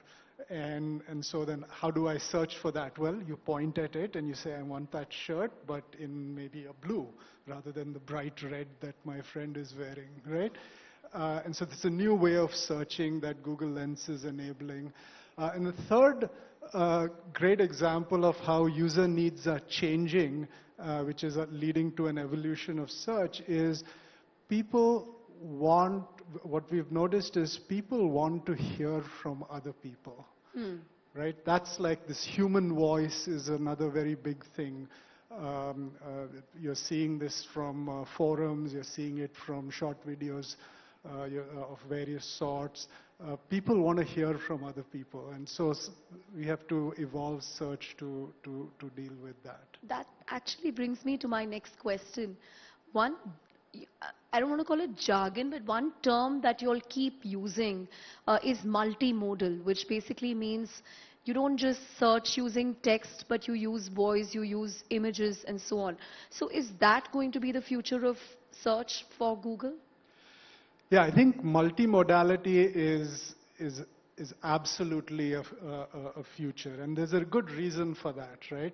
The good reason being, you know, when we started Google way back 25 years ago now, primarily the content on the web was text content. Yeah. Right? Now, over the years, images and videos, so more visual content has become a bigger and bigger part of what you find on the web. Now today we look back on video, I mean we take videos on the web as completely standard, right? You go to YouTube, you go to your favorite video provider. But in the early days, videos were sort of coming up and we had to respond by adding videos into search. Right? Actually, there's a great little example that my colleague gives me. He used to love to search for the query Tryst with Destiny, which was Pandit Nehru's famous speech on the eve of independence. And so he used to go back and search it regularly to read the speech. And then one day, we had launched videos in search, and he happened to search this thing.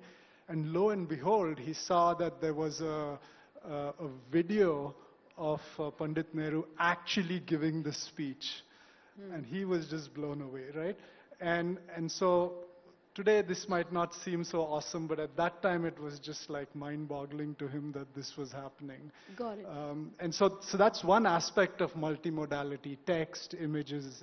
The other aspect, and being able to understand this content effectively. The other side of multimodality is on the input side, right? Do you just type queries, or do you speak them with audio?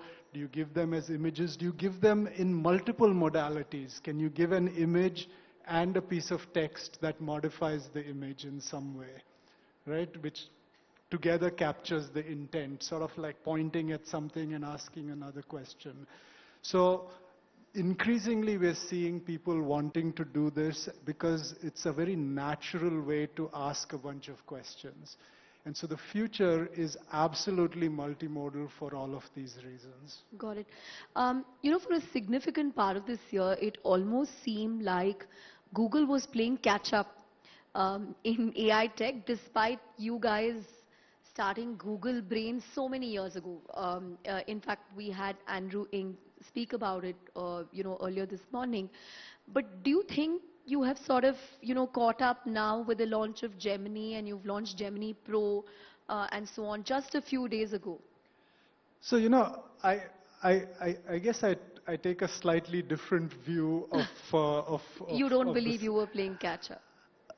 And I'll explain why, right? Like, I mean, I'm not just saying this, right? So generative AI has a fairly long history now. The core technology that went into it was this notion of a transformer. It's a little component in a neural network. Like ChatGPT, the T stands for transformer. And the transformer was a piece of technology that Google had developed as a way of really understanding language in context. And that led to a system called BERT, which was one of a very early sort of large language model that did things. And soon after that, Google developed this conversational agent called Lambda. So we've had Lambda now out for several years, right? It was demoed by our CEO Sundar Pichai at one of the Google I/O things several years ago. And then one wonders, why didn't we simply launch this Lambda as a consumer product here? And the reason for that is this technology is amazing. This conversational technology is amazing. But it also has challenges.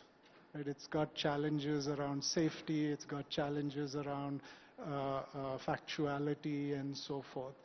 And core to how Google operates is our motto for generative AI has been to be bold and responsible. Right? So we've advanced the state of the art in very significant ways, but we want to bring it to product in responsible ways also. Right? And so we have spent the time to develop techniques and to make sure that products like Bard and other things reflect the kind of AI principles that we've put forward around developing AI products safely, to make sure we've tested them appropriately, to make sure that we address these problems as effectively as possible. And so that's the reason we've been sort of seemingly slow, because we've taken it sort of more carefully, shall we say, right? Having said that, I think the Gemini launch that you talked about is quite a landmark one for us. I think these models proved to be pretty remarkable. And going back to your earlier question about multimodality, Gemini is not only super capable in all sort of these language understanding, code generation, and all these kinds of things, but it was designed to be multimodal from the start. Got it. Right, and so there's a lot of excitement around that. So I'm really looking forward to seeing how we're going to bring it to our users in search. Got it. When ChatGPT, was launched, one of the first predictions that people made was this will kill Google search as we know it, because it offers a more customized experience. Of course, now you have Bard, and Bard is, Bard is also offering that experience. So do you think search will fundamentally change, where people want a more customized experience vis-a-vis surfacing the first 10 links that you can find? No, so I think the search is constantly changing, firstly, right? And it has constantly changed through the 20 years or 19 years that I've been there, right? And I have every reason to believe it will continue changing. So in light of what we have with generative AI, with models like Gemini and so forth, we've been developing a version of that generative AI experience within search. It's called Search Generative Experiences. It's launched as an opt-in experiment right now. We're working out exactly how to make sure we can bring it to all our users, right? And that's an example of how we are thinking of bringing this technology to search in a way that allows even more guidance on getting you to the information you need as quickly as possible. And so this is absolutely, we'll continue experimenting with the latest and greatest technology to do the best for our users. What's the last question you asked Bard? What was the last question I asked Bard? I think I asked Bard something about a football game that I was interested in. Okay. The minister today also spoke about deepfakes. In fact, he's been meeting social media platforms on what can be done.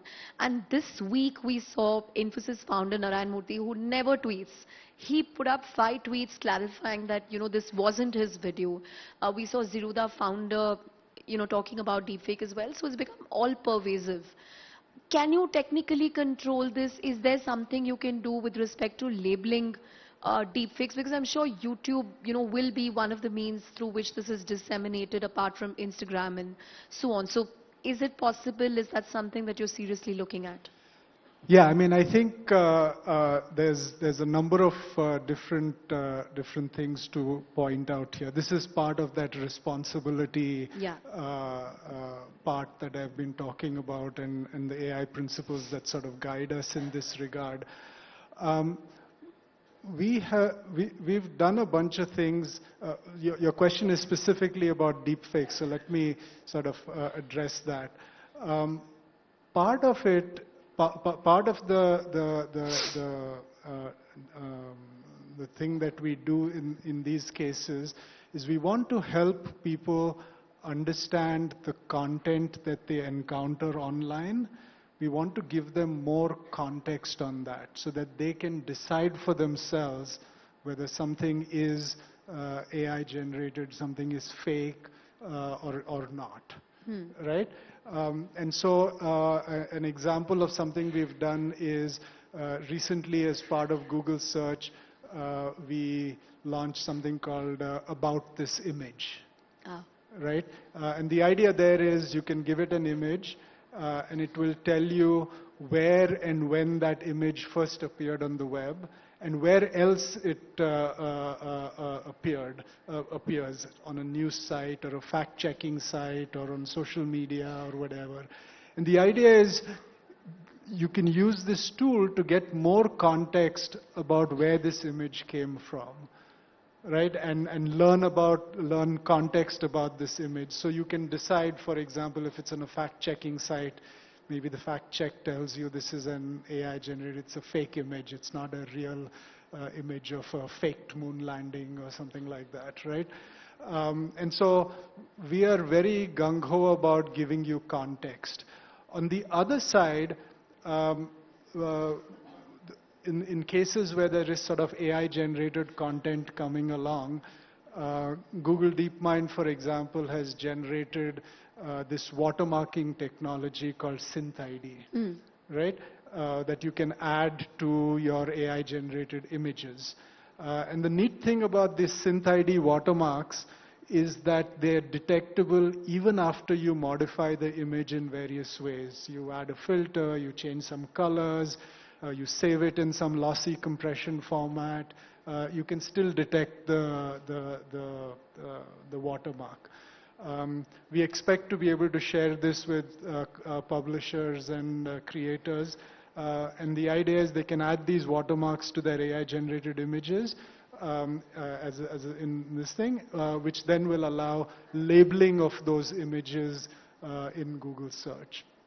So there's a number of things like this that we are doing to start addressing these problems. Got it. You spoke about how India is a very voice-first country. If you can give us a broader sense of what role India will play when it comes to the future of search from Google's vantage. I think what is neat about India is it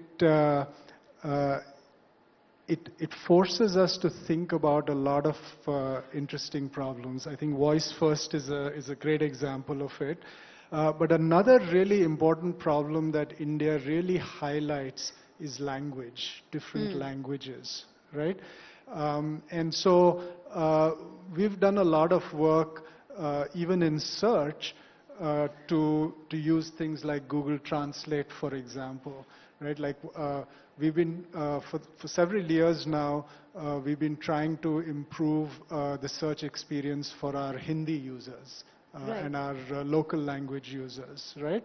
And we've done that both by making sure on the input side that the voice recognition for Hindi is improved and becomes, improves as good as, say, English voice recognition.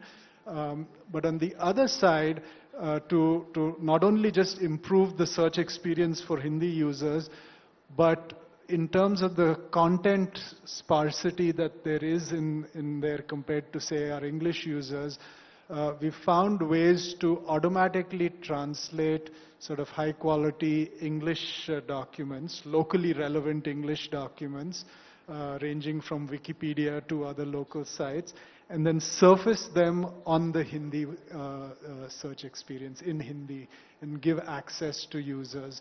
So there's just a number of things that we're doing around language.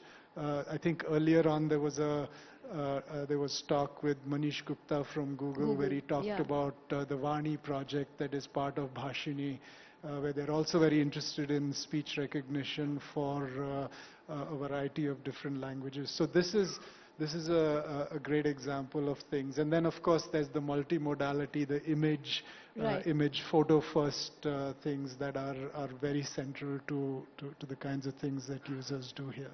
Got it. So, Panu, one last question that I have. Now that, 2023 is ending, what's your big prediction for the future of AI in 2024? Apart from multimodality and languages and everything that you've said so far, give me one big prediction. I'm not a great one for predictions, I have to say. But my hope for AI is, think about the following, right? Like computers have completely transformed our lives today, right? But do you see computers everywhere, or do you just take for granted that they are there and you use it? Like the phone, you don't think of your computer in the phone. You think of it as a communication device, as a web device. It's just sort of there. It's sort of like electric motors, right? They've completely transformed everything, but you don't think about them. So my fondest hope for AI is that it sort of fades into the sort of the background, and it comes out as these compelling experiences of one sort or the other that we completely take for granted. We completely think of them as natural. We're not in awe of them. They're working just as you expect them to work.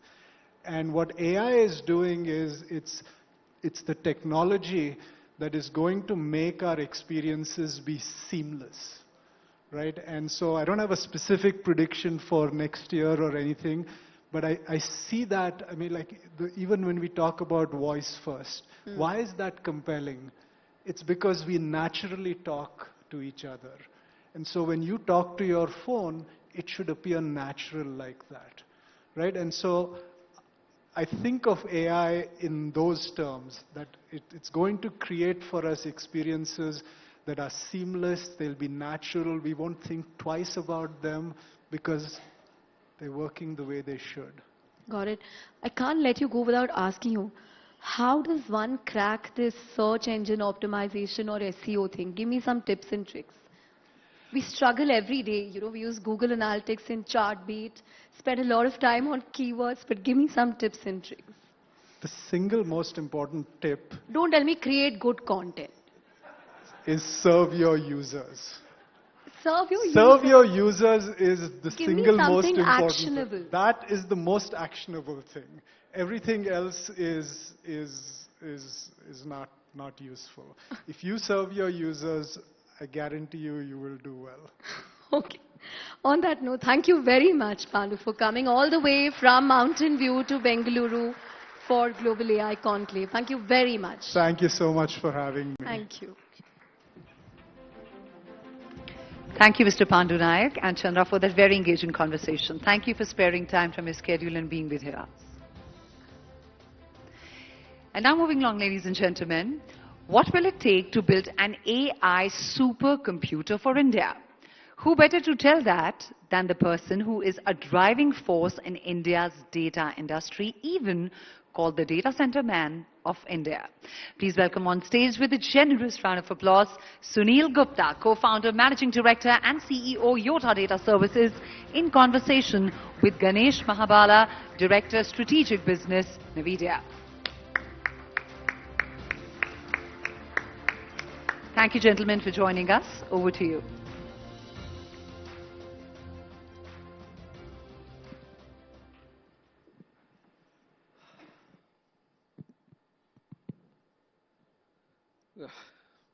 Good evening, Sunil.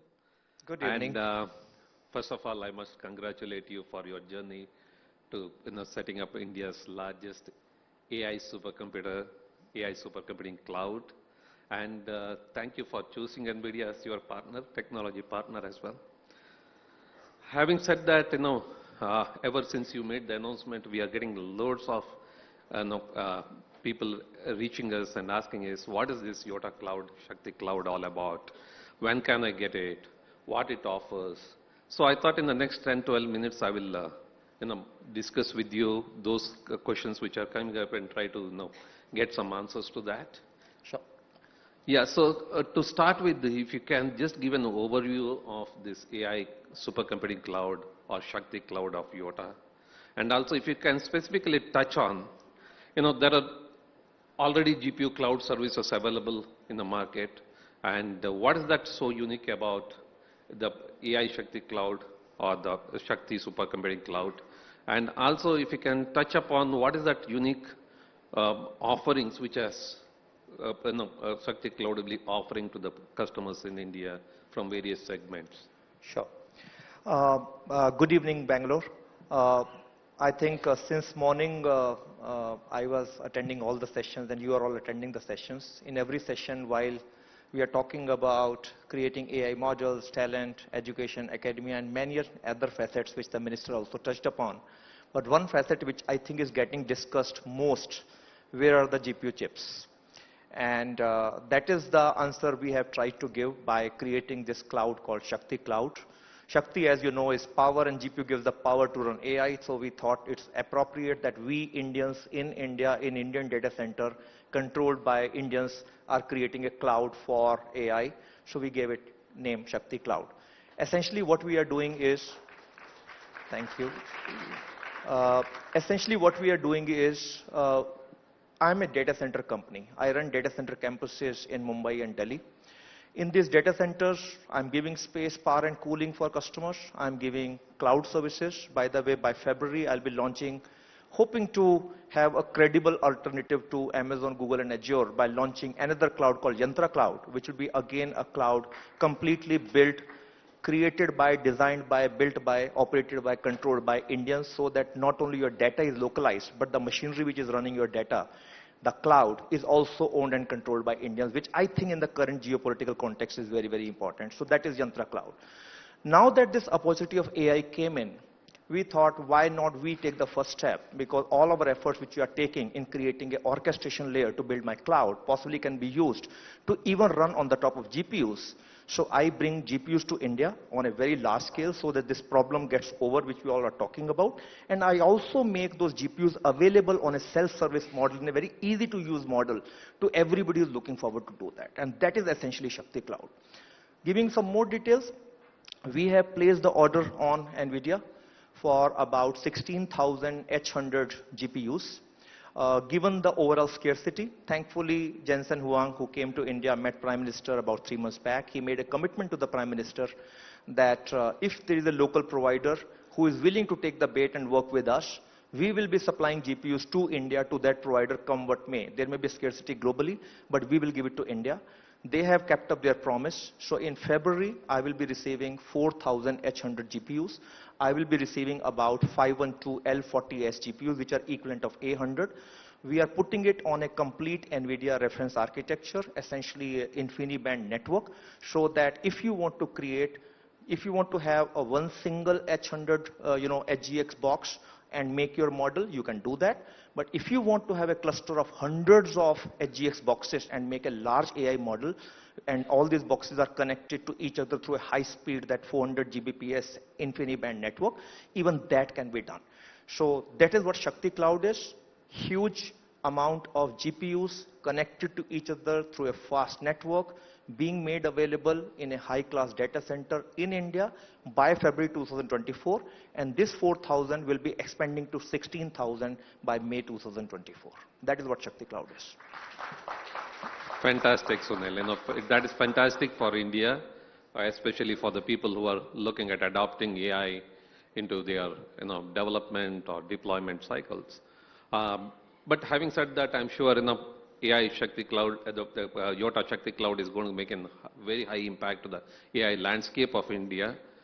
And if you can throw a little more light on how it is going to accelerate the work which already people are into AI adoption journey, and as well if you can also throw lights on how it is going to help, how the users from various segments can be deriving the services from this Yota Shakti Cloud, especially from startups, from research organizations, from higher education, the government bodies, the industries, and so on. Absolutely. So I think there is a whole community out there in this hall and beyond, which is already making a whole lot of AI models, who are doing so much of research and development work on creating use cases for various industries, and that is their job. They are good at doing that. That is not the job I am doing. I am not going to create models. But what you are all asking for is the underlying GPU capacity, the network capacity, the storage capacity, and possibly the PaaS layer, which helps you in developing your model. And when you are asking for that, you are saying, can I use it possibly for few hours? Because if I try to buy it myself, first of all, I will not get it for possibly 12 months because there is a lot of scarcity. Even if I get it, I have to have a huge data center because the power cooling requirement is humongous. I need to develop all those skill sets. I need to have manpower and skill sets to run that. And I need to spend some good couple of millions of dollars. Now, do you want to do that even while you are experimenting with AI models and you are not sure how successful it would be? Possibly majority of us cannot do that except for some very large corporates who have got tons of money. That is the problem I'm solving. Essentially, that is what is cloud model all about. I am investing into, I already have data centers. I have got those data centers which can handle the type of power and cooling which the HGX boxes, the GPUs require.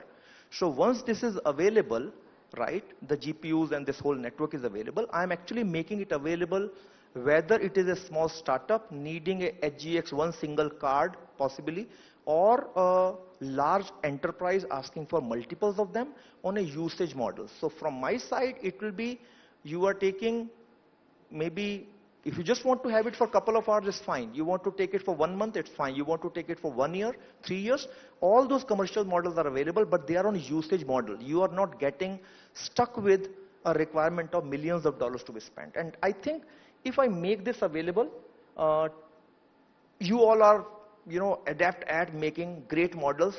The compute was the thing which was not there with you, and that is something which I'm making it available. So that is one part. Let me just also touch upon the second part which I was explaining. Not only just the GPUs, the bare metal layer, I'm also making a complete self-service orchestration layer available and a marketplace layer available. And that's what I was hinting at. When I was building my Yantra cloud, the hyperscale cloud layer, the same orchestration layer, more or less, I'm adapting to run on the top of my Shakti cloud as well. So just imagine, you as a startup are coming, creating your, whichever part of India you are, you're creating your username, password, you're putting a login account into my Shakti cloud, and you are getting an interface. And we, by the way, demonstrated this entire, this is already ready. We demonstrated it in GPay event for 3 days in Delhi just, this week. You actually are getting an interface where already all the, for example, NVIDIA frameworks are already available. Those NVIDIA, GPU containers are already available, carrying various frameworks. Various pre-trained models are already available. There is a complete CI/CD pipeline environment which we have created in this. So you are coming you are actually ingesting your own model, ingesting your own data into a pre-trained model, creating your own unique model, and just putting it for inferencing. So one is making the GPUs available to you on a very cost-effective usage model. You are not paying a huge capex. You are not getting into the nitty-gritties of running a data center. Second is making it available at a very lower cost. And third is giving you the entire software framework so that you can use it very easily and not getting into a huge complications of software layer which runs between your model and the underlying GPUs. That's what I'm doing. Yeah, that is very enlightening. So you are saying that it will be available as a completely as a platform, as a service on the AI models. Yes. With the complete AI models available there. Before I touch upon to you, ask you more about that platform which you talked about. There are many people out there who want to build up large GPU data centers themselves. But when they go through that, they come across this one challenge called, hey, legacy data centers are not sufficient to run thousands of GPUs. There is a loads of the sophistication, there is a lots of specialization required instead of power, cooling, data center racks, and so on and so forth. I'm sure you would have gone through that when you thought of this data center building to host thousands of GPUs on that, starting with whatever you 4,000 to going up to 16,000, and wish you that you will go to lakhs on that one day. If you can, I'm sure everybody is curious to know what goes behind that, to set up such a kind of unique data centers or the thousands of GPUs powering data centers. So if you can share some of your experiences on building that data center, what re-engineering you had to do, what innovation solutions you had to bring, what strategies you have to change within your teams and in your execution.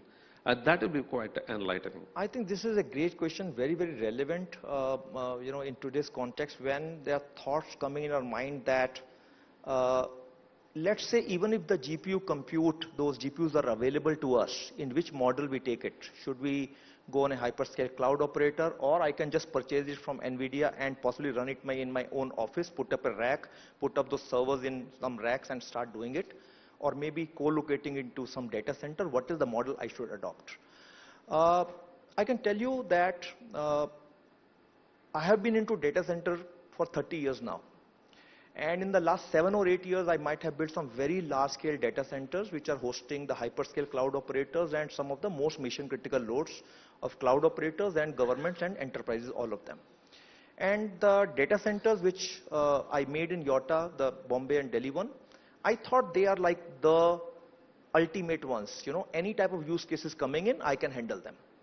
The typical power per rack in those data centers, the most high-end data centers, are 6 to 8 kilowatt per rack, right? Even the hyperscale clouds running on CPUs, it is a good enough environment for 6 to 8 kilowatt power per rack, because you design your data center power distribution, cooling distribution, everything as per that.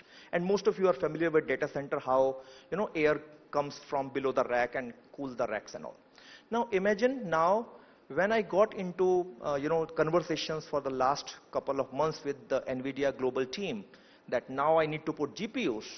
On one side, my IT team was getting into the nitty-gritties of the IT design of the GPU boxes with the networks, the special type of software, special type of storage, everything. In parallel, my facility team was sitting just to understand what it takes to host these GPUs. And now imagine what is the power I'm talking about per rack. It is 48 kilowatt per rack. So compared to 8 kilowatt power per rack, we are talking about 48 kilowatt power per rack, and I'm talking about hundreds of these racks stacked together in a single hall. The moment I'm talking about this type of power handling, even the best of the data centers globally, it is not India, best of the centers globally today are not equipped to handle this type of workload, because not only you cannot get so much of power, but the amount of heat this environment generates, you need some very specialized type of cooling. My top class data center is practically getting re-engineered for the last 2 months, so that before the GPUs come to me by end January, my data center, that particular floor, should be capable to host those GPUs, which essentially means instead of throwing the cool air from below the rack, now I have to take liquid water or a special type of liquid right up to the chip, so that whatever heats the chip, the CPU or the GPU or the memory generates, I'm able to extract that power right from there, then and there from liquid, and take it out. Now, this means huge complex re-engineering. So my message out here is, yes, you can. If you are a very large corporate with millions of dollars of money, yes, you can source GPUs, you can build data centers, but this will be very, very complex process, and it will be time-consuming process. You'll spend 12 months to source GPUs, but you possibly will spend 24 months in building a type of data center which these GPUs require. So in lieu of that, and that is where coming back to that, I, as a sort of a specialized DC provider, I'm already able to create that environment. I'm learning through that curve myself, but I'm able to create that because that is my business. I'm learning through the curves of creating this GPU environment with the support of the NVIDIA team. These two put together are ultimately creating GPU as a service, which end-to-end with a single SLA ownership, I'm able to give to you on a usage hourly model. So it is complete technical deliverable for running your AI model and still on a usage model. That is the proposition which I'm putting in. Fantastic. You make it to look so simple of, using a complex GPU computing, large number of data center, just available on the tab. Before we conclude, the one last question I have is, you mentioned about AI platform as a service, or looking like a software layer which is available as a self-service layer, where AI models, AI development tools, containers, you use those words. Can you throw some more light on that, what this layer means? So as a user, I don't have to bother about setting it up. The moment I pay you, I want to start using it, I just will bring my data and start using it. How does it help the users on that? Yeah, absolutely. I think all of us are using the current cloud services from either Amazon or Azure or Google, right? Now, just imagine that instead of the underlying CPU-based VMs, now you are getting GPU-based capacity. So that is the underlying compute part. There is a special type of compute, there is a special type of storage, there is a special type of that InfiniBand network. But on the top of that, again, there is a software layer, which Amazon or Google or Azure have put in.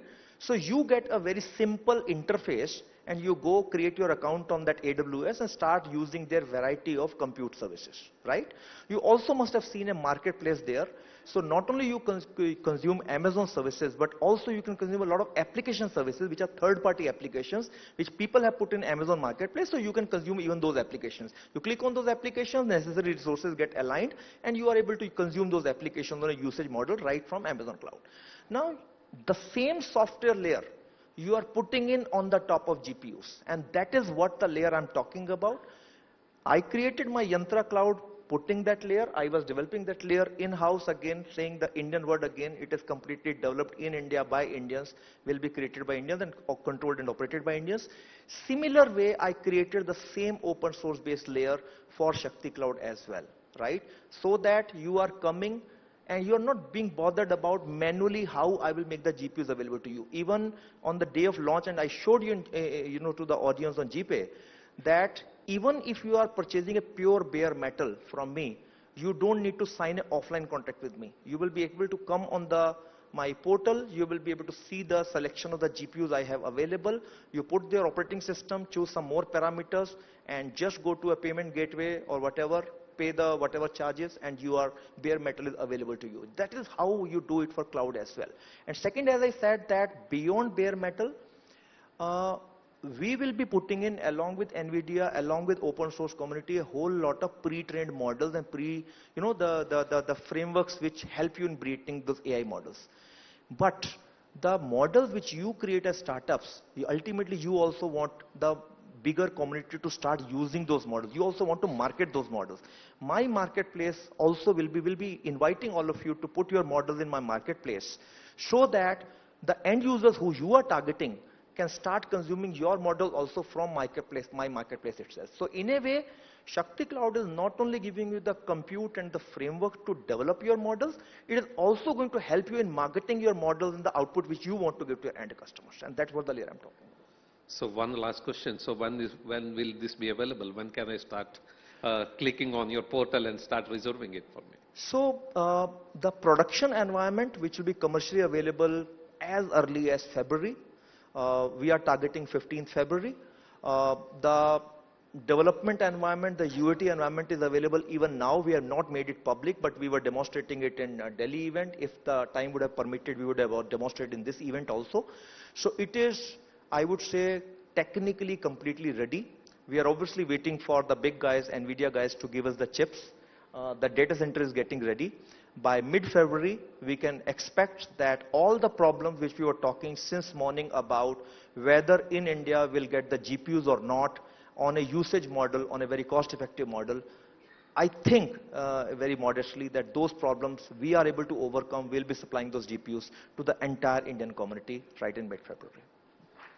Thank you, Sunil, and we wish you more Shakti to you to get you more AI computing Shakti to the Digital India AI adopters there. And thank you so much. Thank you, Ganesh. Thank you so much. Thank you, audience. Thank you. Thank you, Sunil Gupta and Ganesh Mahabala, for that riveting discussion. It really was a pleasure hearing both of you. Thank you for joining us. And now, ladies and gentlemen, from Mountain View and data centers, we take a sharp turn to Bharat. And the question that we are asking now is, can AI uplift Bharat? We have with us Manu Chopra, who is the co-founder of Karya AI, an AI non-profit that has, ladies and gentlemen, created AI jobs for over 30,000 rural Indians. I think that deserves a round of applause here. And we also have with us Prashant Prakash, founding partner Axel, one of India's most respected investors. And with them, we will unbox how AI can provide societal solutions. I request CNBC-TV18's Prashant Nair to please take this discussion forward along with both of them.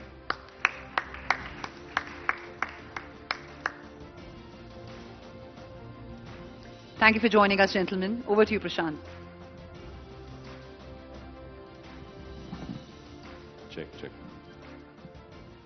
Thanks very much for that. So where should we start?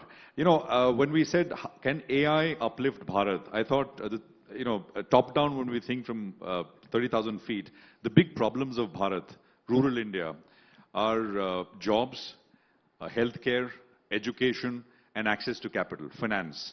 I think these are, there of course can be many more and we can go down the list later, but these are the basic fundamental problems or lack of which are there, which needs to be solved. And the question we are asking is, can AI, these new technologies help to get a lot of this faster in a much more efficient way to Bharat? So let me start by asking our esteemed panelists that exact question. To your mind, if I can start with you, Manu, what out of these four, right? You're focused on the jobs piece, but weigh in on all of these and how technology is helping to solve these issues. And we can go into each one of them a little later. Go on. Absolutely. So lovely to be here. I think it feels slightly wrong to be sharing dice with one of my favorite people in the world. I think goes without saying everyone in the room deeply looks up to Prashant sir for, I think, the ecosystem that you've built here. So, number one, this is super exciting. I'm slightly sick, so I'm usually a lot more energetic than I think I'll come out in this presentation. But I think the question at hand is very important. AI represents a fundamental technological shift, and I think the last one we saw was the internet, right? And I mean, everywhere I go, I talk about this paper Windsurf wrote in late 1990s, talking about how the internet will create this end of information asymmetry. Right? That the age of you knowing more than me knowing, than I know because of where we live is over. I think 30 years since he wrote that, that hasn't panned out, right? Even today, 3 billion people have no access to the internet, like zero. And most of the world has intermittent access to the internet. So when I think about AI, and I think about it uplifting Bharat, the first thing that I think is very important is we cannot make that same mistake with AI.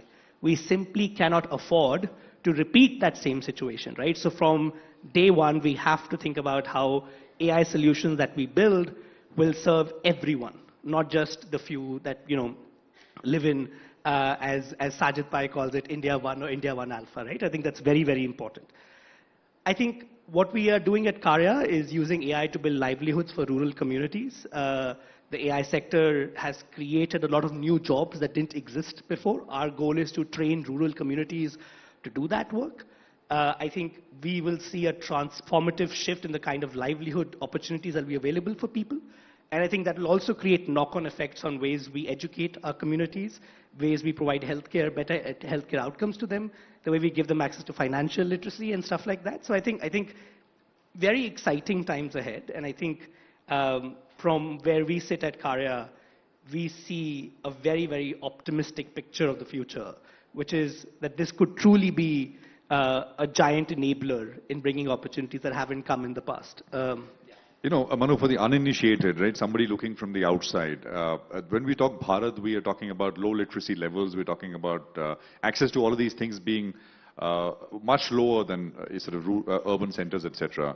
And then we throw in the word artificial intelligence and what it can do, and you know, people are thrown back. Well, but we're talking about using this to solve many of these problems, and I think that is what is remarkable. And also, I mean, like a mindset shift, right? Talent is equally distributed, opportunity is not. Just because someone might be low income or low digital literacy doesn't mean that they do not already possess the talent to build AI models, right? So when we started our work, we started as a research project in 2017 in Microsoft Research. The first question we asked was, can communities in rural India do complex, high-paying digital tasks on their smartphones without being explicitly skilled for it? 6 years into this journey, that question sounds funny. Of course they can. Like, why was that ever doubted? But that was a question, right? And what we do is just to put some, give you a real example.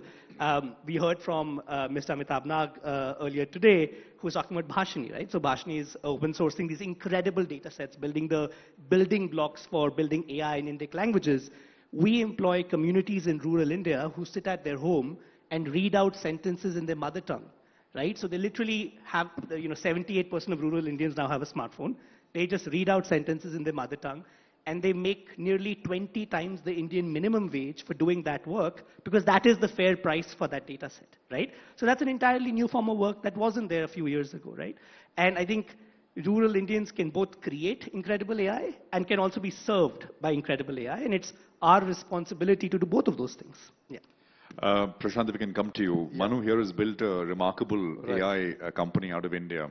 But as one of the foremost investors, right, venture capital growth sort of investors, how do you see how companies and the ecosystem is geared towards solving some of these problems that we spoke about for Bharat?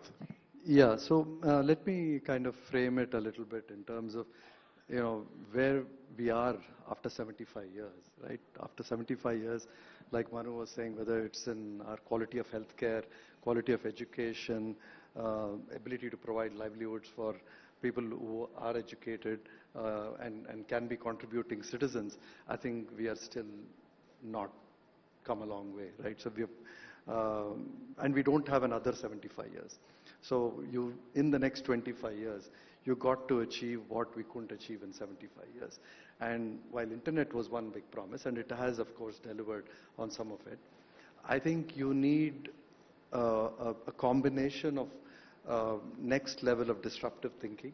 And that disruptive thinking is not, like Manu said, it's about also leveraging our capability to be integrated and serve the rest of the world's progression towards a digital world or an AI world.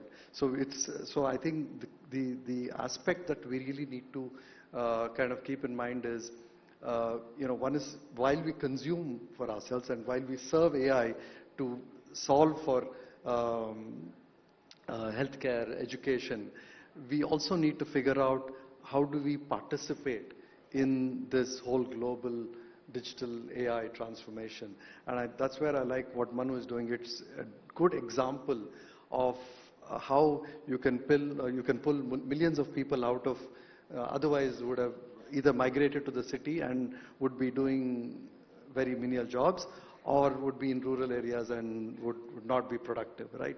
So I think to solve AI for Bharat, I think both are important, is what I'm emphasizing. That your ability to find more Karya-like models for us to be able to serve this global transformation that's happening and participate. And second is in healthcare, in education, in agri-tech, in a lot of these areas where there is a lack of, there's information asymmetry still, and there are interfaces that are not intuitive and are still, not at a place where people can, without with low friction, consume. I think there's still a lot of work to be done there. Are you seeing, although companies gearing up, or very not, much? Not I think let me look at education, right? In education, hyper-personalization, because that's what you need. Because if the platform is not hyper-personalized, it's going to carry over your urban student learning model to somebody in a rural setting, which is going to be just 180 degrees different, right? So how is that hyper-personalization? And Arivihan, there's a .ai is a platform. We have Rocket Learning, which both of us know very well, where they're applying a chatbot kind of model to early childhood learning, where parents can participate along with the child. But in local languages? In local languages. Okay. In local languages. And, capacity building for teachers. I think teachers today need to, be able to, participate in offering some of these capabilities to their children. And there's some of these platforms being able to do that. In healthcare, I think democratizing healthcare. Sorry, just 1 minute. On education, is it being done at scale? Where are we in the journey? See, I think AI, you would have different speakers would have told you we're still early in India, right? We are early because understanding how we can cater to market demand, leveraging AI platforms and technologies is still a discovery, iterative process. I think we are in the first 6 months of that. We also have a challenge where the economic model of it, till we figure out models that can serve. See, I can have a test prep model that is built on ChatGPT deployed in rural India, but if the cost of that is unviable, I can't take it to population scale, right, outside of urban India. So how do we do that? So some of the Indian model work that's happening, because the first generation of these models had no cap in terms of what you could spend. And I think in the US, the use of these models also have no cap in terms of the economic model today. They're being funded by VCs, like in the early days, and there is no viable model yet. But we can't just bring it to India now and say we're going to deploy it because it democratizes something, whether it's healthcare, education in rural India, and have no economic model for it, or have a cost of serving a token or serving a query be like 10 rupees or 15 rupees. It's just not viable. So I think we are in very early formative days. I'm more talking about the promise of some of this, and I don't want to give an indication that some of it is already at deployment scale. So, but what I have confidence is after what we have gone through in terms of learning what it is to build frugal startups and all the excesses of the last 2 years, I think this generation of entrepreneurs will be more mindful that what they build with these AI models has to make economic sense, and I don't think VCs are willing to also overlook the long-term viability. There could be a short-term model building phase where you will fund it, right? But the long-term viability of these models has to be very clear. Otherwise, the edtech problems that we have had, you can't just replicate it again with AI. Then you've not learned anything. With EdTech, you would agree the ideas were good. The problem perhaps was just overreach, and in terms of no cap on funding, etc. Or No. I think with EdTech, I think it was a COVID extrapolation of the need on one dimension. Second dimension is not understanding the Indian parent of what they are willing to pay for. They are willing to pay for where the change, I mean, or the meaning of that particular phase of use of EdTech is going to be life-changing for their kid. First to 8th grade, I don't think it really changed anything for them, right? You're going to replace one tuition teacher with another AI or a online tuition teacher. It's not going to materially change anything. But if I am looking at test prep or a government job or any of these areas, then so I think we did not have product fit in terms of where parents were willing to pay for EdTech and where our entrepreneurs thought their And the new stuff which is coming, it's all in education is... I think it'll even in rural India, it'll all be catered to 9th to 12th. Okay. And all kinds of test prep. I think... As you say, the phase where it makes it's big... going to change their lives. Okay. You want to add to that, Manu? Any thoughts? Prashant mentioned a company that both of you know very well, Rocket Learning. Right, You can talk about Rocket Learning. I love Rocket Learning. I don't know how much I should talk about it, but I think the amount of good work that's happening is incredible, right? And I think that what Utsav and team are doing at Rocket Learning, what Amrita Mahale, who's the CTO at Arman, she's building a large language model to train healthcare workers to treat high-risk pregnancies in local Indian languages, right? We just finished building a model with the folks at KHPT, a lovely non-profit here in Karnataka Health Promotion Trust. Their mandate is to tackle tuberculosis, right? And they used to have these books and maintain a call center for people to ask questions about their TB diagnosis, right? So they reached out to us to say, can you build a chatbot where a TB patient can just ask, will I get better? What medicines should I take? Where should I go? Like your basic questions.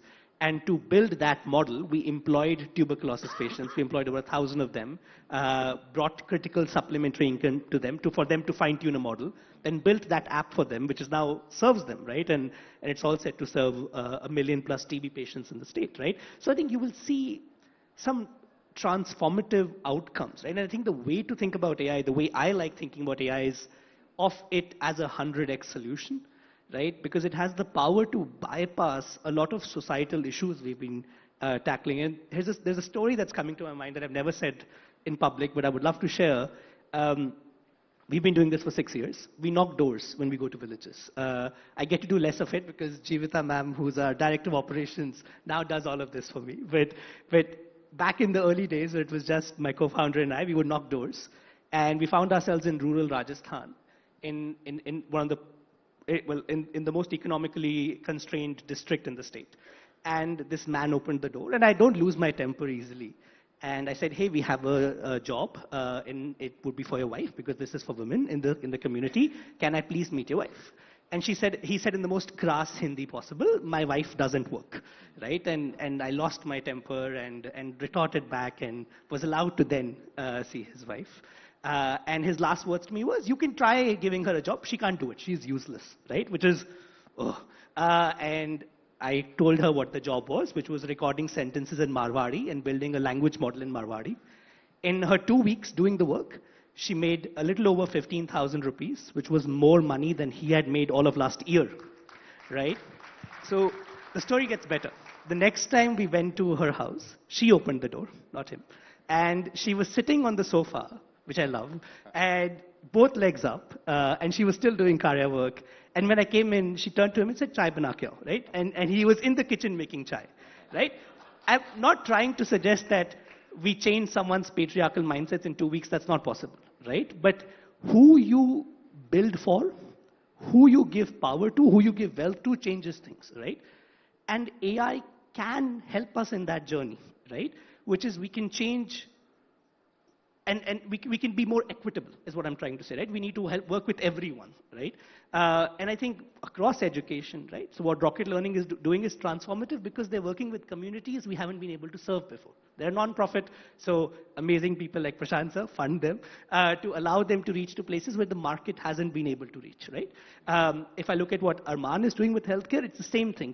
They're supporting communities that haven't been supported before, right? And the goal should be to create agency of these communities so they get to a point where they don't need our support, right? They should get to a point where they're now wealthy enough to participate in the market. And we have started seeing I think, healthy sprouts of that. And I think that's exciting with AI, right? Yeah. Yeah, I think healthcare, I believe, is where you'll see more earlier value than even education in rural settings. It's what you will see with radiology and in some of the areas like TB that he was talking about. I think the whole co-pilot model for a rural worker and new interfaces that you will see. I think the problem with the first gen, whether it is non-voice or whatever the models that have been for in the case of an a farmer in a village, right? For them, I think Google is still intimidating, right? So it's not easy for them to get a real solution. And I think they just have to go through a huge learning process to distill information and synthesize what they get out of the current interfaces. So I think one transformative change that you will see is entirely new interfaces which will increase adoption, both in areas such as healthcare, where the value is high. I mean, just one query in a difficult situation by a doctor or a farmer is, even if it costs 10, 15, 20 rupees for that query, it's still high value. So I think that will probably, you'll see a lot more of that very early. And some of it may be initially grant funded, right? So because there's a lot of philanthropy and so I think early AI adoption in Bharat may require a little bit of philanthropic support and grant-based funding is my conjecture, right? So it might not all come as profit models, but your value of philanthropic money, the leverage on that could be multifold. And you could actually be building what we all talk about as bold philanthropy, where the underlying model that you're building itself is high value, and you're really changing things much faster than if you had done it the old-fashioned way. So this is this whole NGO 2.0 kind of model. Yeah. I mean, I was reading Mr. Nandan Likani had written a piece recently, I mean, I think the 6th or 7th of December, where he's got an NGO, AI Bharat, I think, and AI for Bharat, which basically, and he gave an example that the PM Kisan site, they had introduced a chatbot, and the first day, I think there was some 500,000 sort of queries from farmers, which, so what you meant, Prashant, was, so when you said Google is still intimidating for people, so it moves on to local languages. I mean, basically it's not only local languages. See, if you, I mean, everybody here is use ChatGPT, right? You get to your end, what do I do, much faster with this new paradigm or this new interface. I think that we should not underestimate. It's just a very different way of me getting my solution, even with a lot less literacy in my ability to query, I think is very powerful. You know, the other area, before briefly, and we'll get back to some of the other issues, is finance, access to capital, access to finance. And when we speak with banks, NBFCs, everybody is on the AI bandwagon. You know, they're all leveraging AI to lend new models, fintech, you know, customer behavior, credit behavior, etc., etc. Manu, you wanted to, we were talking about this earlier. Is this also going, perhaps could be a game changer, or how do you think about it? Yeah, no, absolutely. We just wrapped up an exciting project on financial literacy with the incredible folks at Parinam Foundation, which is Ujjivan Bank's foundation, and folks here at Microsoft Research. And I think we are again seeing very early signs of transformative financial outcomes for our workers, right? In our case, we're giving our workers significant amounts of critical supplementary income, and we want them to have high levels of financial literacy, right? So we have started seeing, I think, some healthy sprouts of that, which is very exciting also, right? We see that they are able to, they make, on average, we have a paper coming out about this. I don't want to spoil the paper, but we have like, we see 40% increase in people's financial abilities to save better and stuff like that. And I think that is a very exciting start again, right? If we can bridge the information asymmetry gap that exists between what we know and what our communities are now receiving sums of money, that could also be a game changer. Yeah. And I'm sure Prashant has Yeah, I more to add think, there. no, this is again a very high value use case, right? So for somebody who does not understand how to save, does not understand what should be their financial planning model, I think there's a faster path to literacy, I think, with these new interfaces and leverage of content in a more personalized manner, which has not been possible before. And so while you're serving a lot of this in rural India, I don't think they have the capability to absorb it in the current form that it is being served. So like Manu was saying, I think how we are serving some of these applications and how we are customizing the ability for them to absorb and utilize these applications is, I think, the bigger problem that we got to solve for Bharat. I'm sure, Prashant, you see so many pitches made to you, AI companies coming asking for money. Where are you seeing the most amount of, which are the most viable, I think you said healthcare perhaps will bloom before, AI in healthcare will bloom before it does so in education. But which are the sectors, subsectors where you're seeing the most amount of activity happening? See, I think right now there's a lot of effort on building custom models with custom data, right, proprietary data. And I think the value of those models are all to build co-pilots. There are, and the idea there is if you build for a professional vertical, it could be for the health domain, the legal domain. The idea there is that if you build a custom model, that can be leveraged globally, and the value of that custom model is something that is translatable to a good. So in a way, it's building here, but for the US or wherever. It's not for wherever. Okay. But I'm saying that it can also, like I said, initially a lot of venture funding will not go into funding these for the rural, and this is where I said you need philanthropy, you need grant funding to then take this model, which is what is happening in rocket learning, right? You take what is otherwise built for urban India, built for the global use case, but somebody will give you capital to adapt it to Bharat and fine-tune it for Bharat, and hopefully build over a period of time a viable model there for even Bharat use case. But upfront, leveraging that and thinking that you're going to build a AI business for fundable business for Bharat, I think we are a little bit times away from it. But hopefully not too far away. Not too far away, but let's build for the world and then hopefully we adapt it for India. Yeah, absolutely.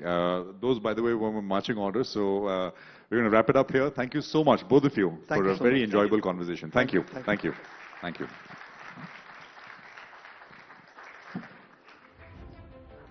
Thank you, Mr. Chopra and Mr. Prakash, for widening our perspectives about how AI can uplift Bharat.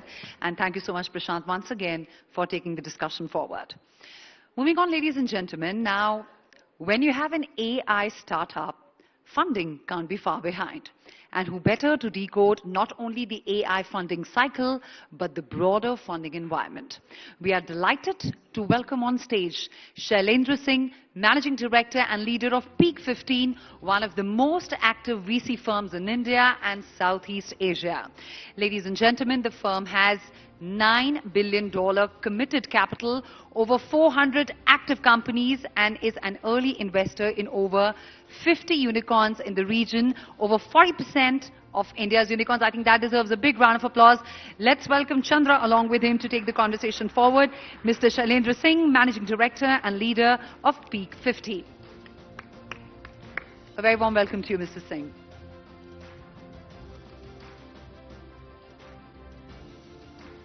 Thank you, Ritika. Thank you, Shailendra. You know, it's not often that Shailendra Singh agrees to speak at Conclave, so please give him a huge round of applause.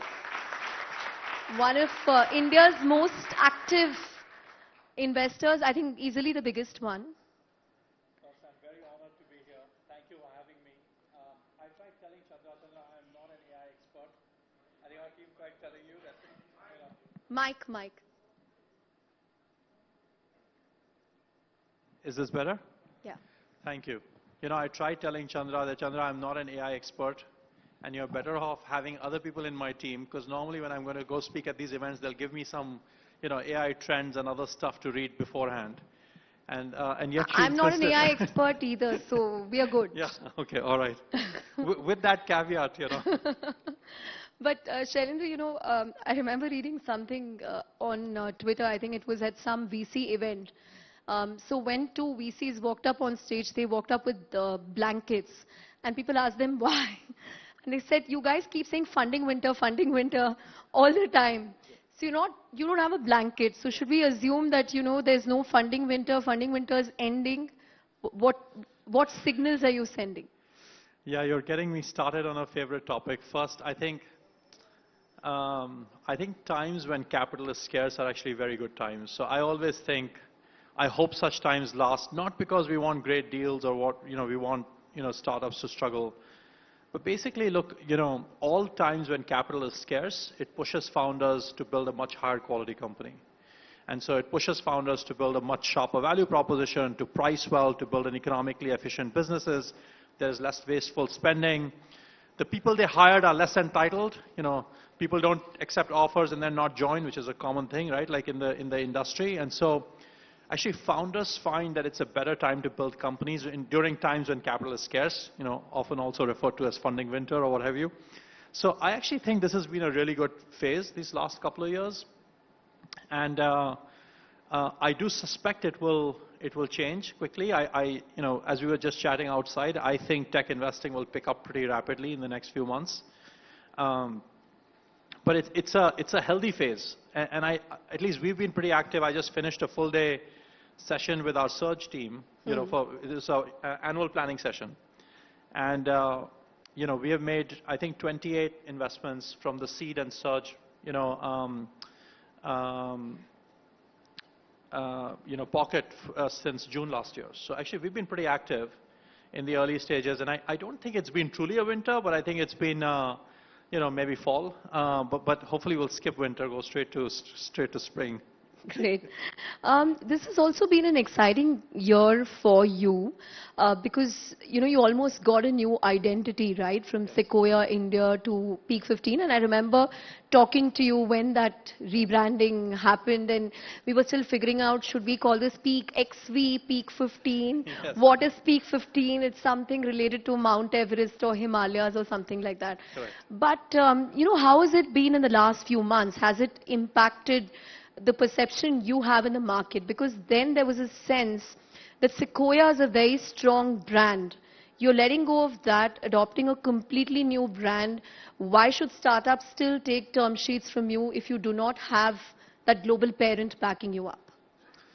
Yeah, so we were set up always as independent units at Sequoia, and so honestly, it was a rebranding exercise. It's not like we were separating anything or there was any change of control or what have you. Our funds didn't change, the LPs didn't change, our teams didn't change, the investment strategy didn't change. So first, I think there's no question. However, I'm immensely grateful to Sequoia. We've had a wonderful partnership with them.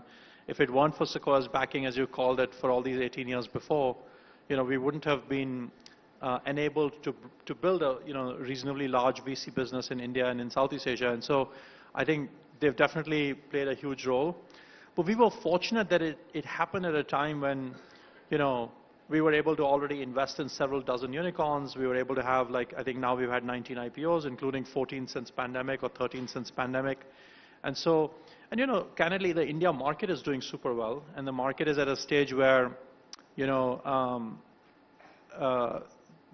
businesses being built here are world-class now. So I feel very fortunate that the rebrand happened at a time when, our business is pretty healthy. And look, for a living, what we do is we try to back founders. And what do founders do? Founders try to have, greater influence on their own destiny, right? And so the chance for us to become founders is an insane gift from our team standpoint. And we have been grateful and thanking our stars since June this year. So, rebrand is a new exercise, but we were fortunate to rebrand at some scale. So, we weren't starting afresh. We were sort of continuing what we did for the past 17, 18 years. Got it. a lot of people this week, at least markets, are excited about the Fed talking about how the rate tightening regime is over. I remember in the last year or the last couple of years, whenever you asked, why are VCs not spending money, people said, it's related to liquidity in the US and a hard interest rate regime. But with a soft interest rate regime, do you believe venture funding will come back in full force? Because a lot of funds are sitting on a lot of, so-called dry powder. Yeah, yeah. Yeah, I do think they're correlated. The reason is very simply that if the Fed gives you 5 or 5.5% risk-free, then what IRR you want to shoot for in a risky asset, let's say, especially in emerging markets where there's also currency depreciation, the bar just goes up. When risk-free rates are very high, the bar on risk-based IRR investing goes up. And then, public markets also have a big influence on this because, the multiples of companies in public markets influence the multiples of companies in private markets, right? So money moves between debt and equities. When interest rates start coming down, people start to have a higher tolerance for risk to seek better returns. So I do think there will be a structural shift back into equities from bonds and from treasuries and so on. And as public markets rally, I think people start to effectively pay more for the same company in private markets as well. So I think if you watch carefully what's happening last 6 weeks, a lot of software infrastructure, etc., has already been rallying. There are stocks up 30, 40, 50%. There are multiple stocks up 2x this year since the start of the year. For the record, in January this year, we had a Sequoia Global Council meeting. And I told everybody, I said, look, I think this is a generational buying opportunity in software. And it was clear that we were at a multi-decade low if you looked at, or at least a 10-year low if you looked at average revenue multiple or EV to EBITDA multiple for the best software companies. And so it was only logical that there would be mean reversion at some point. Nobody knew when, but it had to happen inevitably. Got it. Just some data points. So if I look at Indian startups, they recorded some 7 billion in funding till November 23, which is actually down 71%. However, a recent VC firm survey says that 50% founders expect fundraising to become easier in 2024. But they also said that what's keeping founders awake these days is that they need to make revenues. So, is that the new normal? Not just revenue, but at least revenue plus contribution margin positive. Yeah, so I have this, so I've been reflecting a lot, and especially since we became independent. I was in the Sequoia office in September after this, and, talking to Doug Leone. Doug ran the firm for most of the last 2 decades, and most of during my time there. And I was telling Doug, why is the Valley so obsessed with blitzscaling? And this idea that when you find PMF, you have to go hard at it. It doesn't matter how much money you burn and so on. So I was asking him some of these questions. But to be fair, even you as a firm, you encourage startups to So actually grow. all over the world, VCs follow these strategies. And I think, one of the things we've been reflecting on, if you look at India's success, and if you look at success of HDFC Bank, or you look at success of, our consumer companies, Asian Paints or, and others, what I think India has done really well is that in India you can find these consistent compounding businesses that will compound for decades and decades. So actually, I have been running these search sessions for 5 years. I always show slides to founders, and I say, hey, if you could compound for several decades, even at modest growth rates, you'd be shocked how big your company becomes. So I'll give you a real story. 2 weeks ago, I was with a founder, unicorn founder. The company has a couple of hundred, maybe 300 million-ish revenue. Won't give the name. And are they profitable? And they were saying pretty close. And the founder asked, saying, how fast do you think we should grow next year? Should we grow? And he was saying, look, in a base case, we can grow 50, 55%. If you push it, we can grow 70%, maybe grow 40% if you want to show more profits. And I said to him, honestly, I don't think it matters. What matters is, can you sustain even 20% for 20 years? Okay, which banks can also do. Because if you sustain 20% for 20 years, that's 38 times. 300 million times 38 is almost 12 billion of revenue. Okay, and probably they can do better than the 20% because, in near years they can grow faster. So I think if you ask me, my view is the thing I try to focus founders a lot more on is to say, are you making the right tenure choice?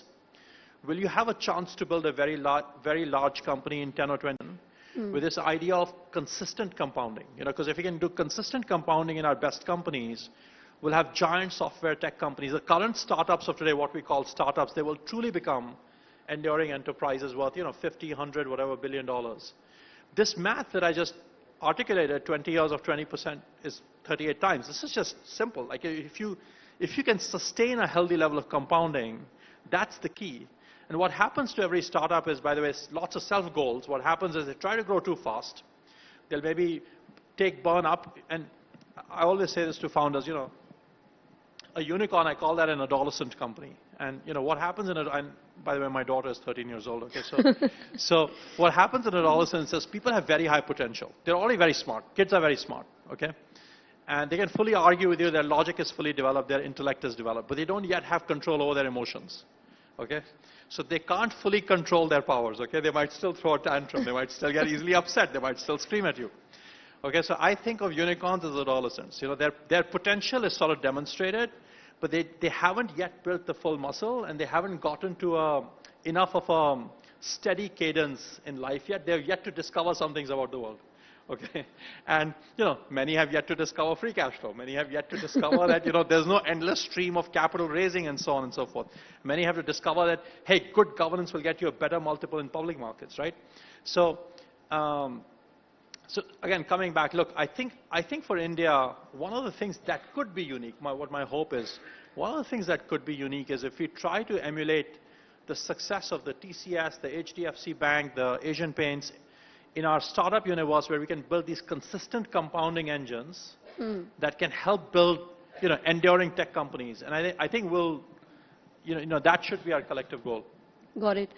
Shailendra, one boardroom upheaval that's captured, not Bharat, but one boardroom upheaval that's captured global attention in the last month has been what happened with OpenAI. And, corporate governance is something that you talk about a lot.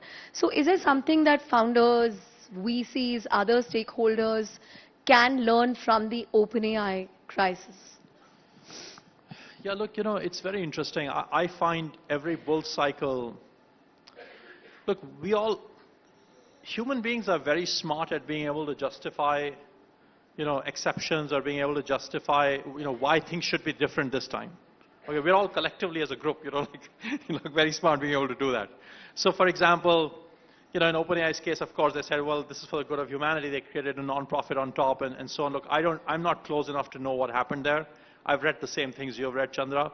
But it does beg the question, why was it governed that way to begin with? Why did people not have rights, and so on. But I do think, in general, what happens is startups are so chaotic, especially when they grow very fast, and especially when they're attempting very audacious goals. What happens is a lot of people, if you added a lot of process burden, you would slow them down and you would make life difficult for them. So a lot of founders, they want to go fast. They want to have lots of freedom. And over the years, gradually, people have been relaxing the governance burden in a way on innovation in general, on the founders that will be at the cutting edge of innovation. So this is manifested in many ways. This is manifested in some VCs who won't take board seats. It has manifested in even public companies where founders will have super voting shares.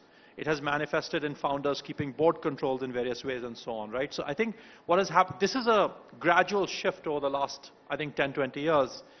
And, like anything else, it's probably gone too far. And I think there's probably better need for recognizing that once companies get to scale, they're a few billion worth, or they're important to society in some manner, then it's the right thing for them to have great governance, and actually that will help make them enduring.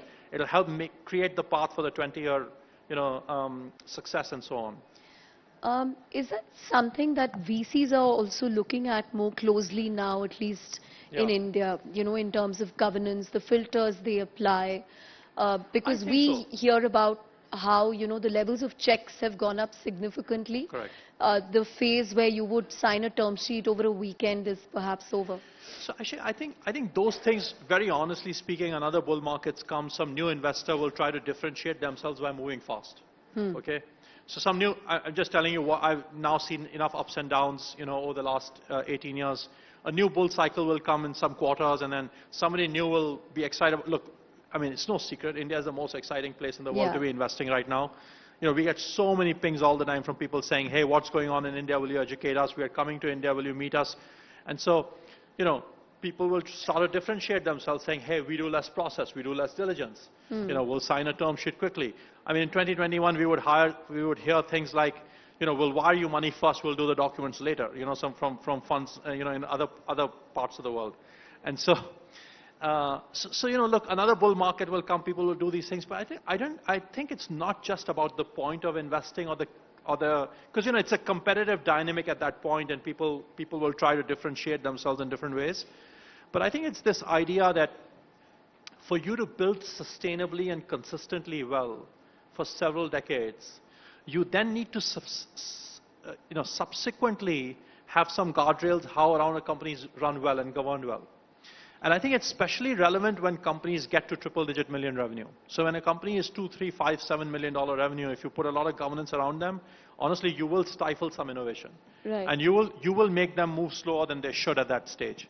So I think governance has to be stage appropriate. And once companies get to a stage where there are large number of employees, and they're important for the ecosystem, they're important for their industry, then I think it's only incumbent that they should be well governed, and they should be there should be safeguards so they're around and serving, sort of the greater good for many decades. Got it. Let me come. I know you began with a caveat that AI expert, but I'm going to ask you to give me broad points on this. What chance does India have of being a defining player in this, AI wave? Because on the face of it, we are GPU poor. I mean, research and talent poor. So how do we compete? Can there be really interesting startups? I know you invested in Sarvam. Yes. In fact, Vivek was there earlier today, and he literally got mobbed in the corridor. And it's India's hottest AI startup right now. But, can India be a defining player, and in what areas? So first, I think, we are in the very early innings of AI. And while I'm not an expert, so this is a real conversation. Earlier this year, I was at a global Sequoia offsite. This is prior to rebrand. And I was telling my colleagues in the US at that time, saying, "Hey, we'd love to learn from you guys, and what are you seeing in AI? What are you guys doing?" And they were like, "Look, we don't know much either. Like, we're all learning together." So like, if you feel like you don't know much about AI, which is how I always feel, and it's possible some of you feel, the good news is it's so early and it's changing so fast that there's time to learn. Okay, and it's going to take several decades before it fully plays out. So I think if you take a sufficiently long-term view, I think it's inevitable. India will be a very major player in AI. Actually, I think all countries will be transformed with AI. There's no question. And I think, given the fact that we have an enormous developer population, and we have so many software engineers, so many startups and so on, we will definitely play a very important role. In the very near term, of course, we are behind. Like, if you compare the cutting-edge innovation going on in Silicon Valley and where we're at today, but I think it's too early. And there is a little. It is both real and it also has a lot of hype. Is it also a function of the talent? Because one point that Andrew made this morning was, so we asked him, who is ahead? And he said America is ahead because a lot of engineers quit from Google Brain, and they are now starting up in the valley, and that's sort of given them the edge. Yeah, but there's a lot of talent coming back. Like when I started investing early on, I give this story to many times to people. In 2006, the year I started, digital advertising was 39 million. All of India digital advertising. Wow. Okay. And of that 39 million, 30 million was Google. Okay. I'm sure that is still the story. Okay, so 9 million was non-Google digital advertising for all of India in 2006. So now I scratch my head saying, like, how would we build a big business then? Okay, like, why, like, what were you even trying a few years too early? Okay, this year I think it's order of magnitude between 8 and 10 billion. So I think, again, when you take a mid-term, long-term view, in those days, if you try to find a product manager in India, there were no LinkedIn resumes that said product manager. There were no PMs. You could not find a PM, okay? So I think what happens is talent develops pretty fast. Hmm. You know, the learning cycles have shrunk. A lot of the best talent I've encountered in my life is actually self-taught talent. You know, so of course researchers and PhDs are very important, but there's also a lot of self-taught talent. Because in the end, like, I'm a big fan that the best people just keep teaching themselves. You know, they're a learning machine. They keep learning. By the way, I'm a huge fan of Chris, who I already see here. And I think Chris was a history professor before writing the book on, you know, on chip wars, on chips. Yeah. And his articulation on what's going on in silicon around the world is pretty amazing. And so, but coming back, look, so I think India will be an important force. I also think what will happen is big countries like India will be forced to have sovereignty in chips, in AI, and so on, and in their own data privacy, data protection, and so on. So I think the ecosystem will develop quite fast. We'll all be surprised. But this is a multi-decade trend, and I don't think anybody is behind. And it's like we are 100 meters into a 15,000 meter race. Yeah, some people can start off the block fast. It doesn't really matter. Got it. So, Shailendra, as we wrap, I just have a couple of questions. Yes. Do you have an investment thesis when it comes to AI startups? Because I think Rajan Anandan said a couple of days ago, we're looking at AI. So, what's happening? No, we are, look, I just went through... And I went through the search cohort. It is literally AI. Yeah. No, we have quite a bit. It's no secret. We are pretty excited about AI. We are excited about the potential it has. I think we made around 20-ish investments roughly. Yeah. But it's important. We didn't start with AI last 6 months or a year ago. Our first AI investment, I remember going to, I started our Southeast Asia office about 10 years ago. And I remember going to Singapore on day trips, meeting 10, 12 companies every day. And after about 8, 9 trips, I met 2 PhDs who were building an AI company. It's called Appier. They were Taiwanese. And we backed them. They were like, okay, this is the best team we've seen. And their premise of building a more intelligent data platform that would allow people to have more ROI on ad dollars, this makes sense. And Appier is now a public company in Japan and still doing very well, growing very nicely in spite of this current environment. And so that was our first AI investment. That was in late 13, early 14. Okay, around this time 10 years ago of the year. So we started quite a while ago. But obviously there has been a tipping point with what you can do what you can do with co-pilots and agents and what you can do with a 7 to 15 billion parameter model. I mean, I'm sure this has been discussed all day, so I won't bore you guys with the same stuff you heard all day. But I think there's been a tipping point and applications become more intelligent. It'll drive productivity improvements. And especially for India, the relevance is, I think, how software is written, how software is deployed, how software is managed. That will change quite dramatically. So it'll impact all our services companies. It'll impact BPO in a pretty dramatic manner. But from a software standpoint, it'll also then create the opportunity for new maybe dev tools. There'll probably be AI applications for runtime management or for DevOps management or for how software is written and so on. So I think it's pretty exciting. It'll be pretty widespread. Right. Give me 3 predictions of yours for 2024. I wish I had the power to see the future, but I don't. So you can tell me which of your portfolio companies are going public, how many will turn unicorn, how much will you deploy from the dry pod? I can give you leading questions. How much will you deploy from the dry powder you're sitting on?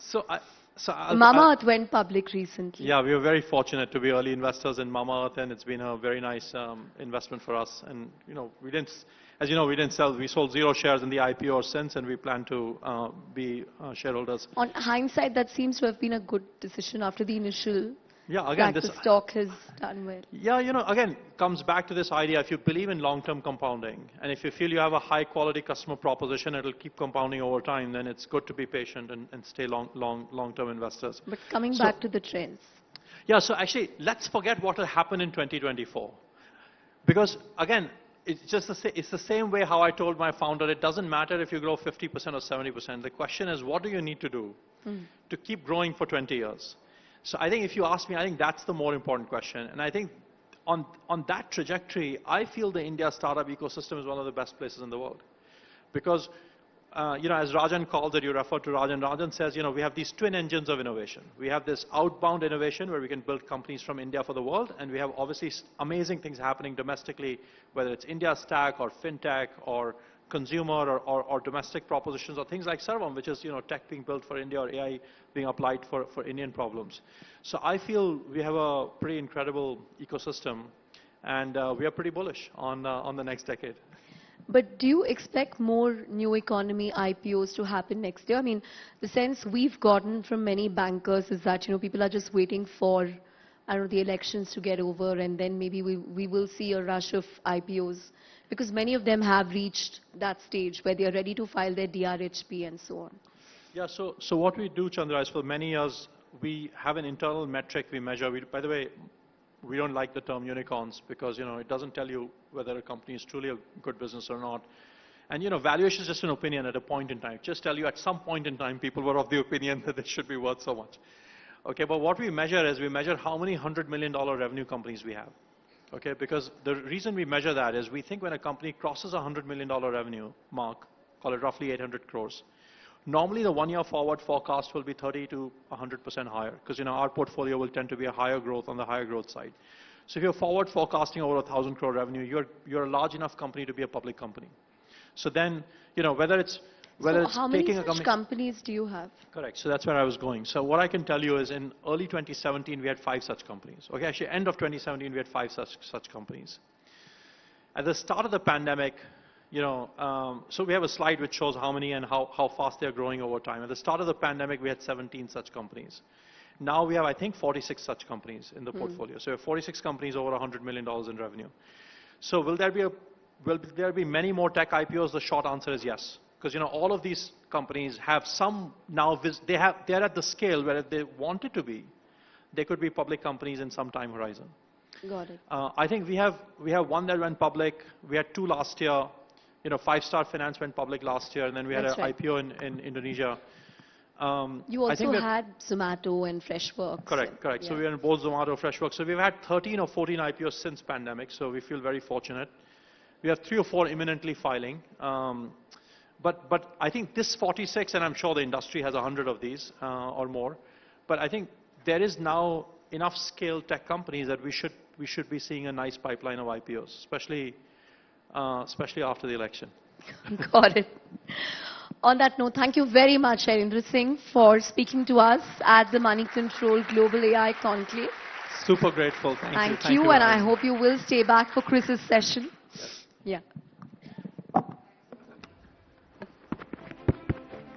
Thank you so much, Mr. Singh. This was a great learning experience, I'm sure, for everyone who's present here physically and all our viewers who are attending this conclave virtually. Thank you so much, Chandra.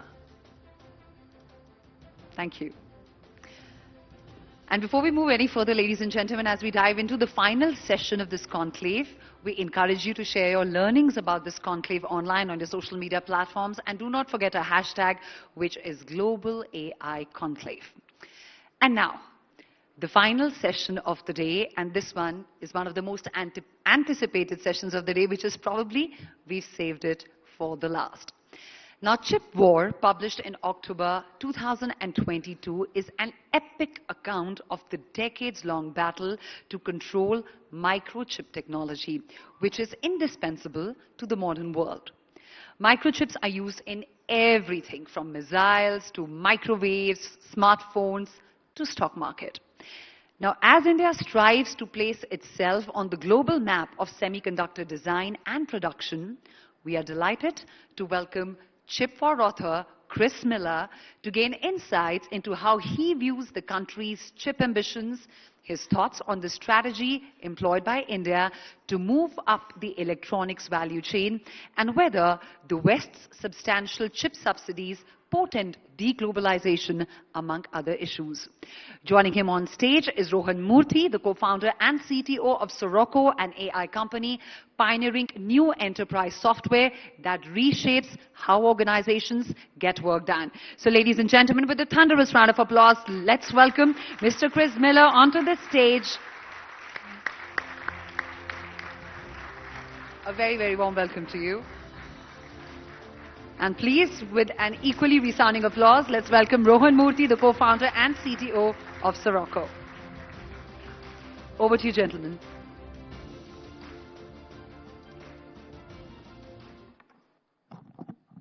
Good evening, everyone. I made lots of notes. Chris has written a fantastic book. He also has given many, many good talks and lectures. So I made lots of notes. If you see me looking at my phone, I'm clearly not texting or doing other things. I'm just reminding myself of the right set of things. So Chris, welcome to India. Is this your first time? Not my first time in India, but it's been a while since I've been here, so great. How about now? There we go. That's good. Not my first time, but it's been a while since I was last in Bangalore, so very good to be back. Oh, so you have been to Bangalore? I have indeed, yes. Well, okay, welcome back to Silicon Plateau then. Okay, great. So, very quickly, just, for everybody, in addition to the wonderful introduction about Chris, Chris is actually a historian, and we'll get to that later on. He studied history as an undergrad at Harvard, then did his PhD in history at Yale, and is now a professor at the Fletcher School at Tufts. And so he has this remarkable range, as you will see today. We're not going to talk about history and Russian history, if I'm right. We're going to instead talk about his work on chip wars and his thoughts on India and the chip industry and so on. Just to sort of, put things slightly in context, I was just doing some back-of-the-envelope math in preparation for today's event, and it seems like if every household in India were to have a TV, a fridge, a computer one day, and a car, India would need approximately, back of the envelope math, about 500 billion chips. Okay, thereabouts. And that's a lot. In fact, if you want to do AI, you need chips. You want to send data through the internet, you need chips. You want to do 5G, you need chips. Pretty much anything, you need chips, right? Your home router has chips, so they play a pretty important role. And so, Chris, just, enlighten us. Just give us a perspective on how, the size, the scale, the impact of the chip industry, while also telling us a little bit about how America, China, and Japan, and so on, play a very important role. Well, I think you're absolutely right that it's very hard for any of us to imagine a day in our lives without touching not just dozens, but hundreds and thousands of chips. They're in our refrigerators or our cars and our phones, but they're also in the telecoms infrastructure, the data centers that we rely on.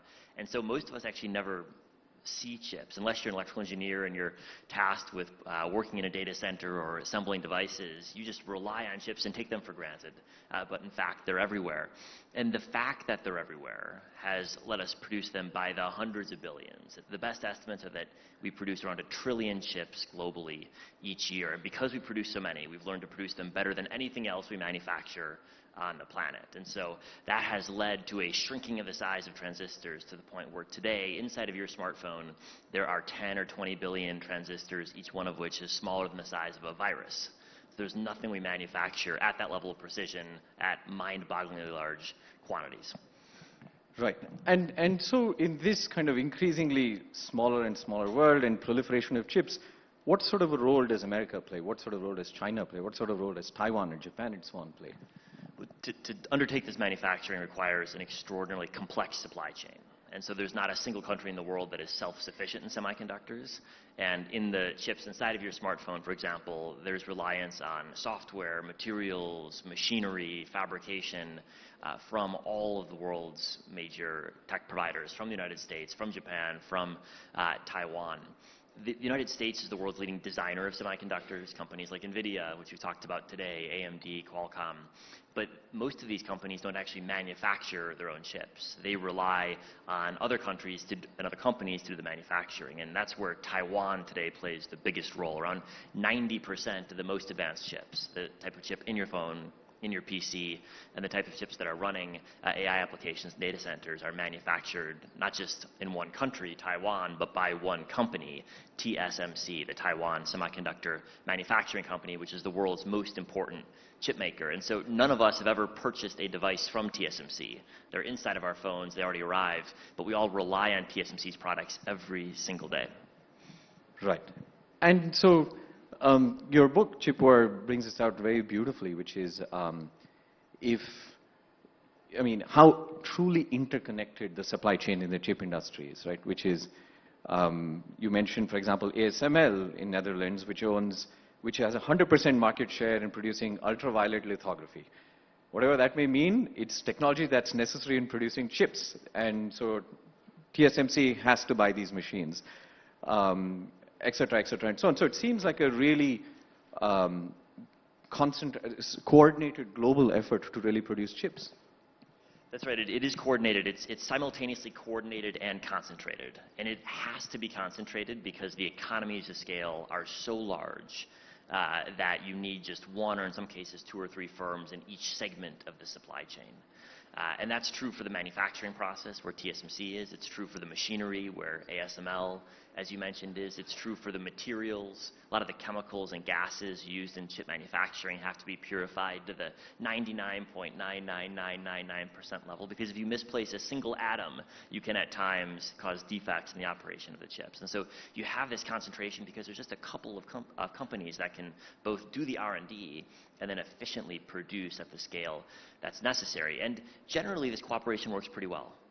Generally, we don't have to think about the fact that the chemicals come from Japan and the designs come from the US and the software comes from this company and the assembly comes from that company. But recently, with the acceleration of tension between China and Taiwan and the competition between China and the United States, the geopolitical, the competitive aspects have come much more to the fore. And they're changing the ways how basically every chip company thinks about the industry.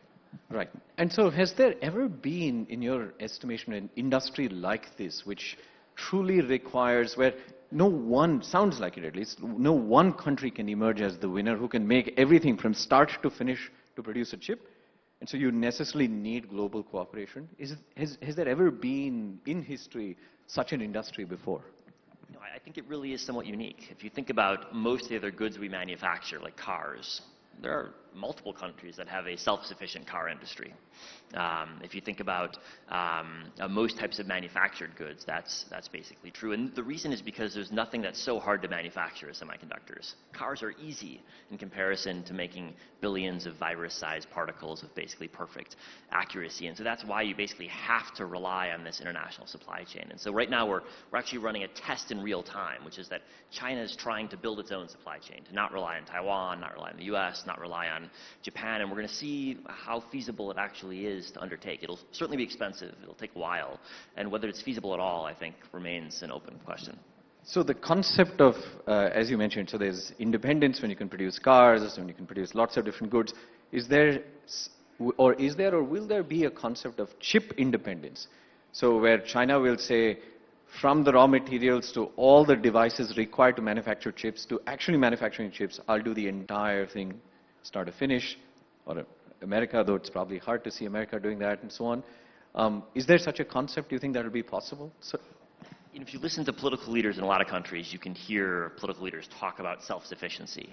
And I certainly understand why they're focused on supply chain vulnerabilities and the resilience of their manufacturing ecosystems. When you look at the complexity involved, I think it's a very long way until any country could have even a chance at self-sufficiency. And if you take China as an example, on the one hand, China's poured tens of billions of dollars each year into its chip ecosystem since 2014, when President Xi Jinping identified chips as what he calls a core technology. So roughly what the US is spending over the next 5 years via the CHIPS Act, China has spent every year since 2014. And yet China produces around 25% of the chips it uses domestically. So it imports 75% of the chips it uses. It spends as much money each year importing chips as it spends importing oil. Think about that. And all of the chips produced in China today are still produced using imported chemicals, gases, equipment, in many cases software as well. So China spent well over $100 billion and made a little bit of progress, but still is quite dependent on the rest of the international supply chain. Right. So you're saying the concept of chip independence, if you will, probably not anytime soon, right? Because of the reasons that you mentioned. And your book mentioned is the fact that you know what you just said, which is China spends as much money importing chips as it does importing oil. Right? I mean, that should give you a sense of the key strategic advantage to what Chris is saying. So in such a world, Chris, what role do you think can India play? Now, in the sense that,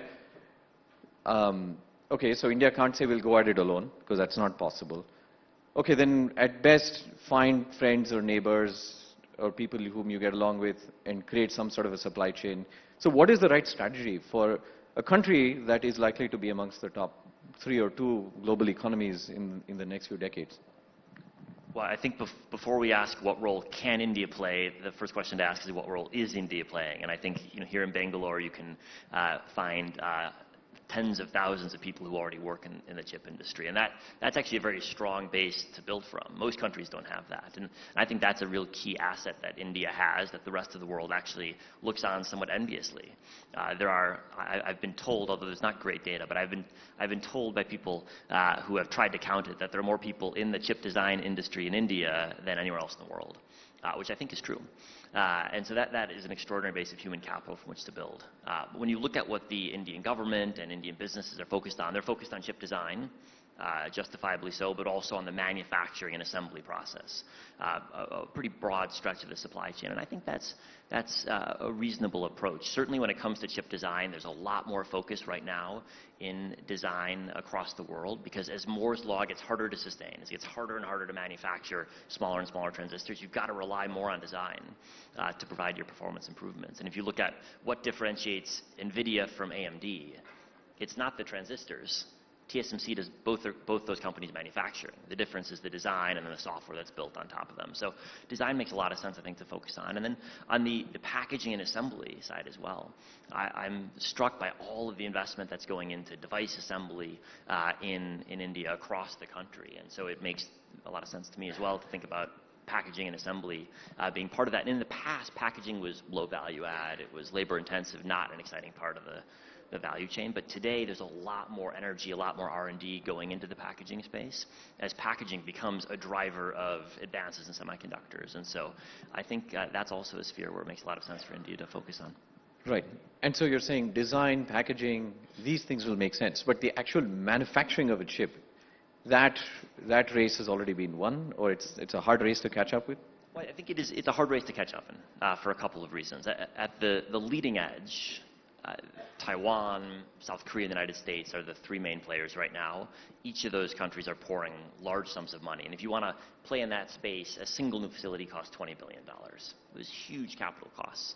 But for other types of chips, power semiconductors, for example, more specialty lagging edge semiconductors, where there are unique markets, I think there's a place where there's a lot more scope for making investments. I think the challenge is that when it comes to chip manufacturing, the rest of the world is investing at the same time. And so if you want to make a smart investment, you don't want to invest where everyone else is investing. You want to invest in a niche. And the biggest challenge here is actually China. And we hear a lot about the CHIPS Act in the US and the EU CHIPS Act, and Japan's got a similar program. But China's actually spending as much as the rest of the world combined on subsidizing chip manufacturing. And so for any country trying to win a bigger role in chip manufacturing, you've got to find an investment strategy that's not going to take on China head on, because China's going to win the subsidy race. With any country in any industry, China will win. You've got to have a more sophisticated strategy than they do. Right. And so then when you think of design and packaging and so on, are these labor-intensive industries, or are these, in some sense, more quote-unquote creative industries? Design is certainly an industry that requires very high levels of skills and education. And there's a lot of overlap between software design and semiconductor design, and there will be even more in the future. One of the things that you see is a lot of the big chip design companies employ as many people writing software as they do designing chips, NVIDIA being perhaps the best example. And that's a trend that's going to continue, and that leverages strengths that you see in the city, for example. But then, I mean, so there are two ways of that happening, right? One is, say, Intel or NVIDIA come to India and say, okay, we will manufacture or we will design our next generation of chips out of India, and maybe manufacture them in Israel or wherever else. I forget where they put their plants up, or Vietnam, I think. Right? That could be one way, but you know, the other model is you have homegrown companies, you know, capitalized in India, listed in India, Indian companies that are doing designing, you know, doing the designing of new chips and so on and so forth. Is there a difference between these two ways of approaching chip manufacturing? From a nation-state advantage perspective, I mean, why should India, you know, sort of go for the latter than the former? Well, I think if you look at where the money is made in chip design companies, it's in founding companies that have brands that persist over decades and win the real value in the value chain. That's what NVIDIA does. That's what AMD and Qualcomm have done. And so that's why I think India is right to say, let's found some more firms that are doing chip design in India. And I think there's more scope for that now than there's been in a long time, for a couple of reasons. One is that, as I mentioned, there's going to be more reliance on chip design as Moore's law gets harder, which means that there's more value in chip design. The second is that you already see more and more types of use cases requiring their own chip design. So in the past, when Intel was releasing a CPU that was twice as good and half the cost every single year, it didn't make sense to design your own chip because you could just get extraordinary performance improvements just by relying on whatever the next off-the-shelf chip was. But now it's getting harder and harder, because the pace of progress has slowed a bit, the cost declines have slowed a bit, and there's huge advantages to be reaped from having chips that are designed for specific use cases, like GPUs for AI training, but that's just one of, I think, many examples you can think of. And so long as we're in an environment where there's a strong incentive to design for specific use cases, there will be more chip design firms. And so today there's basically 10 fabless firms, chip design firms in the world that are at scale, and almost all of them are based in the US, one in Taiwan. I think in the future we're going to have a larger number of fabless firms that are really quite large, because there's going to be more need for specialized design in automotive, in different types of AI applications, not just training, but also inference in different use cases. And that's a positive sign if you're looking to create a larger design ecosystem. Right. So like ARM in the UK, right, and many in the US and so on, they all design them, ship them over to Taiwan, get them manufactured. So you're saying a possible future is one where you have such designs coming out of India, and chips being manufactured in Taiwan and then being sold globally. Right. What happens if India were to not succeed in its any form of chip strategy? What does that mean from a nation-state perspective? Well, I think or what is the risk of not yeah, succeeding? Yeah. Of not succeeding. I think there's economic risk in not succeeding, because there's a ton of value that's going to be created, as we've heard today, from AI, and a big share of that value is going to accrue to the chip makers. You know, what's the biggest AI company in the world? A company that really exists today because of AI. It's NVIDIA. Microsoft already existed at large scale. Google already existed at large scale. NVIDIA is worth many times what it was worth at the start of the year because of AI. That's a chip company. And so I think there's a lot more value that's going to be created by AI demand that will accrue to semiconductors, both in design and in manufacturing. And so understandably, India wants a piece of that. I think you also hear governments talk about sovereignty, and sovereignty is one of the words behind us on this screen. I think that's right to think about. I think in the case of India, it's not obvious to me that India has real risks in terms of Taiwan saying we're not going to sell you GPUs. I don't think India has real risks in terms of the US saying that, at least over any time horizon that I can see. But certainly you see more and more restrictions being placed on who gets access to which types of compute. And so I think many governments will be thinking about how do they guarantee the access to the chips that they need. Right. But and in addition to that, isn't it the case that, for example, in your book you mentioned that the first use cases of the chip were actually all military, missiles, right? And also from a defense perspective, because if India is producing weapons, it's sending more and more spacecrafts, etc., and so on, the ultimate strategy is, or ideally ought to be, one where you don't necessarily rely on an international supply chain and you can produce some of these things locally. Right? Does that add to the argument? You know, I think that's right, but it's nuanced. The reality is that all of the world's militaries, the US, China, Russia, everyone relies on the international chip supply chain. So if you look at the great studies that have been done of Russian defense equipment that's been captured by the Ukrainians and torn apart, it's full of US, Japanese, European chips. And it's not just one-offs. There's thousands and thousands of examples. And we don't have as good of information about the Chinese ecosystem, but I think my understanding is that it's pretty similar. And so everyone relies on the same supply chain just because it's so hard to do on your own. I think it's less about access to a specific type of chip and more about, do you have the ecosystem in terms of the talent to take advantage of that for whatever defense and intelligence applications that you need. If you look at what the U.S. military is buying, I don't have any inside information, but I'm highly confident that my iPhone has a more advanced chip than anything in the U.S. military, because my iPhone has a chip that was made last year, and most military equipment is bought over a 10-year time horizon. So it's not so much about can you produce this or that at home, but it's do you have the ecosystem of talent that you can draw from for your strategic industries. Right, right. And in fact, in your book, you also make this really nice case for why countries need to be able to innovate locally.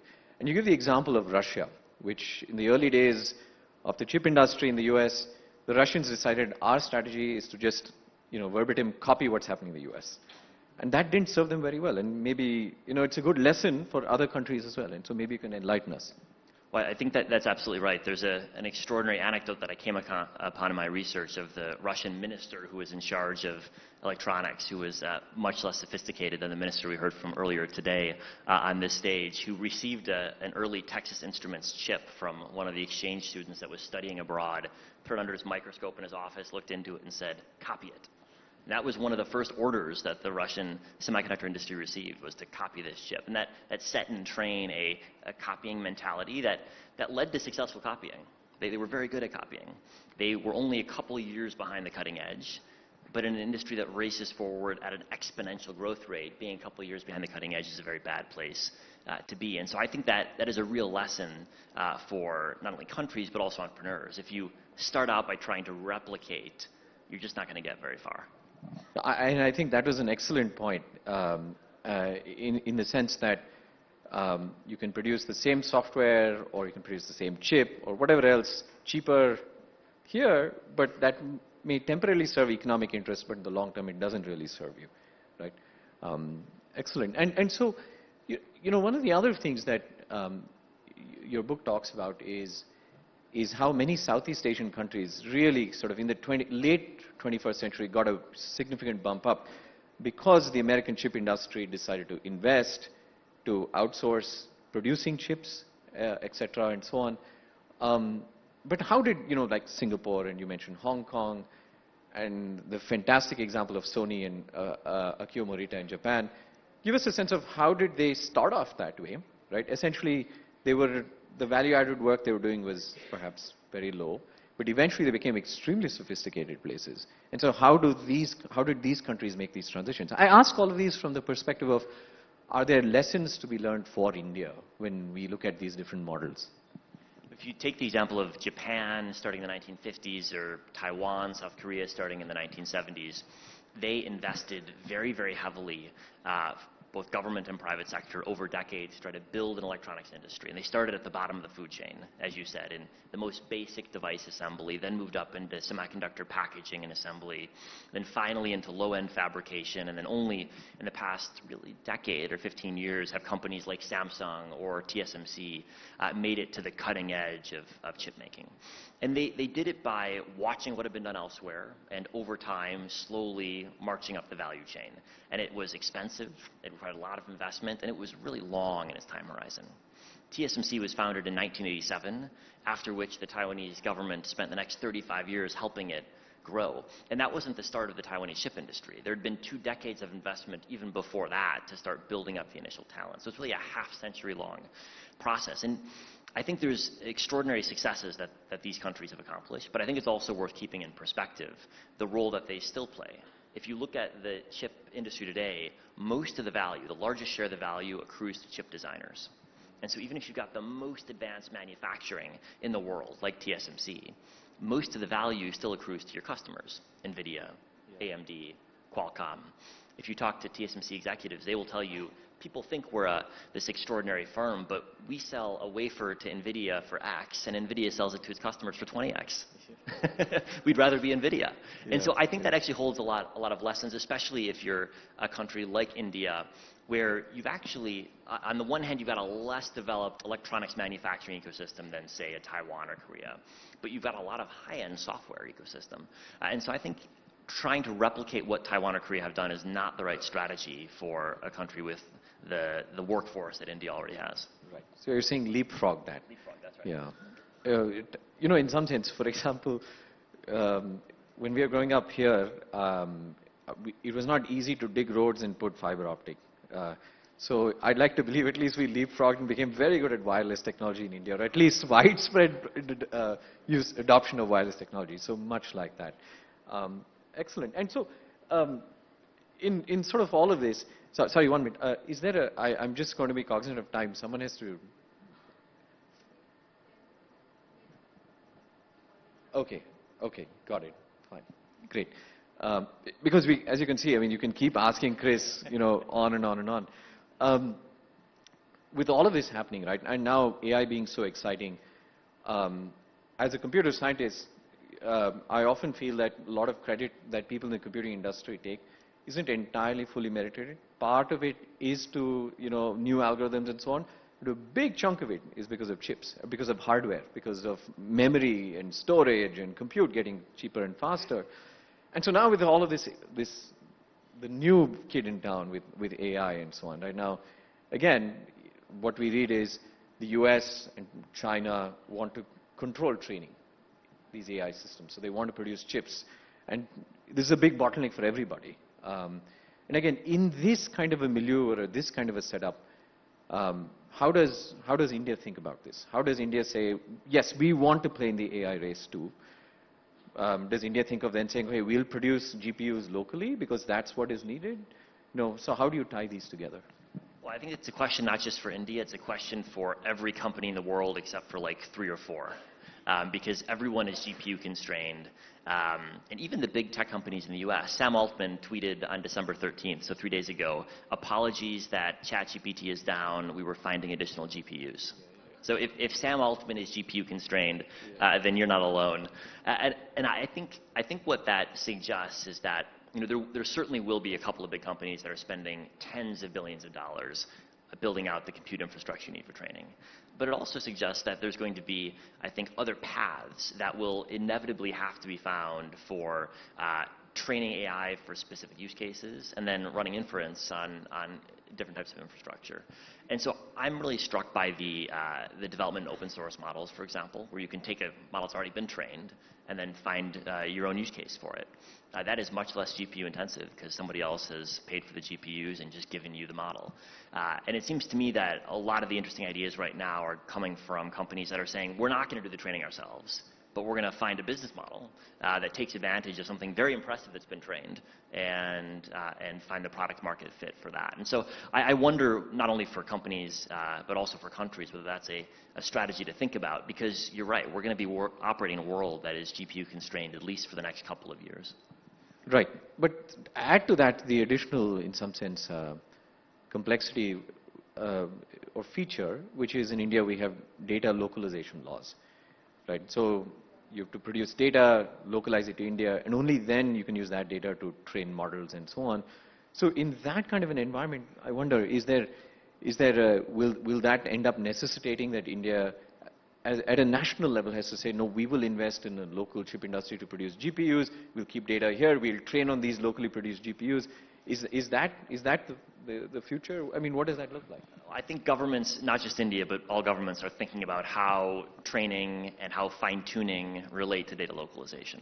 And I don't think any government has really figured out what the right approach is. Certainly, almost every country has rules and regulations around healthcare data and personal data, and that's got to be updated, I think, to a world in which it just doesn't make sense for 190 countries in the world all to train their own models for healthcare usage. So we've got to have a way of taking models that have been trained elsewhere, porting them over, and maybe fine-tuning them as necessary. And if that requires updating legislation, I think that may well be the case. Right. And in every response that you gave, and it's there in your book too, and in all your talks, it seems like the invisible hand, to quote Adam Smith here, is the government. Or not so invisible hand, the really visible hand. And so for any chip industry or in any chip industry in any country to succeed, is it necessarily the case that the state has to be involved, the state has to subsidize, the state has to create incentives? Because there are many different industries where that's not necessarily the case. Right? Perhaps maybe nascent AI doesn't necessarily need the state, though the state now wants to regulate it. Right? But the chip industry, it sounds like it needs the state, right, to be involved. It's an interesting question. I talk to a lot of government officials in different countries who are interested in the chip industry, and they all say, we've got really small and ineffective tools relative to what companies have. And if you look at Apple spends so much buying chips from TSMC that it accounts every year for 25 or 30% of TSMC's revenue. That's more than the entire US CHIPS Act, just for context. And so government officials are actually looking at the industry saying, wow, there's hundreds of billions of dollars of CapEx every single year. Our $5 billion here, $10 billion there looks small by comparison. And so I think we shouldn't underestimate the laws of supply and demand. And the most important law is the law of economies of scale, which has just proven so critical to understanding how the industry is developed. But I think you're also right that in an industry where you do have these huge demands for capital investment and where you can't be competitive unless you've got tens of billions of dollars to play, at least in the manufacturing space, governments will inevitably play a role, if only because companies have every incentive to go to every government in the world and ask, well, can you beat the last deal I just got? And so you can track CEOs of the biggest manufacturers flying around the world negotiating with different prime ministers and always trying to get a better deal. And I understand why they're doing that, because their capital expenditure budgets are so large and rates are rising that they need to think very carefully about the right incentive packages to actually justify this next round of investments. So there are no VCs in chips. It's an unfortunate fact, but it's actually been frustratingly true that there's been much less VC activity in hardware than in software. And the reason is simple, because the startup cost in a software firm is a bit of office space and an internet connection. And the startup cost in chip manufacturing is measured in the billions. Right. So good luck raising startup funding for that. Let me stretch you just a little bit in a slightly different direction, which is, so if you look at the birth of the internet, or actually the birth of the computer was a byproduct of World War II and the government funding computers, in the UK and the US to be built, the birth of radar, human landing on the moon, internet, etc., etc. So, and again, the first users of chips were all the state funding it, usually in the context of military. So when you look at all of these, GPS as well, another good example. So when you look at all these advances in the last 60 years, they've all usually come out of some war situation or the military funding it. So is innovation really possible without war? And I ask that in the context of, what I mean by innovation is true sort of fundamental innovation that changes human life. I ask that in the context of a country like India and many other countries who may not have active wars, that they're funding. Of course, they have tensions with neighbors and skirmishes, but may not have active wars in the way that maybe the US has had or certain parts of Europe have had, and so on. And I'm just curious, what do you think about it? Yeah, that's a really interesting question. I think it gets back to what actually you mean by innovation. And one of the things I was really struck by was the difference in the chip industry between something that happens once in a lab and something that turns into a mass market product. I did a bunch of interviews when I was writing the book. One of the most interesting was with an engineer who started her career in academia and then went to work in industry. And she said, Chris, academia is really easy. You do something once and you can win a Nobel Prize. Whereas in industry, you have to do something 1 billion times a day and get it right every single time. And even then, your product still might not be profitable. And I think that speaks to the difference between what we often think of when we think of innovation, scientists working in labs, and what it actually requires to have something that impacts society at a broad scale. And the key is driving down the cost. And the first transistor was invented in the late 40s, the first chip was invented in the late 50s, but it wasn't until the cost was driven down that they became ubiquitous. And that to me is really the key. If chips were just something that were in military computers, we wouldn't be talking about them. But we're talking about them because we produce 1 trillion a year. And we only produce 1 trillion a year because today they cost, in their cheapest iterations, just pennies. And that's the reason why they've been so transformative. Just one other data point is that the price of a transistor when they were first produced, transistors would cost a couple of dollars to purchase in the 1950s and 1960s. Today you can go on Amazon and for like $10.99 buy a thumb drive with 1 billion transistors. They're so cheap we don't even think about the prices. And that wasn't a scientist working in a lab that drove down that price. That was companies every single day trying to find new tweaks to their production process that would reduce the cost. And so to me, that's actually the innovation that really matters. So I came away from the research. I still have great respect for scientists, but I came away with the research with more respect for supply chain managers and sales and marketing personnel as critical inputs to the innovation process than I ever previously would have thought. Fantastic. I'm just mindful of the time, but we can't let Chris go without asking him one important question, Chandra. On behalf of everybody here, right? I mean, everyone here, as you listen to Chris, right? He speaks very intelligently about all of these different topics. The thing that really strikes me is, though, is how is a historian able to talk about all of these things, right? And that's important because all of us who have grown up here, we by and large known you do engineering, medicine, law, and miscellaneous, okay? I'm just simplifying greatly. And so how does a historian, in your case, of course, I'm talking about you, transcend all of these different disciplines? How did you get into all of this? How did you study this? How did you learn all these things? How are you able to write an award-winning book on a totally different area and then get on stage and speak so confidently about it? And I think there's an important, if there are young people watching, it's important for them to recognize why the humanities are also important, right? And I was hoping maybe you can speak to that.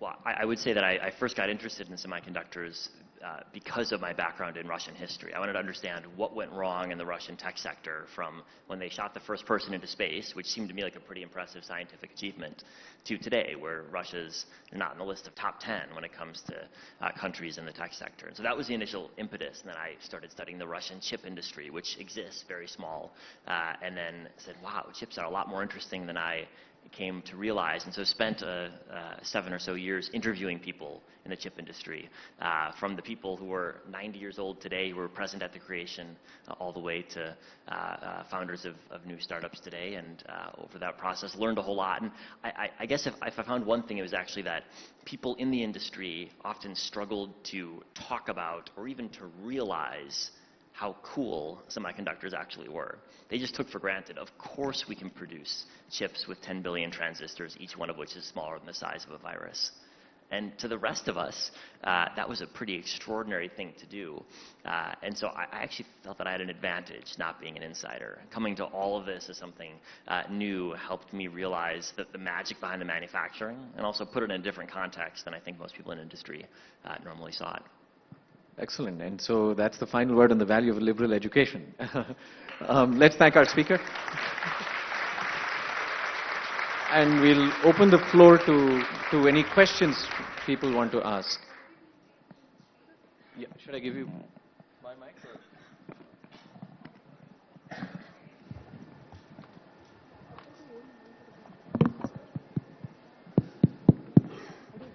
Can I ask a question? So, Chris, is US also subsidizing the chip manufacturing? And if so, how long this subsidy can last? Because CHIPS Act has got a very limited funding, right? So once this subsidies disappear, will the competitive advantage that is artificially infused through CHIPS Act, will it disappear? I think this is the big question hanging over the CHIPS Act. So the CHIPS Act, just as a background, is going to spend $39 billion in manufacturing incentives over the next couple of years. And I think most of the grants will be announced next year, probably, to companies like TSMC and Intel and Samsung, I suspect, will be among the recipients. And the goal of the program is to reduce the cost differential between manufacturing in the US and manufacturing in some of the existing centers in East Asia. And there's a real cost differential, 20-30% are the best estimates. The hope, the idea behind the CHIPS Act is that if you have enough investment, you'll begin to build scale that will drive down costs. And I think there's a logic to that. Right now, if you talk to people who are building chip plants in the US, what they'll say is, we can't hire workers because we haven't built a chip plant in many parts of the US in a long time. So the workforce shortage in the US chip industry today is actually for specialized welders. There's a lot of really high quality welding you need in chip manufacturing, and so you can't find enough welders to build chip plants. And so that surprises most people who think it must be PhDs in material science. No, it's welders who are needed. And the theory of the case is that if you build more, you will have the workforce that will then reduce the cost going forward. And I think that will be true to some extent. The question is, to what extent? Will that be enough to reduce the cost gap over the long run? I think the second question is, will companies and will customers be willing to pay more for non-China, non-Taiwan production? And on the one hand, I hear a lot from companies that are doing their own studies of what would happen to them if they lost access to China and Taiwan-made chips. And the result is it would be very, very bad. On the other hand, all companies are operating in a pretty competitive market landscape, and no one wants to pay more for components than they have to. And so that's the other open question, is will companies pay a bit more to have a more diversified manufacturing footprint? $10,000 for an iPhone then, right? So, Hi, Chris here. Hi, my name is Vinayak Hegde, and I'm the CTO at a team in Microsoft called Microsoft for Startups. And my question is two-part. So yesterday I had the pleasure of listening to Raghuram Rajan, who was the chief of economist at IMF and also the former RBI governor. So he had this theory which said, in India there's a lot of focus on manufacturing, not just chip manufacturing. He said, take a company like Apple. You have, Apple that does chip designing, then also, gets hardware manufacture, and then, also does the App Store and software, right? India is really good at services. Now, his theory was that because India is already good at services, why not capture that market? So, going on to your book, India already has a lot of human capital, if I were to say that, in the chip design industry. So, does it make sense to capture more of that market, that supply chain, and not having manufacturing here and focusing so much on that, kind of build on that advantage? And the second part of the question is, can that be in geopolitics used as a trading chip, to maybe get supplies of, physical goods or stuff manufactured? What are your thoughts on that? Well, I think I don't know that I would rather choose one or the other. If you can, to some extent, choose both. I think it depends a bit on what problem you're trying to solve. In an audience like this, I think it's very understandable to focus on design, which leverages India's existing tech ecosystem, which has very high value add, as we've said. But if you're trying to provide lots of reasonably well-paid jobs for workers without tech skills, chip design is not that industry. But device assembly and packaging could be. And so I think that that's a response to a different challenge. And I understand when government officials say we have thousands and thousands of people we'd like to employ in manufacturing jobs that are better than agricultural jobs. And that strategy worked very well in China, in Taiwan, and in South Korea, and elsewhere in East Asia. And so I think different parts of the semiconductor industry are responsive to different challenges. But I think you're basically right to say that a lot of the value is in chip design, and so we certainly shouldn't underestimate the role of chip design relative to manufacturing. I think politicians love manufacturing facilities because you can get a great photo op in front of them, cut the ribbon, and it looks really good. And that's true of politicians in every country, not a remark on politicians in India per se. And I think every country as a result underestimates the importance of chip design. Hi Chris, my name is Lav Singh and I work at People Plus AI. So we are trying to use AI for public good. My question was related to this, how we can build talent, like you talked about, in India for semiconductor design and related things. And also there is a lot of India, there is the high skilled people and then there is low skill. So the medium skilled worker, how we can upskill them and Well, I think there are two basic ways I would think about solving the problem. One is via education. But I think actually a lot of the skills development that you get in the semiconductor industry is through actually working at companies. That's where the real skills are transferred. And so people often think about talent as a prerequisite for building an industry. But I think you end up with a sort of chicken and egg problem. How do you have talent creation unless there's an industry where you can actually learn the skills in? And so I actually think that you need to think of building talent and building industry as something that has to happen simultaneously. You're not going to have a large chip workforce before industry, because why would anyone study semiconductor design if there weren't jobs to go into? So you need them both simultaneously. And I think if you think of an ecosystem developing over not just years but decades, and think of talent pipelines developing over a same time horizon, that's the right framework, I think, to address that issue. Hi, my name is Arifa Khan. I'm in the Web3 and AI space. I find it natural that you went into studying the chip wars because it's a critical component of studying the geopolitical power balances. Whoever controls the chips will control the geopolitical power going in the future. Do you see any monopoly and antitrust kind of issues in chip manufacturers aligning with certain countries? Question one. Question two, do you think some of these chip manufacturers can collude with countries to evolve into domineering AI, because this will have implications on AGI emerging to the detriment of the rest of the world, in favor of the country that bolsters the evolution of this AGI, creation of this AGI. Well, I think we spoke about some of the segments of the supply chain where you do basically have monopolies in place. But the monopolies in the chip industry are different from most monopolies. In economic theory, if you've got a monopoly, you just try to drive up prices and you often drive down quality and just milk your monopoly. But in the chip industry, that strategy doesn't work, because if you do that for a year or two, you've fallen behind the Moore's Law curve. And so the chip industry is unique. It's got monopolies that provide vast improvements in product quality and lower prices every single year. So there's monopolies in the chip industry that give you cheaper and cheaper transistors on an exponential basis. So they're unique monopolies compared to all others, which is why they don't face nearly as much antitrust concern.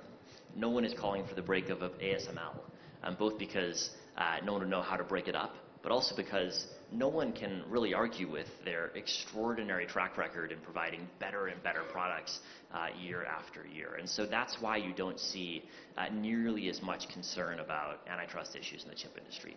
In certain segments of chip design, it's different, but in general, if the rate of progress is so large, people are happy to tolerate monopolies so long as that progress continues.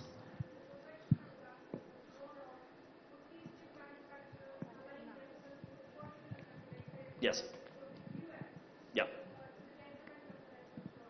Well, I think that the chip manufacturers, they align themselves with their customers.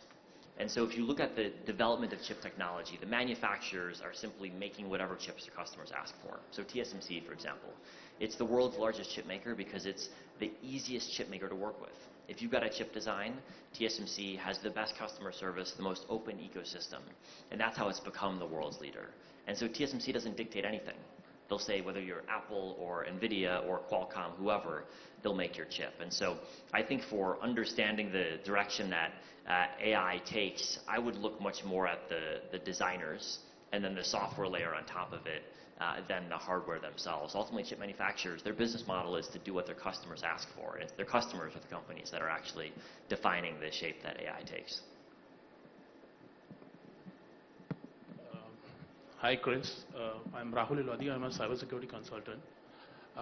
The question that I have is with reference to, it's a twofold question. So first part is, chip design, I mean, in any technology industry, there is the late entrant always has an advantage because, the one who's coming in late actually builds on the weaknesses of earlier ones and then, takes advantage. How is chip industry different? And the second part is, do you think with the advent of quantum computing and nanotechnology, is that the direction India should be taking?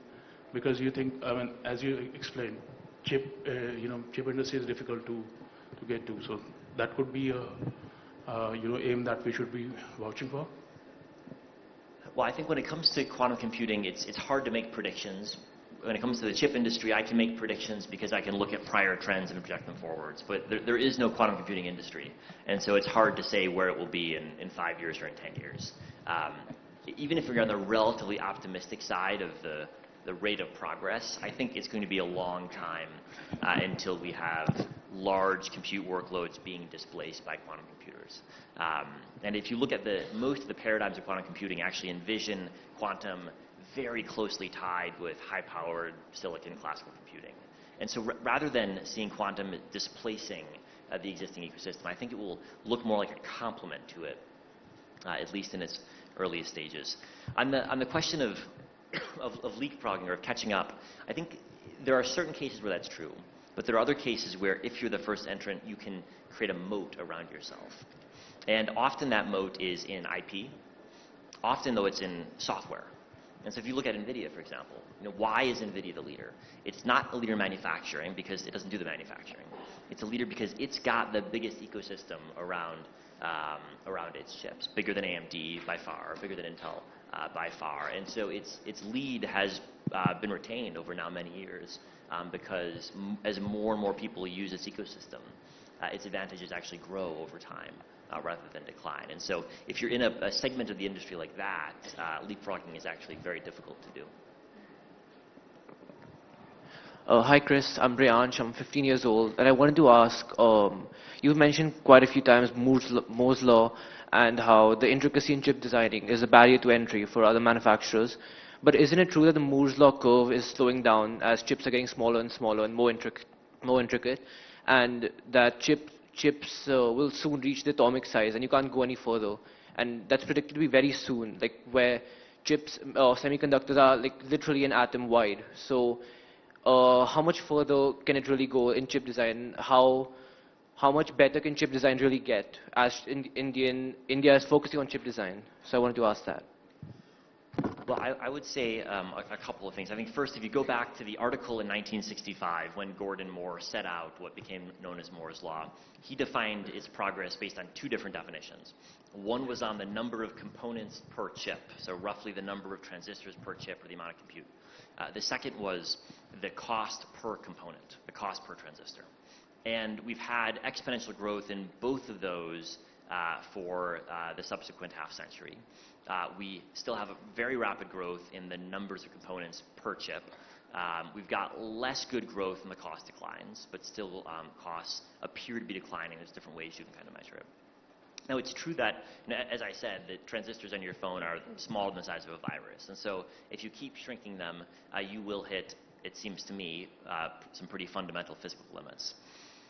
But I would also say that it's now been 5 decades since the most eminent computer scientists and chip designers in the world have been predicting the imminent end of Moore's law. Gordon Moore himself said in 2003 he couldn't conceive of how it would continue for more than a decade. And here we are 2 decades later, and it's still going strong. If you just look at what TSMC or Intel have published in terms of their product roadmaps, they've got a pretty clear line of sight at least 7 years into the future, probably a decade. It's not just shrinking, it's stacking transistors on top of each other. It's then combining different chips in new ways. So for example, today, if you're moving data between chips, it generally happens via electrons moving, but the new trend is having it move via photons, which travel at the speed of light, so you get better performance as a result of that. And then in terms of chip design, I think we're just in the very early stage of having many more types of designs that are specifically attuned to given workloads. So what does that mean? That means that I think in the future you'll have more chips that are designed specifically to make your car drive more autonomously, and different chips that are specifically designed to accelerate a given workload in a data center versus a different workload. And that will make it feel like you're going to have faster computers. And so if you define Moore's law simply by numbers of transistors per chips, we're going to hit a limit at some point. But I think that's not really the best way to define it. I think the best way to define it is, are we going to keep getting vast growth in computing power? And if I look at all the different ways we can improve chips today, and there are many, and if I look at the rate of improvement in each of those spheres, I'm very optimistic that the current rate of improvement will continue for a very long time to come. Hi, my name is Praveen. And having worked in NVIDIA, I can relate to lots of stuff you have mentioned. It was a great conversation and very good questions from Rohan actually. And that the question about the historian being a technical person was very good. My question will be like, are you aware of any companies in India who are completely into chip design? Like you made a very valid and good point saying chip design by itself is a very good industry, need not be getting into the manufacturing. So are you aware of, I'm aware of Indian companies who have started as a startup but got acquired. Do you have any insight of where the Indian companies staying as India, which is going to be, that can go global without being acquired? Do you have any insight? So. Yeah, I think that is the challenge. There's certainly a significant number of small startups that then do get acquired. And that's not a bad thing. Being acquired is a great outcome in many cases, so not something that I would criticize. But you're certainly right that if you wanted an Indian fabless firm that was at scale, I think you need to find two things and make them work. One was find capital markets that were going to be large enough to be willing to take a bet. on a chip design firm growing very large, and that's a bet. And I think there's a amount of, first off, the venture ecosystem, and then eventually the public markets that need to be comfortable with taking bets that are that large. And that's something that today you really only have in the US and China. And even in China, I think it's still pretty nascent, would be my judgment. And then the second is scaling. Scaling in terms of finding a large enough number of users to justify that investment. And certainly there's a large number of users in India, so that shouldn't be a problem, but you also need large numbers of high-paying users. And especially in the enterprise space, I think most companies that have been enterprise-focused have found it easiest to scale in the US or in China if they're Chinese companies. And so that's the second part of the challenge. For consumer-focused, I think the Indian market should be, I think, less of a problem than the enterprise focus. But those would be the two preconditions, I would say, to having an India-based large fabless firm. My second question is to Rohan. Sorry, I think we're out of time. Is that right? That's the signal that I'm getting. Yeah. Just, okay, last question, maybe another person, if that's okay, just so that we have a few more people. Just, this is the last question, so it has to be the best question for all of the evening, and so all the pressure's on you now. That's for sure. Okay. So thank you, Chris, and thank you, Rohan. Your work cannot be underestimated here, because in this world of Gen AI, people believe that efficiency of Gen AI is majorly on the billion parameters or the number of data set they have been trained upon. But I believe that the efficiency of Gen AI majorly depends on the quality of prompts. So we have rightly prompted Chris, and that's one of the fantastic books. So I would like to thank you again, and apology, Chris, that I have treated you as a Gen AI model. But my prompt to you is that you have covered this in one of the answer, but still it would be nice if we have a dedicated answer for this. How do you think quantum computing will affect the chip manufacturing industry? And for the country like India, would you suggest that catching up with chip manufacturing is a better option, or start off with quantum computing and like going chip designs and chip manufacturing, which are very specific to quantum computing, is a better way to get ahead? Well, it's an important question. It's a hard question, just because I think we don't know the answer. We don't know the answer of what the right business models will be in quantum computing, because it doesn't exist yet. We've got a number of companies that are trying, lots of governments and academic institutions are, of course, very focused on this issue. But right now there is no practical quantum computing in the world. There's just research projects. And so it's very, very difficult to predict who's going to make the money in quantum computing. What will be the business model that will prove successful in quantum computing? It was difficult to predict as recently as a couple of years ago that the company that would be the biggest beneficiary of the AI wave, at least at first, would be NVIDIA. That was a debate 2 years ago, and it was a real niche view 5 years ago, and yet it's been borne out. And so I think we have to be very humble about our ability to project what the applications and what the business models will be around quantum computing, because it's going to be, I think, a decade or two before we really find the answer to that question.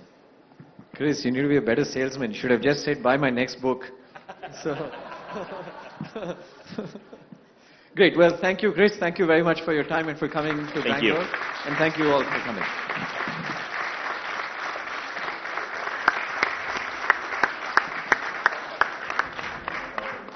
Thank you, Chris Miller, and thank you, Rohan Moti, for widening our perspectives on India's chip ambitions, and also helping us understand what lies ahead in this ever-changing, ever-evolving, very ambitious landscape. Thank you so much, gentlemen. Thank you for that great session to end this conclave with. And with that behind us, it's time finally to draw curtains on the very first edition of CNBC and Money Control presents Global AI Conclave. What an unforgettable day this has been, packed with learning. Just before you go, a quick reminder that you still haven't shared your experience. Please do that by going on to Twitter using our hashtag Global AI Conclave. And before we go, a heartfelt gratitude to all our partners for extending support in making this conclave an astounding success. We would like to thank our presenting partner, Palo Alto Networks, knowledge partner EY, associate partners Google, Yota Data Services and Reliance Industries Limited, event technology partner Town Hall, event partner SMC and K-Tech, Government of Karnataka and Startup Karnataka as our state partner. It's been an intensive day of learning, ladies and gentlemen, so let's now connect over some networking over dinner. Please join us for AI After Us. Thank you so much for being with us. This is me, Ritika, signing off. Have a great the rest of the evening.